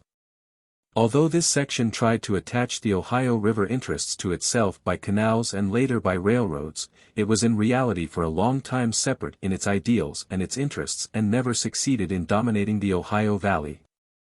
On the south along the Gulf Plains there developed the Cotton Kingdom, a greater South with a radical program of slavery expansion mapped out by bold and aggressive leaders.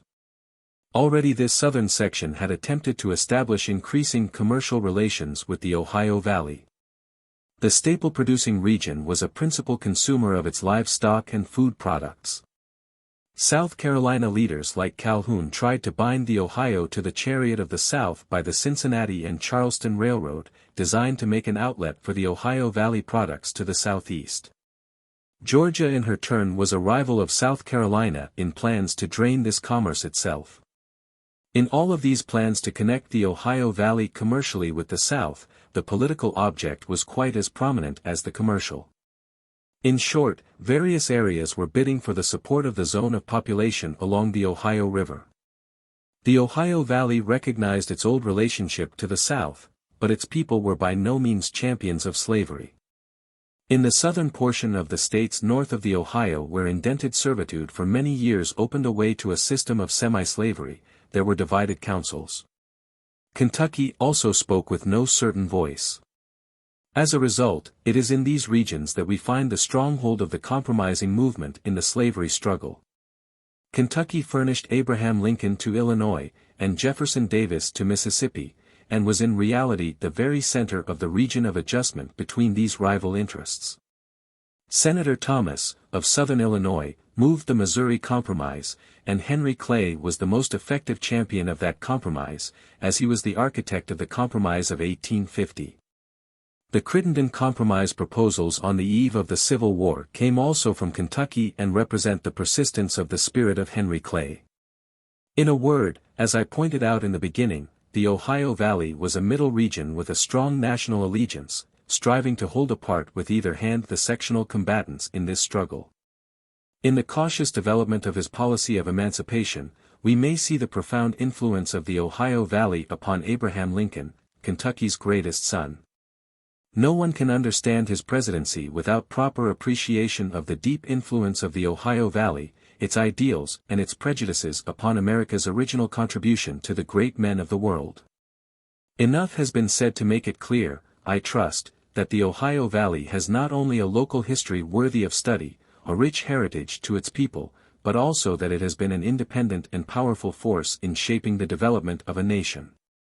Of the late history of this valley, the rise of its vast industrial power, its far-reaching commercial influence, it is not necessary that I should speak. You know its statesmen and their influence upon our own time.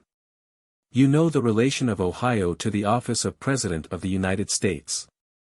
Nor is it necessary that I should attempt to prophesy concerning the future which the Ohio Valley will hold in the nation.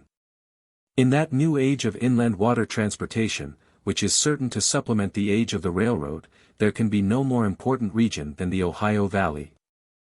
Let us hope that its old love of democracy may endure, and that in this section, where the first Trans-Allegheny pioneers struck blows at the forests, there may be brought to blossom and to fruit the ripe civilization of a people who know that whatever the glories of prosperity may be, there are greater glories of the spirit of man. Who know that in the ultimate record of history, the place of the Ohio Valley will depend upon the contribution which her people and her leaders make to the cause of an enlightened, a cultivated, a God-fearing and a free, as well as a comfortable democracy. Footnotes. An address before the Ohio Valley Historical Association, October 16, 1909. C.F. J. Turner, New States West of the Alleghenies, American Historical Review, I, pages 70 ff. 6. The significance of the Mississippi Valley in American history. The rise of a company of sympathetic and critical students of history in the South and in the West is bound to revolutionize the perspective of American history. Already our Eastern colleagues are aware in general, if not in detail, of the importance of the work of this nation in dealing with the vast interior, and with the influence of the West upon the nation. Indeed, I might take as the text for this address the words of one of our Eastern historians, Professor Albert Bushnell Hart, who, a decade ago, wrote, "The Mississippi Valley yields to no region in the world in interest, in romance, and in promise for the future. Here, if anywhere, is the real America, the field, the theater, and the basis of the civilization of the Western world. The history of the Mississippi Valley is the history of the United States. Its future is the future of one of the most powerful of modern nations. If those of us who have been insisting on the importance of our own region are led at times by the enthusiasm of the pioneer for the inviting historical domain that opens before us to overstate the importance of our subject, we may at least plead that we have gone no farther than some of our brethren of the East. And we may take comfort in this declaration of Theodore Roosevelt. The states that have grown up around the Great Lakes and in the valley of the upper Mississippi, are, the states which are destined to be the greatest, the richest, the most prosperous of all the great, rich, and prosperous commonwealths which go to make up the mightiest republic the world has ever seen. These states form the heart of the country geographically, and they will soon become the heart in population and in political and social importance. I should be sorry to think that before these states there loomed a future of material prosperity merely. I regard this section of the country as the heart of true American sentiment. In studying the history of the whole Mississippi Valley, therefore, the members of this association are studying the origins of that portion of the nation which is admitted by competent Eastern authorities to be the section potentially most influential in the future of America. They are also studying the region which has engaged the most vital activities of the whole nation. For the problems arising from the existence of the Mississippi Valley, whether of movement of population, diplomacy, politics, economic development, or social structure, have been fundamental problems in shaping the nation. It is not a narrow, not even a local, interest which determines the mission of this association. It is nothing less than the study of the American people in the presence and under the influence of the vast spaces, the imperial resources of the great interior. The social destiny of this valley will be the social destiny, and will mark the place in history, of the United States. In a large sense, and in the one usually given to it by geographers and historians, the Mississippi Valley includes the whole interior basin, a province which drains into nearly 2,000 miles of navigable waters of the Mississippi itself, 2,000 miles of the tawny flood of the Missouri, and 1,000 miles of the Ohio, 5,000 miles of main water highways open to the steamboat, nearly 2.5 million square miles of drainage basin. A land greater than all Europe except Russia, Norway, and Sweden, a land of levels, marked by essential geographic unity, a land estimated to be able to support a population of 200 or 300 millions. 3 times the present population of the whole nation, an empire of natural resources in which to build a noble social structure worthy to hold its place as the heart of American industrial, political, and spiritual life. The significance of the Mississippi Valley in American history was first shown in the fact that it opened to various nations visions of power in the New World, visions that sweep across the horizon of historical possibility like the luminous but unsubstantial aurora of a comet's train. Portentous and fleeting. Out of the darkness of the primitive history of the continent are being drawn the evidences of the rise and fall of Indian cultures, the migrations through and into the Great Valley by men of the Stone Age, hinted at in legends and languages, dimly told in the records of mounds and artifacts, but waiting still for complete interpretation. Into these spaces and among the savage peoples, came France and wrote a romantic page in our early history, a page that tells of unfulfilled empire. What is striking in the effect of the Mississippi Valley upon France is the pronounced influence of the unity of its great spaces. It is not without meaning that Radisson and Groseilliers not only reached the extreme of Lake Superior but also, in all probability, entered upon the waters of the Mississippi and learned of its western affluent. That Marquette not only received the Indians of the Illinois region in his post on the shores of Lake Superior, but traversed the length of the Mississippi almost to its mouth, and returning revealed the site of Chicago. That La Salle was inspired with the vision of a huge interior empire reaching from the Gulf to the Great Lakes. Before the close of the 17th century, Perrot's influence was supreme in the upper Mississippi, while D'Iberville was laying the foundations of Louisiana toward the mouth of the river. Nor is it without significance that while the Verendrys were advancing toward the northwest, where they discovered the Big Horn Mountains and revealed the natural boundaries of the valley, the Mallet brothers were ascending the Platte, crossing the Colorado Plains to Santa Fe and so revealing the natural boundaries toward the southwest. To the English the Great Valley was a land beyond the Alleghenies. Spotswood, the far-sighted governor of Virginia, predecessor of frontier builders, grasped the situation when he proposed western settlements to prevent the French from becoming a great people at the back of the colonies. He realized the importance of the Mississippi Valley as the field for expansion, and the necessity to the English empire of dominating it, if England would remain the great power of the New World. In the war that followed between France and England, we now see what the men of the time could not have realized, that the main issue was neither the possession of the fisheries nor the approaches to the St. Lawrence on the one hemisphere, nor the possession of India on the other, but the mastery of the interior basin of North America. How little the nations realized the true meaning of the final victory of England is shown in the fact that Spain reluctantly received from France the cession of the lands beyond the Mississippi, accepting it as a means of preventing the infringement of her colonial monopoly in Spanish America rather than as a field for imperial expansion. But we know now that when George Washington came as a stripling to the camp of the French at the edge of the Great Valley and demanded the relinquishment of the French posts in the name of Virginia, he was demanding in the name of the English-speaking people the right to occupy and rule the real center of American resources and power. When Braddock's axemen cut their road from the Potomac toward the forks of the Ohio, they were opening a channel through which the forces of civilization should flow with ever-increasing momentum and, carving a cross on the wilderness rim, at the spot which is now the center of industrial power of the American nation. England trembled on the brink of her great conquest, fearful of the effect of these far-stretching rivers upon her colonial system, timorous in the presence of the fierce peoples who held the vast domain beyond the Alleghenies. It seems clear, however, that the proclamation of 1763, forbidding settlement and the patenting of lands beyond the Alleghenies, was not intended as a permanent creation of an Indian reservation out of this valley, but was rather a temporary arrangement in order that British plans might mature and a system of gradual colonization be devised.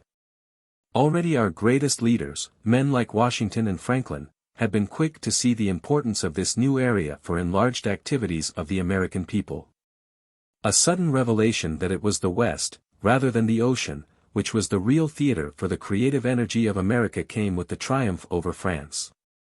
The Ohio Company and the Loyal Land Company indicate the interest at the outbreak of the war, while the Mississippi Company, headed by the Washingtons and Lees, organized to occupy southern Illinois, Indiana, and western Kentucky. Mark the Virginia interest in the Mississippi Valley, and Franklin's activity in promoting a colony in the Illinois country illustrates the interest of the Philadelphians. Indeed, Franklin saw clearly the possibilities of a settlement there as a means of breaking up Spanish America.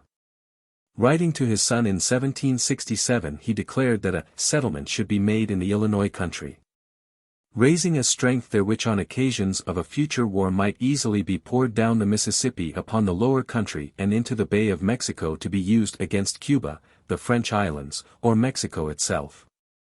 The Mississippi Valley had been the despair of France in the matter of governmental control. The coureurs de bois escaping from restraints of law and order took their way through its extensive wilderness, exploring and trading as they listed. Similarly, when the English colonists crossed the Alleghenies, they escaped from the control of mother colonies as well as of the mother country. If the Mississippi Valley revealed to the statesmen of the East, in the exultation of the war with France, an opportunity for new empire building, it revealed to the frontiersmen, who penetrated the passes of the Alleghenies and entered into their new inheritance, the sharp distinctions between them and the eastern lands which they left behind. From the beginning it was clear that the lands beyond the Alleghenies furnished an opportunity and an incentive to develop American society on independent and unconventional lines. The men of the Western waters broke with the old order of things, subordinated social restraint to the freedom of the individual, won their title to the rich lands which they entered by hard fighting against the Indians, hotly challenged the right of the East to rule them, demanded their own states, and would not be refused, spoke with contempt of the old social order of ranks and classes in the lands between the Alleghenies and the Atlantic, and proclaimed the ideal of democracy for the vast country which they had entered. Not with the mercurial facility of the French did they follow the river systems of the Great Valley. Like the advance of the glacier, they changed the face of the country in their steady and inevitable progress, and they sought the sea. It was not long before the Spaniards at the mouth of the river realized the meaning of the new forces that had entered the valley. In 1794 the governor of Louisiana wrote, "This vast and restless population progressively driving the Indian tribes before them and upon us, seek to possess themselves of all the extensive regions which the Indians occupy between the Ohio and Mississippi rivers, the Gulf of Mexico, and the Appalachian Mountains, thus becoming our neighbors. At the same time that they menacingly ask for the free navigation of the Mississippi. If they achieve their object, their ambitions would not be confined to this side of the Mississippi. Their writings, public papers, and speeches, all turn on this point, the free navigation of the Gulf by the rivers, which empty into it, the rich fur trade of the Missouri, and in time the possession of the rich mines of the interior provinces of the very kingdom of Mexico. Their mode of growth and their policy are as formidable for Spain as their armies. Their roving spirit and the readiness with which they procure sustenance and shelter facilitate rapid settlement. A rifle and a little corn meal in a bag are enough for an American wandering alone in the woods for a month. With logs crossed upon one another he makes a house, and even an impregnable fort against the Indians. Cold does not terrify him, and when a family wearies of one place, it moves to another and settles there with the same ease. If such men come to occupy the banks of the Mississippi in Missouri, or secure their navigation, doubtless nothing will prevent them from crossing and penetrating into our provinces on the other side, which, being to a great extent unoccupied, can oppose no resistance. In my opinion, a general revolution in America threatens Spain unless the remedy be applied promptly. In fact, the pioneers who had occupied the uplands of the South, the backwoods stock with its Scotch-Irish leaders which had formed on the eastern edge of the Alleghenies, separate and distinct from the type of Tidewater and New England, had found in the Mississippi Valley a new field for expansion under conditions of free land and unrestraint. These conditions gave it promise of ample time to work out its own social type. But, first of all, these men who were occupying the western waters must find an outlet for their surplus products, if they were to become a powerful people.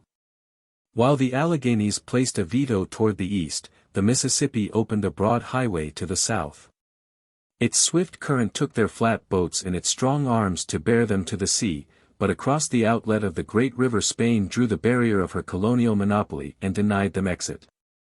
The significance of the Mississippi Valley in American history at the opening of the new republic, therefore, lay in the fact that, beyond the area of the social and political control of the 13 colonies, there had arisen a new and aggressive society which imperiously put the questions of the public lands, internal communication, local self-government, defense, and aggressive expansion, before the legislators of the old colonial regime. The men of the Mississippi Valley compelled the men of the East to think in American terms instead of European. They dragged a reluctant nation on in a new course. From the Revolution to the end of the War of 1812 Europe regarded the destiny of the Mississippi Valley as undetermined.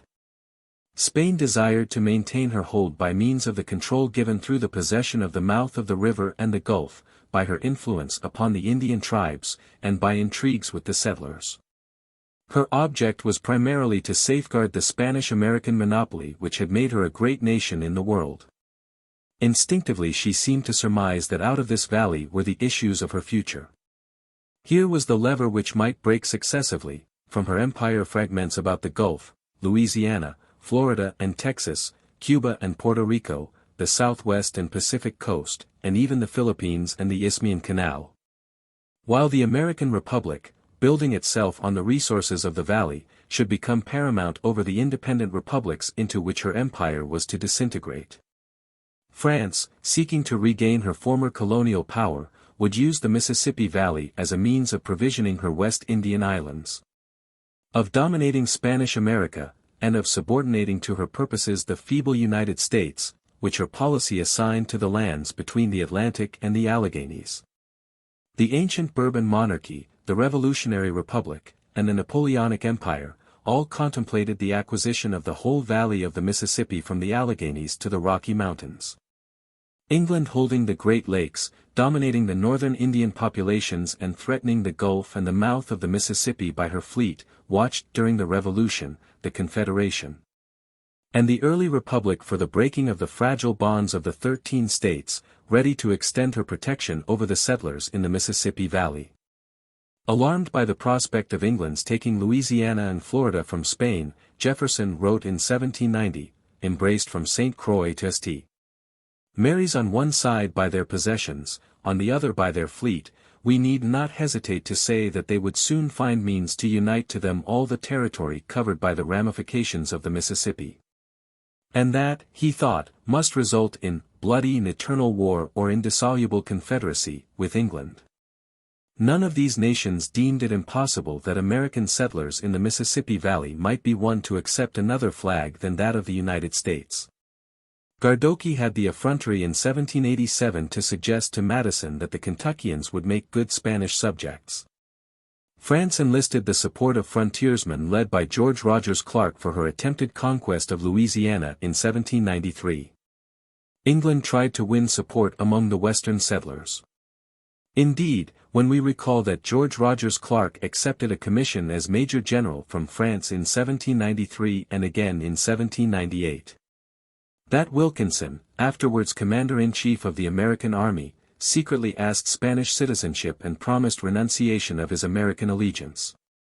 That Governor Sevier of Franklin, afterwards Senator from Tennessee and its first governor as a state, Robertson the founder of Cumberland, and Blunt, Governor of the Southwest Territory and afterwards Senator from Tennessee, were all willing to accept the rule of another nation sooner than see the navigation of the Mississippi yielded by the American government. We can easily believe that it lay within the realm of possibility that another allegiance might have been accepted by the frontiersmen themselves. We may well trust Rufus Putnam, whose federalism and devotion to his country had been proved and whose work in founding New England settlement at Marietta is well known. When he wrote in 1790 in answer to Fisher Ames's question whether the Mississippi Valley could be retained in the Union, should Congress give up her claim to the navigation of the Mississippi or cede it to the Spaniards? I believe the people in the western quarter would separate themselves from the United States very soon. Such a measure, I have no doubt, would excite so much rage and dissatisfaction that the people would sooner put themselves under the despotic government of Spain than remain the indented servants of Congress. He added that if Congress did not afford due protection also to these western settlers they might turn to England or Spain. Prior to the railroad the Mississippi Valley was potentially the basis for an independent empire, in spite of the fact that its population would inevitably be drawn from the eastern states. Its natural outlet was down the current to the Gulf. New Orleans controlled the valley, in the words of Wilkinson, as the key the lock, or the citadel the outworks. So long as the Mississippi Valley was menaced, or in part controlled, by rival European states, just so long must the United States be a part of the state system of Europe, involved in its fortunes. And particularly was this the case in view of the fact that until the Union made internal commerce, based upon the Mississippi Valley, its dominant economic interest. The merchants and sailors of the northeastern states and the staple producers of the southern seaboard were a commercial appanage of Europe.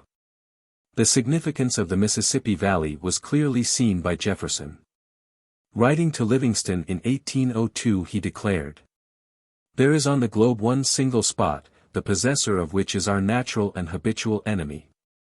It is New Orleans, through which the produce of 3/8 of our territory must pass to market, and from its fertility it will ere long yield more than half of our whole produce and contain more than half of our inhabitants. The day that France takes possession of New Orleans fixes the sentence which is to restrain her within her low water mark. It seals the union of two nations who in conjunction can maintain exclusive possession of the ocean. From that moment we must marry ourselves to the British fleet and nation, holding the two continents of America in sequestration for the common purposes of the united British and American nations. The acquisition of Louisiana was a recognition of the essential unity of the Mississippi Valley. The French engineer Collot reported to his government after an investigation in 1796. All the positions on the left, east, bank of the Mississippi, without the alliance of the western states, are far from covering Louisiana. When two nations possess, one the coasts and the other the plains, the former must inevitably embark or submit. From thence I conclude that the western states of the North American Republic must unite themselves with Louisiana and form in the future one single compact nation, or else that colony to whatever power it shall belong will be conquered or devoured. The effect of bringing political unity to the Mississippi Valley by the Louisiana Purchase was profound. It was the decisive step of the United States on an independent career as a world power, free from entangling foreign alliances. The victories of Harrison in the Northwest, in the War of 1812 that followed, ensured our expansion in the northern half of the valley. Jackson's triumphal march to the Gulf and his defense of New Orleans in the same war won the basis for that Cotton Kingdom, so important in the economic life of the nation and so pregnant with the issue of slavery. The acquisition of Florida, Texas, and the far west followed naturally. Not only was the nation set on an independent path in foreign relations, its political system was revolutionized, for the Mississippi Valley now opened the way for adding state after state, swamping the New England section and its federalism. The doctrine of strict construction had received a fatal blow at the hands of its own prophet. The old conception of historic sovereign states, makers of a federation, was shattered by this vast addition of raw material for an indefinite number of parallelograms called states, nursed through a territorial period by the federal government. Admitted under conditions, and animated by national rather than by state patriotism. The area of the nation had been so enlarged and the development of the internal resources so promoted, by the acquisition of the whole course of the mighty river, its tributaries and its outlet, that the Atlantic coast soon turned its economic energies from the sea to the interior. Cities and sections began to struggle for ascendancy over its industrial life. A real national activity, a genuine American culture began.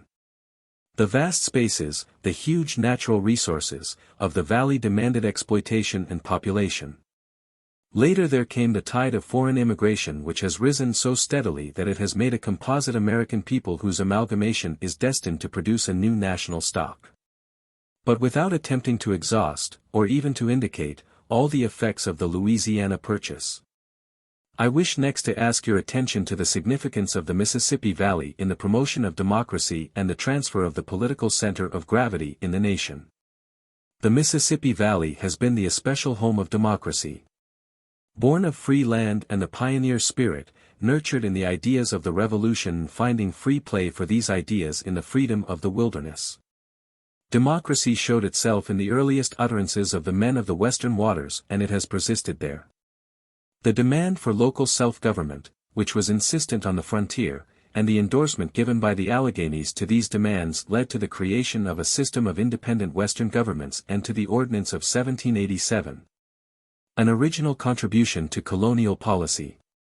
This was framed in the period when any rigorous subjection of the West to Eastern rule would have endangered the ties that bound them to the Union itself. In the Constitutional Convention prominent Eastern statesmen expressed their fears of the Western democracy and would have checked its ability to outvote the regions of property by limiting its political power, so that it should never equal that of the Atlantic coast. But more liberal counsels prevailed. In the first debates upon the public lands, also, it was clearly stated that the social system of the nation was involved quite as much as the question of revenue. Eastern fears that cheap lands in abundance would depopulate the Atlantic states and check their industrial growth by a scarcity of labor supply were met by the answer of one of the representatives in 1796. I question if any man would be hardy enough to point out a class of citizens by name that ought to be the servants of the community. Yet unless that is done, to what class of the people could you direct such a law? But if you passed such an act, limiting the area offered for sale in the Mississippi Valley, it would be tantamount to saying that there is some class which must remain here, and by law be obliged to serve the others for such wages as they please to give. Gallatin showed his comprehension of the basis of the prosperous American democracy in the same debate when he said, "If the cause of the happiness of this country was examined into, it would be found to arise as much from the great plenty of land in proportion to the inhabitants, which their citizens enjoyed as from the wisdom of their political institutions. Out of this frontier democratic society where the freedom and abundance of land in the Great Valley opened a refuge to the oppressed in all regions, came the Jacksonian democracy which governed the nation after the downfall of the party of John Quincy Adams. Its center rested in Tennessee, the region from which so large a portion of the Mississippi Valley was settled by descendants of the men of the upland South. The rule of the Mississippi Valley is seen when we recall the place that Tennessee, Kentucky, and Missouri held in both parties.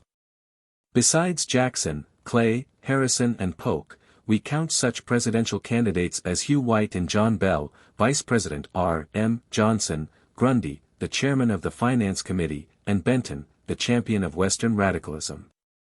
It was in this same period, and largely by reason of the drainage of population to the west, and the stir in the air raised by the western winds of Jacksonian democracy, that most of the older states reconstructed their constitutions on a more democratic basis.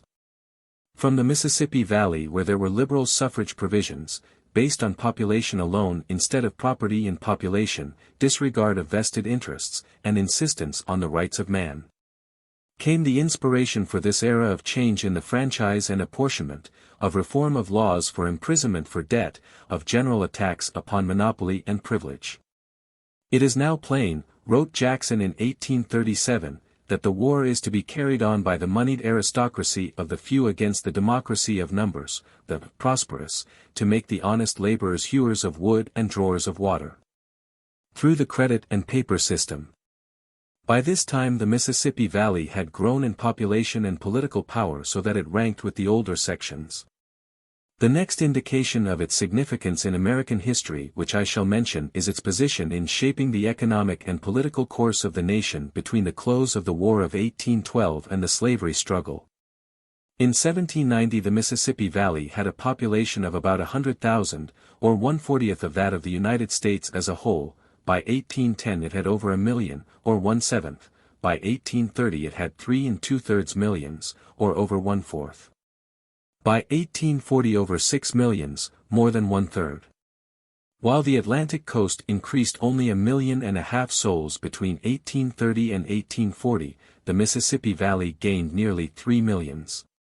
Ohio, virgin wilderness in 1790, was, half a century later, nearly as populous as Pennsylvania and twice as populous as Massachusetts.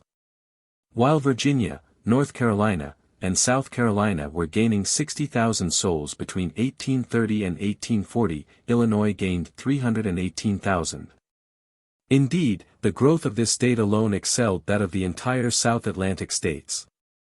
These figures show the significance of the Mississippi Valley in its pressure upon the older section by the competition of its cheap lands, its abundant harvests, and its drainage of the labor supply. All of these things meant an upward lift to the eastern wage earner. But they meant also an increase of political power in the valley. Before the War of 1812 the Mississippi Valley had 6 senators, New England 10, the Middle States 10, and the South 8.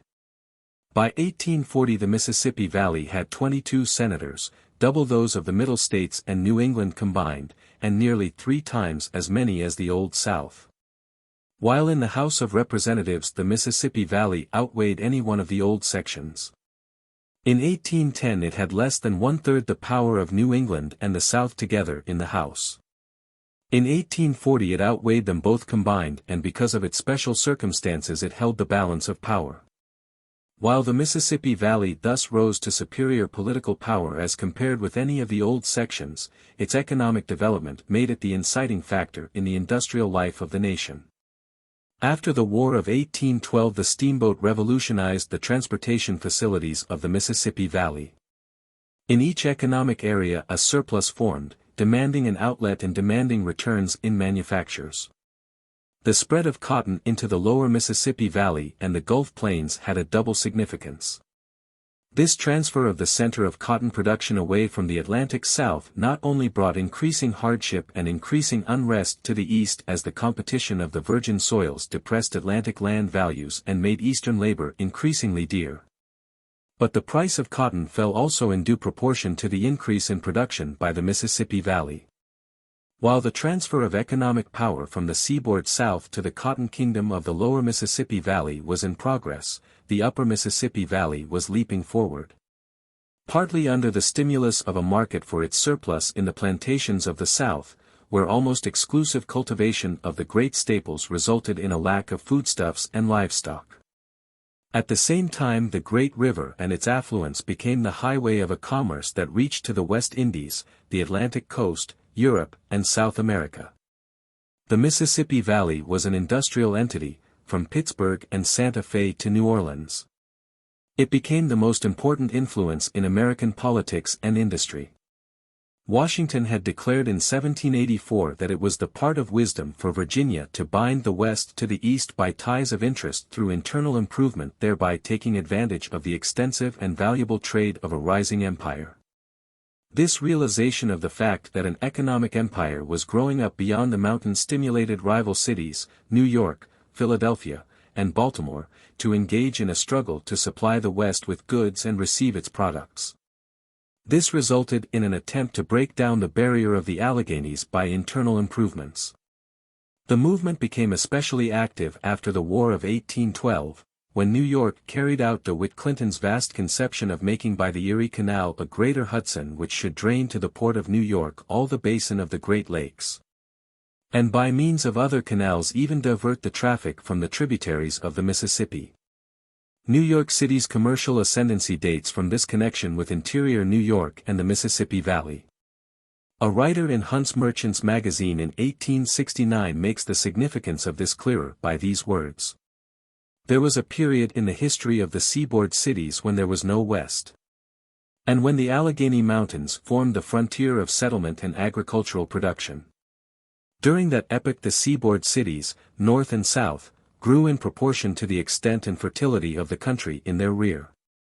And as Maryland, Virginia, the Carolinas and Georgia were more productive in staples valuable to commerce than the colonies north of them, the cities of Baltimore, Norfolk, Charleston, and Savannah enjoyed a greater trade and experienced a larger growth than those on the northern seaboard.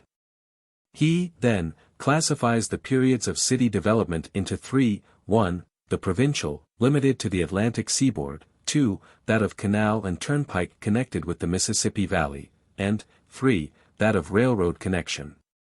Thus he was able to show how Norfolk, for example, was shut off from the enriching currents of interior trade and was outstripped by New York. The efforts of Philadelphia, Baltimore, Charleston, and Savannah to divert the trade of the Mississippi system to their own ports on the Atlantic, and the rise or fall of these cities in proportion as they succeeded are a sufficient indication of the meaning of the Mississippi Valley in American industrial life. What colonial empire has been for London that the Mississippi Valley is to the seaboard cities of the United States, awakening visions of industrial empire, systematic control of vast spaces, producing the American type of the captain of industry. It was not alone city rivalry that converged upon the Mississippi Valley and sought its alliance. Sectional rivalry likewise saw that the balance of power possessed by the interior furnished an opportunity for combinations.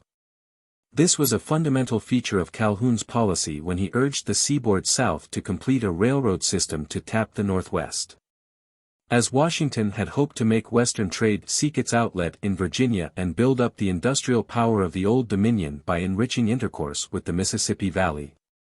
As Monroe wished to bind the West to Virginia's political interests. And as DeWitt Clinton wished to attach it to New York, so Calhoun and Hayne would make Georgia and Carolina the commercial center of the Union, and the two most powerful and influential members of the Confederacy, by draining the Mississippi Valley to their ports. I believe, said Calhoun, that the success of a connection of the West is of the last importance to us politically and commercially. I do verily believe that Charleston has more advantages in her position for the Western trade, than any city on the Atlantic, but to develop them we ought to look to the Tennessee instead of the Ohio. and much farther to the west than Cincinnati or Lexington.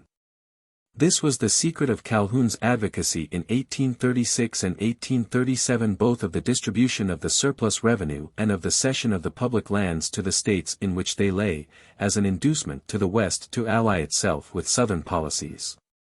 And it is the key to the readiness of Calhoun, even after he lost his nationalism, to promote internal improvements which would foster the southward current of trade on the Mississippi. Without going into details, I may simply call your attention to the fact that Clay's whole system of internal improvements and tariff was based upon the place of the Mississippi Valley in American life. It was the upper part of the valley, and especially the Ohio Valley, that furnished the votes which carried the tariffs of 1816, 1824, and 1828.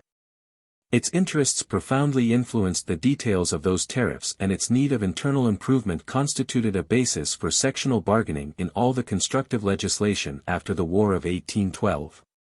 New England, the Middle Region, and the South each sought alliance with the growing section beyond the mountains.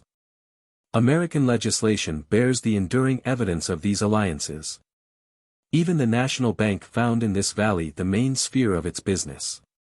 The nation had turned its energies to internal exploitation, and sections contended for the economic and political power derived from connection with the interior.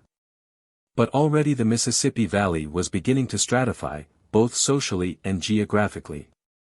As the railroads pushed across the mountains, the tide of New England and New York colonists and German immigrants sought the basin of the Great Lakes and the upper Mississippi. A distinct zone, industrially and socially connected with New England, was forming. The railroad reinforced the Erie Canal and, as Debaut put it, turned back the tide of the Father of Waters so that its outlet was in New York instead of New Orleans for a large part of the valley.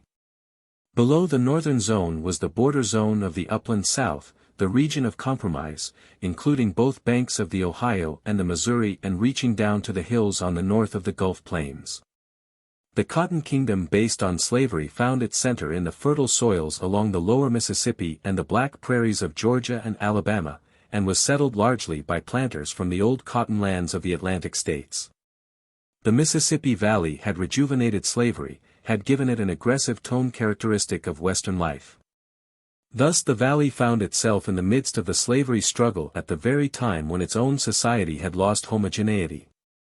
Let us allow two leaders, one of the South and one of the North, to describe the situation, and, first, let the South speak.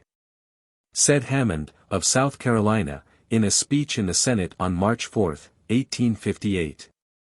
I think it not improper that I should attempt to bring the North and South face to face, and see what resources each of us might have in the contingency of separate organizations.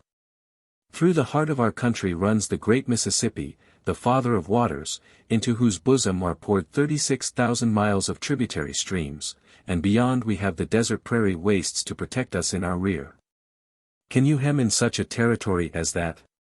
You talk of putting up a wall of fire around 850,000 miles so situated. How absurd!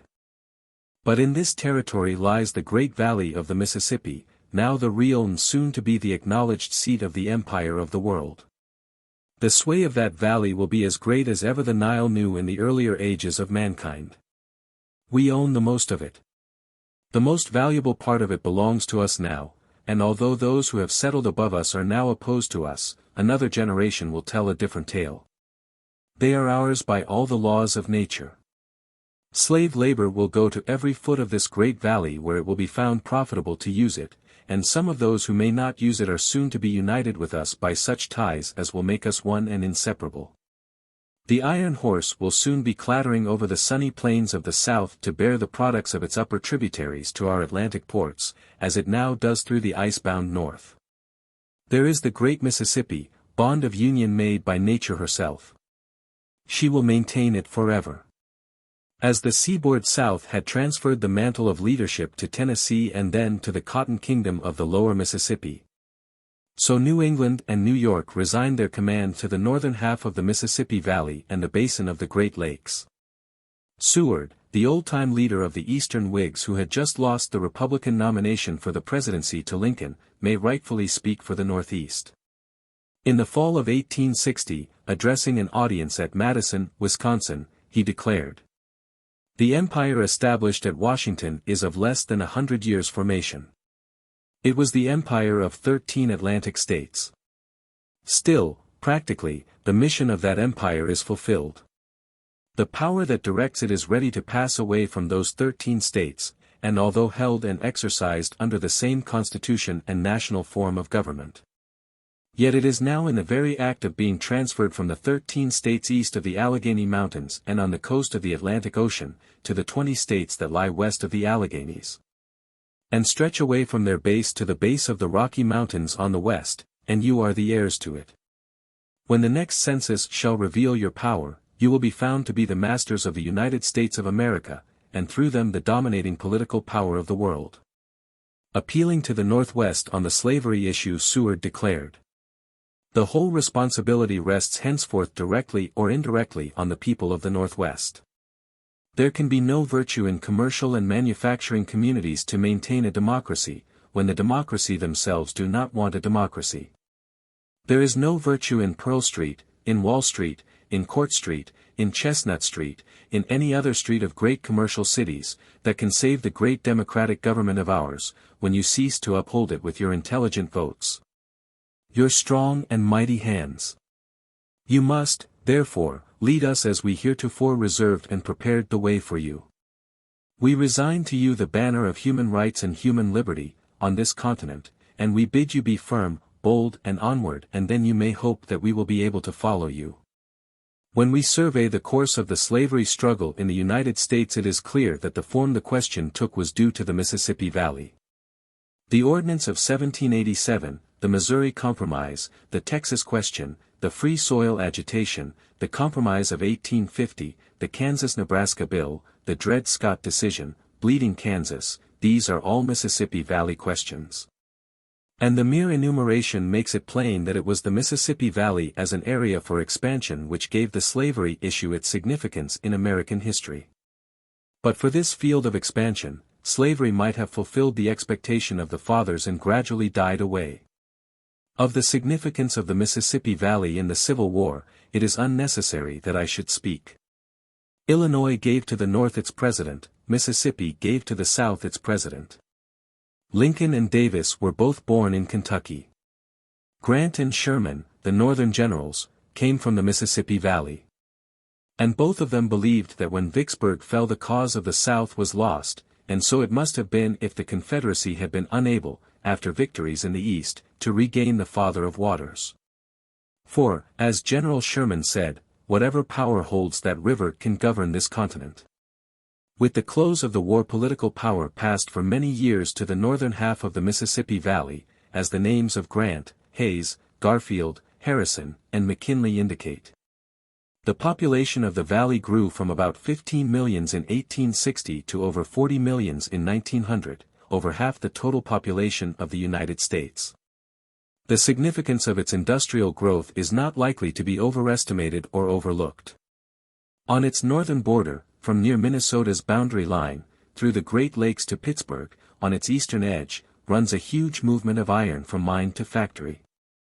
This industry is basal in American life, and it has revolutionized the industry of the world.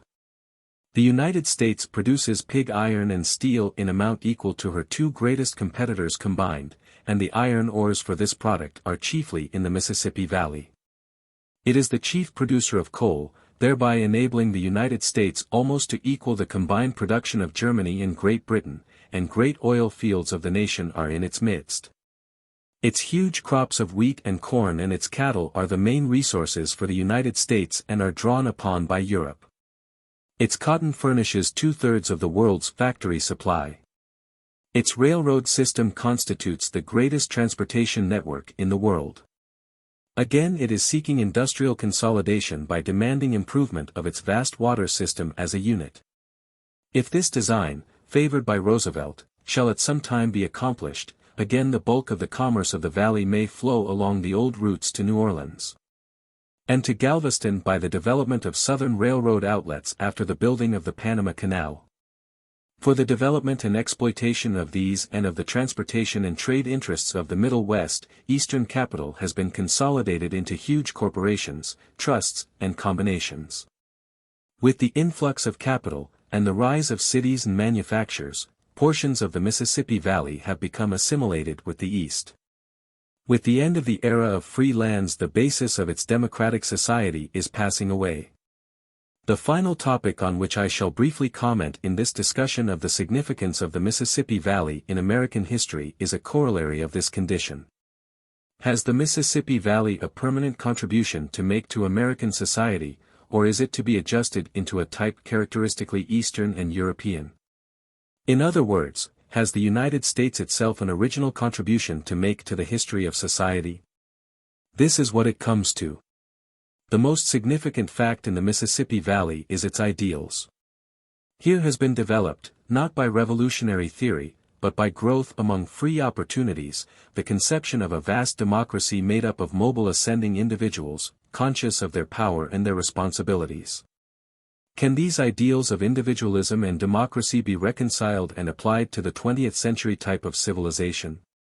Other nations have been rich and prosperous and powerful, art-loving and empire-building. No other nation on a vast scale has been controlled by a self-conscious, self-restrained democracy in the interests of progress and freedom, industrial as well as political. It is in the vast and level spaces of the Mississippi Valley, if anywhere, that the forces of social transformation and the modification of its democratic ideals may be arrested. Beginning with competitive individualism, as well as with belief in equality, the farmers of the Mississippi Valley gradually learned that unrestrained competition and combination meant the triumph of the strongest. The seizure in the interest of a dominant class of the strategic points of the nation's life. They learned that between the ideal of individualism, unrestrained by society, and the ideal of democracy, was an innate conflict, that their very ambitions and forcefulness had endangered their democracy. The significance of the Mississippi Valley in American history has lain partly in the fact that it was a region of revolt. Here have arisen varied, sometimes ill-considered, but always devoted, movements for ameliorating the lot of the common man in the interests of democracy. Out of the Mississippi Valley have come successive and related tidal waves of popular demand for real or imagined legislative safeguards to their rights and their social ideals. The Granger movement, the Greenback movement, the Populist movement, Bryan democracy, and Roosevelt republicanism all found their greatest strength in the Mississippi Valley. They were Mississippi Valley ideals in action. Its people were learning by experiment and experience how to grapple with the fundamental problem of creating a just social order that shall sustain the free, progressive, individual in a real democracy.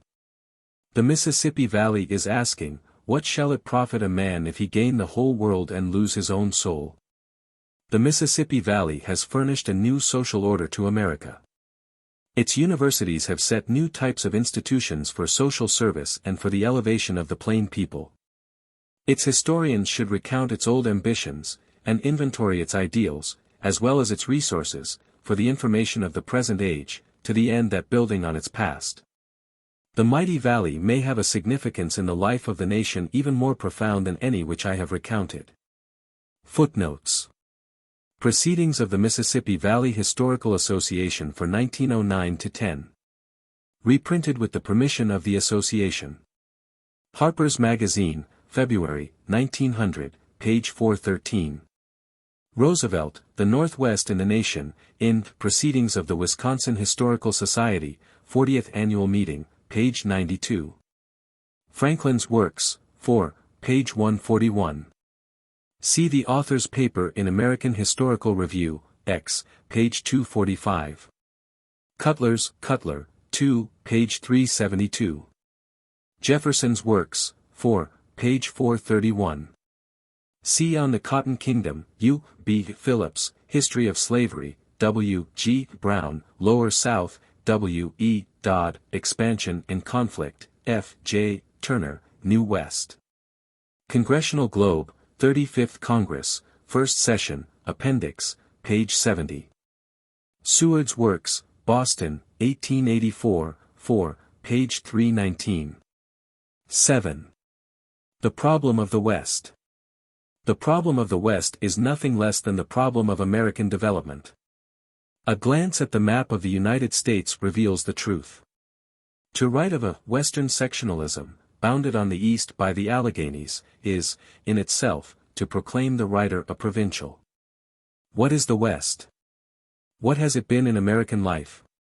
To have the answers to these questions, is to understand the most significant features of the United States of today. The West, at bottom, is a form of society, rather than an area. It is the term applied to the region whose social conditions result from the application of older institutions and ideas to the transforming influences of free land. By this application, a new environment is suddenly entered, freedom of opportunity is opened, the cake of custom is broken, and new activities, new lines of growth, new institutions, and new ideals, are brought into existence. The wilderness disappears, the West proper passes on to a new frontier, and in the former area, a new society has emerged from its contact with the backwoods.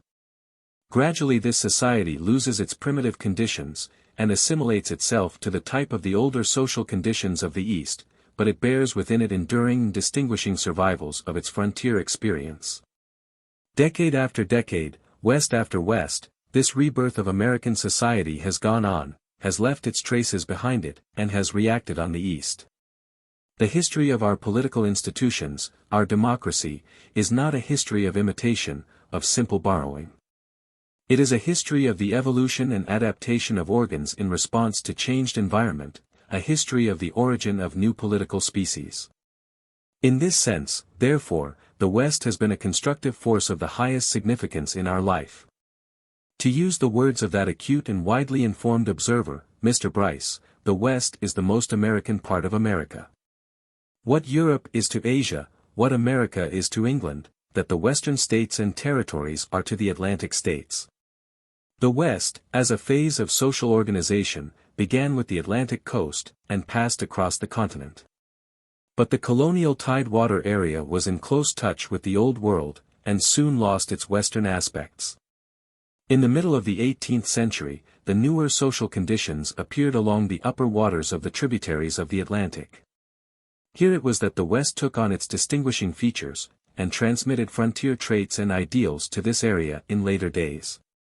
On the coast were the fishermen and skippers, the merchants and planters, with eyes turned toward Europe. Beyond the falls of the rivers were the pioneer farmers, largely of non-English stock, Scotch-Irish and German. They constituted a distinct people, and may be regarded as an expansion of the social and economic life of the middle region into the back country of the South. These frontiersmen were the ancestors of Boone, Andrew Jackson, Calhoun, Clay, and Lincoln. Washington and Jefferson were profoundly affected by these frontier conditions. The forest clearings have been the seed plots of American character. In the Revolutionary days, the settlers crossed the Alleghanies and put a barrier between them and the coast. They became, to use their phrases, the men of the Western waters, the heirs of the Western world. In this era, the backwoods men, all along the western slopes of the mountains, with a keen sense of the difference between them and the dwellers on the coast, demanded organization into independent states of the Union. Self-government was their ideal. Said one of their rude, but energetic petitions for statehood, some of our fellow citizens may think we are not able to conduct our affairs and consult our interests. But if our society is rude, much wisdom is not necessary to supply our wants, and a fool can sometimes put on his clothes better than a wise man can do it for him. This forest philosophy is the philosophy of American democracy. But the men of the coast were not ready to admit its implications. They apportioned the state legislatures so that the property-holding minority of the tidewater lands were able to outvote the more populous back countries. A similar system was proposed by Federalists in the Constitutional Convention of 1787. Gouverneur Morris, arguing in favor of basing representation on property as well as numbers, declared that he looked forward, also, to that range of new states which would soon be formed in the West. He thought the rule of representation ought to be so fixed, as to secure to the Atlantic states a prevalence in the national councils. The new states, said he, will know less of the public interest than these. Will have an interest in many respects different, in particular will be little scrupulous of involving the community in wars, the burdens and operations of which would fall chiefly on the maritime states. Provision ought, therefore, to be made to prevent the maritime states from being hereafter outvoted by them. He added that the Western country would not be able to furnish men equally enlightened to share in the administration of our common interests. The busy haunts of men, not the remote wilderness, was the proper school of political talents. If the Western people get power into their hands, they will ruin the Atlantic interest. The back members are always most averse to the best measures. Add to these utterances of Gouverneur Morris the impassioned protest of Josiah Quincy, of Massachusetts, in the debates in the House of Representatives, on the admission of Louisiana. Referring to the discussion over the slave votes and the West in the Constitutional Convention, he declared, suppose, then, that it had been distinctly foreseen that, in addition to the effect of this weight, the whole population of a world beyond the Mississippi was to be brought into this and the other branch of the legislature, to form our laws, control our rights, and decide our destiny. Sir, can it be pretended that the patriots of that day would for one moment have listened to it? They had not taken degrees at the hospital of idiocy. Why, sir, I have already heard of 6 states, and some say there will be, at no great distant time, more. I have also heard that the mouth of the Ohio will be far to the east of the center of the contemplated empire. You have no authority to throw the rights and property of this people into hotchpot with the wild men on the Missouri, nor with the mixed, though more respectable, race of Anglo-Hispano-Gallo-Americans who bask on the sands in the mouth of the Mississippi. Do you suppose the people of the northern and Atlantic states will, or ought to, look on with patience and see representatives and senators from the Red River and Missouri, pouring themselves upon this and the other floor, managing the concerns of a seaboard 1,500 miles, at least, from their residence, and having a preponderancy in councils into which, constitutionally, they could never have been admitted? Like an echo from the fears expressed by the East at the close of the 18th century come the words of an eminent Eastern man of letters at the end of the 19th century, in warning against the West, materialized in their temper. With few ideals of an ennobling sort, little instructed in the lessons of history, safe from exposure to the direct calamities and physical horrors of war, with undeveloped imaginations and sympathies, they form a community unfortunate and dangerous from the possession of power without a due sense of its corresponding responsibilities.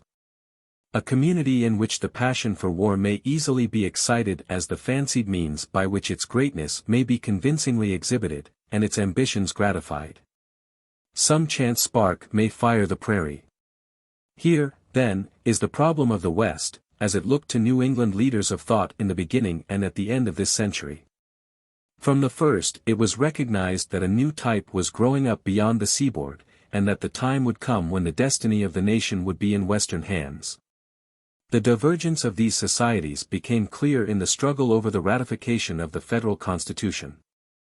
The upcountry agricultural regions, the communities that were in debt and desired paper money, with some Western exceptions, opposed the instrument, but the areas of intercourse and property carried the day. It is important to understand, therefore, what were some of the ideals of this early Western democracy. How did the frontiersman differ from the man of the coast? The most obvious fact regarding the man of the Western waters is that he had placed himself under influences destructive to many of the gains of civilization. Remote from the opportunity for systematic education, substituting a log hut in the forest clearing for the social comforts of the town, he suffered hardships and privations, and reverted in many ways to primitive conditions of life. Engaged in a struggle to subdue the forest, working as an individual, and with little specie or capital, his interests were with the debtor class. At each stage of its advance, the West has favored an expansion of the currency. The pioneer had boundless confidence in the future of his own community, and when seasons of financial contraction and depression occurred, he, who had staked his all on confidence in Western development, and had fought the savage for his home, was inclined to reproach the conservative sections and classes. To explain this antagonism requires more than denunciation of dishonesty, ignorance, and boorishness as fundamental Western traits. Legislation in the United States has had to deal with two distinct social conditions. In some portions of the country there was, and is, an aggregation of property, and vested rights are in the foreground. In others, capital is lacking, more primitive conditions prevail, with different economic and social ideals. And the contentment of the average individual is placed in the foreground.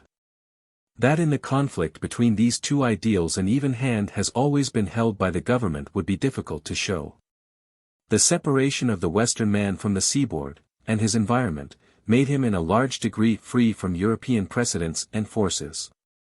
He looked at things independently and with small regard or appreciation for the best old world experience.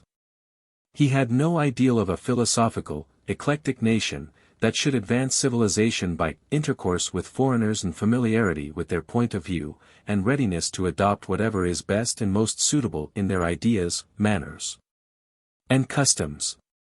His was rather the ideal of conserving and developing what was original and valuable in this new country.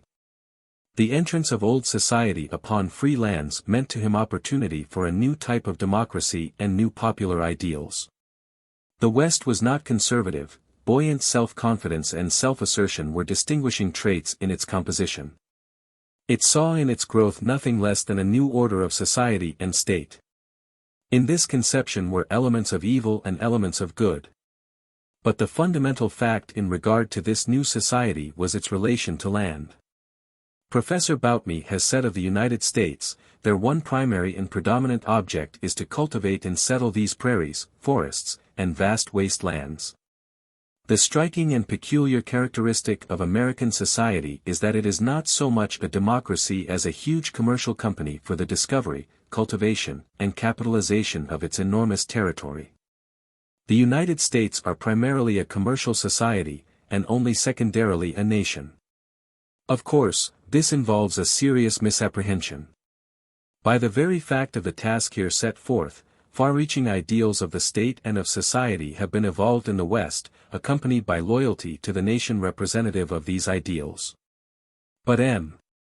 Boutmy's description hits the substantial fact, that the fundamental traits of the man of the interior were due to the free lands of the West. These turned his attention to the great task of subduing them to the purposes of civilization, and to the task of advancing his economic and social status in the new democracy which he was helping to create. Art, literature, refinement, scientific administration, all had to give way to this titanic labor. Energy, incessant activity, became the lot of this new American. Says a traveler of the time of Andrew Jackson, America is like a vast workshop, over the door of which is printed in blazing characters, no admittance here, except on business. The West of our own day reminds Mr.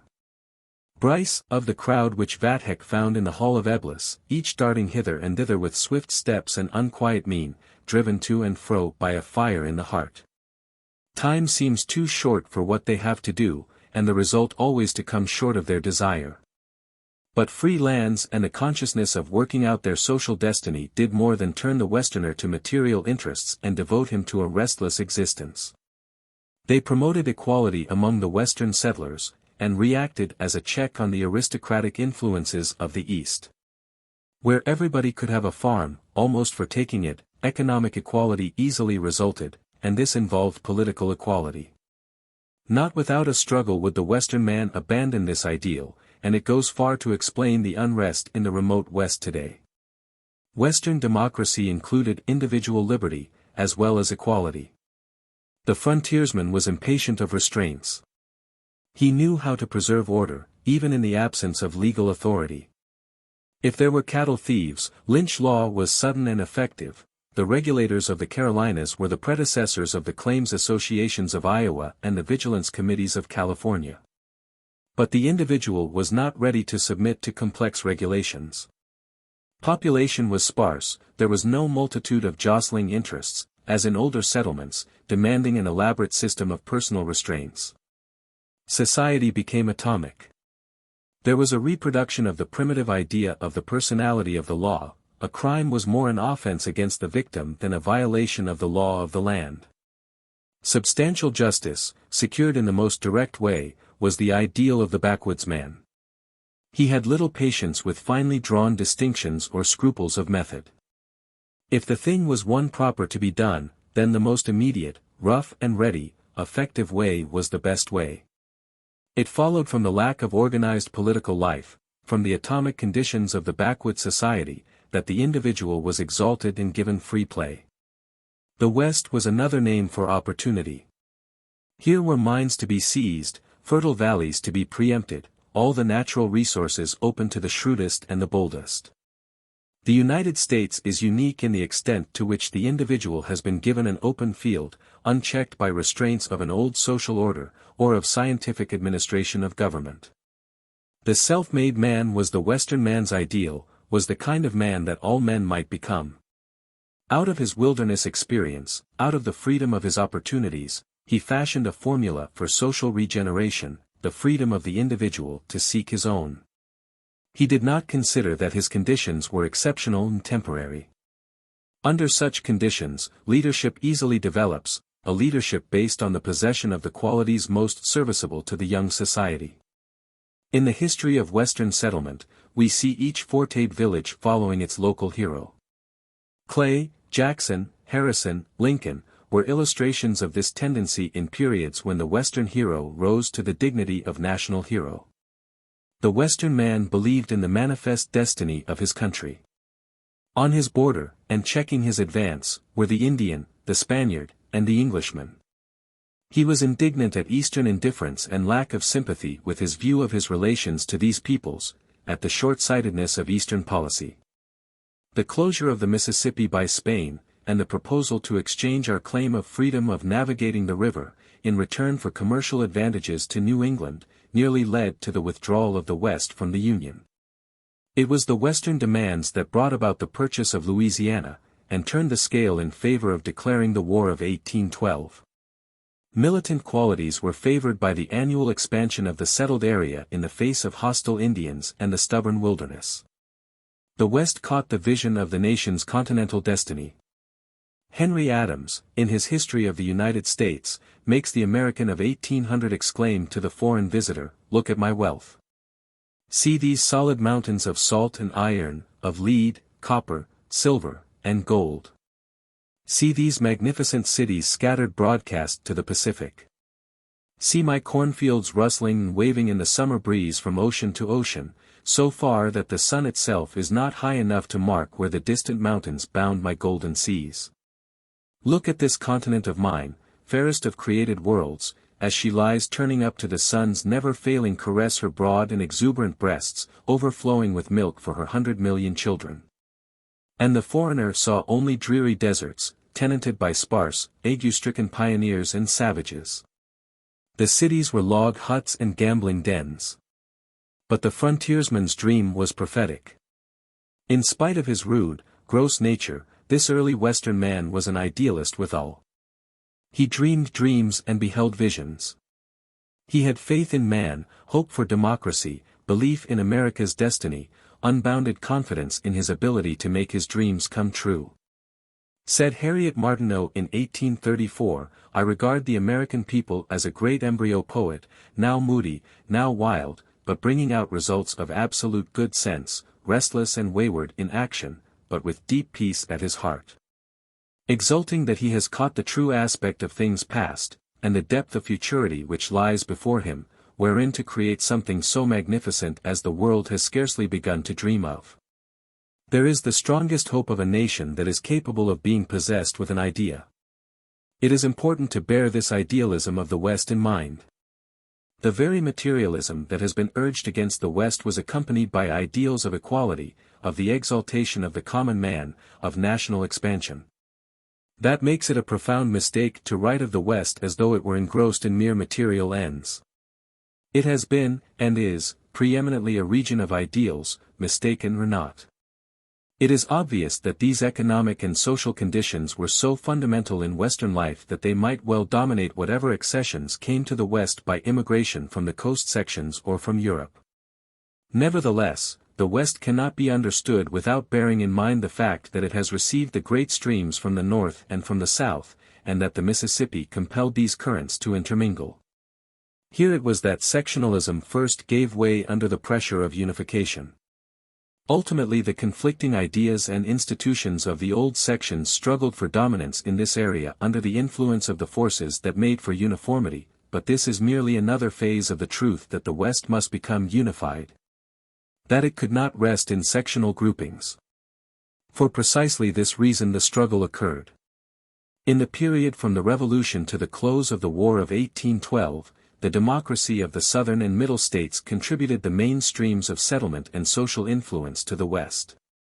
Even in Ohio political power was soon lost by the New England leaders. The democratic spirit of the Middle region left an indelible impress on the West in this its formative period.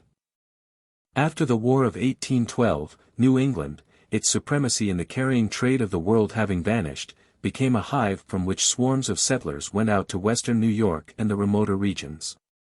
These settlers spread New England ideals of education and character and political institutions, and acted as a leaven of great significance in the Northwest. But it would be a mistake to believe that an unmixed New England influence took possession of the Northwest. These pioneers did not come from the class that conserved the type of New England civilization pure and undefiled. They represented a less contented, less conservative influence. Moreover, by their sojourn in the Middle region, on their westward march, they underwent modification, and when the farther west received them, they suffered a forest change, indeed. The westernized New England man was no longer the representative of the section that he left. He was less conservative, less provincial, more adaptable and approachable, less rigorous in his Puritan ideals, less a man of culture, more a man of action. As might have been expected, therefore, the Western men, in the era of good feeling, had much homogeneity throughout the Mississippi Valley, and began to stand as a new national type. Under the lead of Henry Clay they invoked the national government to break down the mountain barrier by internal improvements, and thus to give their crops an outlet to the coast. Under him they appealed to the national government for a protective tariff to create a home market. A group of frontier states entered the Union with democratic provisions respecting the suffrage, and with devotion to the nation that had given them their lands, built their roads and canals, regulated their territorial life, and made them equals in the sisterhood of states. At last these Western forces of aggressive nationalism and democracy took possession of the government in the person of the man who best embodied them, Andrew Jackson. This new democracy that captured the country and destroyed the ideals of statesmanship came from no theorist's dreams of the German forest. It came, stark and strong and full of life, from the American forest. But the triumph of this Western democracy revealed also the fact that it could rally to its aid the laboring classes of the coast, then just beginning to acquire self-consciousness and organization. The next phase of Western development revealed forces of division between the northern and southern portions of the West.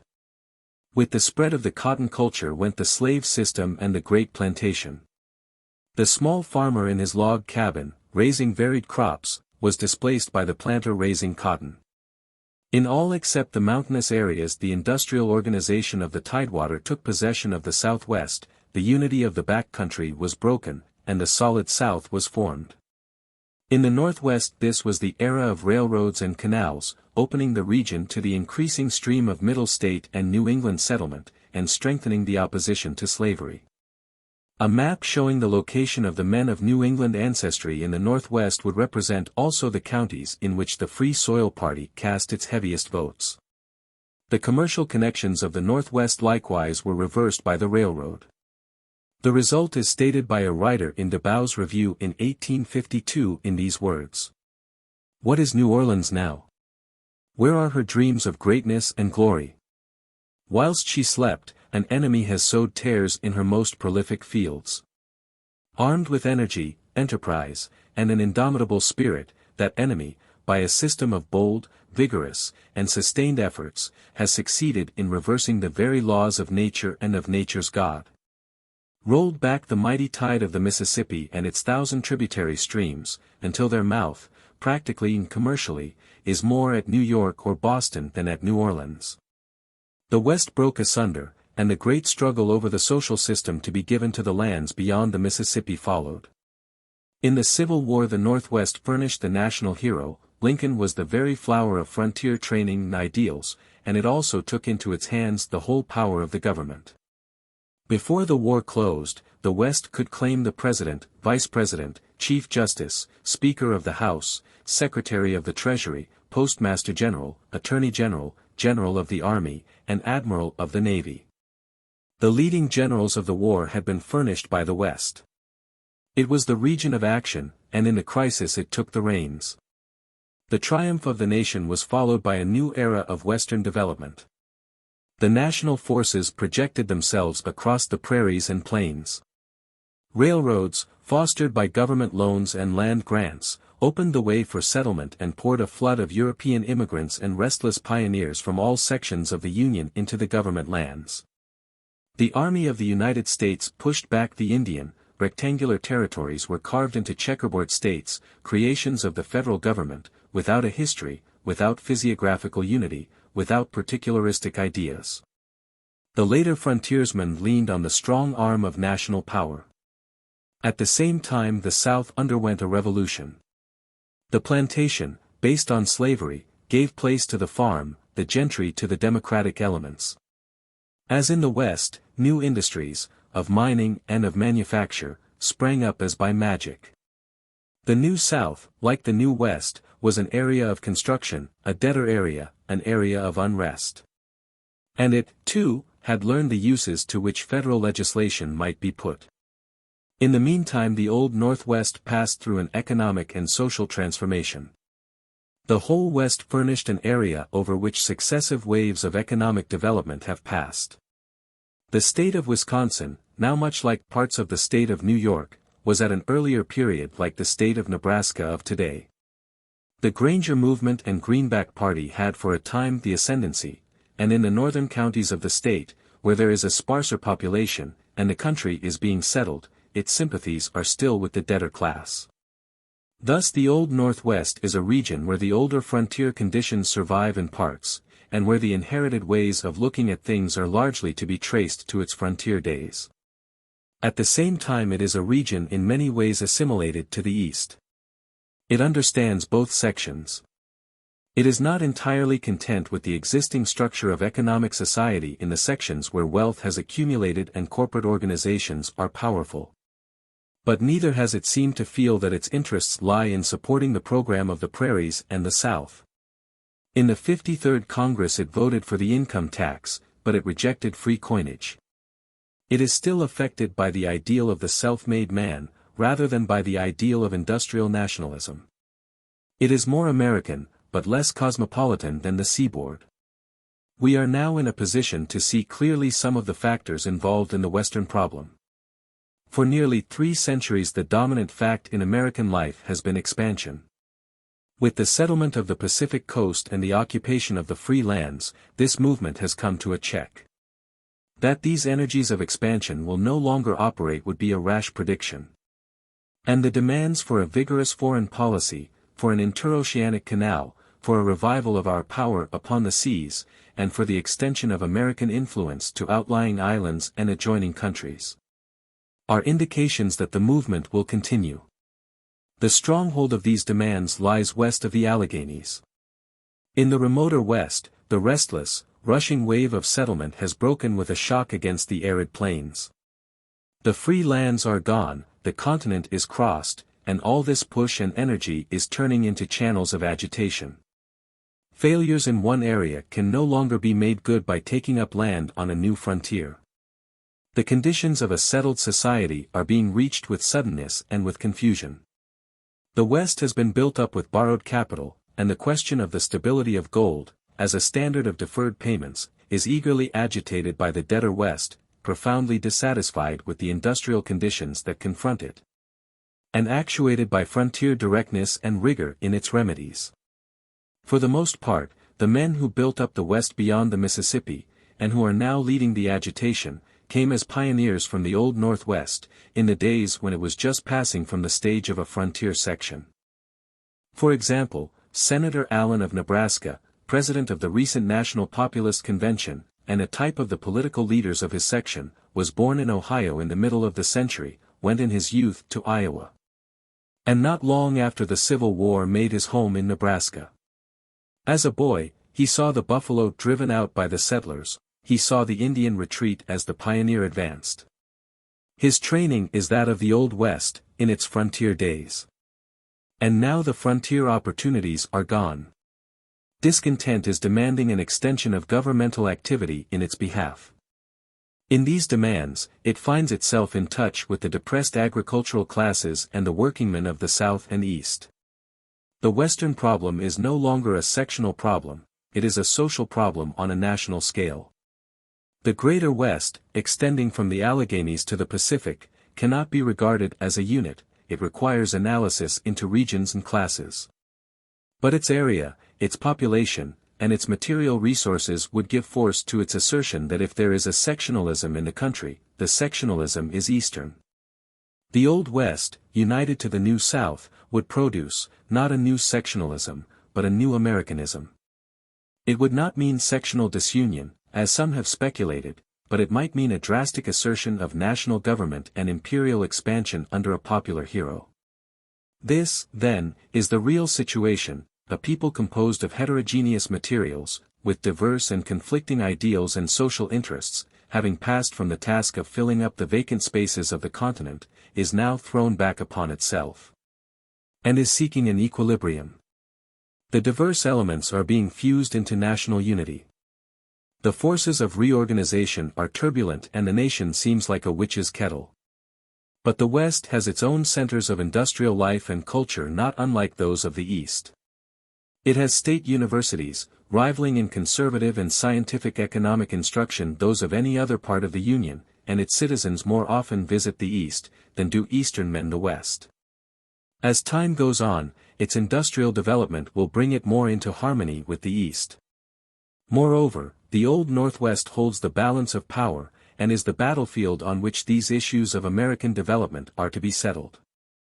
It has more in common with all parts of the nation than has any other region. It understands the East, as the East does not understand the West. The White City which recently rose on the shores of Lake Michigan fitly typified its growing culture as well as its capacity for great achievement. Its complex and representative industrial organization and business ties, its determination to hold fast to what is original and good in its Western experience. And its readiness to learn and receive the results of the experience of other sections and nations, make it an open-minded and safe arbiter of the American destiny.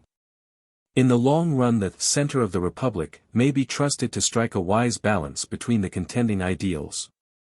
But she does not deceive herself. She knows that the problem of the West means nothing less than the problem of working out original social ideals and social adjustments for the American nation. Footnotes. Atlantic Monthly, September, 1896. Reprinted by permission. Charles Eliot Norton. The present states of Ohio, Indiana, Illinois, Michigan, and Wisconsin. Written in the year of Mr. Bryan's first presidential campaign. 8. Dominant forces in Western life. The Old Northwest is a name which tells of the vestiges which the march of settlement across the American continent has left behind it. The new Northwest fronts the watery labyrinth of Puget Sound and awaits its destiny upon the Pacific. The Old Northwest, the historic Northwest Territory, is now the new middle region of the United States. A century ago it was a wilderness, broken only by a few French settlements and the straggling American hamlets along the Ohio and its tributaries, while, on the shore of Lake Erie, Moses Cleveland had just led a handful of men to the Connecticut Reserve. Today it is the keystone of the American Commonwealth. Since 1860 the center of population of the United States has rested within its limits, and the center of manufacturing in the nation lies 8 miles from President McKinley's Ohio home. Of the 7 men who have been elected to the presidency of the United States since 1860, 6 have come from the Old Northwest, and the 7th came from the kindred region of western New York. The congressional representatives from these 5 states of the Old Northwest already outnumber those from the Old Middle States, and are 3 times as numerous as those from New England. The elements that have contributed to the civilization of this region are therefore well worth consideration. To know the states that make up the Old Northwest, Ohio, Indiana, Illinois, Michigan and Wisconsin, one must understand their social origins. Eldest in this sisterhood was Ohio. New England gave the formative impulses to this state by the part which the Ohio Company played in securing the Ordinance of 1787, and at Marietta and Cleveland, Massachusetts and Connecticut planted enduring centers of Puritan influence. During the same period New Jersey and Pennsylvania sent their colonists to the Symmes Purchase, in which Cincinnati was the rallying point, while Virginians sought the military bounty lands in the region of Chillicothe. The Middle States and the South, with their democratic ideas, constituted the dominant element in Ohio politics in the early part of her history. This dominance is shown by the nativity of the members of the Ohio legislature elected in 1820. New England furnished 9 senators and 16 representatives, chiefly from Connecticut. New York, New Jersey, and Pennsylvania, 17 senators and 21 representatives, mostly from Pennsylvania, while the South furnished 9 senators and 27 representatives, of whom the majority came from Virginia. 5 of the representatives were native of Ireland, presumably Scotch-Irishmen. In the Ohio Senate, therefore, the Middle States had as many representatives as had New England and the South together, while the Southern men slightly outnumbered the Middle States men in the Assembly. Together, the emigrants from the Democratic South and Middle region outnumbered the Federalist New Englanders 3-1. Although Ohio is popularly considered a child of New England, it is clear that in these formative years of her statehood the Commonwealth was dominated by other forces. By the close of this early period, in 1820, the settlement in Ohio had covered more or less fully all except the northwest corner of the state, and Indiana's formative period was well started. Here, as in Ohio, there was a large southern element. But while the southern stream that flowed into Ohio had its sources in Virginia, the main current that sought Indiana came from North Carolina, and these settlers were for the most part from the humbler classes. In the settlement of Indiana from the south 2 separate elements are distinguishable: the Quaker migration from North Carolina, moving chiefly because of anti-slavery convictions. The poor white stream, made up in part of restless hunters and thriftless pioneers moving without definite ambitions, and in part of other classes, such as former overseers, migrating to the new country with definite purpose of improving their fortunes. These elements constituted well-marked features in the Southern contribution to Indiana, and they explain why she has been named the Hoosier State. But it should by no means be thought that all of the Southern immigrants came under these classes, nor that these have been the normal elements in the development of the Indiana of today. In the Northwest, where interstate migration has been so continuous and widespread, the lack of typical state peculiarities is obvious, and the student of society, like the traveler, is tempted, in his effort to distinguish the community from its neighbors, to exaggerate the odd and exceptional elements which give a particular flavor to the state. Indiana has suffered somewhat from this tendency, but it is undoubted that these peculiarities of origin left deep and abiding influences upon the state. In 1820 her settlement was chiefly in the southern counties, where Southern and Middle States influence was dominant. Her 2 United States senators were Virginians by birth, while her representative was from Pennsylvania. The Southern element continued so powerful that one student of Indiana origins has estimated that in 1850 1/3 of the population of the state were native Carolinians and their children in the first generation. Not until a few years before the Civil War did the northern current exert a decisive influence upon Indiana. She had no such lake ports as had her sister states. An extension of settlement into the state from ports like Chicago was interrupted by the less attractive area of the northwestern part of Indiana. Add to this the geological fact that the limestone ridges and the best soils ran in nearly perpendicular belts northward from the Ohio, and it will be seen how circumstances combined to diminish northern and to facilitate southern influences in the state prior to the railroad development. In Illinois, also, the current of migration was at first preponderantly southern, but the settlers were less often from the Atlantic coast. Kentucky and Tennessee were generous contributors, but many of the distinguished leaders came from Virginia, and it is worthy of note that in 1820 the 2 United States senators of Illinois were of Maryland ancestry, while her representative was of Kentucky origin. The swarms of land seekers between 1820 and 1830 ascended the Illinois River, and spread out between that river and the Mississippi. It was in this period that Abraham Lincoln's father, who had come from Kentucky to Indiana, again left his log cabin and traveled by ox team with his family to the popular Illinois county of Sangamon. Here Lincoln split his famous rails to fence their land, and grew up under the influences of this migration of the Southern pioneers to the prairies. They were not predominantly of the planter class. But the fierce contest in 1824 over the proposition to open Illinois to slavery was won for freedom by a narrow majority. Looking at the three states, Ohio, Indiana, and Illinois, prior to 1850, we perceive how important was the voice of the South here. And we can the more easily understand the early affiliation of the Northwest with her sister states to the south on the western waters.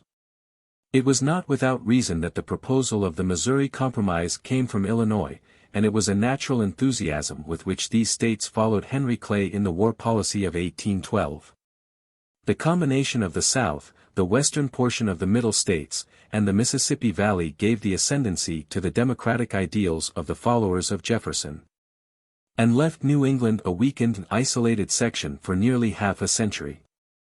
Many of the most characteristic elements in American life in the first part of the century were due to this relationship between the South and the Trans-Allegheny region.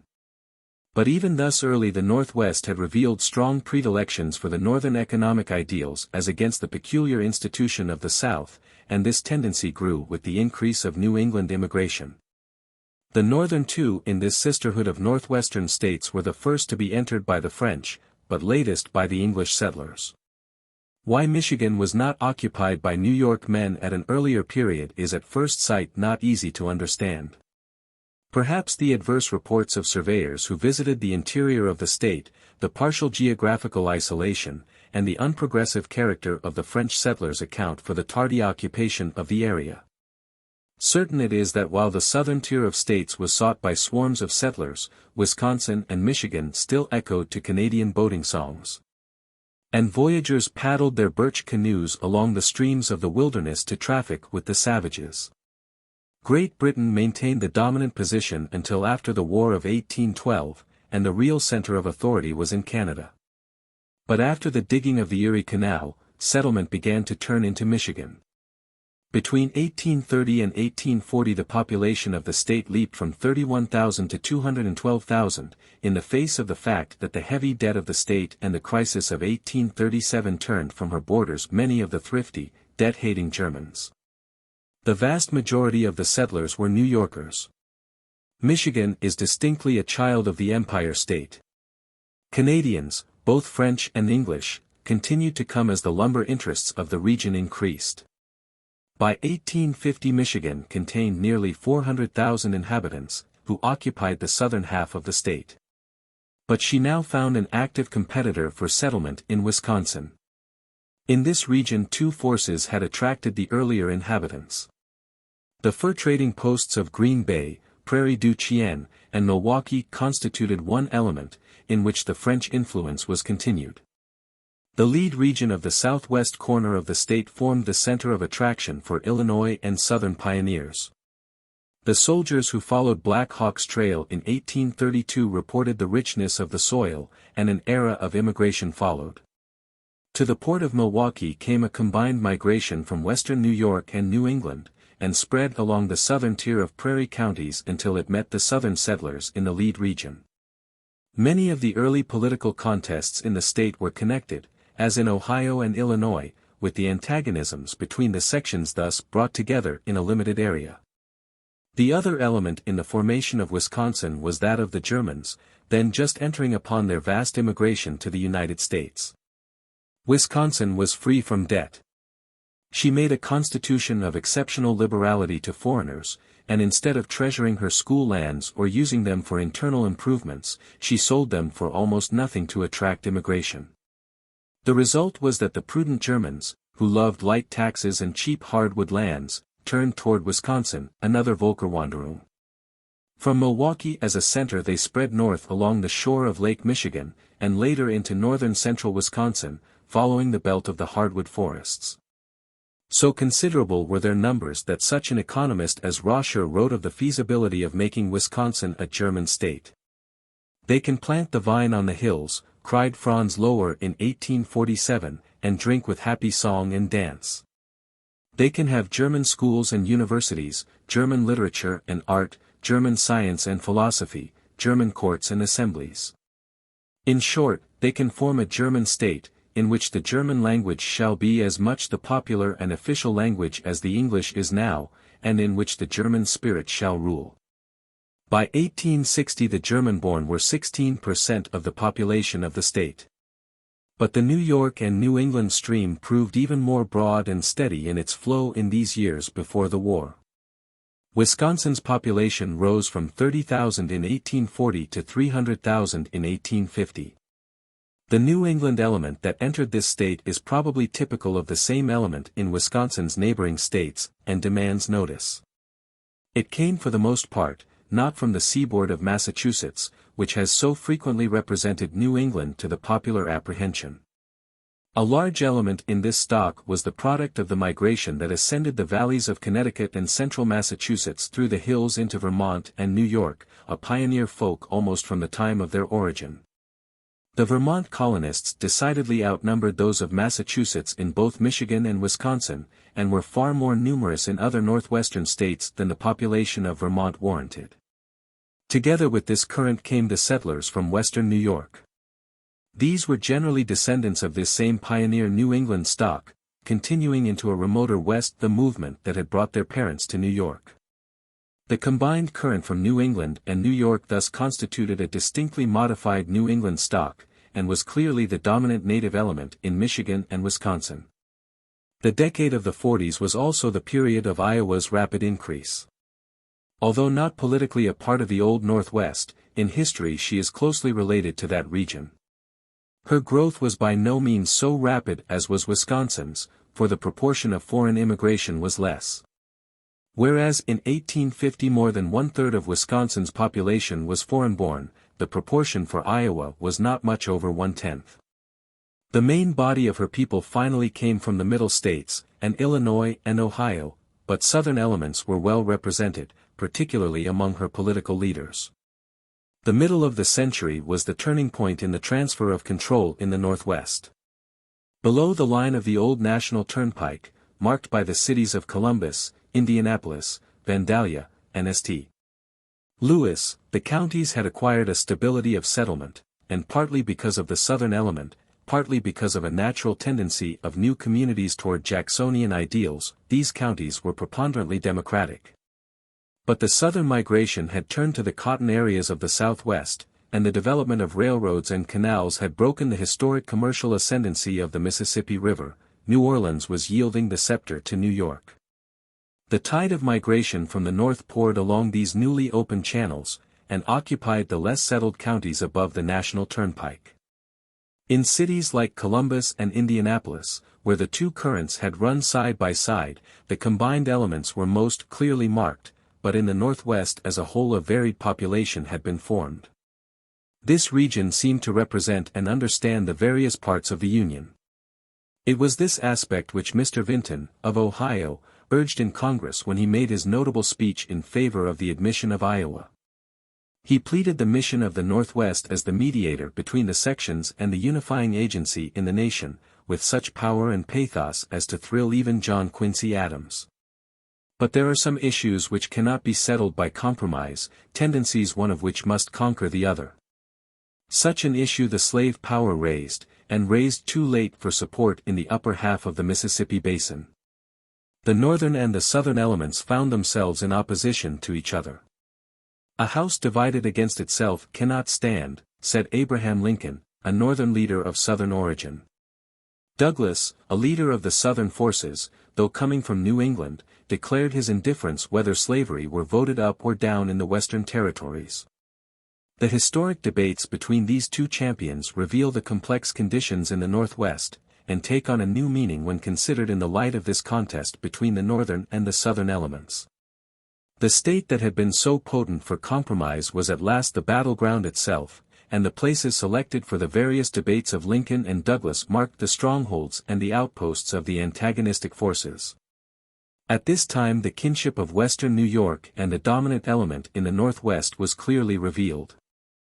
Speaking for the anti-slavery forces at Madison, Wisconsin, in 1860, Seward said, "The Northwest is by no means so small as you may think it. I speak to you because I feel that I am, and during all my mature life have been, one of you. Although of New York, I am still a citizen of the Northwest. The Northwest extends eastward to the base of the Allegheny Mountains, and does not all of western New York lie westward of the Allegheny Mountains? Whence comes all the inspiration of free soil which spreads itself with such cheerful voices over all these plains? Why, from New York westward of the Allegheny Mountains. The people before me, who are you but New York men, while you are men of the Northwest? In the Civil War, Western New York and the Northwest were powerful in the forum and in the field. 1,000,000 soldiers came from the states that the ordinance, passed by Southern votes, had devoted to freedom. This was the first grave time of trial for the Northwest, and it did much eventually to give to the region a homogeneity and self-consciousness. But at the close of the war the region was still agricultural, only half developed. Still breaking ground in northern forests, still receiving contributions of peoples which radically modified the social organism, and undergoing economic changes almost revolutionary in their rapidity and extent. The changes since the war are of more social importance, in many respects, than those in the years commonly referred to as the formative period. As a result, the Northwest finds herself again between contending forces, sharing the interests of East and West, as once before those of North and South, and forced to give her voice on issues of equal significance for the destiny of the Republic. In these transforming years since 1860, Ohio, finding the magician's talisman that revealed the treasury of mineral wealth, gas, and petroleum beneath her fields, has leaped to a front rank among the manufacturing states of the Union. Potential on the Great Lakes by reason of her ports of Toledo and Cleveland, tapping the Ohio River artery of trade at Cincinnati. And closely connected with all the vast material development of the upper waters of this river in western Pennsylvania and West Virginia, Ohio has become distinctly a part of the eastern social organism, much like the state of Pennsylvania. The complexity of her origin still persists. Ohio has no preponderant social center. Her multiplicity of colleges and universities bears tribute to the diversity of the elements that have made the state. 1/3 of her people are of foreign parentage, one or both parents foreign-born, and the city of Cincinnati has been deeply affected by the German stock, while Cleveland strongly reflects the influence of the New England element. That influence is still very palpable, but it is New England in the presence of natural gas, iron, and coal, New England shaped by blast and forge. The Middle State ideals will dominate Ohio's future. Bucolic, Indiana, too, within the last decade has come into the possession of gas fields and has increased the exploitation of her coals until she seems destined to share in the industrial type represented by Ohio. Cities have arisen, like a dream, on the sites of country villages. But Indiana has a much smaller proportion of foreign elements than any other state of the Old Northwest, and it is the Southern element that still differentiates her from her sisters. While Ohio's political leaders still attest the Puritan migration, Indiana's clasp hands with the leaders from the South. The Southern elements continue also to reveal themselves in the democratic southwestern counties of Illinois, grouped like a broad delta of the Illinois River. While northern Illinois holds a larger proportion of descendants of the Middle States and New England. About 1/2 her population is of foreign parentage, in which the German, Irish, and Scandinavians furnish the largest elements. She is a great agricultural state and a great manufacturing state, the connecting link between the Mississippi and the Great Lakes. Her metropolis, Chicago, is the very type of Northwestern development for good and for evil. It is an epitome of her composite nationality. A recent writer, analyzing the school census of Chicago, points out that only 2 cities in the German Empire, Berlin and Hamburg, have a greater German population than Chicago. Only 2 in Sweden, Stockholm and Göteborg, have more Swedes, and only 2 in Norway, Christiania and Bergen, have more Norwegians, while the Irish, Polish, Bohemians, and Dutch elements are also largely represented. But in spite of her rapidity of growth and her complex elements, Chicago stands as the representative of the willpower and genius for action of the Middle West. And the state of Illinois will be the battleground for social and economic ideals for the next generation. Michigan is two states. The northern peninsula is cut off from the southern physically, industrially, and in the history of settlement. It would seem that her natural destiny was with Wisconsin, or some possible new state embracing the iron and copper, forest and shipping areas of Michigan, Wisconsin, and Minnesota on Lake Superior. The lower peninsula of Michigan is the daughter of New York, and over 12% of Michigan's present population were born in that state, and her traits are those of the parent state. Over half her population is of foreign parentage, of which Canada and England together have furnished one half, while the Germans outnumber any other single foreign element. The state has undergone a steady industrial development, exploiting her northern mines and forests, developing her lumber interests with Saginaw as the center, raising fruits along the lake shore counties, and producing grain in the middle trough of counties running from Saginaw Bay to the south of Lake Michigan. Her state university has been her peculiar glory, furnishing the first model for the state university, and it is the educational contribution of the Northwest to the nation. Wisconsin's future is dependent upon the influence of the large proportion of her population of foreign parentage, for nearly 3/4 of her inhabitants are of that class. She thus has a smaller percentage of native population than any other of the states formed from the Old Northwest. Of this foreign element the Germans constitute by far the largest part, with the Scandinavians second. Her American population born outside of Wisconsin comes chiefly from New York. In contrast with the Ohio River states, she lacks the southern element. Her greater foreign population and her dairy interests contrast with Michigan's Canadian and English elements and fruit culture. Her relations are more western than Michigan's by reason of her connection with the Mississippi and the Prairie states. Her foreign element is slightly less than Minnesota's, and in the latter state the Scandinavians take the place held by the Germans in Wisconsin. The facility with which the Scandinavians catch the spirit of Western America and assimilate with their neighbors is much greater than is the case with the Germans. So that Wisconsin seems to offer opportunity for non-English influence in a greater degree than her sister on the west. While Minnesota's economic development has heretofore been closely dependent on the wheat-producing prairies, the opening of the iron fields of the Mesabi and Vermilion ranges, together with the development of St. Paul and Minneapolis, Duluth and West Superior, and the prospective achievement of a deep-water communication with the Atlantic, seem to offer to that state a new and imperial industrial destiny.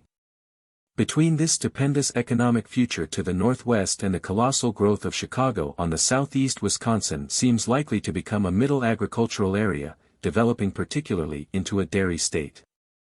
She is powerfully affected by the conservative tendencies of her German element in times of political agitation and of proposals of social change. Some of the social modifications in this state are more or less typical of important processes at work among the neighboring states of the Old Northwest. In the north, the men who built up the lumber interests of the state, who founded a mill town surrounded by the stumps of the pine forests which they exploited for the prairie markets, have acquired wealth and political power. The spacious and well-appointed home of the town builder may now be seen in many a northern community, in a group of less pretentious homes of operatives and tradesmen. The social distinctions between them emphasized by the difference in nationality. A few years before, this captain of industry was perhaps actively engaged in the task of seeking the best 40s or directing the operations of his log drivers. His wife and daughters make extensive visits to Europe, his sons go to some university, and he himself is likely to acquire political position, or to devote his energies to saving the town from industrial decline, as the timber is cut away, by transforming it into a manufacturing center for more finished products. Still others continue their activity among the forests of the South. This social history of the timber areas of Wisconsin has left clear indications in the development of the peculiar political leadership in the northern portion of the state. In the southern and middle counties of the state, the original settlement of the Native American pioneer farmer, a tendency is showing itself to divide the farms and to sell to thrifty Germans, or to cultivate the soil by tenants. While the farmer retires to live in the neighboring village, and perhaps to organize creameries and develop a dairy business. The result is that a replacement of nationalities is in progress. Townships and even counties once dominated by the Native American farmers of New York extraction are now possessed by Germans or other European nationalities. Large portions of the retail trades of the towns are also passing into German hands, while the native element seeks the cities, the professions, or mercantile enterprises of larger character. The non-native element shows distinct tendencies to dwell in groups. One of the most striking illustrations of this fact is the community of New Glarus, in Wisconsin, formed by a carefully organized migration from Glarus in Switzerland, aided by the canton itself. For some years this community was a miniature Swiss canton in social organization and customs, but of late it has become increasingly assimilated to the American type, and has left an impress by transforming the county in which it is from a grain-raising to a dairy region. From Milwaukee as a center, the influence of the Germans upon the social customs and ideals of Wisconsin has been marked. Milwaukee has many of the aspects of a German city, and has furnished a stronghold of resistance to Native American efforts to enact rigid temperance legislation, laws regulative of parochial schools, and similar attempts to bend the German type to the social ideas of the pioneer American stock. In the last presidential election, the German area of the state deserted the Democratic Party, and its opposition to free silver was a decisive factor in the overwhelming victory of the Republicans in Wisconsin. With all the evidence of the persistence of the influence of this nationality, it is nevertheless clear that each decade marks an increased assimilation and homogeneity in the state. But the result is a compromise, and not a conquest by either element. The states of the Old Northwest gave to McKinley a plurality of over 367,000 out of a total vote of about 3,734,000. New England and the Middle States together gave him a plurality of 979,000 in about the same vote, while the farther west gave to Bryan a decisive net plurality. It thus appears that the Old Northwest occupied the position of a political middle region between East and West. The significance of this position is manifest when it is recalled that this section is the child of the East and the mother of the populistic West. The occupation of the western prairies was determined by forces similar to those which settled the Old Northwest. In the decade before the war, Minnesota succeeded to the place held by Wisconsin as the Mecca of settlers in the prior decade. To Wisconsin and New York she owes the largest proportion of her native settlers born outside of the state. Kansas and Nebraska were settled most rapidly in the decade following the war, and had a large proportion of soldiers in their American immigrants. Illinois and Ohio together furnished about one-third of the native settlers of these states, but the element coming from southern states was stronger in Kansas than in Nebraska. Both these states have an exceptionally large proportion of native whites as compared with their neighbors among the prairie states. Kansas, for example, has about 26% of persons of foreign parentage, while Nebraska has about 42%, Iowa 43%, South Dakota 60%, Wisconsin 73%, Minnesota 75%, and North Dakota 79%. North Dakota's development was greatest in the decade prior to 1890. Her native stock came in largest numbers from Wisconsin, with New York, Minnesota, and Iowa next in order.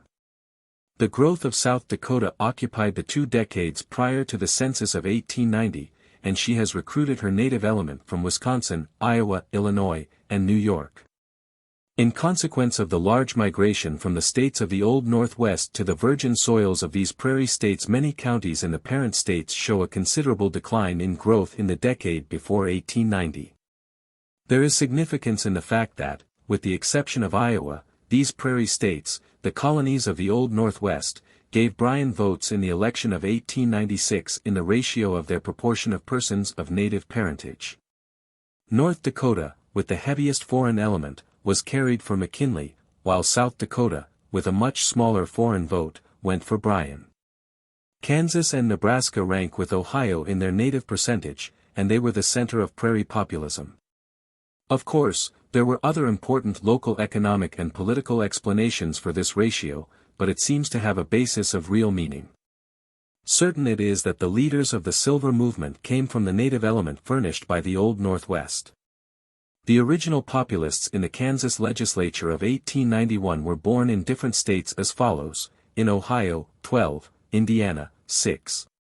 Illinois, 5, New York, 4, Pennsylvania, 2, Connecticut, Vermont, and Maine, 1 each, making a total, for the northern current, of 32.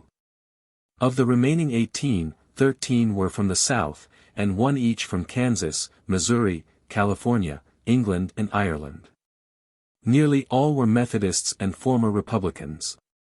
Looking at the silver movement more largely, we find that of the Kansas delegation in the 54th Congress, 1 was born in Kansas, and the rest in Indiana, Illinois, Ohio, Pennsylvania, West Virginia, and Maine. All of the Nebraska delegation in the House came from the Old Northwest or from Iowa. The biographies of the 2 representatives from the state of Washington tell an interesting story. These men came as children to the pine woods of Wisconsin, took up public lands, and worked on the farm and in the pineries. One passed on to a homestead in Nebraska before settling in Washington. Thus they kept one stage ahead of the social transformations of the West. This is the usual training of the Western politicians. If the reader would see a picture of the representative Kansas populist, let him examine the family portraits of the Ohio farmer in the middle of this century. In a word, the populist is the American farmer who has kept in advance of the economic and social transformations that have overtaken those who remained behind. While, doubtless, investigation into the ancestry of the populists and silver men, who came to the prairies from the Old Northwest would show a large proportion of Southern origin. Yet the center of discontent seems to have been among the men of the New England and New York current. If New England looks with care at these men, she may recognize in them the familiar lineaments of the embattled farmers who fired the shot heard round the world. The continuous advance of this pioneer stock from New England has preserved for us the older type of the pioneer of frontier New England.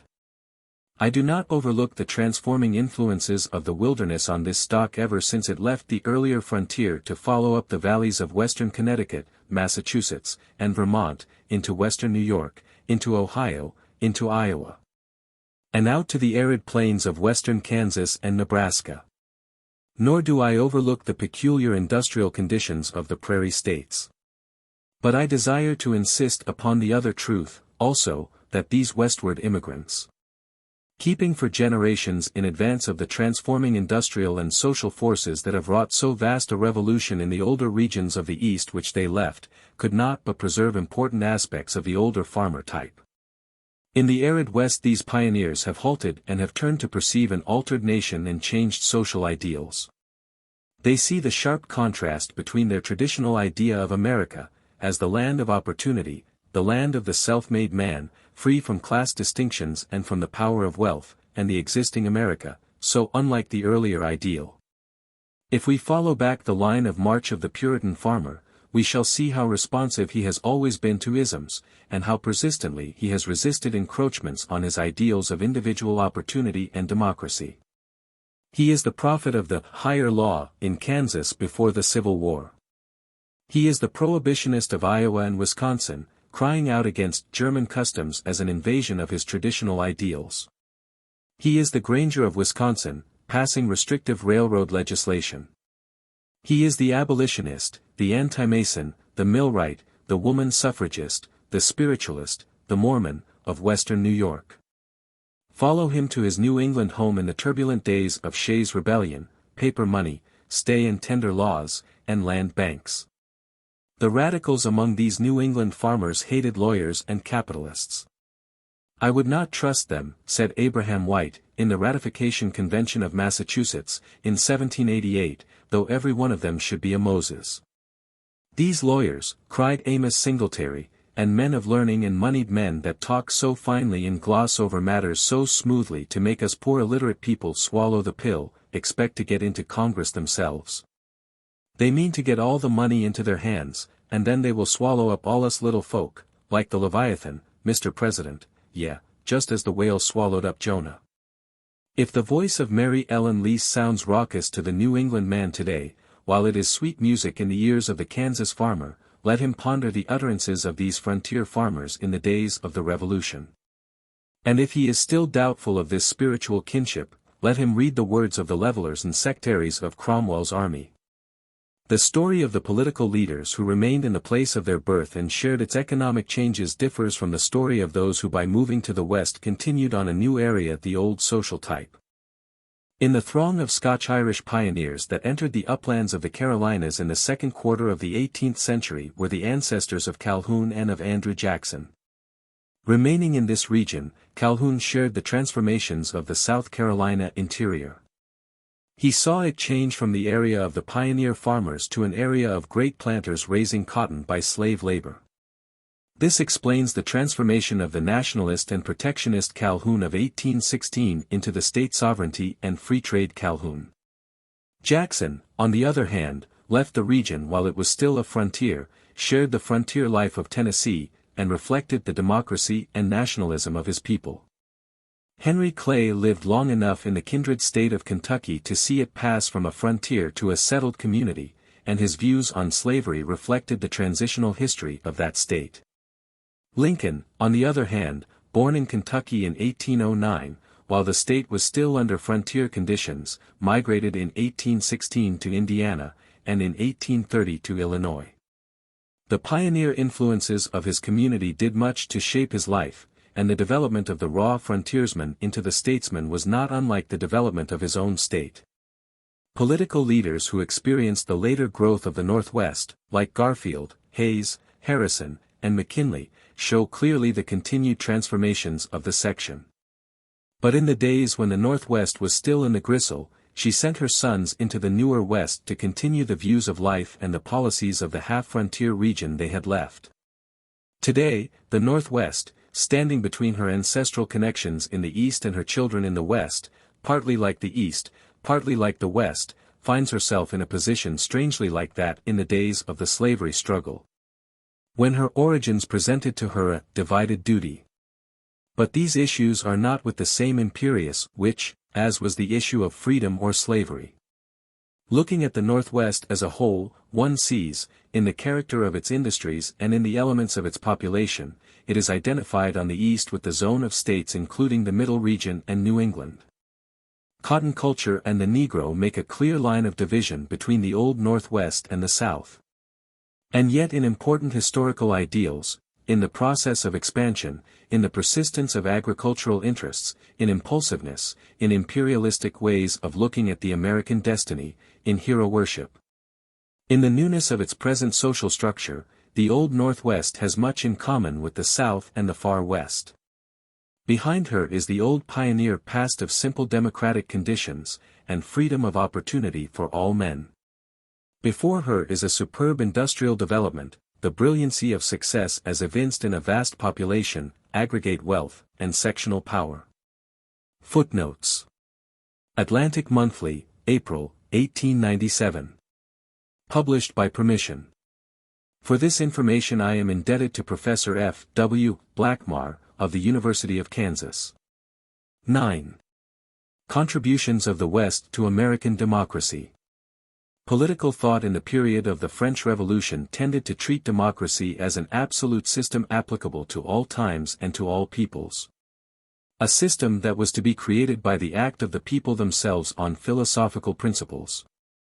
Ever since that era there has been an inclination on the part of writers on democracy to emphasize the analytical and theoretical treatment to the neglect of the underlying factors of historical development. If, however, we consider the underlying conditions and forces that create the democratic type of government, and at times contradict the external forms to which the name democracy is applied, we shall find that under this name there have appeared a multitude of political types radically unlike in fact. The careful student of history must, therefore, seek the explanation of the forms and changes of political institutions in the social and economic forces that determine them. To know that at any one time a nation may be called a democracy, an aristocracy, or a monarchy, is not so important as to know what are the social and economic tendencies of the state. These are the vital forces that work beneath the surface and dominate the external form. It is to changes in the economic and social life of a people that we must look for the forces that ultimately create and modify organs of political action. For the time, adaptation of political structure may be incomplete or concealed. Old organs will be utilized to express new forces, and so gradual and subtle will be the change that it may hardly be recognized. The pseudo-democracies under the Medici at Florence and under Augustus at Rome are familiar examples of this type. Or again, if the political structure be rigid, incapable of responding to the changes demanded by growth, the expansive forces of social and economic transformation may rend it in some catastrophe like that of the French Revolution. In all these changes both conscious ideals and unconscious social reorganization are at work. These facts are familiar to the student, and yet it is doubtful if they have been fully considered in connection with American democracy. For a century at least, in conventional expression, Americans have referred to a glorious constitution in explaining the stability and prosperity of their democracy. We have believed as a nation that other peoples had only to will our democratic institutions in order to repeat our own career. In dealing with Western contributions to democracy, it is essential that the considerations which have just been mentioned shall be kept in mind. Whatever these contributions may have been, we find ourselves at the present time in an era of such profound economic and social transformation as to raise the question of the effect of these changes upon the democratic institutions of the United States. Within a decade 4 marked changes have occurred in our national development. Taken together they constitute a revolution. First, there is the exhaustion of the supply of free land and the closing of the movement of Western advance as an effective factor in American development. The first rough conquest of the wilderness is accomplished, and that great supply of free lands which year after year has served to reinforce the democratic influences in the United States is exhausted. It is true that vast tracts of government land are still untaken, but they constitute the mountain and arid regions, only a small fraction of them capable of conquest, and then only by the application of capital and combined effort. The free lands that made the American pioneer have gone. In the second place, contemporaneously with this there has been such a concentration of capital in the control of fundamental industries as to make a new epoch in the economic development of the United States. The iron, the coal, and the cattle of the country have all fallen under the domination of a few great corporations with allied interests, and by the rapid combination of the important railroad systems and steamship lines. In concert with these same forces, even the breadstuffs and the manufactures of the nation are to some degree controlled in a similar way. This is largely the work of the last decade. The development of the greatest iron mines of Lake Superior occurred in the early 90s, and in the same decade came the combination by which the coal and the coke of the country, and the transportation systems that connect them with the iron mines, have been brought under a few concentrated managements. Side by side with this concentration of capital has gone the combination of labor in the same vast industries. The one is in a certain sense the concomitant of the other. But the movement acquires an additional significance because of the fact that during the past 15 years the labor class has been so recruited by a tide of foreign immigration that this class is now largely made up of persons of foreign parentage. And the lines of cleavage which begin to appear in this country between capital and labor have been accentuated by distinctions of nationality. A third phenomenon connected with the two just mentioned is the expansion of the United States politically and commercially into lands beyond the seas. A cycle of American development has been completed. Up to the close of the War of 1812, this country was involved in the fortunes of the European state system. The first quarter of a century of our national existence was almost a continual struggle to prevent ourselves being drawn into the European wars. At the close of that era of conflict, the United States set its face toward the West. It began the settlement and improvement of the vast interior of the country. Here was the field of our colonization, here the field of our political activity. This process being completed, it is not strange that we find the United States again involved in world politics.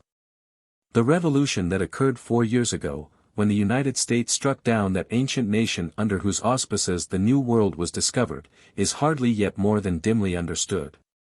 The insular wreckage of the Spanish War, Puerto Rico and the Philippines, with the problems presented by the Hawaiian Islands, Cuba, the Isthmian Canal, and China, all are indications of the new direction of the ship of state. And while we thus turn our attention overseas, our concentrated industrial strength has given us a striking power against the commerce of Europe that is already producing consternation in the Old World.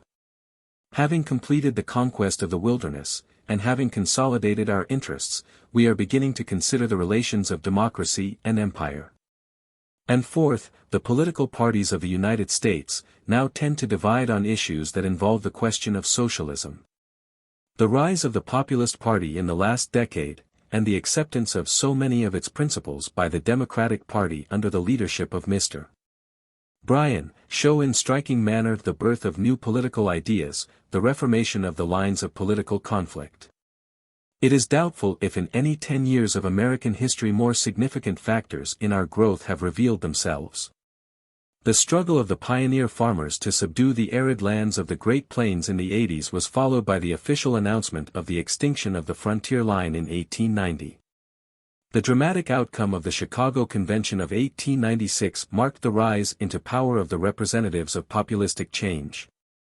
2 years later came the Battle of Manila, which broke down the old isolation of the nation, and started it on a path the goal of which no man can foretell.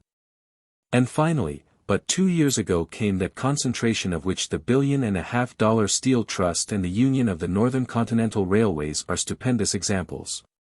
Is it not obvious, then, that the student who seeks for the explanation of democracy in the social and economic forces that underlie political forms must make inquiry into the conditions that have produced our democratic institutions? If he would estimate the effect of these vast changes?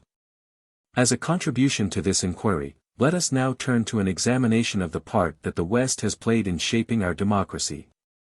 From the beginning of the settlement of America, the frontier regions have exercised a steady influence toward democracy. In Virginia, to take an example, it can be traced as early as the period of Bacon's Rebellion, 100 years before our Declaration of Independence. The small landholders, seeing that their powers were steadily passing into the hands of the wealthy planters who controlled church and state and lands, rose in revolt. A generation later, in the governorship of Alexander Spotswood, we find a contest between the frontier settlers and the property-holding classes of the coast. The democracy with which Spotswood had to struggle, and of which he so bitterly complained, was a democracy made up of small landholders, of the newer immigrants, and of indented servants, who at the expiration of their time of servitude passed into the interior to take up lands and engage in pioneer farming. The War of the Regulation, just on the eve of the American Revolution, shows the steady persistence of this struggle between the classes of the interior and those of the coast. The declaration of grievances which the back counties of the Carolinas then drew up against the aristocracy that dominated the politics of those colonies exhibits the contest between the democracy of the frontier and the established classes who apportioned the legislature in such fashion as to secure effective control of government. Indeed, in a period before the outbreak of the American Revolution, one can trace a distinct belt of democratic territory extending from the back country of New England down through western New York, Pennsylvania, and the South. In each colony this region was in conflict with the dominant classes of the coast. It constituted a quasi-revolutionary area before the days of the Revolution, and it formed the basis on which the Democratic Party was afterwards established. It was, therefore, in the West, as it was in the period before the Declaration of Independence, that the struggle for democratic development first revealed itself, and in that area the essential ideas of American democracy had already appeared. Through the period of the Revolution and of the Confederation a similar contest can be noted. On the frontier of New England, along the western border of Pennsylvania, Virginia, and the Carolinas, and in the communities beyond the Allegheny Mountains, there arose a demand of the frontier settlers for independent statehood based on democratic provisions.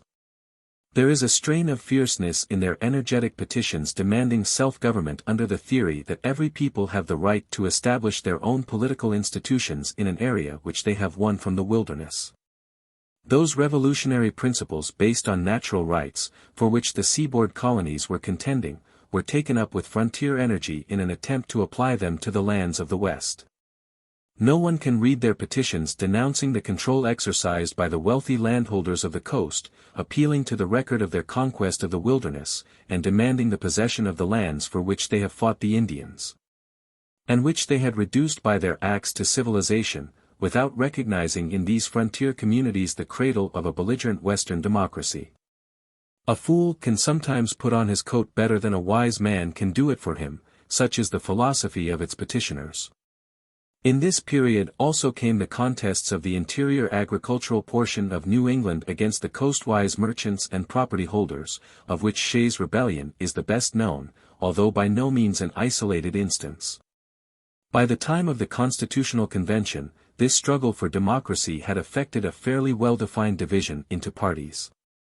Although these parties did not at first recognize their interstate connections, there were similar issues on which they split in almost all the states. The demands for an issue of paper money, the stay of execution against debtors, and the relief against excessive taxation were found in every colony in the interior agricultural regions. The rise of this significant movement wakened the apprehensions of the men of means. And in the debates over the basis of suffrage for the House of Representatives in the Constitutional Convention of 1787, leaders of the Conservative Party did not hesitate to demand that safeguards to the property should be furnished the coast against the interior. The outcome of the debate left the question of suffrage for the House of Representatives dependent upon the policy of the separate states. This was in effect imposing a property qualification throughout the nation as a whole, and it was only as the interior of the country developed that these restrictions gradually gave way in the direction of manhood suffrage. All of these scattered democratic tendencies Jefferson combined, in the period of Washington's presidency, into the Democratic-Republican Party. Jefferson was the first prophet of American democracy, and when we analyze the essential features of his gospel, it is clear that the Western influence was the dominant element. Jefferson himself was born in the frontier region of Virginia, on the edge of the Blue Ridge, in the middle of the 18th century. His father was a pioneer. Jefferson's Notes on Virginia reveal clearly his conception that democracy should have an agricultural basis, and that manufacturing development and city life were dangerous to the purity of the body politic. Simplicity and economy in government, the right of revolution, the freedom of the individual, the belief that those who win the vacant lands are entitled to shape their own government in their own way. These are all parts of the platform of political principles to which he gave his adhesion, and they are all elements eminently characteristic of the Western democracy into which he was born. In the period of the Revolution he had brought in a series of measures which tended to throw the power of Virginia into the hands of the settlers in the interior rather than of the coastwise aristocracy. The repeal of the laws of entail and primogeniture would have destroyed the great estates on which the planting aristocracy based its power. The abolition of the established church would still further have diminished the influence of the coastwise party in favor of the dissenting sects of the interior. His scheme of general public education reflected the same tendency, and his demand for the abolition of slavery was characteristic of a representative of the West rather than of the old-time aristocracy of the coast. His sympathy with the Western expansion culminated in the Louisiana Purchase. In short, the tendencies of Jefferson's legislation were to replace the dominance of the planting aristocracy by the dominance of the interior class, which had sought in vain to achieve its liberties in the period of Bacon's Rebellion. Nevertheless, Thomas Jefferson was the John the Baptist of democracy, not its Moses. Only with the slow setting of the tide of settlement farther and farther toward the interior did the democratic influence grow strong enough to take actual possession of the government. The period from 1800 to 1820 saw a steady increase in these tendencies. The established classes in New England and the South began to take alarm. Perhaps no better illustration of the apprehensions of the old-time federal conservative can be given than these utterances of President Dwight, of Yale College. In the book of travels which he published in that period, "The class of pioneers cannot live in regular society. They are too idle, too talkative, too passionate, too prodigal, and too shiftless to acquire either property or character. They are impatient of the restraints of law, religion, and morality, and grumble about the taxes by which the rulers, ministers, and schoolmasters are supported. After exposing the injustice of the community in neglecting to invest persons of such superior merit in public offices, in many an eloquent harangue uttered by many a kitchen fire, in every blacksmith shop, in every corner of the streets. And finding all their efforts vain, they become at length discouraged, and under the pressure of poverty, the fear of the jail, and consciousness of public contempt, leave their native places and betake themselves to the wilderness. Such was a conservative's impression of that pioneer movement of New England colonists who had spread up the valley of the Connecticut into New Hampshire, Vermont, and western New York in the period of which he wrote, and who afterwards went on to possess the Northwest. New England federalism looked with a shudder at the democratic ideas of those who refused to recognize the established order. But in that period there came into the Union a sisterhood of frontier states, Ohio, Indiana, Illinois, Missouri, with provisions for the franchise that brought in complete democracy. Even the newly created states of the Southwest showed the tendency. The wind of democracy blew so strongly from the West, that even in the older states of New York, Massachusetts, Connecticut, and Virginia, conventions were called, which liberalized their constitutions by strengthening the democratic basis of the state. In the same time the labor population of the cities began to assert its power and its determination to share in government. Of this frontier democracy which now took possession of the nation, Andrew Jackson was the very personification. He was born in the backwoods of the Carolinas in the midst of the turbulent democracy that preceded the Revolution, and he grew up in the frontier state of Tennessee. In the midst of this region of personal feuds and frontier ideals of law, he quickly rose to leadership.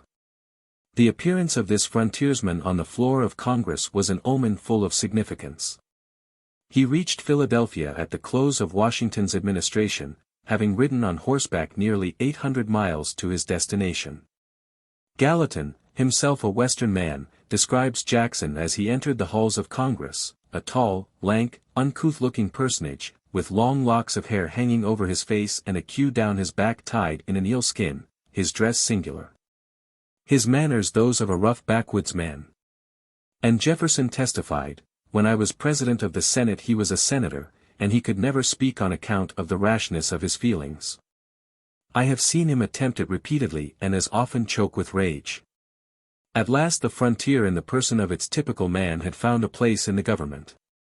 This 6-foot backwoods man, with blue eyes that could blaze on occasion, this choleric, impetuous, self-willed Scotch-Irish leader of men, this expert duelist, and ready fighter, this embodiment of the tenacious, vehement, personal West, was in politics to stay.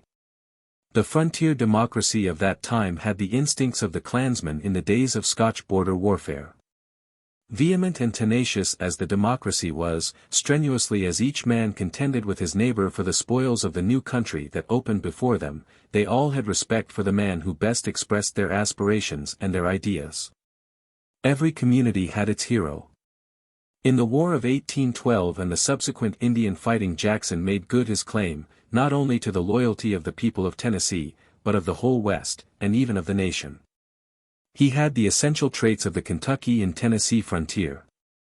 It was a frontier free from the influence of European ideas and institutions. The men of the Western world turned their backs upon the Atlantic Ocean, and with a grim energy and self-reliance began to build up a society free from the dominance of ancient forms. The Westerner defended himself and resented governmental restrictions. The duel and the blood feud found congenial soil in Kentucky and Tennessee. The idea of the personality of law was often dominant over the organized machinery of justice. That method was best which was most direct and effective. The backwoods man was intolerant of men who split hairs, or scrupled over the method of reaching the right. In a word, the unchecked development of the individual was the significant product of this frontier democracy. It sought rather to express itself by choosing a man of the people, than by the formation of elaborate governmental institutions. It was because Andrew Jackson personified these essential Western traits that in his presidency he became the idol and the mouthpiece of the popular will. In his assault upon the bank as an engine of aristocracy, and in his denunciation of nullification, he went directly to his object with the ruthless energy of a frontiersman. For formal law and the subtleties of state sovereignty he had the contempt of a backwoods man. Nor is it without significance that this typical man of the new democracy will always be associated with the triumph of the spoils system in national politics. To the new democracy of the West, office was an opportunity to exercise natural rights as an equal citizen of the community. Rotation in office served not simply to allow the successful man to punish his enemies and reward his friends, but it also furnished the training in the actual conduct of political affairs which every American claimed as his birthright. Only in a primitive democracy of the type of the United States in 1830 could such a system have existed without the ruin of the state. National government in that period was no complex and nicely adjusted machine, and the evils of the system were long in making themselves fully apparent. The triumph of Andrew Jackson marked the end of the old era of trained statesmen for the presidency. With him began the era of the popular hero. Even Martin Van Buren, whom we think of in connection with the East, was born in a log house under conditions that were not unlike parts of the older West. Harrison was the hero of the Northwest, as Jackson had been of the Southwest. Polk was a typical Tennessean, eager to expand the nation, and Zachary Taylor was what Webster called a frontier colonel. During the period that followed Jackson, power passed from the region of Kentucky and Tennessee to the border of the Mississippi. The natural democratic tendencies that had earlier shown themselves in the Gulf states were destroyed, however, by the spread of cotton culture, and the development of great plantations in that region. What had been typical of the democracy of the revolutionary frontier and of the frontier of Andrew Jackson was now to be seen in the states between the Ohio and the Mississippi. As Andrew Jackson is the typical Democrat of the former region, so Abraham Lincoln is the very embodiment of the pioneer period of the Old Northwest. Indeed, he is the embodiment of the democracy of the West. How can one speak of him except in the words of Lowell's great Commemoration Ode? For him her old world molds aside she threw, and, choosing sweet clay from the breast of the unexhausted West, with stuff untainted shaped a hero new, wise, steadfast in the strength of God, and true. His was no lonely mountain peak of mind, thrusting to thin air o'er our cloudy bars. A sea mark now lost in vapors blind. Broad prairie rather, genial, level-lined. Fruitful and friendly for all humankind. Yet also nigh to heaven and loved of loftiest stars. Nothing of Europe here. Or, then, of Europe fronting mornward still. Ere any names of serf and peer could nature's equal scheme deface. New birth of our new soil, the first American. The pioneer life from which Lincoln came differed in important respects from the frontier democracy typified by Andrew Jackson. Jackson's democracy was contentious, individualistic, and it sought the ideal of local self-government and expansion. Lincoln represents rather the pioneer folk who entered the forest of the great Northwest to chop out a home, to build up their fortunes in the midst of a continually ascending industrial movement. In the democracy of the Southwest, industrial development and city life were only minor factors, but to the democracy of the Northwest they were its very life. To widen the area of the clearing, to contend with one another for the mastery of the industrial resources of the rich provinces, to struggle for a place in the ascending movement of society, to transmit to one's offspring the chance for education. For industrial betterment, for the rise in life which the hardships of the pioneer existence denied to the pioneer himself, these were some of the ideals of the region to which Lincoln came. The men were commonwealth builders, industry builders. Whereas the type of hero in the Southwest was militant, in the Northwest he was industrial. It was in the midst of these plain people, as he loved to call them, that Lincoln grew to manhood. As Emerson says, he is the true history of the American people in his time. The years of his early life were the years when the democracy of the Northwest came into struggle with the institution of slavery which threatened to forbid the expansion of the democratic pioneer life in the West. In President Eliot's essay on 5 American Contributions to Civilization, he instances as one of the supreme tests of American democracy its attitude upon the question of slavery. But if democracy chose wisely and worked effectively toward the solution of this problem, it must be remembered that Western democracy took the lead. The rail splitter himself became the nation's president in that fierce time of struggle, and armies of the woodsmen and pioneer farmers recruited in the Old Northwest made free the Father of Waters, marched through Georgia, and helped to force the struggle to a conclusion at Appomattox. The free pioneer democracy struck down the slave-holding aristocracy on its march to the West. The last chapter in the development of Western democracy is the one that deals with its conquest over the vast spaces of the New West. At each new stage of Western development, the people have had to grapple with larger areas, with bigger combinations. The little colony of Massachusetts veterans that settled at Marietta received a land grant as large as the state of Rhode Island. The band of Connecticut pioneers that followed Moses Cleveland to the Connecticut Reserve occupied a region as large as the parent state. The area which settlers of New England stock occupied on the prairies of northern Illinois surpassed the combined area of Massachusetts, Connecticut, and Rhode Island. Men who had become accustomed to the narrow valleys and the little towns of the East found themselves out on the boundless spaces of the West dealing with units of such magnitude as dwarfed their former experience. The Great Lakes, the prairies, the Great Plains, the Rocky Mountains, the Mississippi, and the Missouri, furnished new standards of measurement for the achievement of this industrial democracy. Individualism began to give way to cooperation and to governmental activity. Even in the earlier days of the democratic conquest of the wilderness, demands had been made upon the government for support in internal improvements.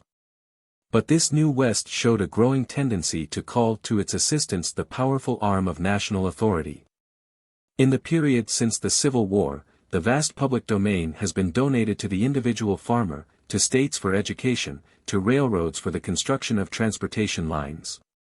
Moreover, with the advent of democracy in the last 15 years upon the Great Plains, new physical conditions have presented themselves which have accelerated the social tendency of Western democracy. The pioneer farmer of the days of Lincoln could place his family on a flatboat, strike into the wilderness, cut out his clearing, and with little or no capital go on to the achievement of industrial independence. Even the homesteader on the western prairies found it possible to work out a similar independent destiny, although the factor of transportation made a serious and increasing impediment to the free working out of his individual career. But when the arid lands and the mineral resources of the far west were reached, no conquest was possible by the old individual pioneer methods. Here expensive irrigation works must be constructed, cooperative activity was demanded in utilization of the water supply, capital beyond the reach of the small farmer was required. In a word, the physiographic province itself decreed that the destiny of this new frontier should be social rather than individual. Magnitude of social achievement is the watchword of the democracy since the Civil War.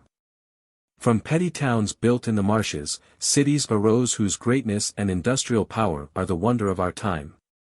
The conditions were ideal for the production of captains of industry. The old democratic admiration for the self-made man, its old deference to the rights of competitive individual development, together with the stupendous natural resources that opened to the conquest of the keenest and the strongest, gave such conditions of mobility as enabled the development of the large corporate industries which in our own decade have marked the West.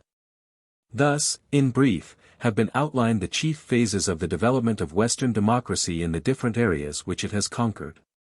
There has been a steady development of the industrial ideal, and a steady increase of the social tendency, in this later movement of Western democracy. While the individualism of the frontier, so prominent in the earliest days of the Western advance, has been preserved as an ideal, more and more these individuals struggling each with the other, dealing with vaster and vaster areas, with larger and larger problems, have found it necessary to combine under the leadership of the strongest. This is the explanation of the rise of those preeminent captains of industry whose genius has concentrated capital to control the fundamental resources of the nation. If now in the way of recapitulation, we try to pick out from the influences that have gone to the making of Western democracy the factors which constitute the net result of this movement, we shall have to mention at least the following. Most important of all has been the fact that an area of free land has continually lain on the western border of the settled area of the United States. Whenever social conditions tended to crystallize in the East, whenever capital tended to press upon labor or political restraints to impede the freedom of the mass, there was this gate of escape to the free conditions of the frontier. These free lands promoted individualism, economic equality, freedom to rise, democracy. Men would not accept inferior wages and a permanent position of social subordination when this promised land of freedom and equality was theirs for the taking. Who would rest content under oppressive legislative conditions when with a slight effort he might reach a land wherein to become a co-worker in the building of free cities and free states on the lines of his own ideal? In a word, then, free lands meant free opportunities. Their existence has differentiated the American democracy from the democracies which have preceded it, because ever, as democracy in the East took the form of highly specialized and complicated industrial society, in the West it kept in touch with primitive conditions, and by action and reaction these two forces have shaped our history. In the next place, these free lands and this treasury of industrial resources have existed over such vast spaces that they have demanded of democracy increasing spaciousness of design and power of execution. Western democracy is contrasted with the democracy of all other times in the largeness of the tasks to which it has set its hand, and in the vast achievements which it has wrought out in the control of nature and of politics. It would be difficult to overemphasize the importance of this training upon democracy. Never before in the history of the world has a democracy existed on so vast an area and handled things in the gross with such success, with such largeness of design, and such grasp upon the means of execution. In short, democracy has learned in the West of the United States how to deal with the problem of magnitude. The old historic democracies were but little states with primitive economic conditions. But the very task of dealing with vast resources, over vast areas, under the conditions of free competition furnished by the West, has produced the rise of those captains of industry whose success in consolidating economic power now raises the question as to whether democracy under such conditions can survive. For the old military type of Western leaders like George Rogers Clark, Andrew Jackson, and William Henry Harrison have been substituted such industrial leaders as James J. Hill, John D. Rockefeller, and Andrew Carnegie. The question is imperative, then, what ideals persist from this democratic experience of the West, and have they acquired sufficient momentum to sustain themselves under conditions so radically unlike those in the days of their origin? In other words, the question put at the beginning of this discussion becomes pertinent. Under the forms of the American democracy, is there in reality evolving such a concentration of economic and social power in the hands of a comparatively few men as may make political democracy an appearance rather than a reality? The free lands are gone. The material forces that gave vitality to Western democracy are passing away. It is to the realm of the spirit, to the domain of ideals and legislation, that we must look for Western influence upon democracy in our own days. Western democracy has been from the time of its birth idealistic. The very fact of the wilderness appealed to men as a fair, blank page on which to write a new chapter in the story of man's struggle for a higher type of society. The Western wilds, from the Alleghenies to the Pacific, constituted the richest free gift that was ever spread out before civilized man. To the peasant and artisan of the Old World, bound by the chains of social class, as old as custom and as inevitable as fate, the West offered an exit into a free life and greater well-being among the bounties of nature. Into the midst of resources that demanded manly exertion, and that gave in return the chance for indefinite ascent in the scale of social advance. To each she offered gifts after his will. Never again can such an opportunity come to the sons of men. It was unique, and the thing is so near us, so much a part of our lives, that we do not even yet comprehend its full significance. The existence of this land of opportunity has made America the goal of idealists from the days of the Pilgrim Fathers. With all the materialism of the pioneer movements, this idealistic conception of the vacant lands as an opportunity for a new order of things is unmistakably present. Kipling's Song of the English has given it expression. We were dreamers, dreaming greatly, in the man-stifled town. We yearned beyond the sky-line where the strange roads go down. Came the whisper, came the vision, came the power with the need. Till the soul that is not man's soul was lent us to lead. As the deer breaks, as the steer breaks, from the herd where they graze. In the faith of little children we went on our ways. Then the wood failed, then the food failed, then the last water dried. In the faith of little children we lay down and died. On the sand drift, on the veldt side, in the fern scrub we lay. That our sons might follow after by the bones on the way. Follow after, follow after. We have watered the root. And the bud has come to blossom that ripens for fruit. Follow after, we are waiting by the trails that we lost. For the sound of many footsteps, for the tread of a host. Follow after, for the harvest is sown. By the bones about the wayside ye shall come to your own. This was the vision that called to Roger Williams, that prophetic soul ravished of truth disembodied, unable to enter into treaty with its environment, and forced to seek the wilderness. Oh, how sweet, wrote William Penn, from his forest refuge, is the quiet of these parts, freed from the troubles and perplexities of woeful Europe. And here he projected what he called his holy experiment in government. If the later West offers few such striking illustrations of the relation of the wilderness to idealistic schemes, and if some of the designs were fantastic and abortive, none the less the influence is a fact. Hardly a Western state but has been the Mecca of some sect or band of social reformers, anxious to put into practice their ideals, in vacant land, far removed from the checks of a settled form of social organization. Consider the Dunkards, the Icarians, the Fourierists, the Mormons, and similar idealists who sought our Western wilds. But the idealistic influence is not limited to the dreamer's conception of a new state. It gave to the pioneer farmer and city builder a restless energy, a quick capacity for judgment and action, a belief in liberty, freedom of opportunity. And a resistance to the domination of class which infused a vitality and power into the individual atoms of this democratic mass. Even as he dwelt among the stumps of his newly cut clearing, the pioneer had the creative vision of a new order of society. In imagination he pushed back the forest boundary to the confines of a mighty commonwealth. He willed that log cabins should become the lofty buildings of great cities. He decreed that his children should enter into a heritage of education, comfort, and social welfare, and for this ideal he bore the scars of the wilderness. Possessed with this idea he ennobled his task and laid deep foundations for a democratic state. Nor was this idealism by any means limited to the American pioneer. To the old native democratic stock has been added a vast army of recruits from the Old World. There are in the Middle West alone 4 million persons of German parentage out of a total of 7 millions in the country.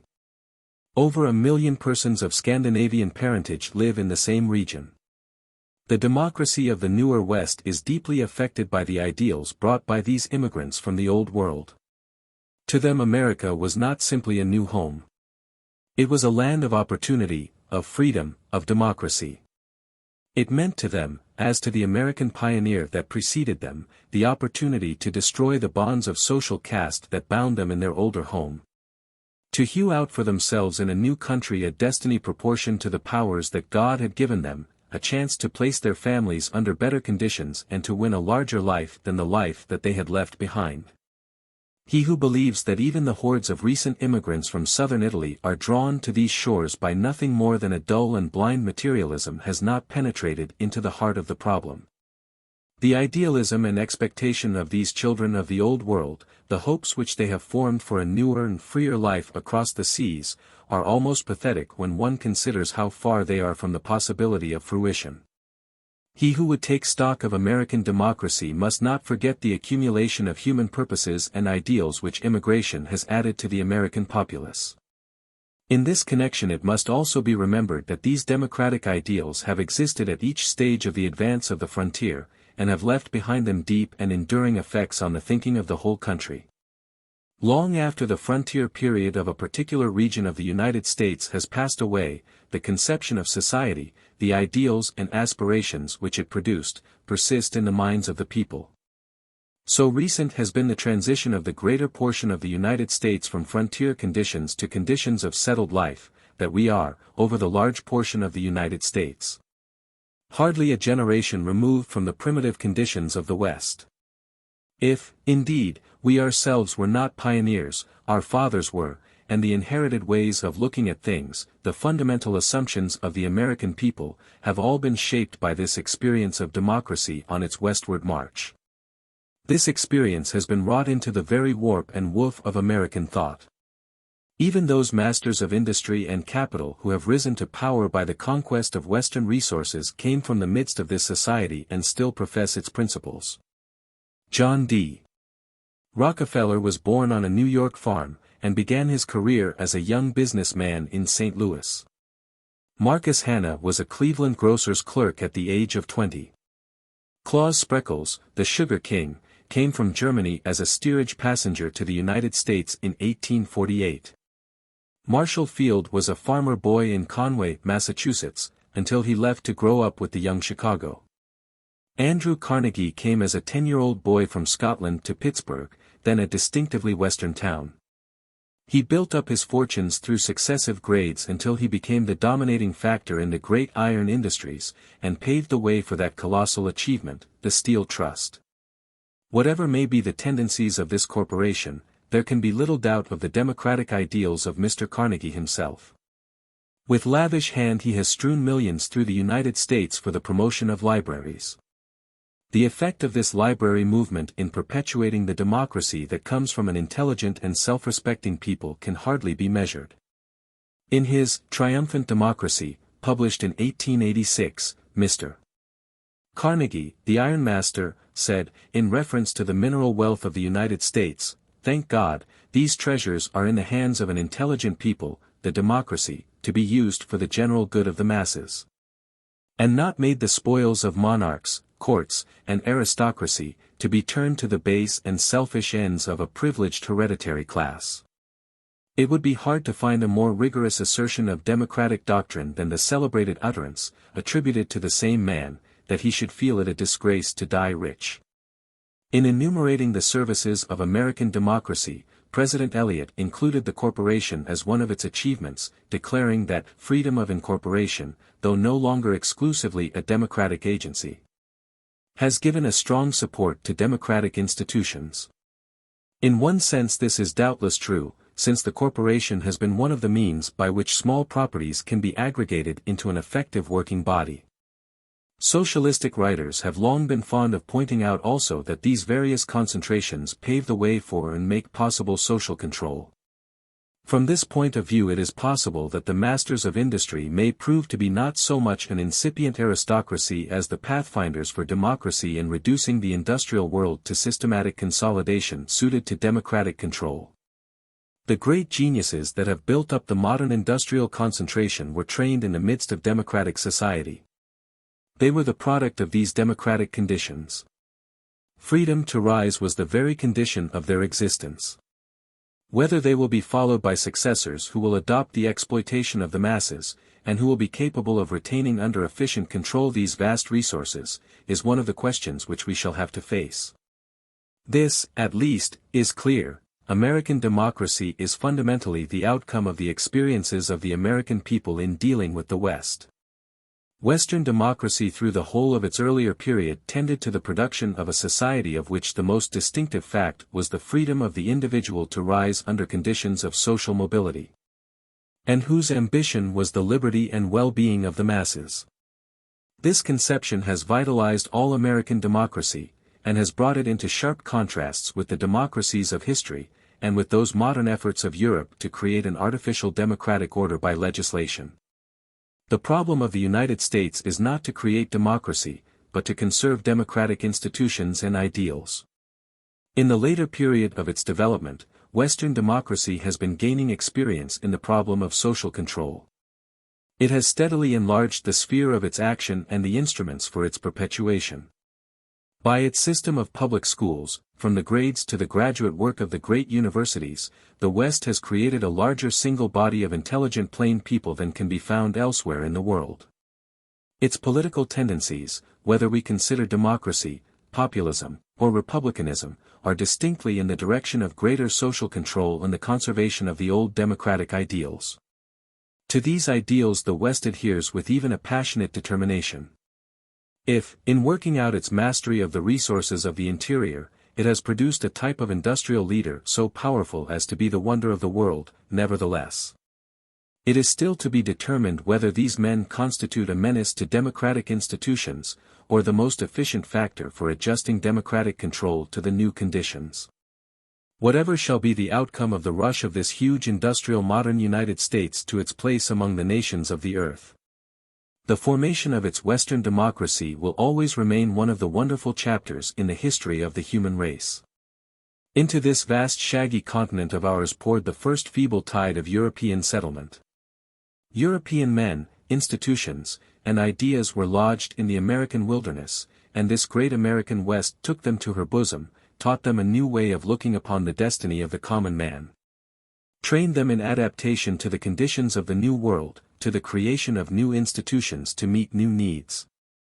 And ever as society on her eastern border grew to resemble the Old World in its social forms and its industry, ever, as it began to lose faith in the ideals of democracy, she opened new provinces, and dowered new democracies in her most distant domains with her material treasures and with the ennobling influence that the fierce love of freedom, the strength that came from hewing out a home, making a school and a church, and creating a higher future for his family, furnished to the pioneer. She gave to the world such types as the farmer Thomas Jefferson, with his Declaration of Independence, his statute for religious toleration, and his purchase of Louisiana. She gave us Andrew Jackson, that fierce Tennessee spirit who broke down the traditions of conservative rule, swept away the privacies and privileges of officialdom, and, like a Gothic leader, opened the temple of the nation to the populace. She gave us Abraham Lincoln, whose gaunt frontier form and gnarled, massive hand told of the conflict with the forest, whose grasp of the axe-handle of the pioneer was no firmer than his grasp of the helm of the ship of state as it breasted the seas of civil war. She has furnished to this new democracy her stores of mineral wealth, that dwarf those of the Old World, and her provinces that in themselves are vaster and more productive than most of the nations of Europe. Out of her bounty has come a nation whose industrial competition alarms the Old World, and the masters of whose resources wield wealth and power vaster than the wealth and power of kings. Best of all, the West gave, not only to the American, but to the unhappy and oppressed of all lands, a vision of hope. An assurance that the world held a place where were to be found high faith in man and the will and power to furnish him the opportunity to grow to the full measure of his own capacity. Great and powerful as are the new sons of her loins, the Republic is greater than they. The paths of the pioneer have widened into broad highways. The forest clearing has expanded into affluent commonwealths. Let us see to it that the ideals of the pioneer in his log cabin shall enlarge into the spiritual life of a democracy where civic power shall dominate and utilize individual achievement for the common good. Footnotes. Atlantic Monthly, January, 1903. Reprinted by permission. C. X. Pioneer Ideals and the State University. The ideals of a people, their aspirations and convictions, their hopes and ambitions, their dreams and determinations, are assets in their civilization as real and important as per capita wealth or industrial skill. This nation was formed under pioneer ideals. During 3 centuries after Captain John Smith struck the first blow at the American forest on the eastern edge of the continent, the pioneers were abandoning settled society for the wilderness, seeking, for generation after generation, new frontiers. Their experiences left abiding influences upon the ideas and purposes of the nation. Indeed, the older settled regions themselves were shaped profoundly by the very fact that the whole nation was pioneering and that in the development of the West the East had its own part. The first ideal of the pioneer was that of conquest. It was his task to fight with nature for the chance to exist. Not as in older countries did this contest take place in a mythical past, told in folklore and epic. It has been continuous to our own day. Facing each generation of pioneers was the unmastered continent. Vast forests blocked the way, mountainous ramparts interposed. Desolate, grass-clad prairies, barren oceans of rolling plains, arid deserts, and a fierce race of savages, all had to be met and defeated. The rifle and the axe are the symbols of the backwoods pioneer. They meant a training in aggressive courage, in domination, in directness of action, in destructiveness. To the pioneer the forest was no friendly resource for posterity, no object of careful economy. He must wage a hand-to-hand war upon it, cutting and burning a little space to let in the light upon a dozen acres of hard-won soil. And year after year expanding the clearing into new woodlands against the stubborn resistance of primeval trunks and matted roots. He made war against the rank fertility of the soil. While new worlds of virgin land lay ever just beyond, it was idle to expect the pioneer to stay his hand and turn to scientific farming. Indeed, as Secretary Wilson has said, the pioneer would, in that case, have raised wheat that no one wanted to eat, corn to store on the farm, and cotton not worth the picking. Thus, fired with the ideal of subduing the wilderness, the destroying pioneer fought his way across the continent, masterful and wasteful, preparing the way by seeking the immediate thing, rejoicing in rude strength and willful achievement. But even this backwoods man was more than a mere destroyer. He had visions. He was finder as well as fighter, the trailmaker for civilization, the inventor of new ways. Although Rudyard Kipling's Foreloper deals with the English pioneer in lands beneath the Southern Cross, yet the poem portrays American traits as well. The gull shall whistle in his wake, the blind wave break in fire.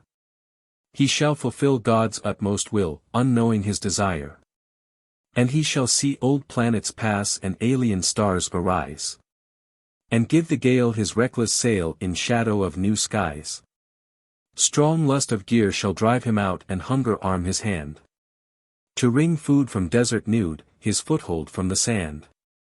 His neighbor's smoke shall vex his eyes, their voices break his rest. He shall go forth till south is north, sullen and dispossessed. He shall desire loneliness and his desire shall bring.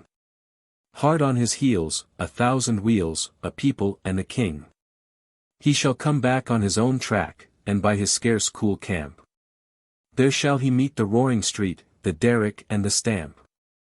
For he must blaze a nation's way with hatchet and with brand. Till on his last one wilderness an empire's bulwarks stand.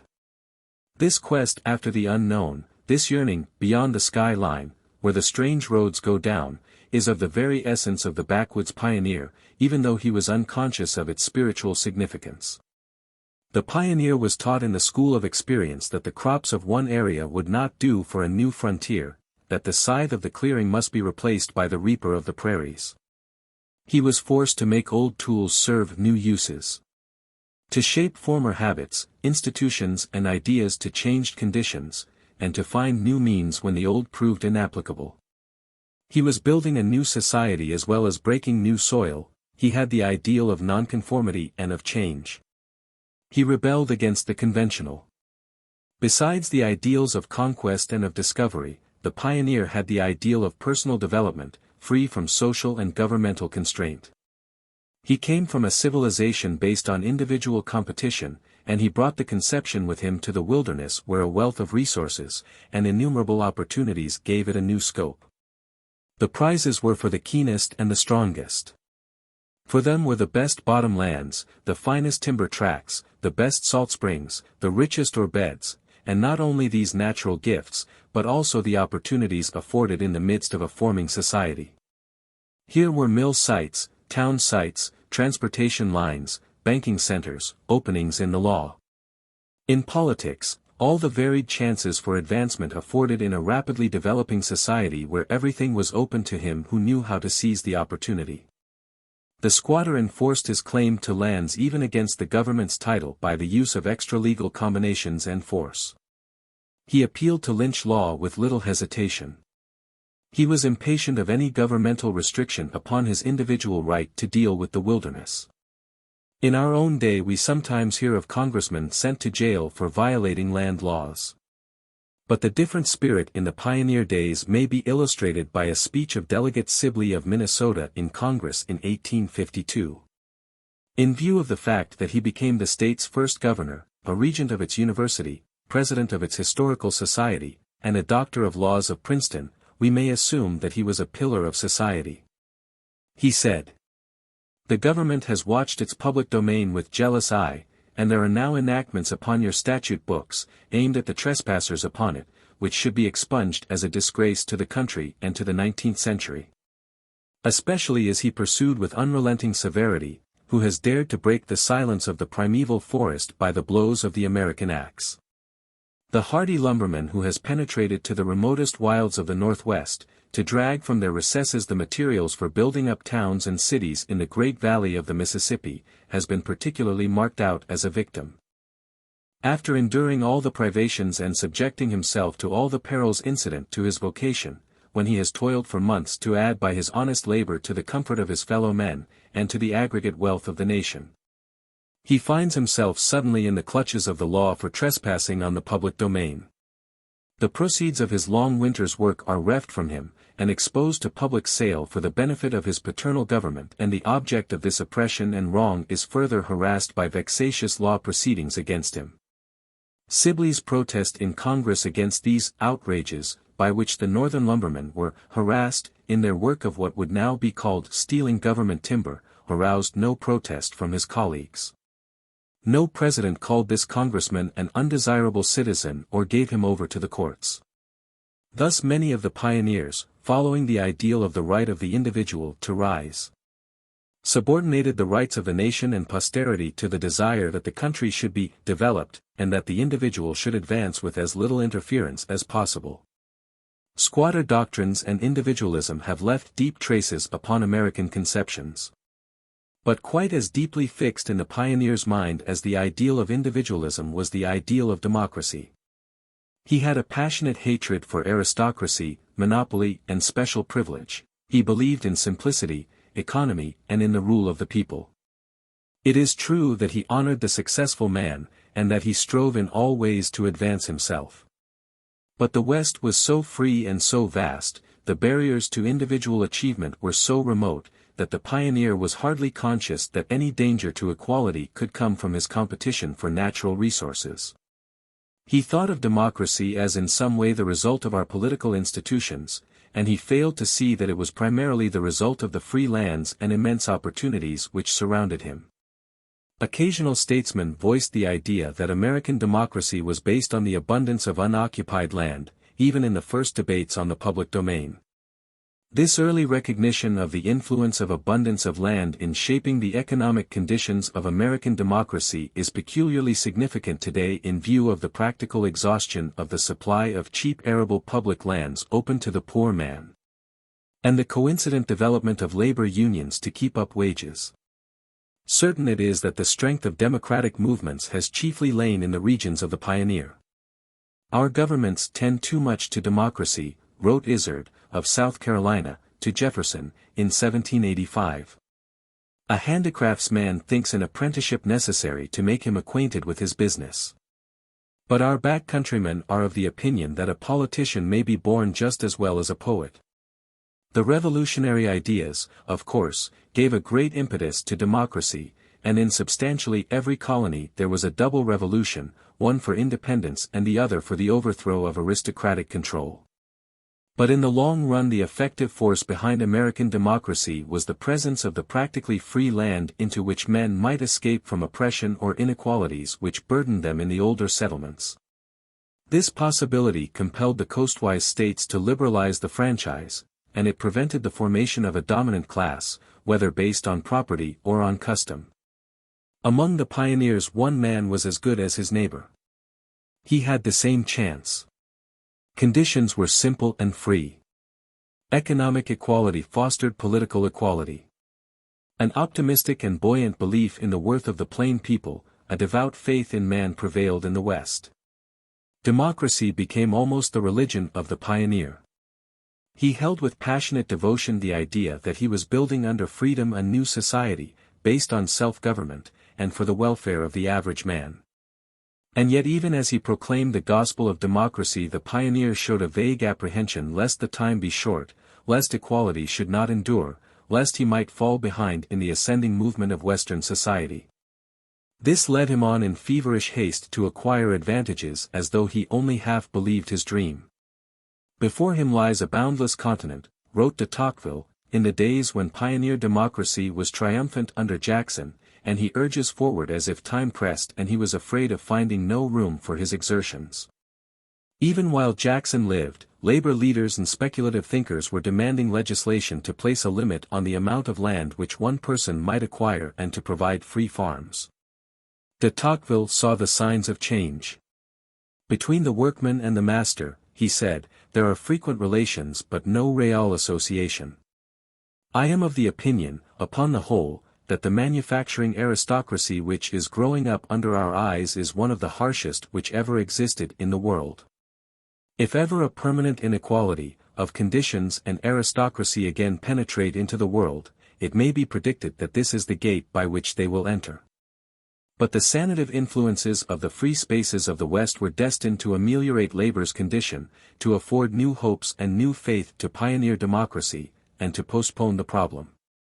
As the settlers advanced into provinces whose area dwarfed that of the older sections, pioneer democracy itself began to undergo changes, both in its composition and in its processes of expansion. At the close of the Civil War, when settlement was spreading with greatest vigor across the Mississippi, the railways began their work as colonists. Their land grants from the government, amounting altogether by 1871 to an area 5 times that of the state of Pennsylvania, demanded purchasers, and so the railroads pioneered the way for the pioneer. The Homestead Law increased the tide of settlers. The improved farm machinery made it possible for him to go boldly out onto the prairie and to deal effectively with virgin soil in farms whose cultivated area made the old clearings of the backwoodsman seem mere garden plots. Two things resulted from these conditions, which profoundly modified pioneer ideals. In the first place, the new form of colonization demanded an increasing use of capital. And the rapidity of the formation of towns, the speed with which society developed, made men the more eager to secure bank credit to deal with the new West. This made the pioneer more dependent on the Eastern economic forces. In the second place, the farmer became dependent as never before on transportation companies. In this speculative movement the railroads, finding that they had pressed too far in advance and had issued stock too freely for their earnings to justify the face of the investment, came into collision with the pioneer on the question of rates and of discriminations. The Greenback movement and the Granger movements were appeals to government to prevent what the pioneer thought to be invasions of pioneer democracy. As the Western settler began to face the problem of magnitude in the areas he was occupying, as he began to adjust his life to the modern forces of capital and to complex productive processes, as he began to see that, go where he would, the question of credit and currency, of transportation and distribution in general conditioned his success, he sought relief by legislation. He began to lose his primitive attitude of individualism. Government began to look less like a necessary evil and more like an instrument for the perpetuation of his democratic ideals. In brief, the defenses of the pioneer Democrat began to shift, from free land to legislation, from the ideal of individualism to the ideal of social control through regulation by law. He had no sympathy with a radical reconstruction of society by the revolution of socialism. Even his alliances with the movement of organized labor, which paralleled that of organized capital in the East, were only half-hearted. But he was becoming alarmed over the future of the free democratic ideal. The wisdom of his legislation it is not necessary to discuss here. The essential point is that his conception of the right of government to control social process had undergone a change. He was coming to regard legislation as an instrument of social construction. The individualism of the Kentucky pioneer of 1796 was giving way to the populism of the Kansas pioneer of 1896. The later days of pioneer democracy are too familiar to require much exposition. But they are profoundly significant. As the pioneer doctrine of free competition for the resources of the nation revealed its tendencies. As individual, corporation and trust, like the pioneer, turned increasingly to legal devices to promote their contrasting ideals, the natural resources were falling into private possession. Tides of alien immigrants were surging into the country to replace the old American stock in the labor market, to lower the standard of living and to increase the pressure of population upon the land. These recent foreigners have lodged almost exclusively in the dozen great centers of industrial life, and there they have accented the antagonisms between capital and labor by the fact that the labor supply has become increasingly foreign-born and recruited from nationalities who arouse no sympathy on the part of capital and little on the part of the general public. Class distinctions are accented by national prejudices, and democracy is thereby invaded. But even in the dull brains of great masses of these unfortunates from Southern and Eastern Europe, the idea of America as the land of freedom and of opportunity to rise, the land of pioneer democratic ideals, has found lodgment. And if it is given time and is not turned into revolutionary lines, it will fructify. As the American pioneer passed on in advance of this new tide of European immigration, he found lands increasingly limited. In place of the old lavish opportunity for the settler to set his stakes where he would, there were frantic rushes of thousands of eager pioneers across the line of newly opened Indian reservations. Even in 1889, when Oklahoma was opened to settlement, 20,000 settlers crowded at the boundaries, like straining athletes, waiting the bugle note that should start the race across the line. Today great crowds gather at the land lotteries of the government as the remaining fragments of the public domain are flung to hungry settlers. Hundreds of thousands of pioneers from the Middle West have crossed the national boundary into Canadian wheat fields eager to find farms for their children, although under an alien flag. And finally the government has taken to itself great areas of arid land for reclamation by costly irrigation projects whereby to furnish 20-acre tracts in the desert to settlers under careful regulation of water rights. The government supplies the capital for huge irrigation dams and reservoirs and builds them itself. It owns and operates quarries, coal mines and timber to facilitate this work. It seeks the remotest regions of the earth for crops suitable for these areas. It analyzes the soils and tells the farmer what and when and how to plant. It has even considered the rental to manufacturers of the surplus water, electrical and steam power generated in its irrigation works and the utilization of this power to extract nitrates from the air to replenish worn-out soils. The pioneer of the arid regions must be both a capitalist and the protégé of the government. Consider the contrast between the conditions of the pioneers at the beginning and at the end of this period of development. 300 years ago adventurous Englishmen on the coast of Virginia began the attack on the wilderness. 3 years ago the President of the United States summoned the governors of 46 states to deliberate upon the danger of the exhaustion of the natural resources of the nation. The pressure of population upon the food supply is already felt, and we are at the beginning only of this transformation. It is profoundly significant that at the very time when American democracy is becoming conscious that its pioneer basis of free land and sparse population is giving way, it is also brought face to face with the startling outcome of its old ideals of individualism and exploitation under competition uncontrolled by government. Pioneer society itself was not sufficiently sophisticated to work out to its logical result the conception of the self-made man. But the captains of industry, by applying squatter doctrines to the evolution of American industrial society, have made the process so clear that he who runs may read. Contests imply alliances as well as rivalries. The increasing magnitude of the areas to be dealt with and the occurrences of times of industrial stress furnished occasion for such unions. The Panic of 1873 was followed by an unprecedented combination of individual businesses and partnerships into corporations. The Panic of 1893 marked the beginning of an extraordinary development of corporate combinations into pools and trusts, agreements and absorptions, until, by the time of the Panic of 1907, it seemed not impossible that the outcome of free competition under individualism was to be monopoly of the most important natural resources and processes by a limited group of men whose vast fortunes were so invested in allied and dependent industries that they constituted the dominating force in the industrial life of the nation. The development of large-scale factory production, the benefit of combination in the competitive struggle, and the tremendous advantage of concentration in securing possession of the unoccupied opportunities, were so great that vast accumulations of capital became the normal agency of the industrial world. In almost exact ratio to the diminution of the supply of unpossessed resources, combinations of capital have increased in magnitude and in efficiency of conquest. The solitary backwoodsman wielding his axe at the edge of a measureless forest is replaced by companies capitalized at millions, operating railroads, sawmills, and all the enginery of modern machinery to harvest the remaining trees. A new national development is before us without the former safety valve of abundant resources open to him who would take. Classes are becoming alarmingly distinct. There is the demand on the one side voiced by Mr. Harriman so well and by others since, that nothing must be done to interfere with the early pioneer ideals of the exploitation and the development of the country's wealth. That restrictive and reforming legislation must on no account threaten prosperity even for a moment.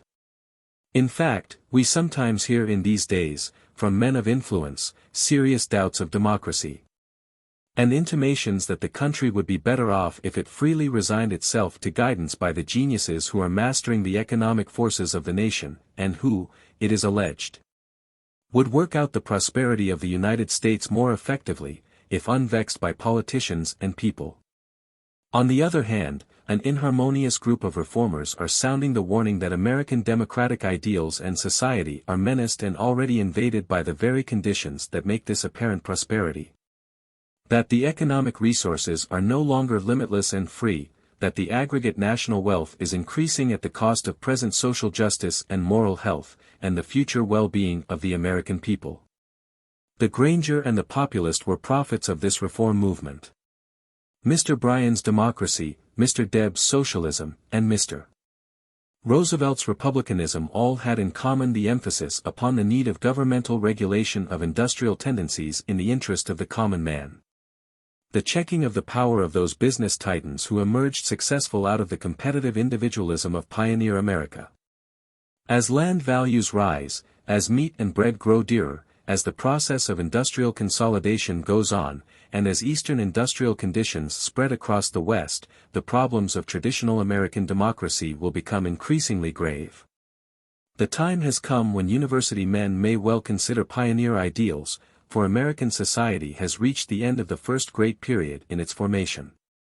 It must survey itself, reflect upon its origins, consider what freightage of purposes it carried in its long march across the continent, what ambitions it had for the man, what role it would play in the world. How shall we conserve what was best in pioneer ideals? How adjust the old conceptions to the changed conditions of modern life? Other nations have been rich and prosperous and powerful. But the United States has believed that it had an original contribution to make to the history of society by the production of a self-determining, self-restrained, intelligent democracy. It is in the Middle West that society has formed on lines least like those of Europe. It is here, if anywhere, that American democracy will make its stand against the tendency to adjust to a European type. This consideration gives importance to my final topic, the relation of the university to pioneer ideals and to the changing conditions of American democracy.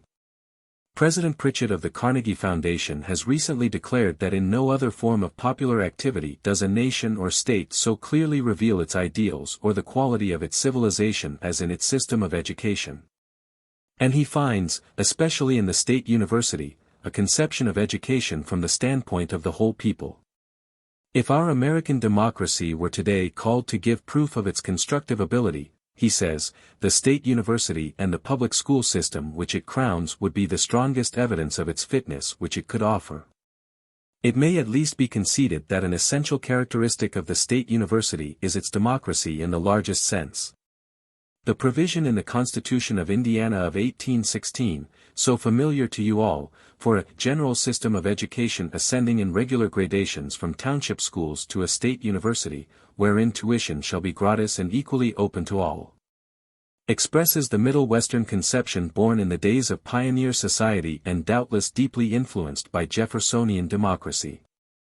The most obvious fact about these universities, perhaps, lies in their integral relation with the public schools, whereby the pupil has pressed upon him the question whether he shall go to college, and whereby the road is made open and direct to the highest training. By this means the state offers to every class the means of education, and even engages in propaganda to induce students to continue. It sinks deep shafts through the social strata to find the gold of real ability in the underlying rock of the masses. It fosters that due degree of individualism which is implied in the right of every human being to have opportunity to rise in whatever directions his peculiar abilities entitle him to go, subordinate to the welfare of the state.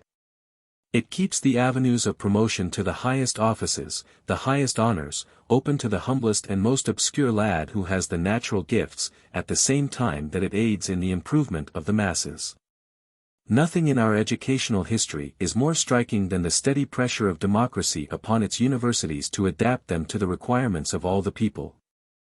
From the state universities of the Middle West, shaped under pioneer ideals, have come the fuller recognition of scientific studies, and especially those of applied science devoted to the conquest of nature. The breaking down of the traditional required curriculum, the union of vocational and college work in the same institution, the development of agricultural and engineering colleges and business courses.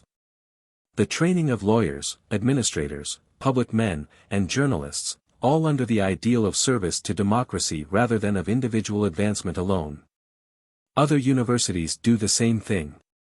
But the head springs and the main current of this great stream of tendency come from the land of the pioneers, the democratic states of the Middle West. And the people themselves, through their boards of trustees and the legislature, are in the last resort the court of appeal as to the directions and conditions of growth. As well as have the fountain of income from which these universities derive their existence. The state university has thus both a peculiar power in the directness of its influence upon the whole people and a peculiar limitation in its dependence upon the people. The ideals of the people constitute the atmosphere in which it moves, though it can itself affect this atmosphere. Herein is the source of its strength and the direction of its difficulties. For to fulfill its mission of uplifting the state to continuously higher levels, the university must, in the words of Mr. Bryce, serve the time without yielding to it. It must recognize new needs without becoming subordinate to the immediately practical, to the short-sightedly expedient. It must not sacrifice the higher efficiency for the more obvious but lower efficiency. It must have the wisdom to make expenditures for results which pay manifold in the enrichment of civilization, but which are not immediate and palpable. In the transitional condition of American democracy which I have tried to indicate, the mission of the university is most important. The times call for educated leaders. General experience and rule-of-thumb information are inadequate for the solution of the problems of a democracy which no longer owns the safety fund of an unlimited quantity of untouched resources. Scientific farming must increase the yield of the field, scientific forestry must economize the woodlands, scientific experiment and construction by chemist, physicist, biologist and engineer must be applied to all of nature's forces in our complex modern society. The test tube and the microscope are needed rather than axe and rifle in this new ideal of conquest. The very discoveries of science in such fields as public health and manufacturing processes have made it necessary to depend upon the expert. And if the ranks of experts are to be recruited broadly from the democratic masses as well as from those of larger means, the state universities must furnish at least as liberal opportunities for research and training as the universities based on private endowments furnish. It needs no argument to show that it is not to the advantage of democracy to give over the training of the expert exclusively to privately endowed institutions. But quite as much in the field of legislation and of public life in general as in the industrial world is the expert needed.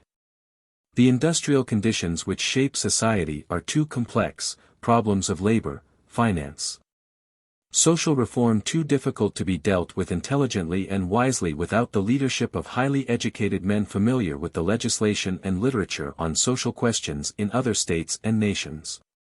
By training in science, in law, politics, economics and history the universities may supply from the ranks of democracy administrators, legislators, judges and experts for commissions who shall disinterestedly and intelligently mediate between contending interests.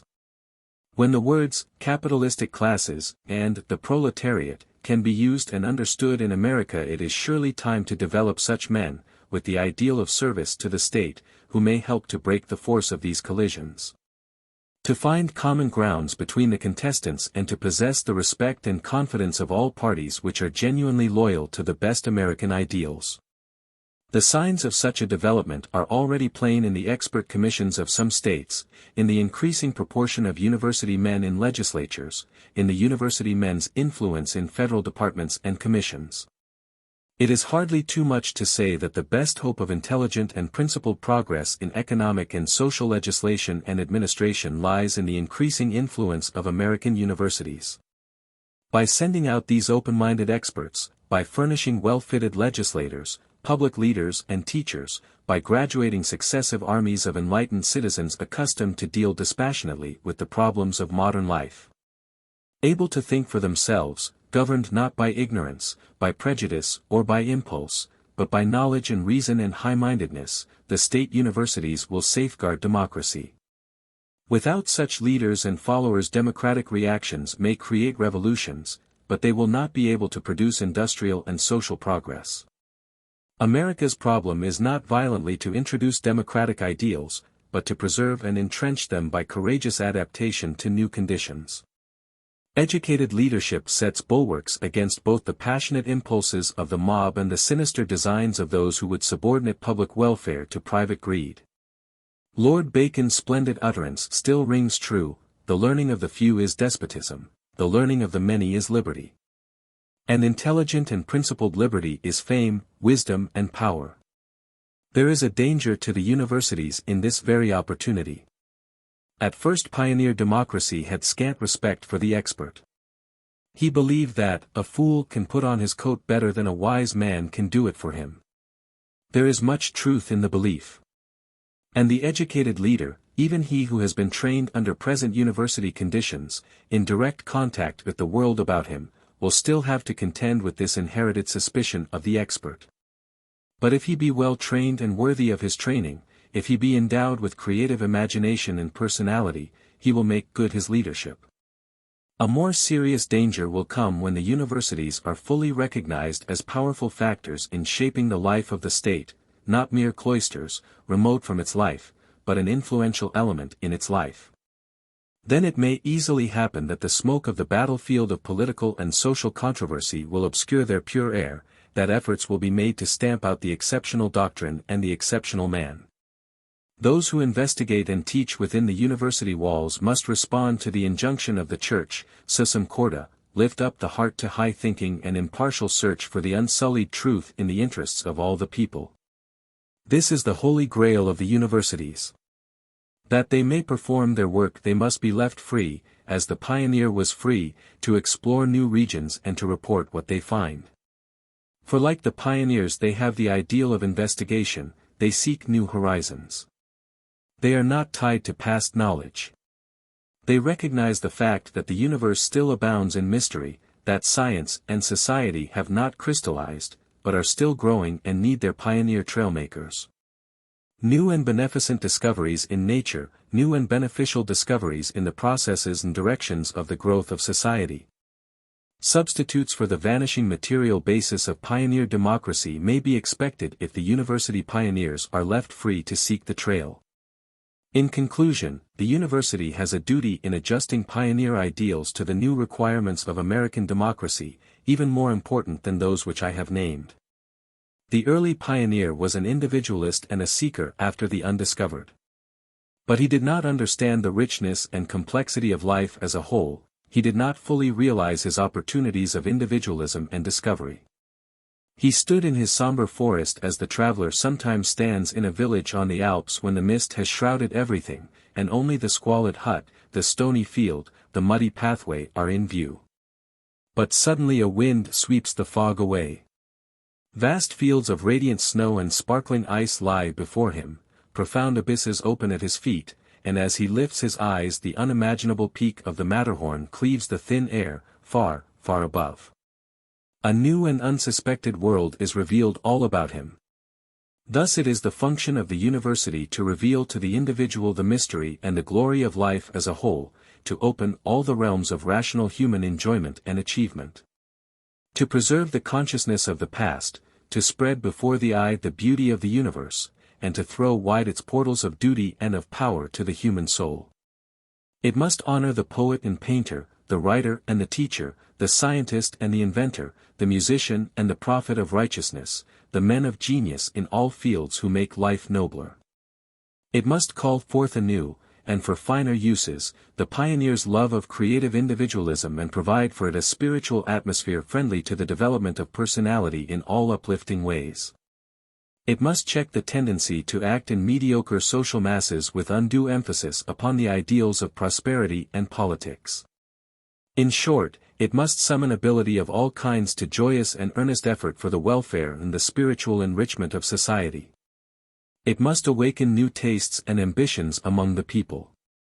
The light of these university watchtowers should flash from state to state until American democracy itself is illuminated with higher and broader ideals of what constitutes service to the state and to mankind, of what are prizes, of what is worthy of praise and reward. So long as success in amassing great wealth for the aggrandizement of the individual is the exclusive or the dominant standard of success, so long as material prosperity, regardless of the conditions of its cost, or the civilization which results, is the shibboleth, American democracy, that faith in the common man which the pioneer cherishes, is in danger. For the strongest will make their way unerringly to whatever goal society sets up as the mark of conceded preeminence.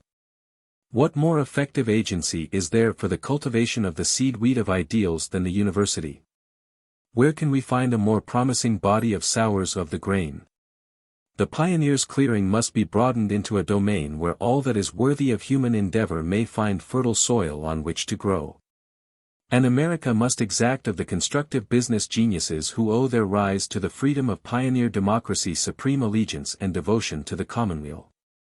In fostering such an outcome and in tempering the asperities of the conflicts that must precede its fulfillment, the nation has no more promising agency than the state universities, no more hopeful product than their graduates.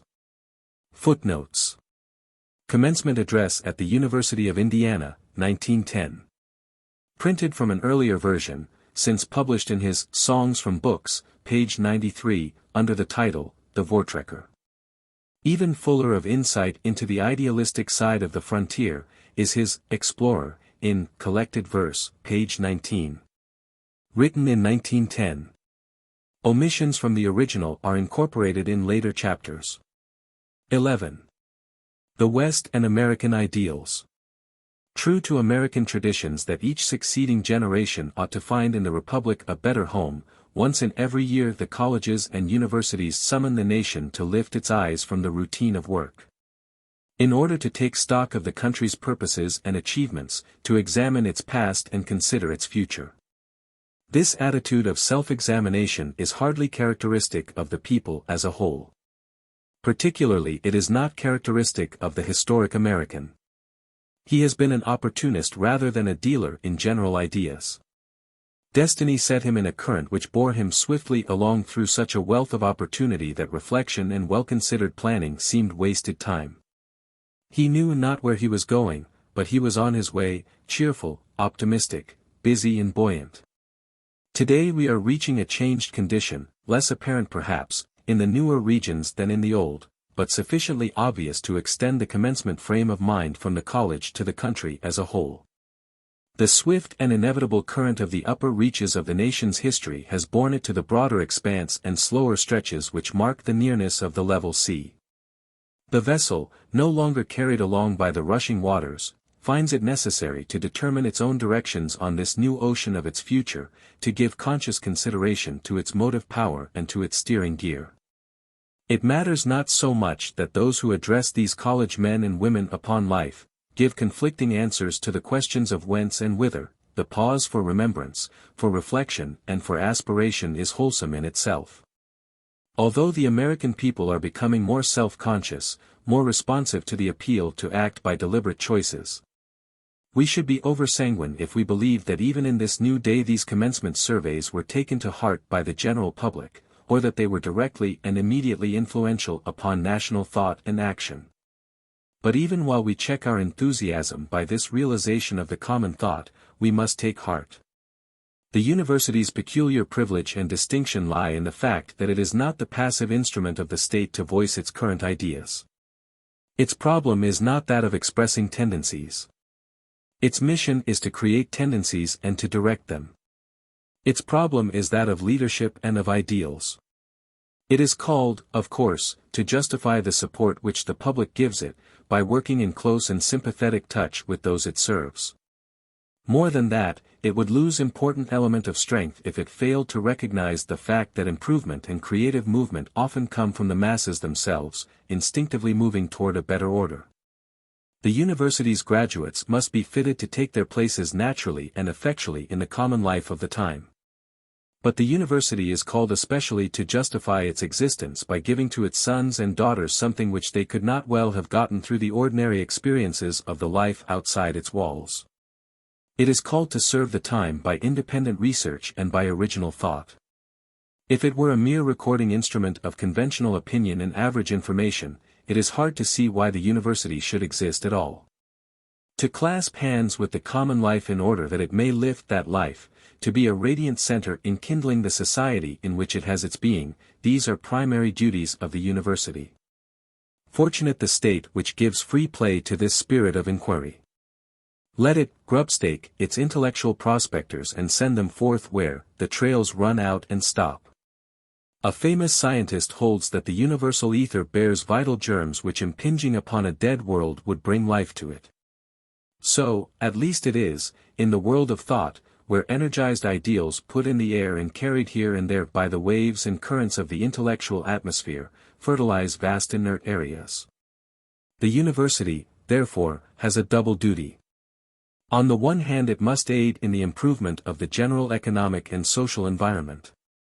It must help on in the work of scientific discovery and of making such conditions of existence, economic, political and social, as will produce more fertile and responsive soil for a higher and better life.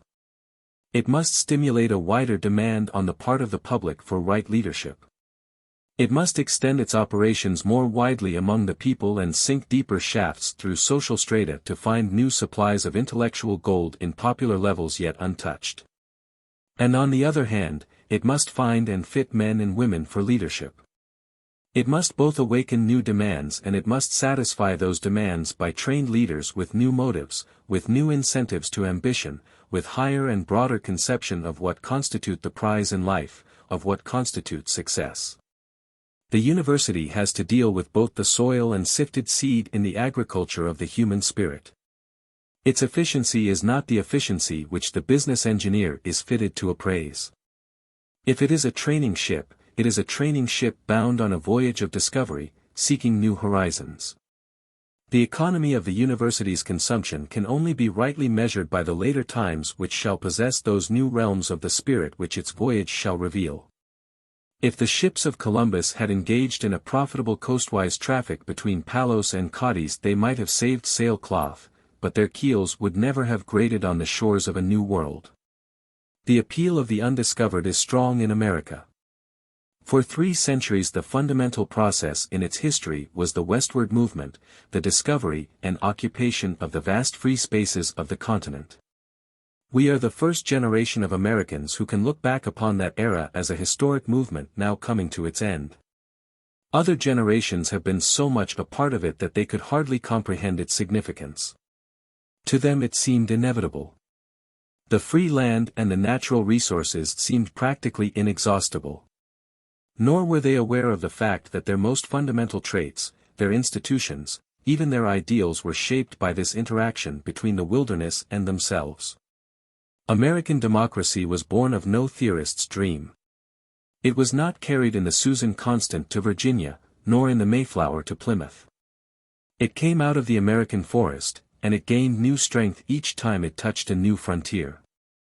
Not the Constitution, but free land and an abundance of natural resources open to a fit people, made the democratic type of society in America for 3 centuries while it occupied its empire. Today we are looking with a shock upon a changed world.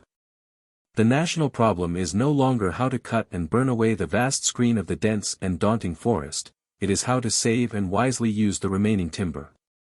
It is no longer how to get the great spaces of fertile prairie land in humid zones out of the hands of the government into the hands of the pioneer, these lands have already passed into private possession. No longer is it a question of how to avoid or cross the Great Plains and the arid desert. It is a question of how to conquer those rejected lands by new method of farming and by cultivating new crops from seed collected by the government and by scientists from the cold, dry steppes of Siberia, the burning sands of Egypt, and the remote interior of China. It is a problem of how to bring the precious rills of water onto the alkali and sagebrush. Population is increasing faster than the food supply. New farmlands no longer increase decade after decade in areas equal to those of European states. While the ratio of increase of improved land declines, the value of farmlands rise and the price of food leaps upward, reversing the old ratio between the two. The cry of scientific farming and the conservation of natural resources replaces the cry of rapid conquest of the wilderness. We have so far won our national home, wrested from it its first rich treasures, and drawn to it the unfortunate of other lands, that we are already obliged to compare ourselves with settled states of the Old World. In place of our attitude of contemptuous indifference to the legislation of such countries as Germany and England, even Western states like Wisconsin send commissions to study their systems of taxation, workingmen's insurance, old age pensions and a great variety of other remedies for social ills. If we look about the periphery of the nation, everywhere we see the indications that our world is changing. On the streets of northeastern cities like New York and Boston, the faces which we meet are to a surprising extent those of southeastern Europe. Puritan New England, which turned its capital into factories and mills and drew to its shores an army of cheap labor, governed these people for a time by a ruling class like an upper stratum between which and the lower strata there was no assimilation. There was no such evolution into an assimilated commonwealth as is seen in Middle Western agricultural states, where immigrant and old native stock came in together and built up a homogeneous society on the principle of give and take. But now the northeastern coast finds its destiny, politically and economically, passing away from the descendants of the Puritans. It is the little Jewish boy, the Greek or the Sicilian, who takes the traveler through historic streets, now the home of these newer people, to the Old North Church or to Paul Revere's house, or to T. Wharf, and tells you in his strange patois the story of revolution against oppression. Along the southern Atlantic and the Gulf Coast, in spite of the preservative influence of the Negro, whose presence has always called out resistance to change on the part of the whites, the forces of social and industrial transformation are at work. The old Tidewater aristocracy has surrendered to the upcountry Democrats. Along the line of the Alleghanies, like an advancing column, the forces of northern capital, textile and steel mills, year after year extend their invasion into the lower South. New Orleans, once the mistress of the commerce of the Mississippi Valley, is awakening to new dreams of world commerce. On the southern border, similar invasions of American capital have been entering Mexico.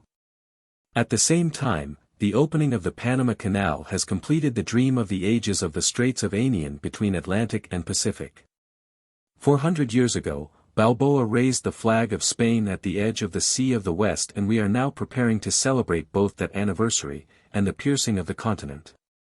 New relations have been created between Spanish America and the United States, and the world is watching the mediation of Argentina, Brazil and Chile between the contending forces of Mexico and the Union.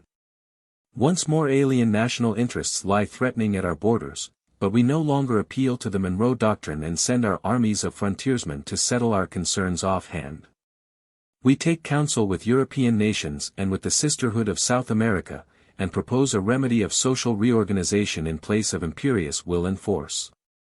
Whether the effort will succeed or not, it is a significant indication that an old order is passing away, when such a solution is undertaken by a president of Scotch Presbyterian stock, born in the state of Virginia.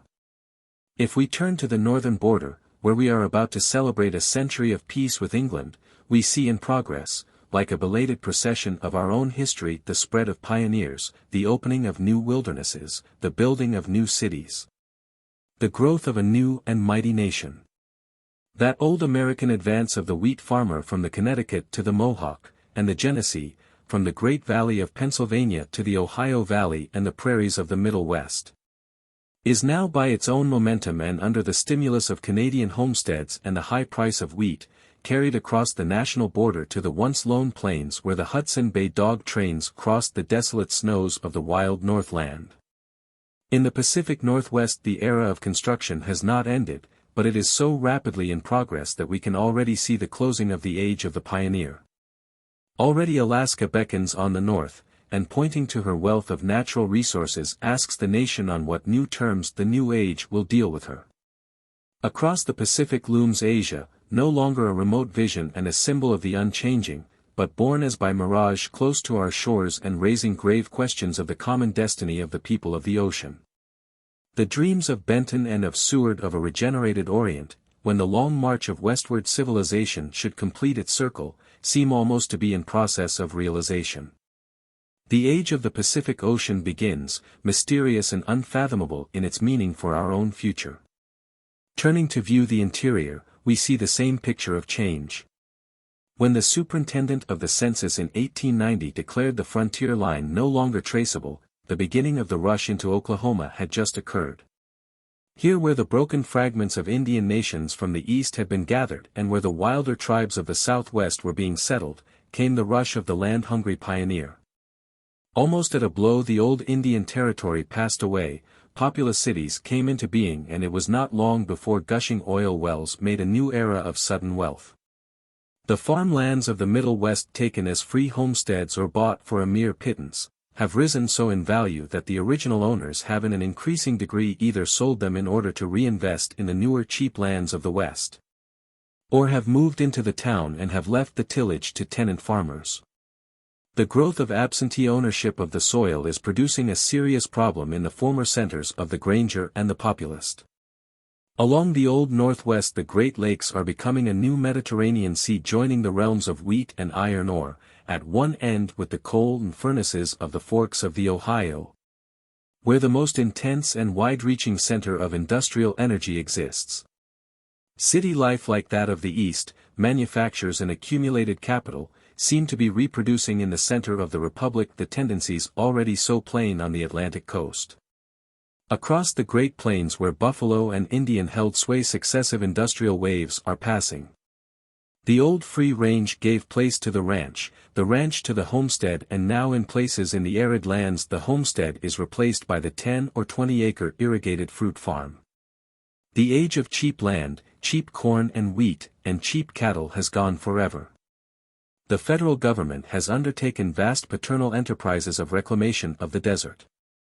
In the Rocky Mountains where at the time of Civil War, the first important rushes to gold and silver mines carried the frontier backward on a march toward the east, the most amazing transformations have occurred. Here, where prospectors made new trails, and lived the wild free life of mountain men, here where the human spirit seemed likely to attain the largest measure of individual freedom, and where fortune beckoned to the common man, have come revolutions wrought by the demand for organized industry and capital. In the regions where the popular tribunal and the free competitive life flourished, we have seen law and order break down in the unmitigated collision of great aggregations of capital, with each other and with organized socialistic labor. The Cripple Creek strikes, the contests at Butte, the Goldfield mobs, the recent Colorado fighting, all tell a similar story, the solid impact of contending forces in regions where civic power and loyalty to the state have never fully developed. Like the Grand Canyon, where in dazzling light the huge geologic history is written so large that none may fail to read it, so in the Rocky Mountains the dangers of modern American industrial tendencies have been exposed. As we crossed the Cascades on our way to Seattle, one of the passengers was moved to explain his feeling on the excellence of Puget Sound in contrast with the remaining visible universe. He did it well in spite of irreverent interruptions from those fellow travelers who were unconverted children of the East, and at last he broke forth in passionate challenge, "Why should I not love Seattle? It took me from the slums of the Atlantic coast, a poor Swedish boy with hardly $15 in my pocket. It gave me a home by the beautiful sea, it spread before my eyes a vision of snow-capped peaks and smiling fields. It brought abundance and a new life to me and my children and I love it, I love it.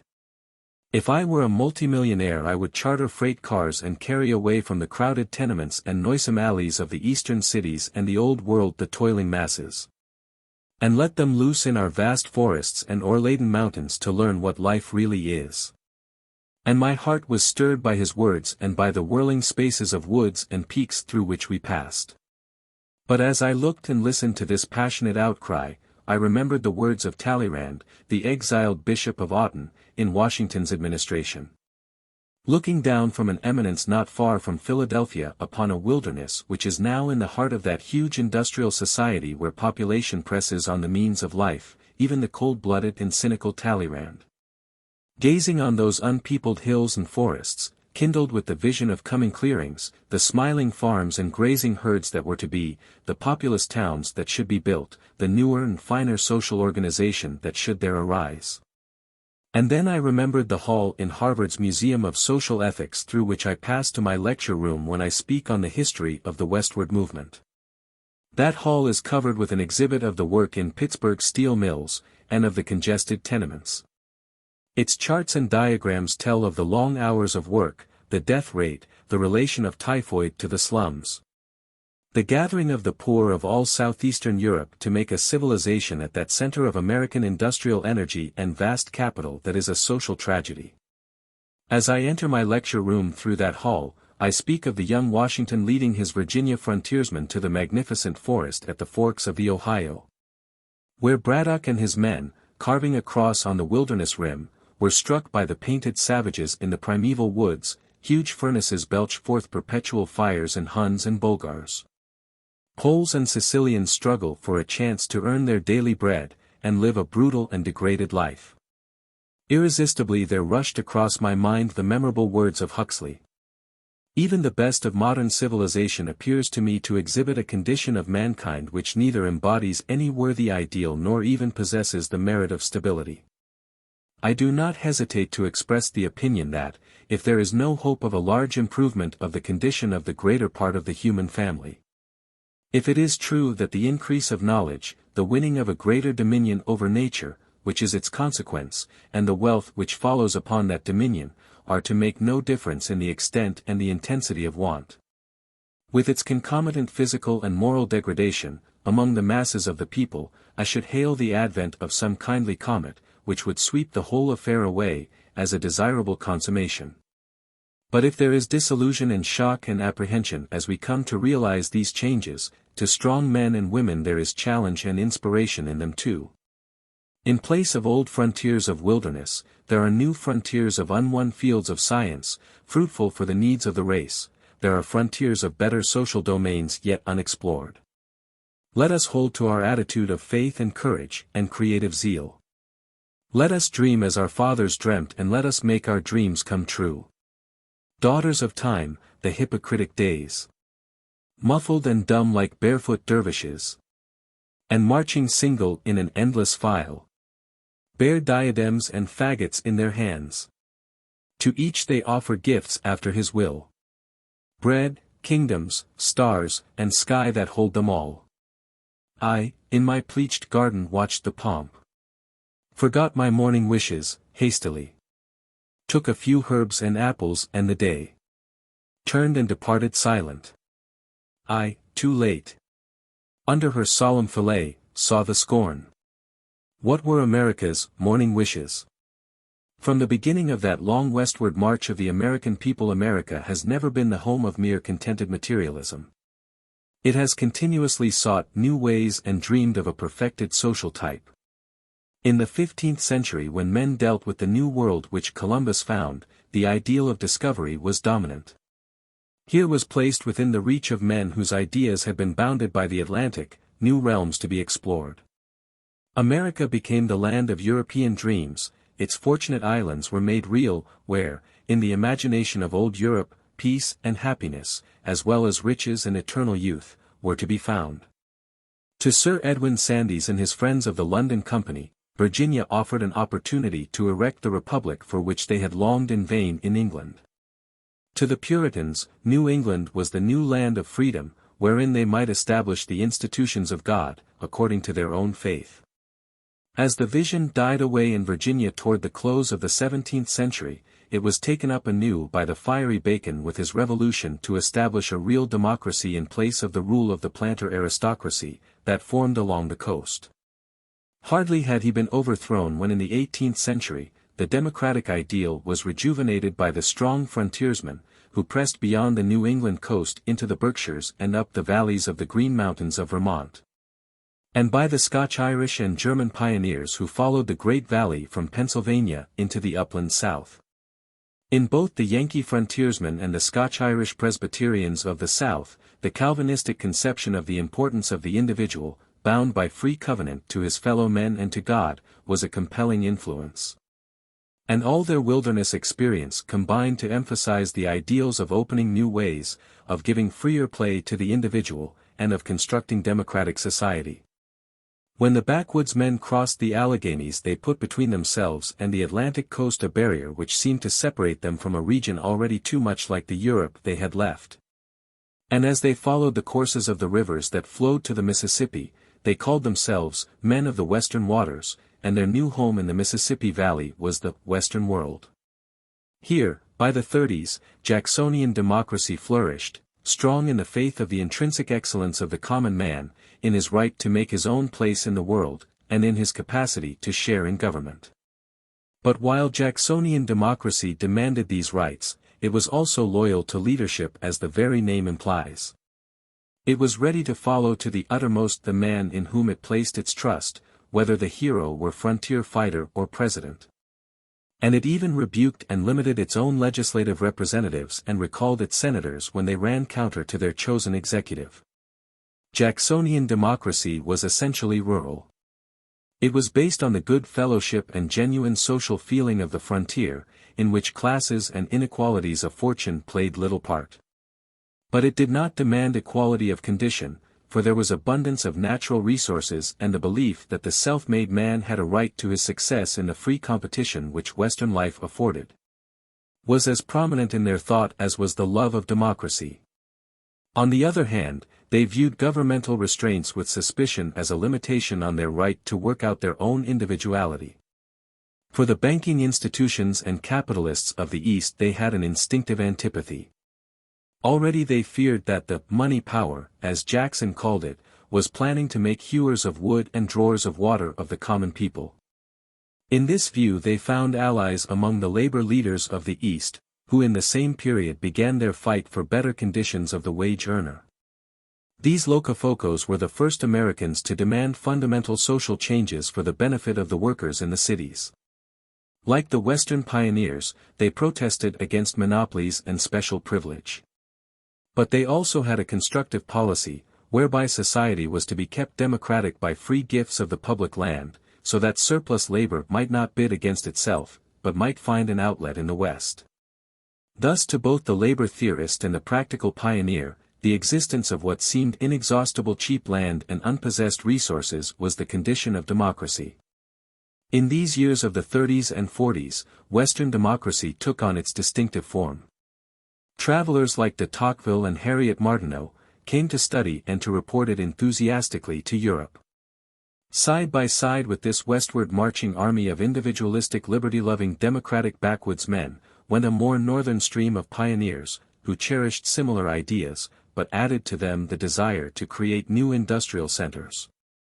To build up factories, to build railroads, and to develop the country by founding cities and extending prosperity.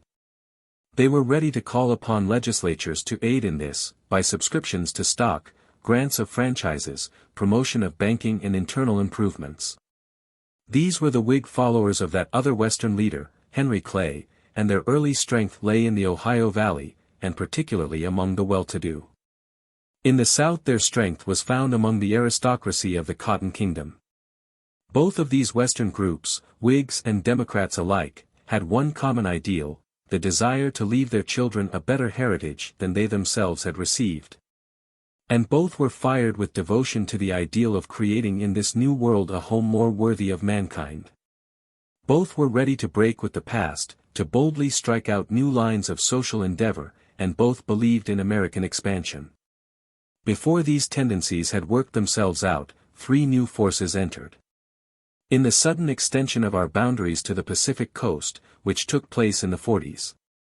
The nation won so vast a domain that its resources seemed illimitable and its society seemed able to throw off all its maladies by the very presence of these vast new spaces. At the same period the great activity of railroad building to the Mississippi Valley occurred, making these lands available and diverting attention to the task of economic construction.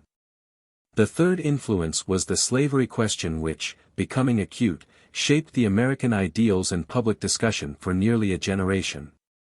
Viewed from one angle, this struggle involved the great question of national unity. From another it involved the question of the relations of labor and capital, democracy and aristocracy. It was not without significance that Abraham Lincoln became the very type of American pioneer democracy, the first adequate and elemental demonstration to the world that democracy could produce a man who belonged to the ages. After the war, new national energies were set loose, and new construction and development engaged the attention of the Westerners as they occupied prairies and great plains and mountains. Democracy and capitalistic development did not seem antagonistic. With the passing of the frontier, Western social and political ideals took new form. Capital began to consolidate in even greater masses, and increasingly attempted to reduce to system and control the processes of industrial development. Labor with equal step organized its forces to destroy the old competitive system. It is not strange that the Western pioneers took alarm for their ideals of democracy as the outcome of the free struggle for the national resources became apparent. They espoused the cause of governmental activity. It was a new gospel, for the Western radical became convinced that he must sacrifice his ideal of individualism and free competition in order to maintain his ideal of democracy. Under this conviction the populist revised the pioneer conception of government. He saw in government no longer something outside of him, but the people themselves shaping their own affairs. He demanded therefore an extension of the powers of governments in the interest of his historic ideal of democratic society. He demanded not only free silver, but the ownership of the agencies of communication and transportation, the income tax, the postal savings bank, the provision of means of credit for agriculture. The construction of more effective devices to express the will of the people, primary nominations, direct elections, initiative, referendum and recall. In a word, capital, labor, and the Western pioneer, all deserted the ideal of competitive individualism in order to organize their interests in more effective combinations. The disappearance of the frontier, the closing of the era which was marked by the influence of the West as a form of society, brings with it new problems of social adjustment, new demands for considering our past ideals and our present needs. Let us recall the conditions of the foreign relations along our borders, the dangers that wait us if we fail to unite in the solution of our domestic problems. Let us recall those internal evidences of the destruction of our old social order. If we take to heart this warning, we shall do well also to recount our historic ideals, to take stock of those purposes, and fundamental assumptions that have gone to make the American spirit and the meaning of America in world history. First of all, there was the ideal of discovery, the courageous determination to break new paths, indifference to the dogma that because an institution or a condition exists, it must remain. All American experience has gone to the making of the spirit of innovation, it is in the blood and will not be repressed. Then, there was the ideal of democracy, the ideal of a free self-directing people, responsive to leadership in the forming of programs and their execution, but insistent that the procedure should be that of free choice, not of compulsion. But there was also the ideal of individualism. This democratic society was not a disciplined army, where all must keep step and where the collective interests destroyed individual will and work. Rather it was a mobile mass of freely circulating atoms, each seeking its own place and finding play for its own powers and for its own original initiative. We cannot lay too much stress upon this point, for it was at the very heart of the whole American movement. The world was to be made a better world by the example of a democracy in which there was freedom of the individual, in which there was the vitality and mobility productive of originality and variety. Bearing in mind the far-reaching influence of the disappearance of unlimited resources open to all men for the taking, and considering the recoil of the common man when he saw the outcome of the competitive struggle for these resources as the supply came to its end over most of the nation, we can understand the reaction against individualism and in favor of drastic assertion of the powers of government. Legislation is taking the place of the free lands as the means of preserving the ideal of democracy. But at the same time it is endangering the other pioneer ideal of creative and competitive individualism. Both were essential and constituted what was best in America's contribution to history and to progress. Both must be preserved if the nation would be true to its past, and would fulfill its highest destiny. It would be a grave misfortune if these people so rich in experience, in self-confidence and aspiration, in creative genius, should turn to some old-world discipline of socialism or plutocracy, or despotic rule, whether by class or by dictator. Nor shall we be driven to these alternatives. Our ancient hopes, our courageous faith, our underlying good humor and love of fair play will triumph in the end. There will be give and take in all directions. There will be disinterested leadership, under loyalty to the best American ideals. Nowhere is this leadership more likely to arise than among the men trained in the universities, aware of the promise of the past and the possibilities of the future. The times call for new ambitions and new motives. In a most suggestive essay on the problems of modern democracy, Mr. Godkin has said, M. De Tocqueville and all his followers take it for granted that the great incentive to excellence, in all countries in which excellence is found, is the patronage and encouragement of an aristocracy. That democracy is generally content with mediocrity. But where is the proof of this? The incentive to exertion which is widest, most constant, and most powerful in its operations in all civilized countries, is the desire of distinction. And this may be composed either of love of fame or love of wealth or of both. In literary and artistic and scientific pursuits, sometimes the strongest influence is exerted by a love of the subject. But it may safely be said that no man has ever labored in any of the higher colleges to whom the applause and appreciation of his fellows was not one of the sweetest rewards of his exertions. What is there, we would ask, in the nature of democratic institutions, that should render this great spring of action powerless, that should deprive glory of all radiance, and put ambition to sleep? Is it not notorious, on the contrary, that one of the most marked peculiarities of democratic society, or of a society drifting toward democracy, is the fire of competition which rages in it? The fevered anxiety which possesses all its members to rise above the dead level to which the law is ever seeking to confine them, and by some brilliant stroke become something higher and more remarkable than their fellows? The secret of that great restlessness which is one of the most disagreeable accompaniments of life in democratic countries, is in fact due to the eagerness of everybody to grasp the prizes of which in aristocratic countries only the few have much chance. And in no other society is success more worshipped, is distinction of any kind more widely flattered and caressed. In democratic societies, in fact, excellence is the first title to distinction. In aristocratic ones there are two or three others which are far stronger and which must be stronger or aristocracy could not exist. The moment you acknowledge that the highest social position ought to be the reward of the man who has the most talent, you make aristocratic institutions impossible. All that was buoyant and creative in American life would be lost if we gave up the respect for distinct personality, and variety in genius, and came to the dead level of common standards. To be socialized into an average and placed under the tutelage of the mass of us, as a recent writer has put it, would be an irreparable loss. Nor is it necessary in a democracy, as these words of Godkin well disclose. What is needed is the multiplication of motives for ambition and the opening of new lines of achievement for the strongest. As we turn from the task of the first rough conquest of the continent, there lies before us a whole wealth of unexploited resources in the realm of the spirit. Arts and letters, science and better social creation, loyalty and political service to the commonweal, these and 1,000 other directions of activity are open to the men who formerly, under the incentive of attaining distinction by amassing extraordinary wealth, saw success only in material display. Newer and finer careers will open to the ambitious when once public opinion shall award the laurels to those who rise above their fellows in these new fields of labor.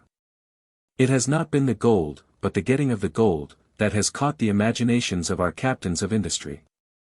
Their real enjoyment lay not in the luxuries which wealth brought, but in the work of construction and in the place which society awarded them. A new era will come if schools and universities can only widen the intellectual horizon of the people, help to lay the foundations of a better industrial life, show them new goals for endeavor, inspire them with more varied and higher ideals. The Western spirit must be invoked for new and nobler achievements. Of that matured Western spirit, Tennyson's Ulysses is a symbol. I am become a name. For always roaming with an hungry heart. Much have I seen and known. I am a part of all that I have met. Yet all experience is an arch, wherethrough gleams that untravelled world, whose margin fades forever and forever when I move. How dull it is to pause, to make an end. To rust unburnished, not to shine in use. And this grey spirit yearning in desire. To follow knowledge like a shining star. Beyond the utmost hound of human thought. Come my friends. 'Tis not too late to seek a newer world. Push off, and sitting well in order smite the sounding furrows.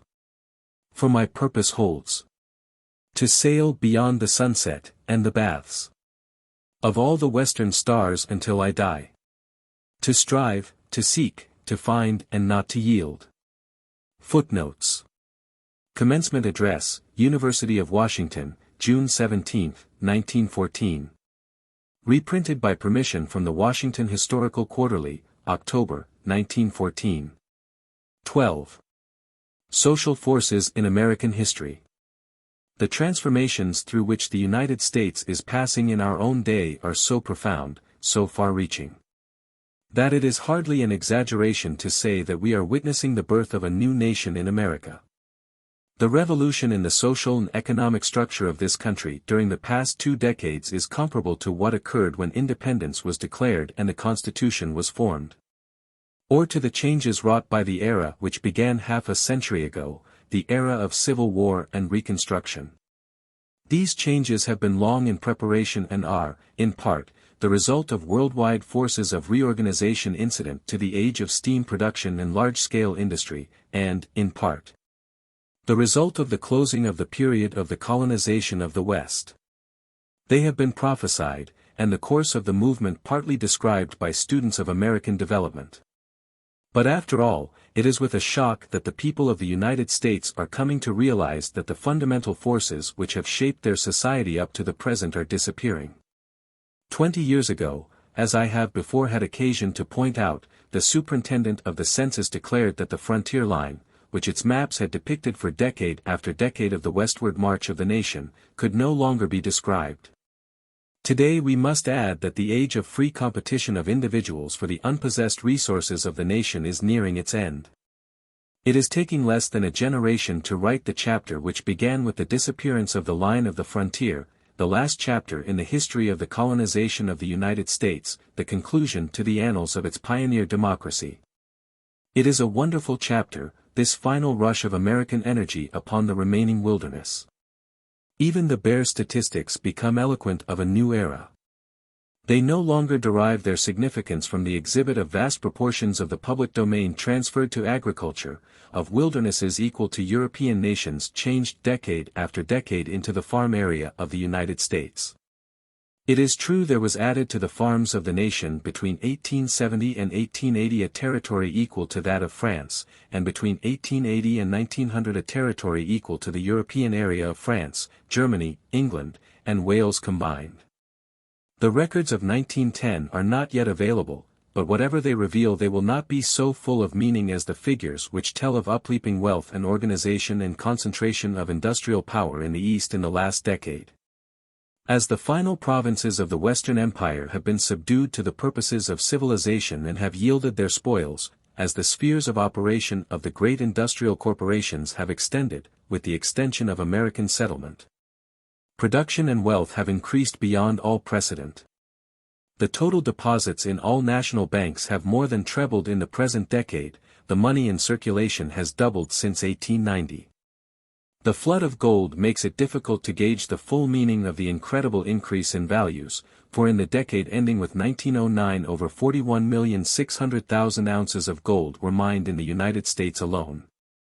Over 4 million ounces have been produced every year since 1905, whereas between 1880 and 1894 no year showed a production of 2 million ounces.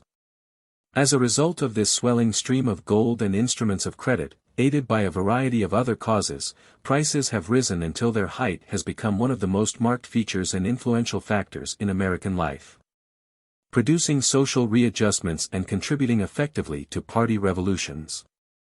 But if we avoid those statistics which require analysis because of the changing standard of value, we still find that the decade occupies an exceptional place in American history. More coal was mined in the United States in the 10 years after 1897 than in all the life of the nation before that time. 50 years ago we mined less than 15 million long tons of coal. In 1907 we mined nearly 429 million. At the present rate it is estimated that the supply of coal would be exhausted at a date no farther in the future than the formation of the Constitution is in the past. Iron and coal are the measures of industrial power. The nation has produced 3 times as much iron ore in the past 2 decades as in all its previous history. The production of the past 10 years was more than double that of the prior decade. Pig iron production is admitted to be an excellent barometer of manufacture and of transportation.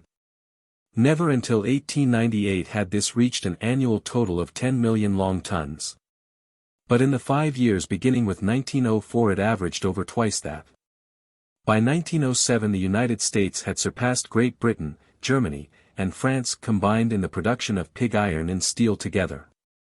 And in the same decade a single great corporation has established its domination over the iron mines and steel manufacture of the United States. It is more than a mere accident that the United States Steel Corporation with its stocks and bonds aggregating $1,400 million was organized at the beginning of the present decade. The former wilderness about Lake Superior has, principally in the past 2 decades, established its position as overwhelmingly the preponderant source of iron ore, present and prospective. In the United States, a treasury from which Pittsburgh has drawn wealth and extended its unparalleled industrial empire in these years. The tremendous energies thus liberated at this center of industrial power in the United States revolutionized methods of manufacture in general, and in many indirect ways profoundly influenced the life of the nation. Railroad statistics also exhibit unprecedented development, the formation of a new industrial society. The number of passengers carried 1 mile more than doubled between 1890 and 1908. Freight carried 1 mile has nearly trebled in the same period and has doubled in the past decade. Agricultural products tell a different story. The corn crop has only risen from about 2 billion bushels in 1891 to 2.7 billions in 1909, wheat from 611 million bushels in 1891 to only 737 million in 1909. And cotton from about 9 million bales in 1891 to 10.3 million bales in 1909. Population has increased in the United States proper from about 62.5 millions in 1890 to 75.5 millions in 1900 and to over 90 millions in 1910. It is clear from these statistics that the ratio of the nation's increased production of immediate wealth by the enormously increased exploitation of its remaining natural resources vastly exceeds the ratio of increase of population and still more strikingly exceeds the ratio of increase of agricultural products. Already population is pressing upon the food supply while capital consolidates in billion-dollar organizations. The triumphant democracy, whose achievements the Iron Master celebrated, has reached a stature even more imposing than he could have foreseen. But still less did he perceive the changes in democracy itself and the conditions of its life which have accompanied this material growth. Having colonized the far West, having mastered its internal resources, the nation turned at the conclusion of the 19th and the beginning of the 20th century to deal with the Far East, to engage in the world politics of the Pacific Ocean. Having continued its historic expansion into the lands of the old Spanish Empire by the successful outcome of the recent war, the United States became the mistress of the Philippines at the same time that it came into possession of the Hawaiian Islands, and the controlling influence in the Gulf of Mexico. It provided early in the present decade for connecting its Atlantic and Pacific coasts by the Isthmian Canal, and became an imperial republic with dependencies and protectorates, admittedly a new world power, with a potential voice in the problems of Europe, Asia, and Africa. This extension of power, this undertaking of grave responsibilities in new fields, this entry into the sisterhood of world states, was no isolated event. It was, indeed, in some respects the logical outcome of the nation's march to the Pacific, the sequence to the era in which it was engaged in occupying the free lands and exploiting the resources of the West. When it had achieved this position among the nations of the earth, the United States found itself confronted, also, with the need of constitutional readjustment, arising from the relations of federal government and territorial acquisitions.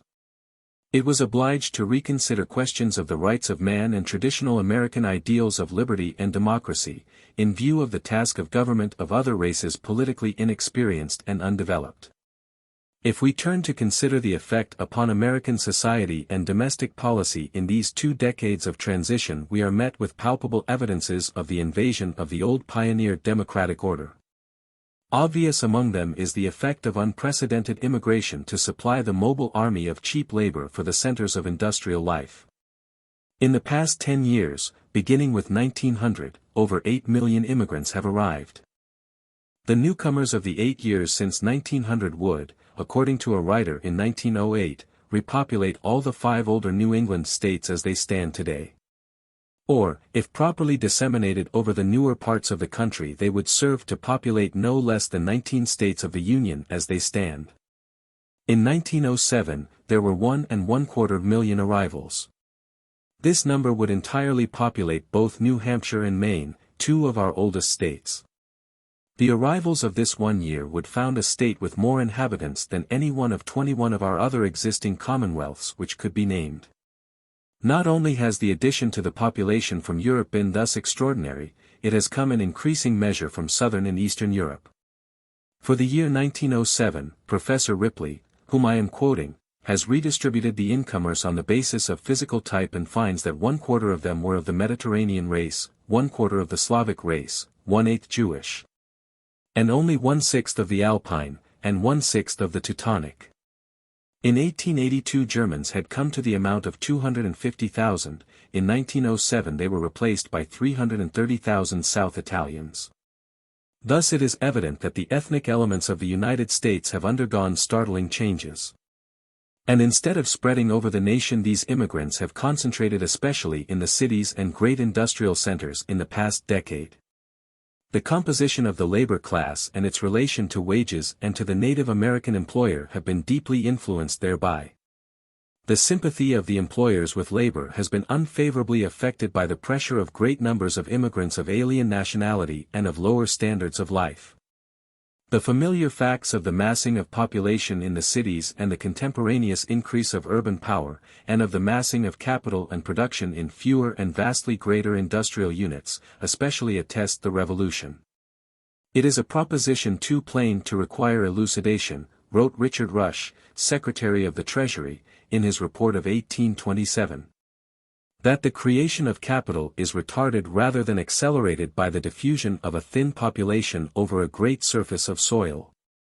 30 years before Rush wrote these words, Albert Gallatin declared in Congress that, if the cause of the happiness of this country were examined into, it would be found to arise as much from the great plenty of land in proportion to the inhabitants which their citizens enjoyed as from the wisdom of their political institutions. Possibly both of these Pennsylvania financiers were right under the conditions of the time, but it is at least significant that capital and labor entered upon a new era as the end of the free lands approached. A contemporary of Gallatin in Congress had replied to the argument that cheap lands would depopulate the Atlantic coast by saying that if a law were framed to prevent ready access to western lands, it would be tantamount to saying that there is some class which must remain and by law be obliged to serve the others for such wages as they please to give. The passage of the arable public domain into private possession has raised this question in a new form and has brought forth new answers. This is peculiarly the era when competitive individualism in the midst of vast unappropriated opportunities changed into the monopoly of the fundamental industrial processes by huge aggregations of capital as the free lands disappeared. All the tendencies of the large-scale production of the 20th century, all the trend to the massing of capital in large combinations, all of the energies of the age of steam, found in America exceptional freedom of action and were offered regions of activity equal to the states of all Western Europe. Here they reached their highest development. The decade following 1897 is marked by the work of Mr. Harriman and his rivals in building up the various railroads into a few great groups, a process that had gone so far that before his death Mr. Harriman was ambitious to concentrate them all under his single control. High finance under the leadership of Mr. Morgan steadily achieved the consolidation of the greater industries into trusts or combinations and effected a community of interests between them and a few dominant banking organizations, with allied insurance companies and trust companies. In New York City have been centered, as never before, the banking reserves of the nation, and here, by the financial management of capital and speculative promotion, there has grown up a unified control over the nation's industrial life. Colossal private fortunes have arisen. No longer is the per capita wealth of the nation a real index to the prosperity of the average man. Labor on the other hand has shown an increasing self-consciousness, is combining and increasing its demands. In a word, the old pioneer individualism is disappearing, while the forces of social combination are manifesting themselves as never before. The self-made man has become, in popular speech, the coal baron, the steel king, the oil king, the cattle king, the railroad magnate, the master of high finance, the monarch of trusts. The world has never before seen such huge fortunes exercising combined control over the economic life of a people, and such luxury as has come out of the individualistic pioneer democracy of America in the course of competitive evolution. At the same time the masters of industry, who control interests which represent billions of dollars, do not admit that they have broken with pioneer ideals. They regard themselves as pioneers under changed conditions, carrying on the old work of developing the natural resources of the nation, compelled by the constructive fever in their veins. Even in ill health and old age and after the accumulation of wealth beyond their power to enjoy, to seek new avenues of action and of power, to chop new clearings, to find new trails, to expand the horizon of the nation's activity, and to extend the scope of their dominion. This country, said the late Mr. Harriman in an interview a few years ago, has been developed by a wonderful people, flush with enthusiasm, imagination and speculative bent. They have been magnificent pioneers. They saw into the future and adapted their work to the possibilities. Stifle that enthusiasm, deaden that imagination and prohibit that speculation by restrictive and cramping conservative law, and you tend to produce a moribund and conservative people and country. This is an appeal to the historic ideals of Americans who viewed the Republic as the guardian of individual freedom to compete for the control of the natural resources of the nation. On the other hand, we have the voice of the insurgent West, recently given utterance in the new nationalism of ex-President Roosevelt, demanding increase of federal authority to curb the special interests, the powerful industrial organizations, and the monopolies, for the sake of the conservation of our natural resources and the preservation of American democracy.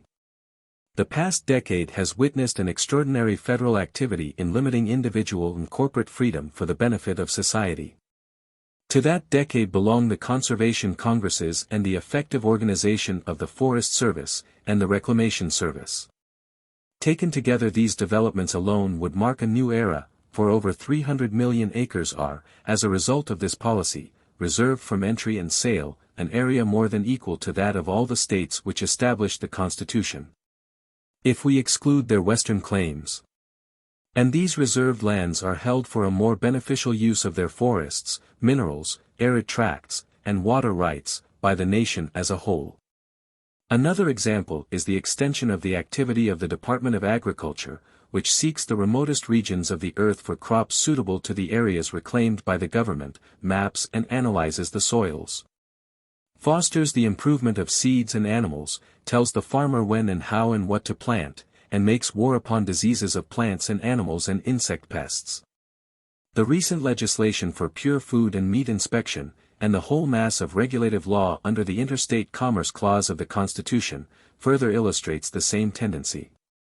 Two ideals were fundamental in traditional American thought, ideals that developed in the pioneer era. One was that of individual freedom to compete unrestrictedly for the resources of a continent, the squatter ideal. To the pioneer government was an evil. The other was the ideal of a democracy, government of the people, by the people and for the people. The operation of these ideals took place contemporaneously with the passing into private possession of the free public domain and the natural resources of the United States. But American democracy was based on an abundance of free lands. These were the very conditions that shaped its growth and its fundamental traits. Thus time has revealed that these two ideals of pioneer democracy had elements of mutual hostility and contained the seeds of its dissolution. The present finds itself engaged in the task of readjusting its old ideals to new conditions and is turning increasingly to government to preserve its traditional democracy. It is not surprising that socialism shows noteworthy gains as elections continue, that parties are forming on new lines. That the demand for primary elections, for popular choice of senators, initiative, referendum, and recall, is spreading, and that the regions once the center of pioneer democracy exhibit these tendencies in the most marked degree. They are efforts to find substitutes for that former safeguard of democracy, the disappearing free lands. They are the sequence to the extinction of the frontier. It is necessary next to notice that in the midst of all this national energy, and contemporaneous with the tendency to turn to the national government for protection to democracy, there is clear evidence of the persistence and the development of sectionalism. Whether we observe the grouping of votes in Congress and in general elections, or the organization and utterances of business leaders, or the association of scholars, churches, or other representatives of the things of the spirit, we find that American life is not only increasing in its national intensity but that it is integrating by sections. In part this is due to the factor of great spaces which make sectional rather than national organization the line of least resistance. But, in part, it is also the expression of the separate economic, political, and social interests and the separate spiritual life of the various geographic provinces or sections. The votes on the tariff, and in general the location of the strongholds of the progressive Republican movement, illustrate this fact. The difficulty of a national adjustment of railway rates to the diverse interests of different sections is another example. Without attempting to enter upon a more extensive discussion of sectionalism, I desire simply to point out that there are evidences that now, as formerly, the separate geographical interests have their leaders and spokesmen. That much congressional legislation is determined by the contests, triumphs, or compromises between the rival sections. And that the real federal relations of the United States are shaped by the interplay of sectional with national forces rather than by the relation of state and nation. As time goes on and the nation adjusts itself more durably to the conditions of the differing geographic sections which make it up, they are coming to a new self-consciousness and a revived self-assertion. Our national character is a composite of these sections. Obviously, in attempting to indicate even a portion of the significant features of our recent history, we have been obliged to take note of a complex of forces. The times are so close at hand that the relations between events and tendencies force themselves upon our attention. We have had to deal with the connections of geography, industrial growth, politics, and government. With these we must take into consideration the changing social composition, the inherited beliefs and habitual attitude of the masses of the people, the psychology of the nation and of the separate sections, as well as of the leaders.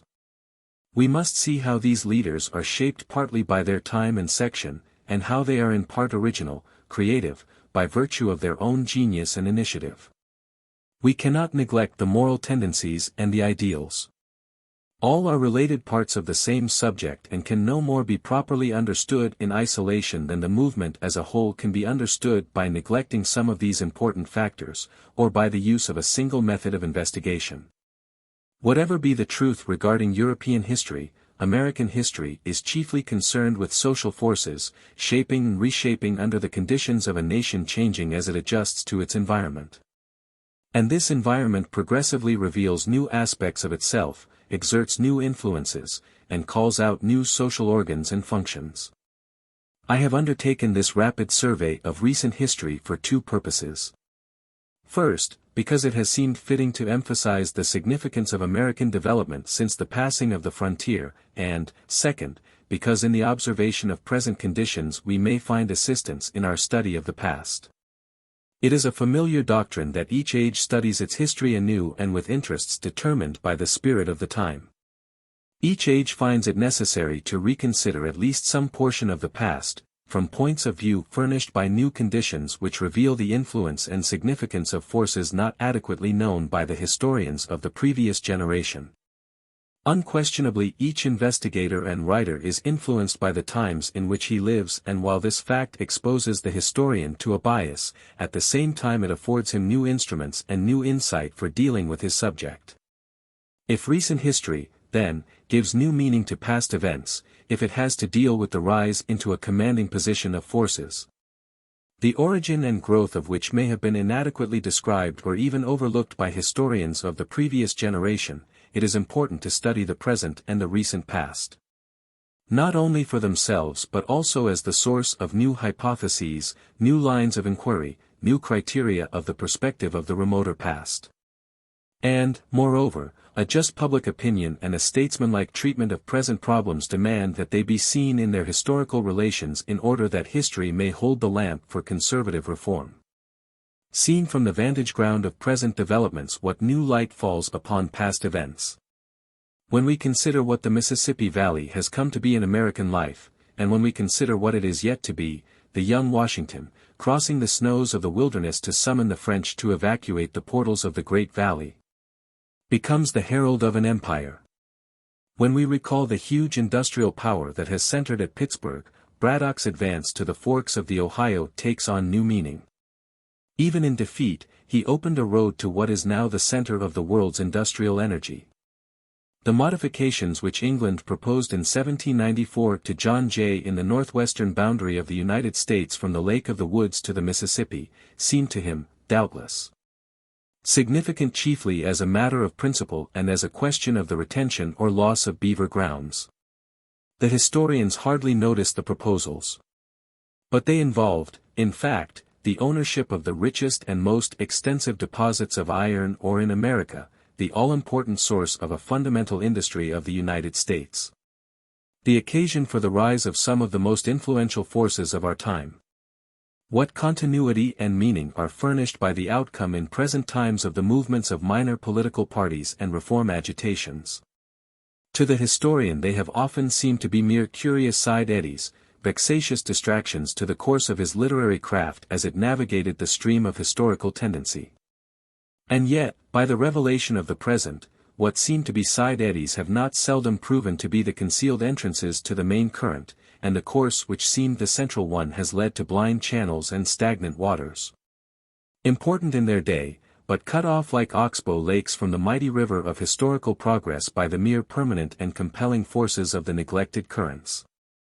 We may trace the contest between the capitalist and the democratic pioneer from the earliest colonial days. It is influential in colonial parties. It is seen in the vehement protests of Kentucky frontiersmen in petition after petition to the Congress of the Confederation against the nabobs and men of wealth who took out titles to the pioneers' farms while they themselves were too busy defending those farms from the Indians to perfect their claims. It is seen in the attitude of the Ohio Valley in its backwoods days before the rise of the Whig Party.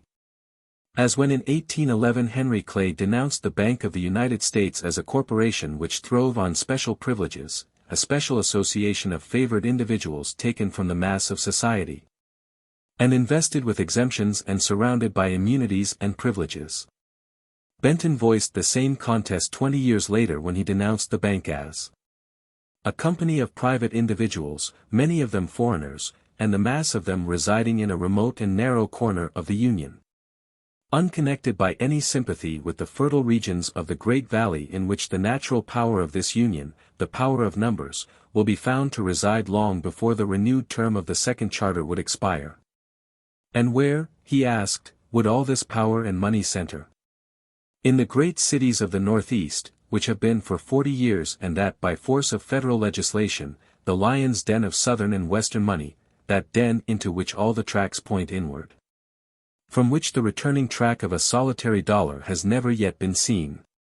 Declaring, in words that have a very modern sound, that the bank tended to multiply nabobs and paupers, and that a great moneyed power is favorable to great capitalists, for it is the principle of capital to favor capital.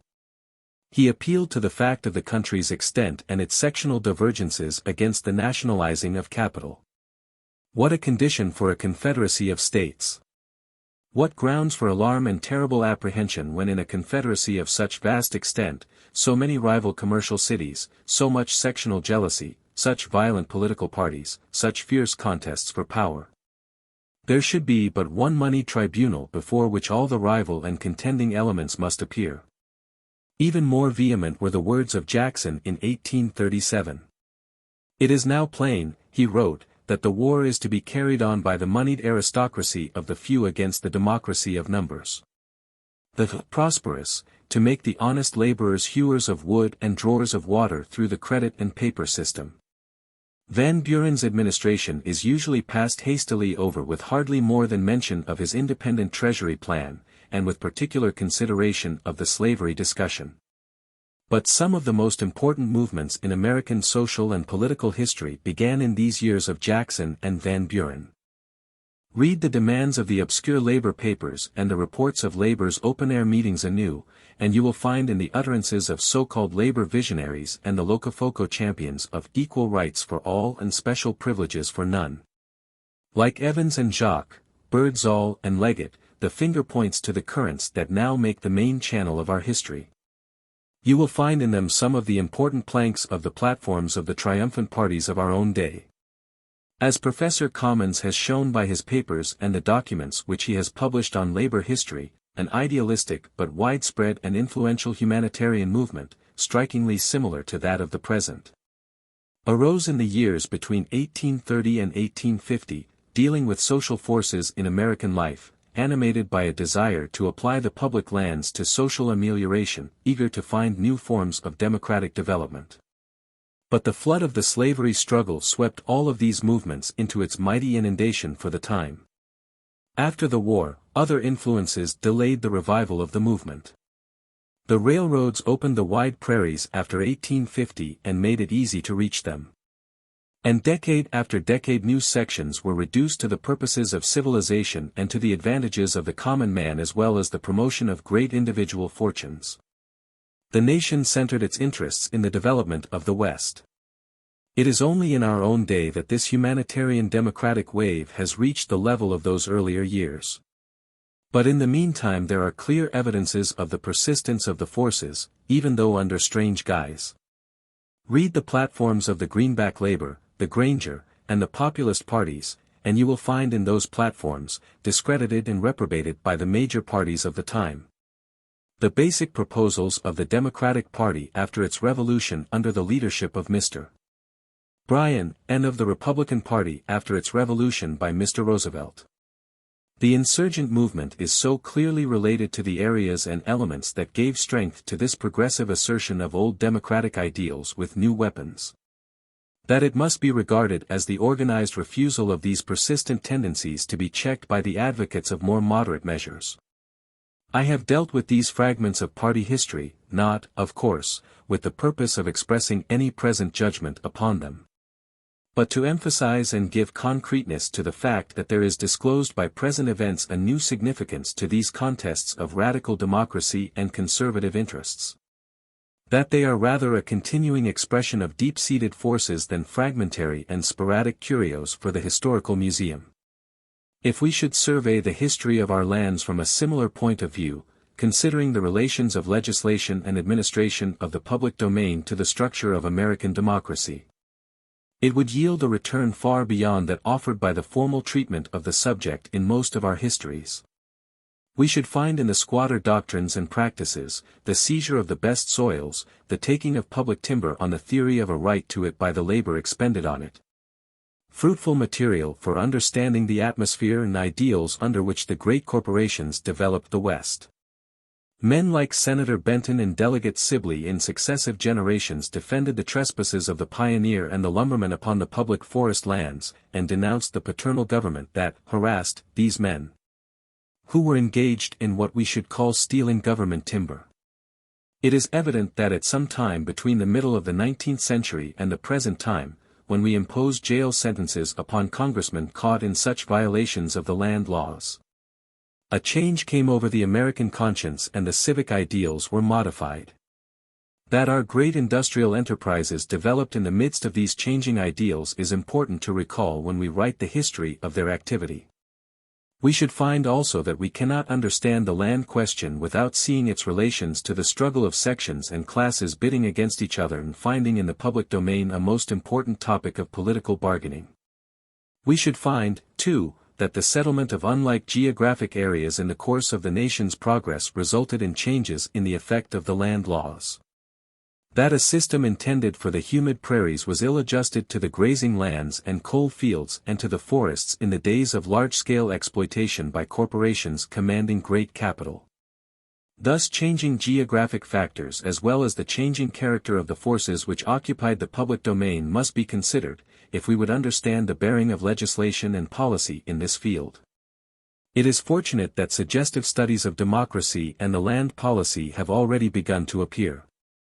The whole subject of American agriculture viewed in relation to the economic, political, and social life of the nation has important contributions to make. If, for example, we study the maps showing the transition of the wheat belt from the east to the west, as the virgin soils were conquered and made new bases for destructive competition with the older wheat states, we shall see how deeply they affected not only land values, railroad building, the movement of population, and the supply of cheap food, but also how the regions once devoted to single cropping of wheat were forced to turn to varied and intensive agriculture and to diversified industry. And we shall see also how these transformations affected party politics and even the ideals of the Americans of the regions thus changed. We shall find in the overproduction of wheat in the provinces thus rapidly colonized, and in the overproduction of silver in the mountain provinces which were contemporaneously exploited, important explanations of the peculiar form which American politics took in the period when Mr. Bryan mastered the Democratic Party, just as we shall find in the opening of the new gold fields in the years immediately following, and in the passing of the era of almost free virgin wheat soils. Explanations of the more recent period when high prices are giving new energy and aggressiveness to the demands of the new American industrial democracy. Enough has been said, it may be assumed, to make clear the point which I am trying to elucidate, namely that a comprehension of the United States of today, an understanding of the rise and progress of the forces which have made it what it is, demands that we should rework our history from the new points of view afforded by the present. If this is done, it will be seen, for example, that the progress of the struggle between North and South over slavery and the freed Negro, which held the principal place in American interest in the 2 decades after 1850, was, after all, only one of the interests in the time. The pages of the congressional debates, the contemporary newspapers, the public documents of those 20 years, remain a rich mine for those who will seek therein the sources of movements dominant in the present day. The final consideration to which I ask your attention in this discussion of social forces in American life, is with reference to the mode of investigating them and the bearing of these investigations upon the relations and the goal of history. It has become a precedent, fairly well established by the distinguished scholars who have held the office which I am about to lay down, to state a position with reference to the relations of history and its sister studies, and even to raise the question of the attitude of the historian toward the laws of thermodynamics and to seek to find the key of historical development or of historical degradation. It is not given to all to bend the bow of Ulysses. I shall attempt a lesser task. We may take some lessons from the scientist. He has enriched knowledge especially in recent years by attacking the no man's lands left unexplored by the too sharp delimitation of spheres of activity. These new conquests have been especially achieved by the combination of old sciences. Physical chemistry, electrochemistry, geophysics, astrophysics, and a variety of other scientific unions have led to audacious hypotheses, veritable flashes of vision, which open new regions of activity for a generation of investigators. Moreover, they have promoted such investigations by furnishing new instruments of research. Now in some respects there is an analogy between geology and history. The new geologist aims to describe the inorganic earth dynamically in terms of natural law, using chemistry, physics, mathematics, and even botany and zoology so far as they relate to paleontology.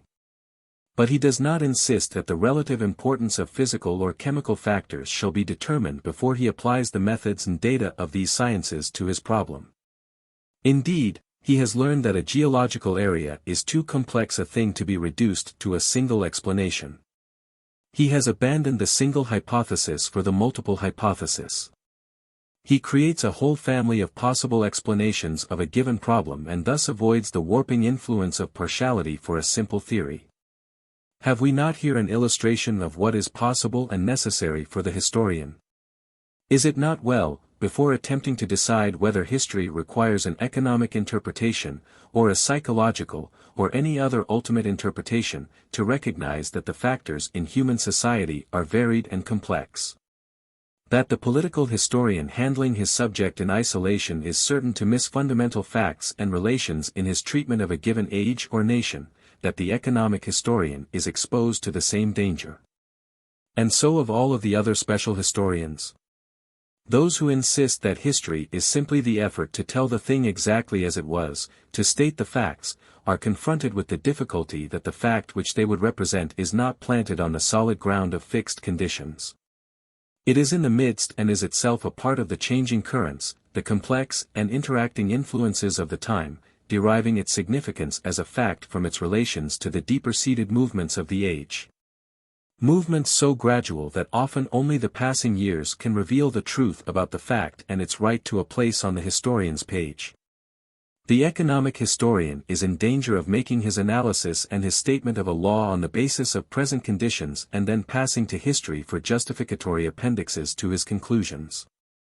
An American economist of high rank has recently expressed his conception of the full relation of economic theory, statistics, and history, in these words. A principle is formulated by a priori reasoning concerning facts of common experience. It is then tested by statistics and promoted to the rank of a known and acknowledged truth. Illustrations of its action are then found in narrative history and, on the other hand, the economic law becomes the interpreter of records that would otherwise be confusing and comparatively valueless. The law itself derives its final confirmation from the illustrations of its working which the records afford. But what is at least of equal importance is the parallel fact that the law affords the decisive test of the correctness of those assertions concerning the causes and the effects of past events which it is second nature to make and which historians almost invariably do make in connection with their narrations. There is much in this statement by which the historian may profit. But he may doubt also whether the past should serve merely as the illustration by which to confirm the law deduced from common experience by a priori reasoning tested by statistics. In fact, the pathway of history is strewn with the wrecks of the known and acknowledged truths of economic law, due not only to defective analysis and imperfect statistics, but also to the lack of critical historical methods. Of insufficient historical mindedness on the part of the economist, to failure to give due attention to the relativity and transiency of the conditions from which his laws were deduced. But the point on which I would lay stress is this. The economist, the political scientist, the psychologist, the sociologist, the geographer, the student of literature, of art, of religion, all the allied laborers in the study of society, have contributions to make to the equipment of the historian. These contributions are partly of material, partly of tools, partly of new points of view, new hypotheses, new suggestions of relations, causes, and emphasis. Each of these special students is in some danger of bias by his particular point of view, by his exposure to see simply the thing in which he is primarily interested, and also by his effort to deduce the universal laws of his separate science. The historian, on the other hand, is exposed to the danger of dealing with the complex and interacting social forces of a period or of a country, from some single point of view to which his special training or interest inclines him. If the truth is to be made known, the historian must so far familiarize himself with the work and equip himself with the training of his sister subjects that he can at least avail himself of their results and in some reasonable degree master the essential tools of their trade. And the followers of the sister studies must likewise familiarize themselves and their students with the work and the methods of the historians, and cooperate in the difficult task. It is necessary that the American historian shall aim at this equipment, not so much that he may possess the key to history or satisfy himself in regard to its ultimate laws. At present a different duty is before him. He must see in American society with its vast spaces, its sections equal to European nations, its geographic influences, its brief period of development, its variety of nationalities and races, its extraordinary industrial growth under the conditions of freedom, its institutions, culture, ideals, social psychology, and even its religions forming and changing almost under his eyes. One of the richest fields ever offered for the preliminary recognition and study of the forces that operate and interplay in the making of society. Footnotes. Annual Address as the President of the American Historical Association, delivered at Indianapolis, December 28, 1910. Reprinted by permission from the American Historical Review, January, 1911. Van Hise, Conservation of Natural Resources, pages 23, 24. Atlantic Monthly, December, 1908, 7, page 745. Although the words of these early land debates are quoted above in Chapter 6, they are repeated because of the light they cast upon the present problem. I have outlined this subject in various essays, including the article on sectionalism in McLaughlin and Hart, Cyclopedia of Government. It is not impossible that they may ultimately replace the state as the significant administrative and legislative units. There are strong evidences of this tendency, such as the organization of the Federal Reserve Districts, and proposals for railroad administration by regions. C. R. G. Wellington, Public Lands, 1820–1840, G. M. Stevenson, Public Lands, 1841–1862, J. ISE, Forest Policy. Professor J. B. Clark, in Commons, edition, Documentary History of American Industrial Society, I. 43–44. 13. Middle Western Pioneer Democracy.